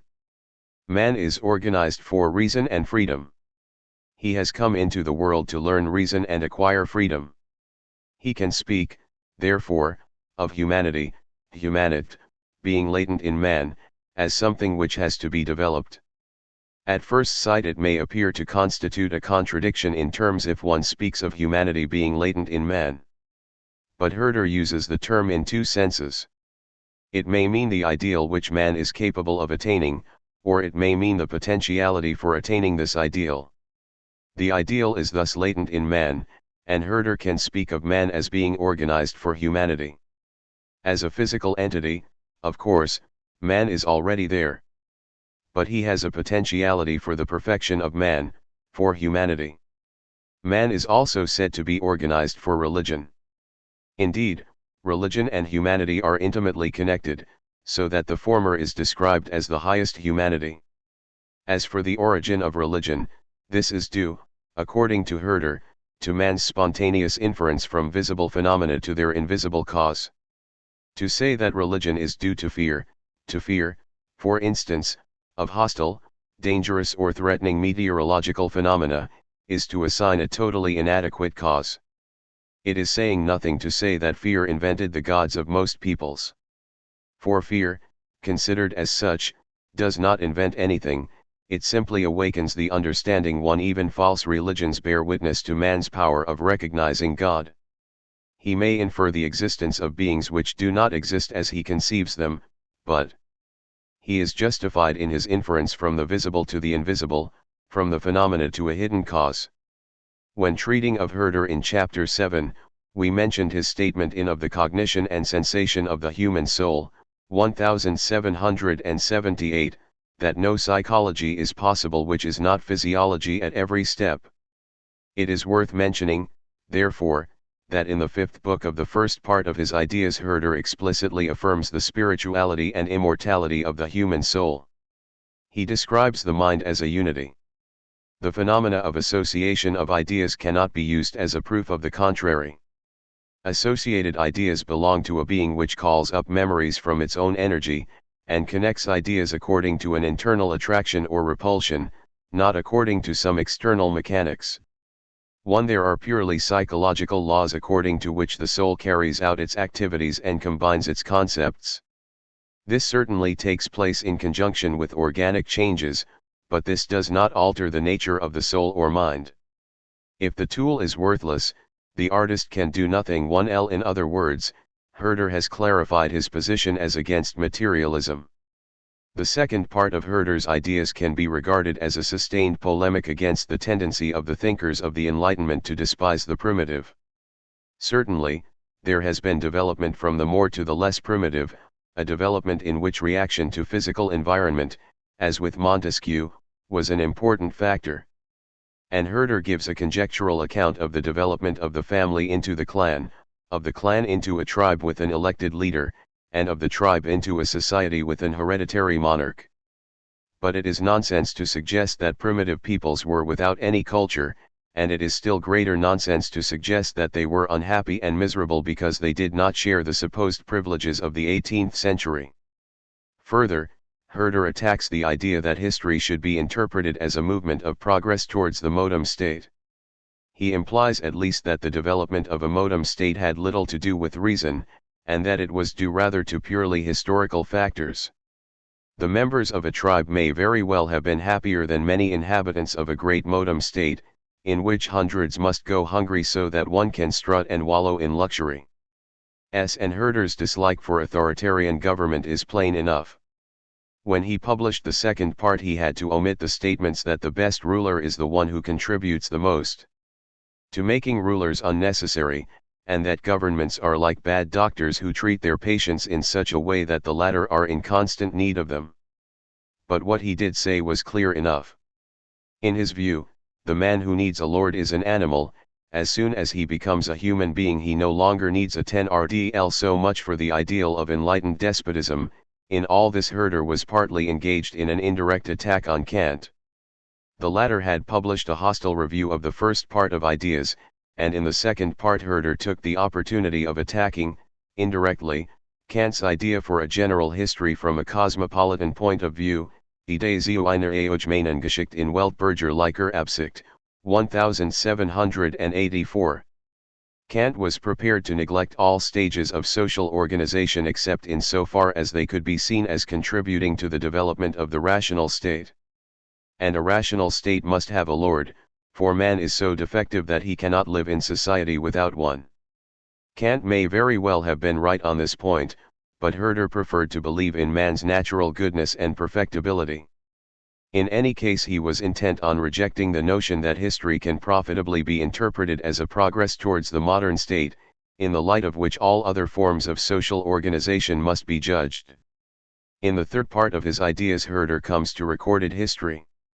His general principle for the historian is that the latter's mind should be free from hypotheses, and that he ought not to take any particular nation or people as his favorite, despising or belittling other peoples.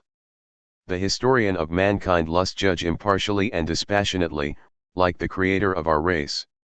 Too generally speaking, Herder makes a point of endeavoring to live up to this principle, though an animus against Rome manifests itself, with an accompanying indulgence towards the civilization of the Phoenicians. Herder does not confine himself to Europe, but considers also the cultures of, for example, China, India, Egypt and the Jews, though his knowledge of China and India was, not unnaturally, deficient.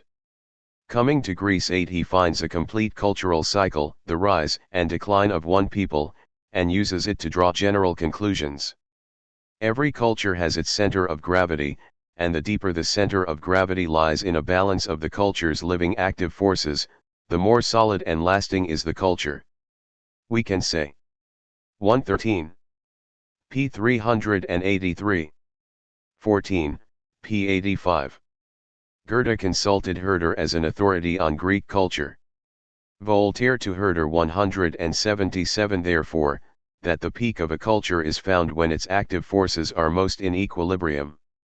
But this peak is, of course, a point, that is to say, the center of gravity inevitably moves, and the equilibrium is disturbed. The active forces may be so deployed that equilibrium is temporarily restored, but it cannot last forever. Decline comes without fail sooner or later. Herder speaks as though the life of a culture were determined by natural laws. It is analogous to the life of a biological organism. The fate of Rome was predetermined not by divine intervention but by natural factors.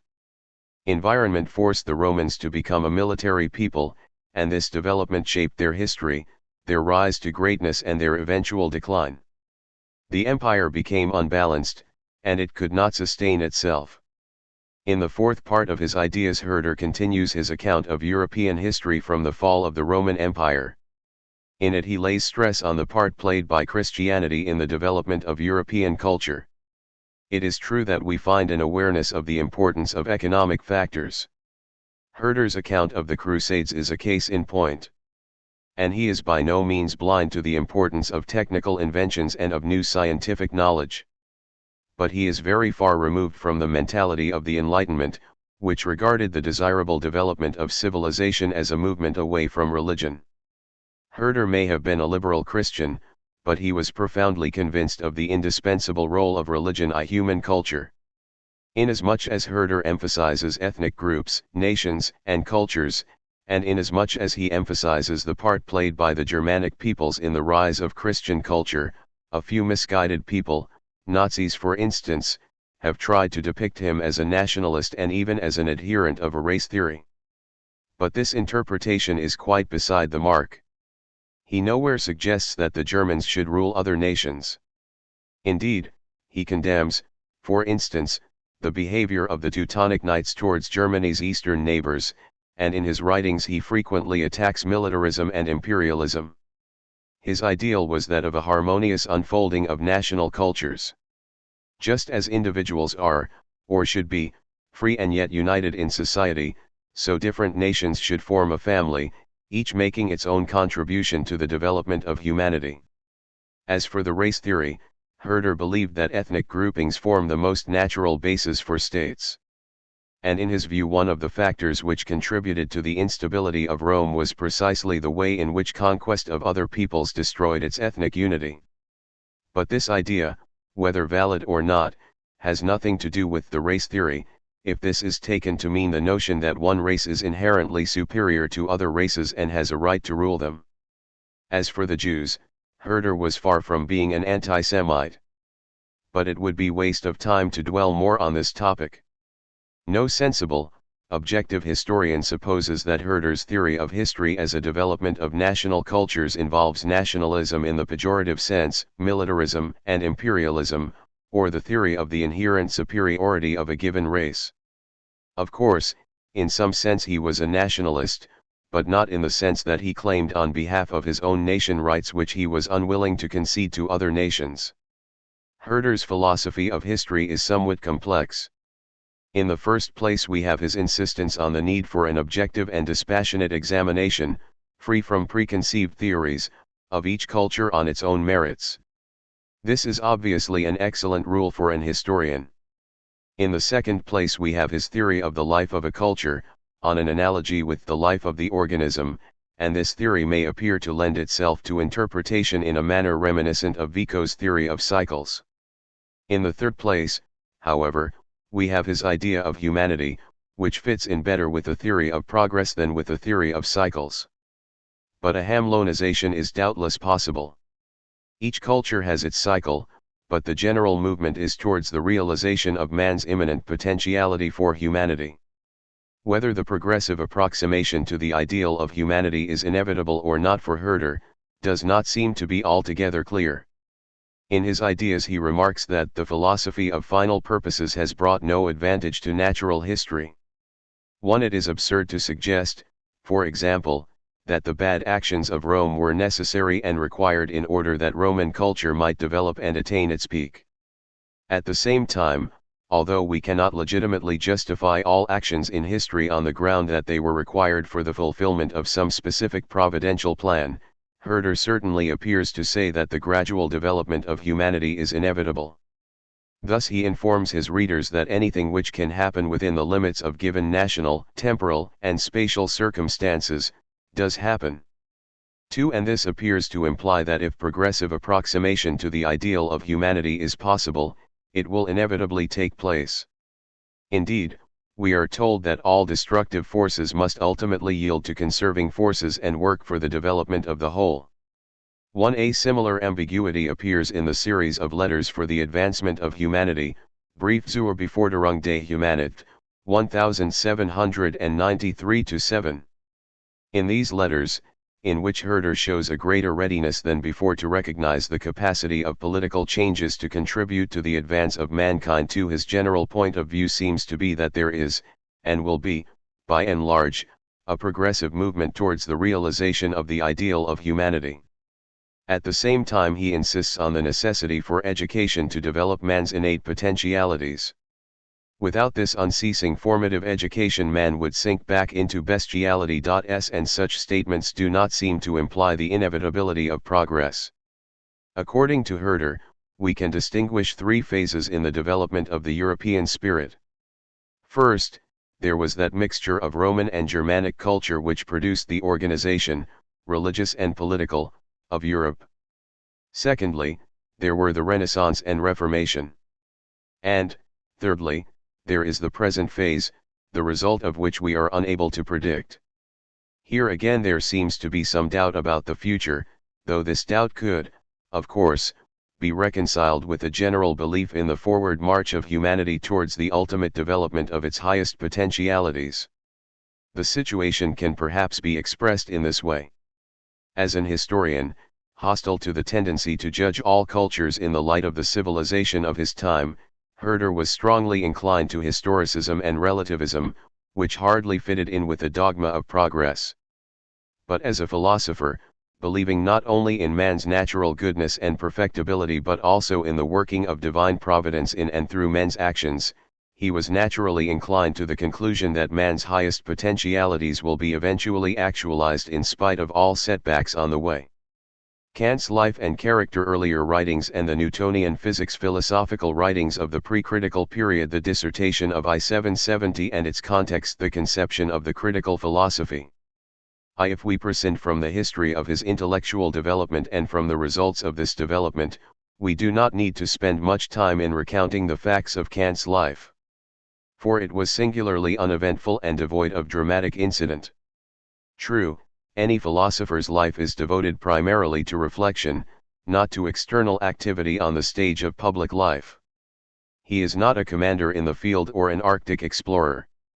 And unless he is forced to drink poison like Socrates or is burned at the stake like Giordano Bruno, his life naturally tends to be undramatic. But Kant was not even a traveled man of the world like Leibniz. For he spent all his life in East Prussia.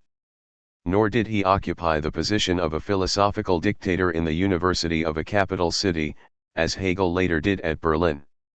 He was simply an excellent professor in the not very distinguished university of a provincial town. Nor was his character such as to provide a happy hunting ground for psychological analysts, as with Kierkegaard and Nietzsche.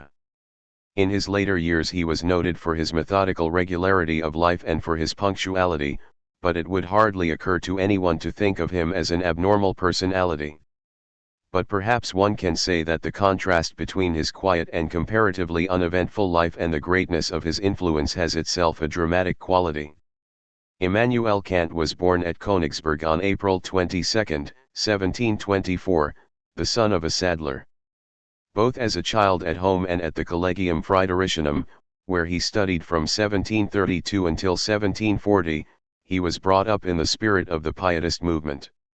He continued throughout his life to appreciate the good qualities of sincere Pietists, but it is evident that he reacted rather sharply against the religious observances to which he had to conform at the college. As for his formal schooling, he acquired a good knowledge of Latin.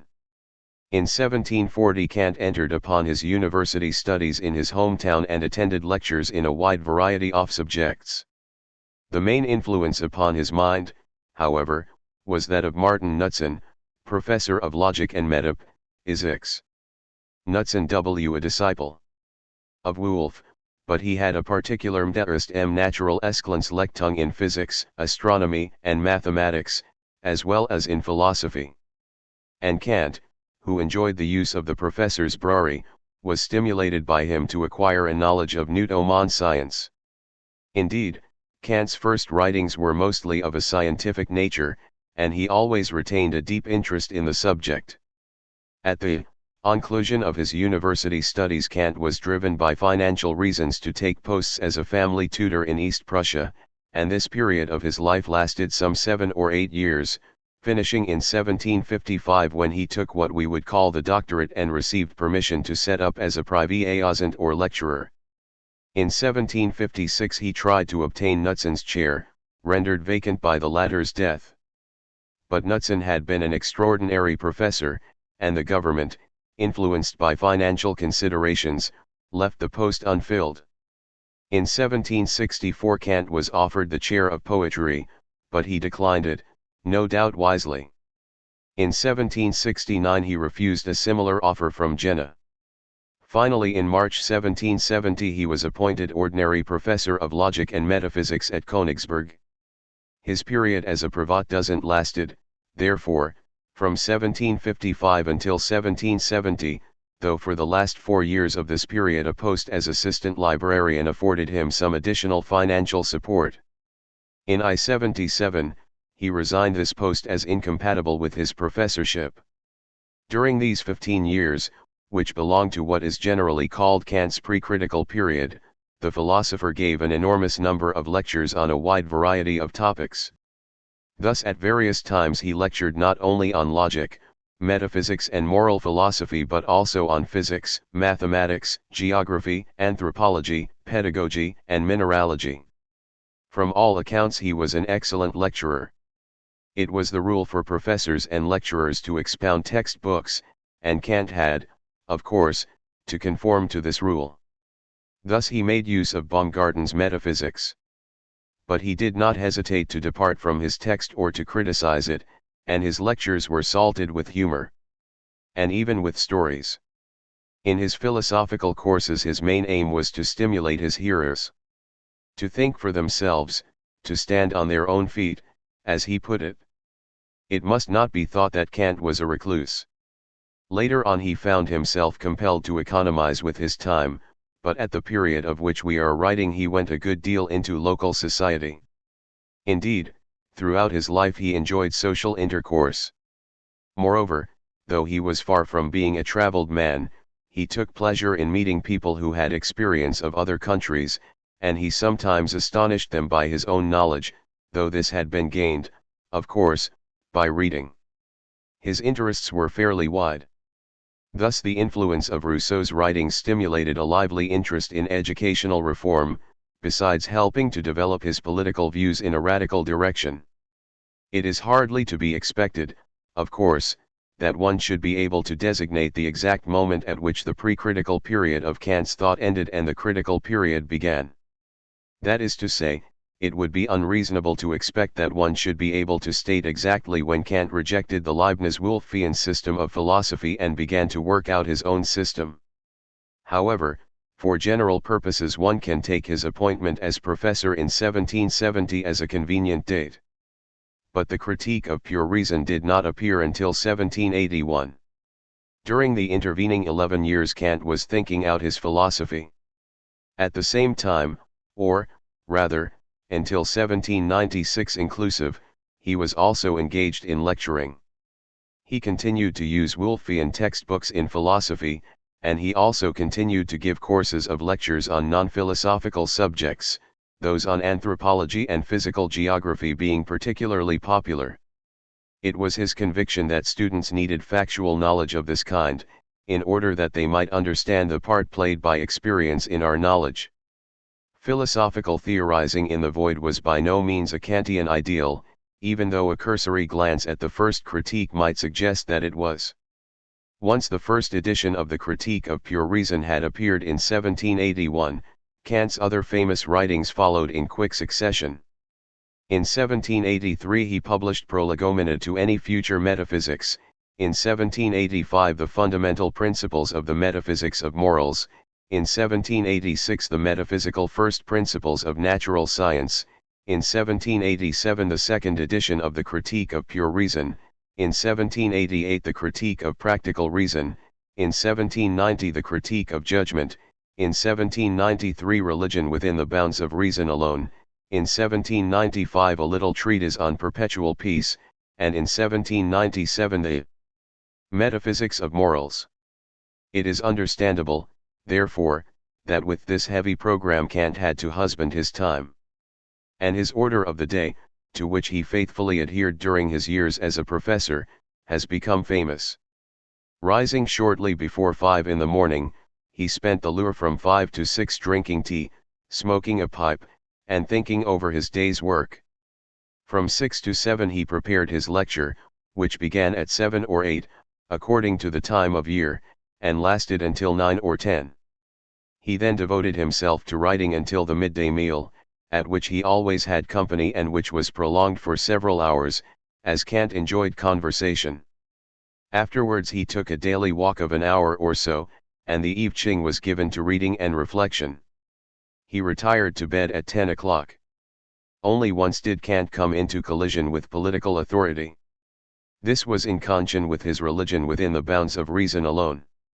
In 1792 the first part of this work, entitled On the Radical Evil in Human Nature, had been passed by the censor on the ground that, like Kant's other writings, it was not intended for the general reader. But the second part, On the Conflict of the Good Principle with the Evil, failed to satisfy the censorship, on the ground that it attacked biblical theology. However, the whole work, consisting of 4 parts, was approved by the theological faculty of Königsberg and the philosophical faculty of Jena, and was published in 1793. Then trouble arose. In 1794 Frederick William II, successor to Frederick the Great on the throne of Prussia, expressed his displeasure at the book and accused Kant of misrepresenting and depreciating many fundamental principles of the Scriptures and of Christianity. The king threatened Kant with penalties if he should venture to repeat the offense. The philosopher declined to retract his opinions, but he promised to refrain from making any further public pronouncements, whether in lectures or in writing, on religion either natural or revealed. On the king's death, however, Kant considered that he was released from his promise, and in 17 GB he published the Conflicti of 1M Faculties, in which he discussed the relation between theology, in the sense of biblical belief, and philosophy, or the critical reason. Kant died on February 12, 1804. He was already 57 years old when he published his first famous work, The Critique of Pure Reason, and his literary production between 1781 and the time of his death constitutes an astonishing performance. In his last years he was working at a restatement of his philosophy, and the notes which were designed as material for a revised version of his system were published in a critical edition by Eric Addix in 1920 under the title Kant's Opus Posthumum. The salient trait through Kant's character was probably his moral earnestness and his devotion to the idea of duty, a devotion which found theoretical expression in his ethical writings. He was, as we have seen, a sociable man, he was also a kindly and benevolent one. Never rich, he was systematically careful in money matters, but he regularly assisted a number of poor persons. His thrift was certainly not accompanied by selfishness or hard-heartedness. Though scarcely a sentimental man, he was a sincere and loyal friend, and his conduct was marked by courtesy and respect for others. As regards religion, Kant was not given to the ordinary observances, and nobody could claim that he was inclined to mysticism. Nor was he precisely an orthodox Christian. But he certainly possessed a real belief in God. Though he maintained that morality is autonomous, in the sense that its principles are underived from theology, natural or revealed, he was also convinced that it implies or ultimately involves belief in God, in a sense which will be explained later. It would be an exaggeration to say that he had no idea of religious experience. And if one did say this, one would unfailingly arouse indignant references to Kant's reverence for the starry heavens above and the moral law within. At the same time he showed no real appreciation of the activities of adoration and prayer and of what Baron von Hugel called the mystical element in religion. But this does not mean, of course, that he had no reverence for God, even if his approach to religion was practically exclusively through the consciousness of moral obligation. The fact of the matter seems to be that just as Kant wrote on aesthetics and aesthetic experience without apparently possessing any personal and lively taste for, say, music, so he wrote on religion without possessing any deep understanding either of Christian piety or, for instance, of Oriental mysticism. He was characterized by moral earnestness rather than by religious devotion, provided that this statement is not understood to mean that he was an irreligious man or that his assertion of belief in God was insincere. It was only on formal occasions which required his presence that he attended church services, and his remark to a friend that advance in moral goodness is accompanied by disuse of prayer reveals something of his character. In politics Kant was inclined to republicanism, if this term is taken to include limited, constitutional monarchy. He sympathized with the Americans in the War of Independence, and later with the ideals at least of the French Revolution. Militarism and chauvinism were quite alien to his mind. The author of the treatise on perpetual peace was not the kind of thinker of whom the Nazis were able to make plausible use. His political ideas were, of course, intimately associated with his conception of the value of the free, moral personality. 2. As we have seen, Kant's interest in scientific matters was stimulated by Martin Knudsen at the University of Königsberg. It is also evident that during the period which he spent as a family tutor in East Prussia he read extensively in scientific literature. For the doctorate dissertation which he submitted to the university in 1755 was on fire, de Igni, and in the same year he published a general natural story and theory of the heavens, Allgemeine Naturgeschichtliche und des Himmels. This work had grown out of two previous essays, 1754, one on the Earth's motion round its axis, the other on the physical question whether the Earth is growing old. In it he proposed an original anticipation of the nebular hypothesis advanced later by Laplace. Instead, therefore, of the customary twofold division of Kant's intellectual life into the pre-critical period, when he was under the influence of the Leibniz-Wolffian system, and the critical period, when he was thinking out and expressing his own philosophy, some historians prefer a threefold division. That is to say, they think that we should recognize the existence of an initial period in which Kant was primarily concerned with problems of a scientific nature. This period would have lasted until 1755 or 1756, and the pre-critical philosophical period would fall more or less in the 60s. There is, of course, something to be said in favor of this threefold division. For it serves to draw attention to the predominantly scientific character of Kant's earlier writing. But for general purposes the traditional twofold division seems to me to be quite sufficient. After all, Kant did not abandon Newtonian physics for any other kind of physics. But he did abandon the Wolffian philosophical tradition in favor of an original philosophy. And this remains the important fact in his mental development. Further, the threefold division can be misleading. On the one hand, Kant's earlier writings, though predominantly scientific, were not exclusively so. For instance, in 1755 his De Igni was followed by another Latin dissertation entitled A New Explanation of the First Principles of Metaphysical Knowledge, Principiorum Primorum Cognitionis Metaphysici Nova Dissociatio, which was composed in connection with receiving permission to lecture in the university as Privat doesn't. On the other hand, Kant published some scientific papers even during the critical period. Thus in 1785 he published an essay on volcanoes in the moon, Über die Vulkane in Monde. It would, however, be a waste of time to pursue this question any further. The important point is that Kant, though never, so to speak, a practicing physicist or astronomer, acquired a knowledge of Newtonian science, and that the validity of the scientific conception of the world remained for him a firm fact. The nature of scientific knowledge was, of course, open to discussion, and the range of applicability of scientific categories and concepts constituted a problem. But Kant never doubted the general validity of Newtonian physics within its own field, and his later problems arose on the basis of this conviction. How, for example, can we reconcile with the scientific conception of the world as a law-governed system, in which each event has its determinate and determining course, the world of moral experience which implies freedom? Again, what theoretical justification can we find for the universality of scientific statements and for the validity of scientific prediction in face of the empiricism of David Hume, which appears to deprive the scientific conception of the world of any rational, theoretical justification? I do not mean to imply that such problems were present from the beginning in Kant's mind, nor do I wish to anticipate at this point a discussion of the questions which gave rise at a later stage to his critical philosophy. But for an appreciation of his characteristic problematic, it is essential to understand from the start that he accepted and continued to accept the validity of Newtonian science. Given this acceptance and given the empiricism of Hume, Kant found himself compelled in the course of time to raise questions about the nature of scientific knowledge.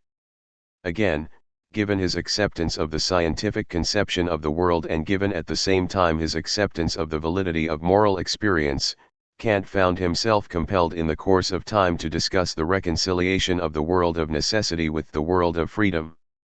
Finally, given the facts of scientific advance and of the common acceptance of the classical physics, he found himself driven to ask whether the lack of comparable advance in metaphysics and of a common acceptance of any one metaphysical system did not demand a radical revision of our ideas of the nature and function of metaphysics. Kant's treatment of these problems lay in the future, but it presupposed that acceptance of Newtonian science which is manifested in his earlier writings. 3. When we speak of the pre-critical period in Kant's intellectual development, the reference is, of course, to the period which precedes the conception and working out of his own original philosophy. In other words, the term must be taken in a technical sense and not in the sense of uncritical. In this period he adhered more or less to the standpoint of the Wolffian philosophy, but he never accepted this philosophy in a slavish and uncritical manner. Already in 1755 he had criticized some doctrines of Leibniz and Wolff, such as the use made by them of the principle of sufficient reason, in his Latin work, A New Explanation of the First Principles of Metaphysical Knowledge. At this time his knowledge of the philosophy of Leibniz, as distinct from the scholasticized version of it elaborated by Wolff and his followers, was restricted and inadequate, but in the writings during the 60s we can see an increasingly critical attitude towards the Leibniz-Wolffian system, though it was not until the end of the decade that the critical point of view, in a technical sense of the term, made its appearance. In 1762 Kant published The False Subtlety of the Four Syllogistic Figures, Die falsche Spitzfindigkeit der vier Syllogistischen Figuren, in which he maintained that the logical division of the syllogism into four figures is oversubtle and unnecessary. And at the end of the same year he published the only possible ground for a demonstration of God's existence, Der einzig M6 Gleichbeweisgrund zur Biner Demonstration des Daseins Gottes. As this work is of some interest, a few brief remarks can be made about it here. At the end of the essay Kant remarks that though it is thoroughly necessary to be convinced of God's existence, it is not quite so necessary that one should demonstrate it. For Providence has not willed that the only way of coming to a knowledge of God should be by way of metaphysical subtleties. Indeed, if this were the case, we should be in a sorry plight. For no really cogent demonstration, affording a certainty analogous to that of mathematics, has yet been provided. However, it is natural that the professional philosopher should inquire whether a strict demonstration of God's existence is possible. And Kant's intention is to make a contribution to this inquiry. All proofs of the existence of God must rest either on the concept of the possible or on the empirical idea of the existent. Further, each class can be divided into two subclasses. In the first place, we may attempt to argue either from possibility as a ground to the existence of God as a consequence, or from possibility as a consequence to God's existence as the ground of this possibility. In the second place, that is, if we start with existing things, two courses are open to us. Either we can try to prove the existence of a first and independent cause of these things, and then show that such a cause must possess certain attributes, which make it proper to speak of it as God. Or we can try to prove at the same time both the existence and the attributes of God. Any proof of the existence of God must, according to Kant, take one of these four forms. The first line of argument mentioned, namely that from possibility as a ground to the existence of God as consequence, corresponds to the so-called ontological argument. From the idea of God to the divine existence, which was proposed in different forms by Saint Anselm and Descartes, and which was restated and accepted by Leibniz. It is rejected by Kant in the only possible ground because, as he maintains, it presupposes that existence is a predicate, which is a false presupposition. The third line of argument, which corresponds to what Kant later calls the cosmological argument, and which, he remarks, is much used by philosophers of the Wolffian school, is ruled out on the ground that we cannot demonstrate that a first cause must be what we call God. For the fourth line of argument, which corresponds to a teleological proof or proof from design, Kant shows, as he will continue to show in future, considerable respect, provided that emphasis is placed on the immanent teleology of the organism.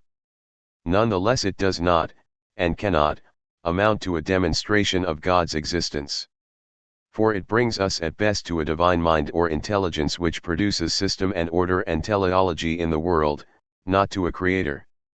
In other words, it leaves us with a dualism, with superterrestrial mind on the one hand and with the material to be shaped on the other.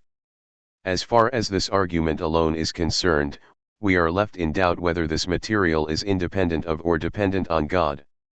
There remains, therefore, the second line of argument, that from possibility as consequence to the existence of God as its ground. And it is this line of argument which Kant proposes as the only possible basis for a demonstration of God's existence. There is, he tells us, no intrinsic logical contradiction in denying all existence whatsoever. But what we cannot legitimately do is to affirm possibility and at the same time to deny that there is an existent ground of possibility. And we must admit possibility. For we cannot deny it without thinking, and to think is to affirm implicitly the realm of possibility. And Kant proceeds to argue that this being must be one, simple, immutable, eternal, spiritual, and whatever else is included in the meaning of the term God as used in metaphysics. As far as medieval philosophy is concerned, this line of argument reminds one much more of Duns Scotus, who tried to argue from possibility to the existence and attributes of God, than of St. Thomas Aquinas. True, in his third way Aquinas bases his argument on the concept of possible beings, but his concept of possibility is derived from the empirical fact that some things come into being and pass away and are therefore possible, what scholastics generally call contingent. And Kant is arguing that the existence of God is implied by all thinking rather than that the existence of contingent things manifests the existence of God. Perhaps we can say that what Kant is demanding is that the Leibnizian argument from eternal truths should be turned into a strict demonstration. In any case, it is interesting to observe that his line of thought, though different from that of the ontological argument, is of an a priori character in comparison with, say, the argument from design, and that it presupposes a Leibnizian view of metaphysics as a non-empirical science. But this does not mean that he did not see any intrinsic difference between mathematics and metaphysics. A difference is clearly affirmed in a work to which reference will now be made. In the only possible groundle, Kant spoke of metaphysics as a bottomless abyss and as a dark ocean without shore and without lighthouses. We hear something more explicit about the nature of metaphysics in his inquiry into the distinctness of principles of natural theology and morals, unter solchen über die deutliche Grundsätze der natürlichen Theosophie und der Moral, 1764. In the preceding year the Berlin Academy had offered a prize for an essay on the question whether metaphysical truths in general and, in particular, the first principles of natural theology and morals are capable of the same degree of demonstrative certainty as the truths of geometry. If not, what are the peculiar nature and degree of the certainty which they enjoy? And is this degree sufficient to justify full conviction? Kant's essay did not win the prize, which went to a contribution by Mendelssohn, but it is naturally of considerable interest. Kant insists that there are fundamental differences between mathematics and metaphysics. 1. Thus mathematics is a constructive science in the sense that it proceeds synthetically, constructing its definitions arbitrarily. The definition of a geometrical figure is not the result of analyzing a previously possessed concept or idea, the concept arises through the definition. In philosophy, which Kant calls world wisdom, Weltweisheit, however, definitions are obtained, when they are obtained, by analysis. That is to say, we have first of all an idea of something, though this idea is confused or inadequate, and we then endeavor to clarify it by comparing instances of its application and by performing a work of abstraction. In this sense philosophy proceeds analytically, and not synthetically. To illustrate the difference, Kant takes the example of time. We already have some idea and knowledge of time before we undertake a philosophical investigation of it. And this investigation takes the form of comparing and analyzing diverse instances of the experience of time with a view to forming an adequate, abstract concept. But if I wished to try to arrive synthetically at a definition of time, what a happy chance I should have to meet with, for this concept to be precisely the one which completely expressed the previously given idea. That is to say, if I constructed a definition of time arbitrarily, as the geometer constructs his definitions, it would be a matter of mere chance if it happened to give explicit, abstract expression to the concrete idea of time which I, like anyone else, already possess. It may be said that philosophers do as a matter of fact construct definitions synthetically. For instance, Leibniz conceived for himself a simple substance possessing only obscure or confused representations and called it a slumbering monad. This is perfectly true. But the point is that when philosophers construct definitions arbitrarily, these definitions are not properly speaking philosophical definitions. Such determinations of the meaning of a word are never philosophical definitions, but if they are to be called clarifications at all, they are only grammatical clarifications. I can explain, if I wish, in what sense I intend to use the term slumbering monad, but then I am acting as a grammarian rather than as a philosopher. Leibniz had not explained this monad, but imagined it, for the idea of it was not something given to him but something which he had himself created analogously. The mathematician often enough deals with concepts which are capable of philosophical analysis and which are not mere arbitrary constructions. The concept of space is a case in point. But such concepts are received by the mathematician, they are not, technically speaking, mathematical concepts in the same sense as the concept of, say, a polygon. We can say, then, that while in mathematics I have no concept at all of my object until the definition provides one, in metaphysics I have a concept which is already given to me, although it is confused, and I should try to make it clear, explicit and definite.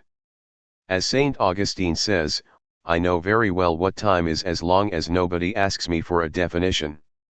And in metaphysics I can very well know some truths about an object of thought and draw valid conclusions from these truths without being able to define the object. Kant gives the example of desire. There is much that I can say with truth about the nature of desire without being able to define it. In short, while in mathematics one begins with definitions, in metaphysics it is rather the other way about. AR1 Kant concludes that the principal rule to be observed if certainty is to be obtained in metaphysics is to ascertain what it is that one knows immediately and with certainty of the subject matter in question, and to determine the judgments to which this knowledge gives rise. Metaphysics is thus different from mathematics. At the same time, we must admit that philosophical theories have been for the most part like meteors, the brightness of which is no guarantee of their longevity. Metaphysics is without a doubt the most difficult of all human studies, only no metaphysics has yet been written one. What is required is a change of method. The genuine method of metaphysics is fundamentally of the same kind as that which Newton introduced into natural science and which was there so fruitful. The metaphysician should start with some phenomena of inner experience, describe them accurately and ascertain the immediate judgments to which they give rise and of which we are certain. He can later inquire whether the diverse phenomena can be brought together under a single concept or definition, analogous to, say, the general law of gravitation. Kant, as we have seen, used Wolffian textbooks in philosophy, and in metaphysics he made use of Baumgarten. Now, Baumgarten's method was that of starting with very general definitions and then proceeding to the more particular. And it is precisely this method which Kant rejects. The metaphysician is not concerned primarily with the relation of ground to consequent in a purely logical and phonal sense. He is concerned with real grounds, and he must start with the given. As regards the particular questions proposed by the Berlin Academy concerning natural theology and morals, Kant still maintains in the Inquirer that the principles of natural theology are, or can be, certain. And he refers briefly to his demonstration of the existence of God as the actual ground of possibility.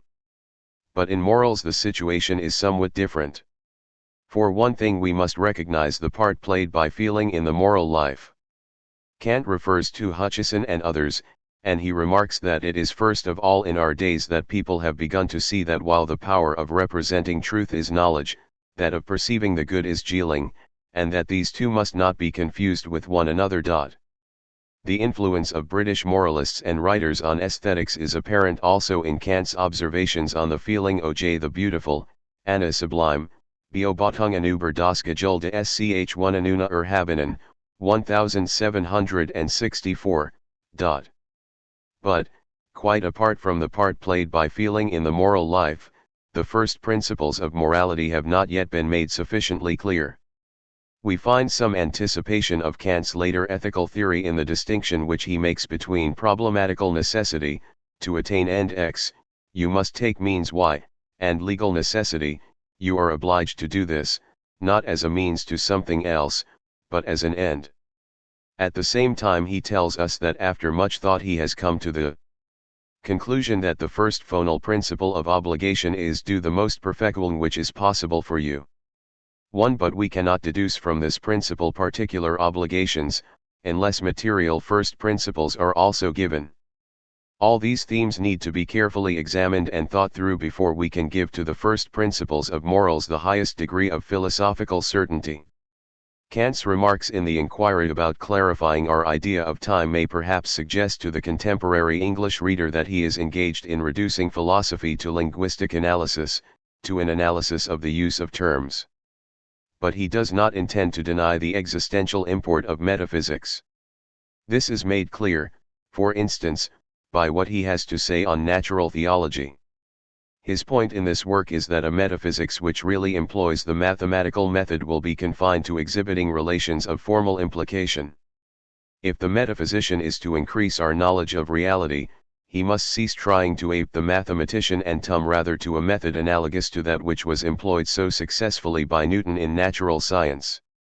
He should, indeed, begin by clarifying the confused concepts of experience and giving them adequate and abstract expression, but he may then be able to proceed to inference and to the building up of a metaphysics.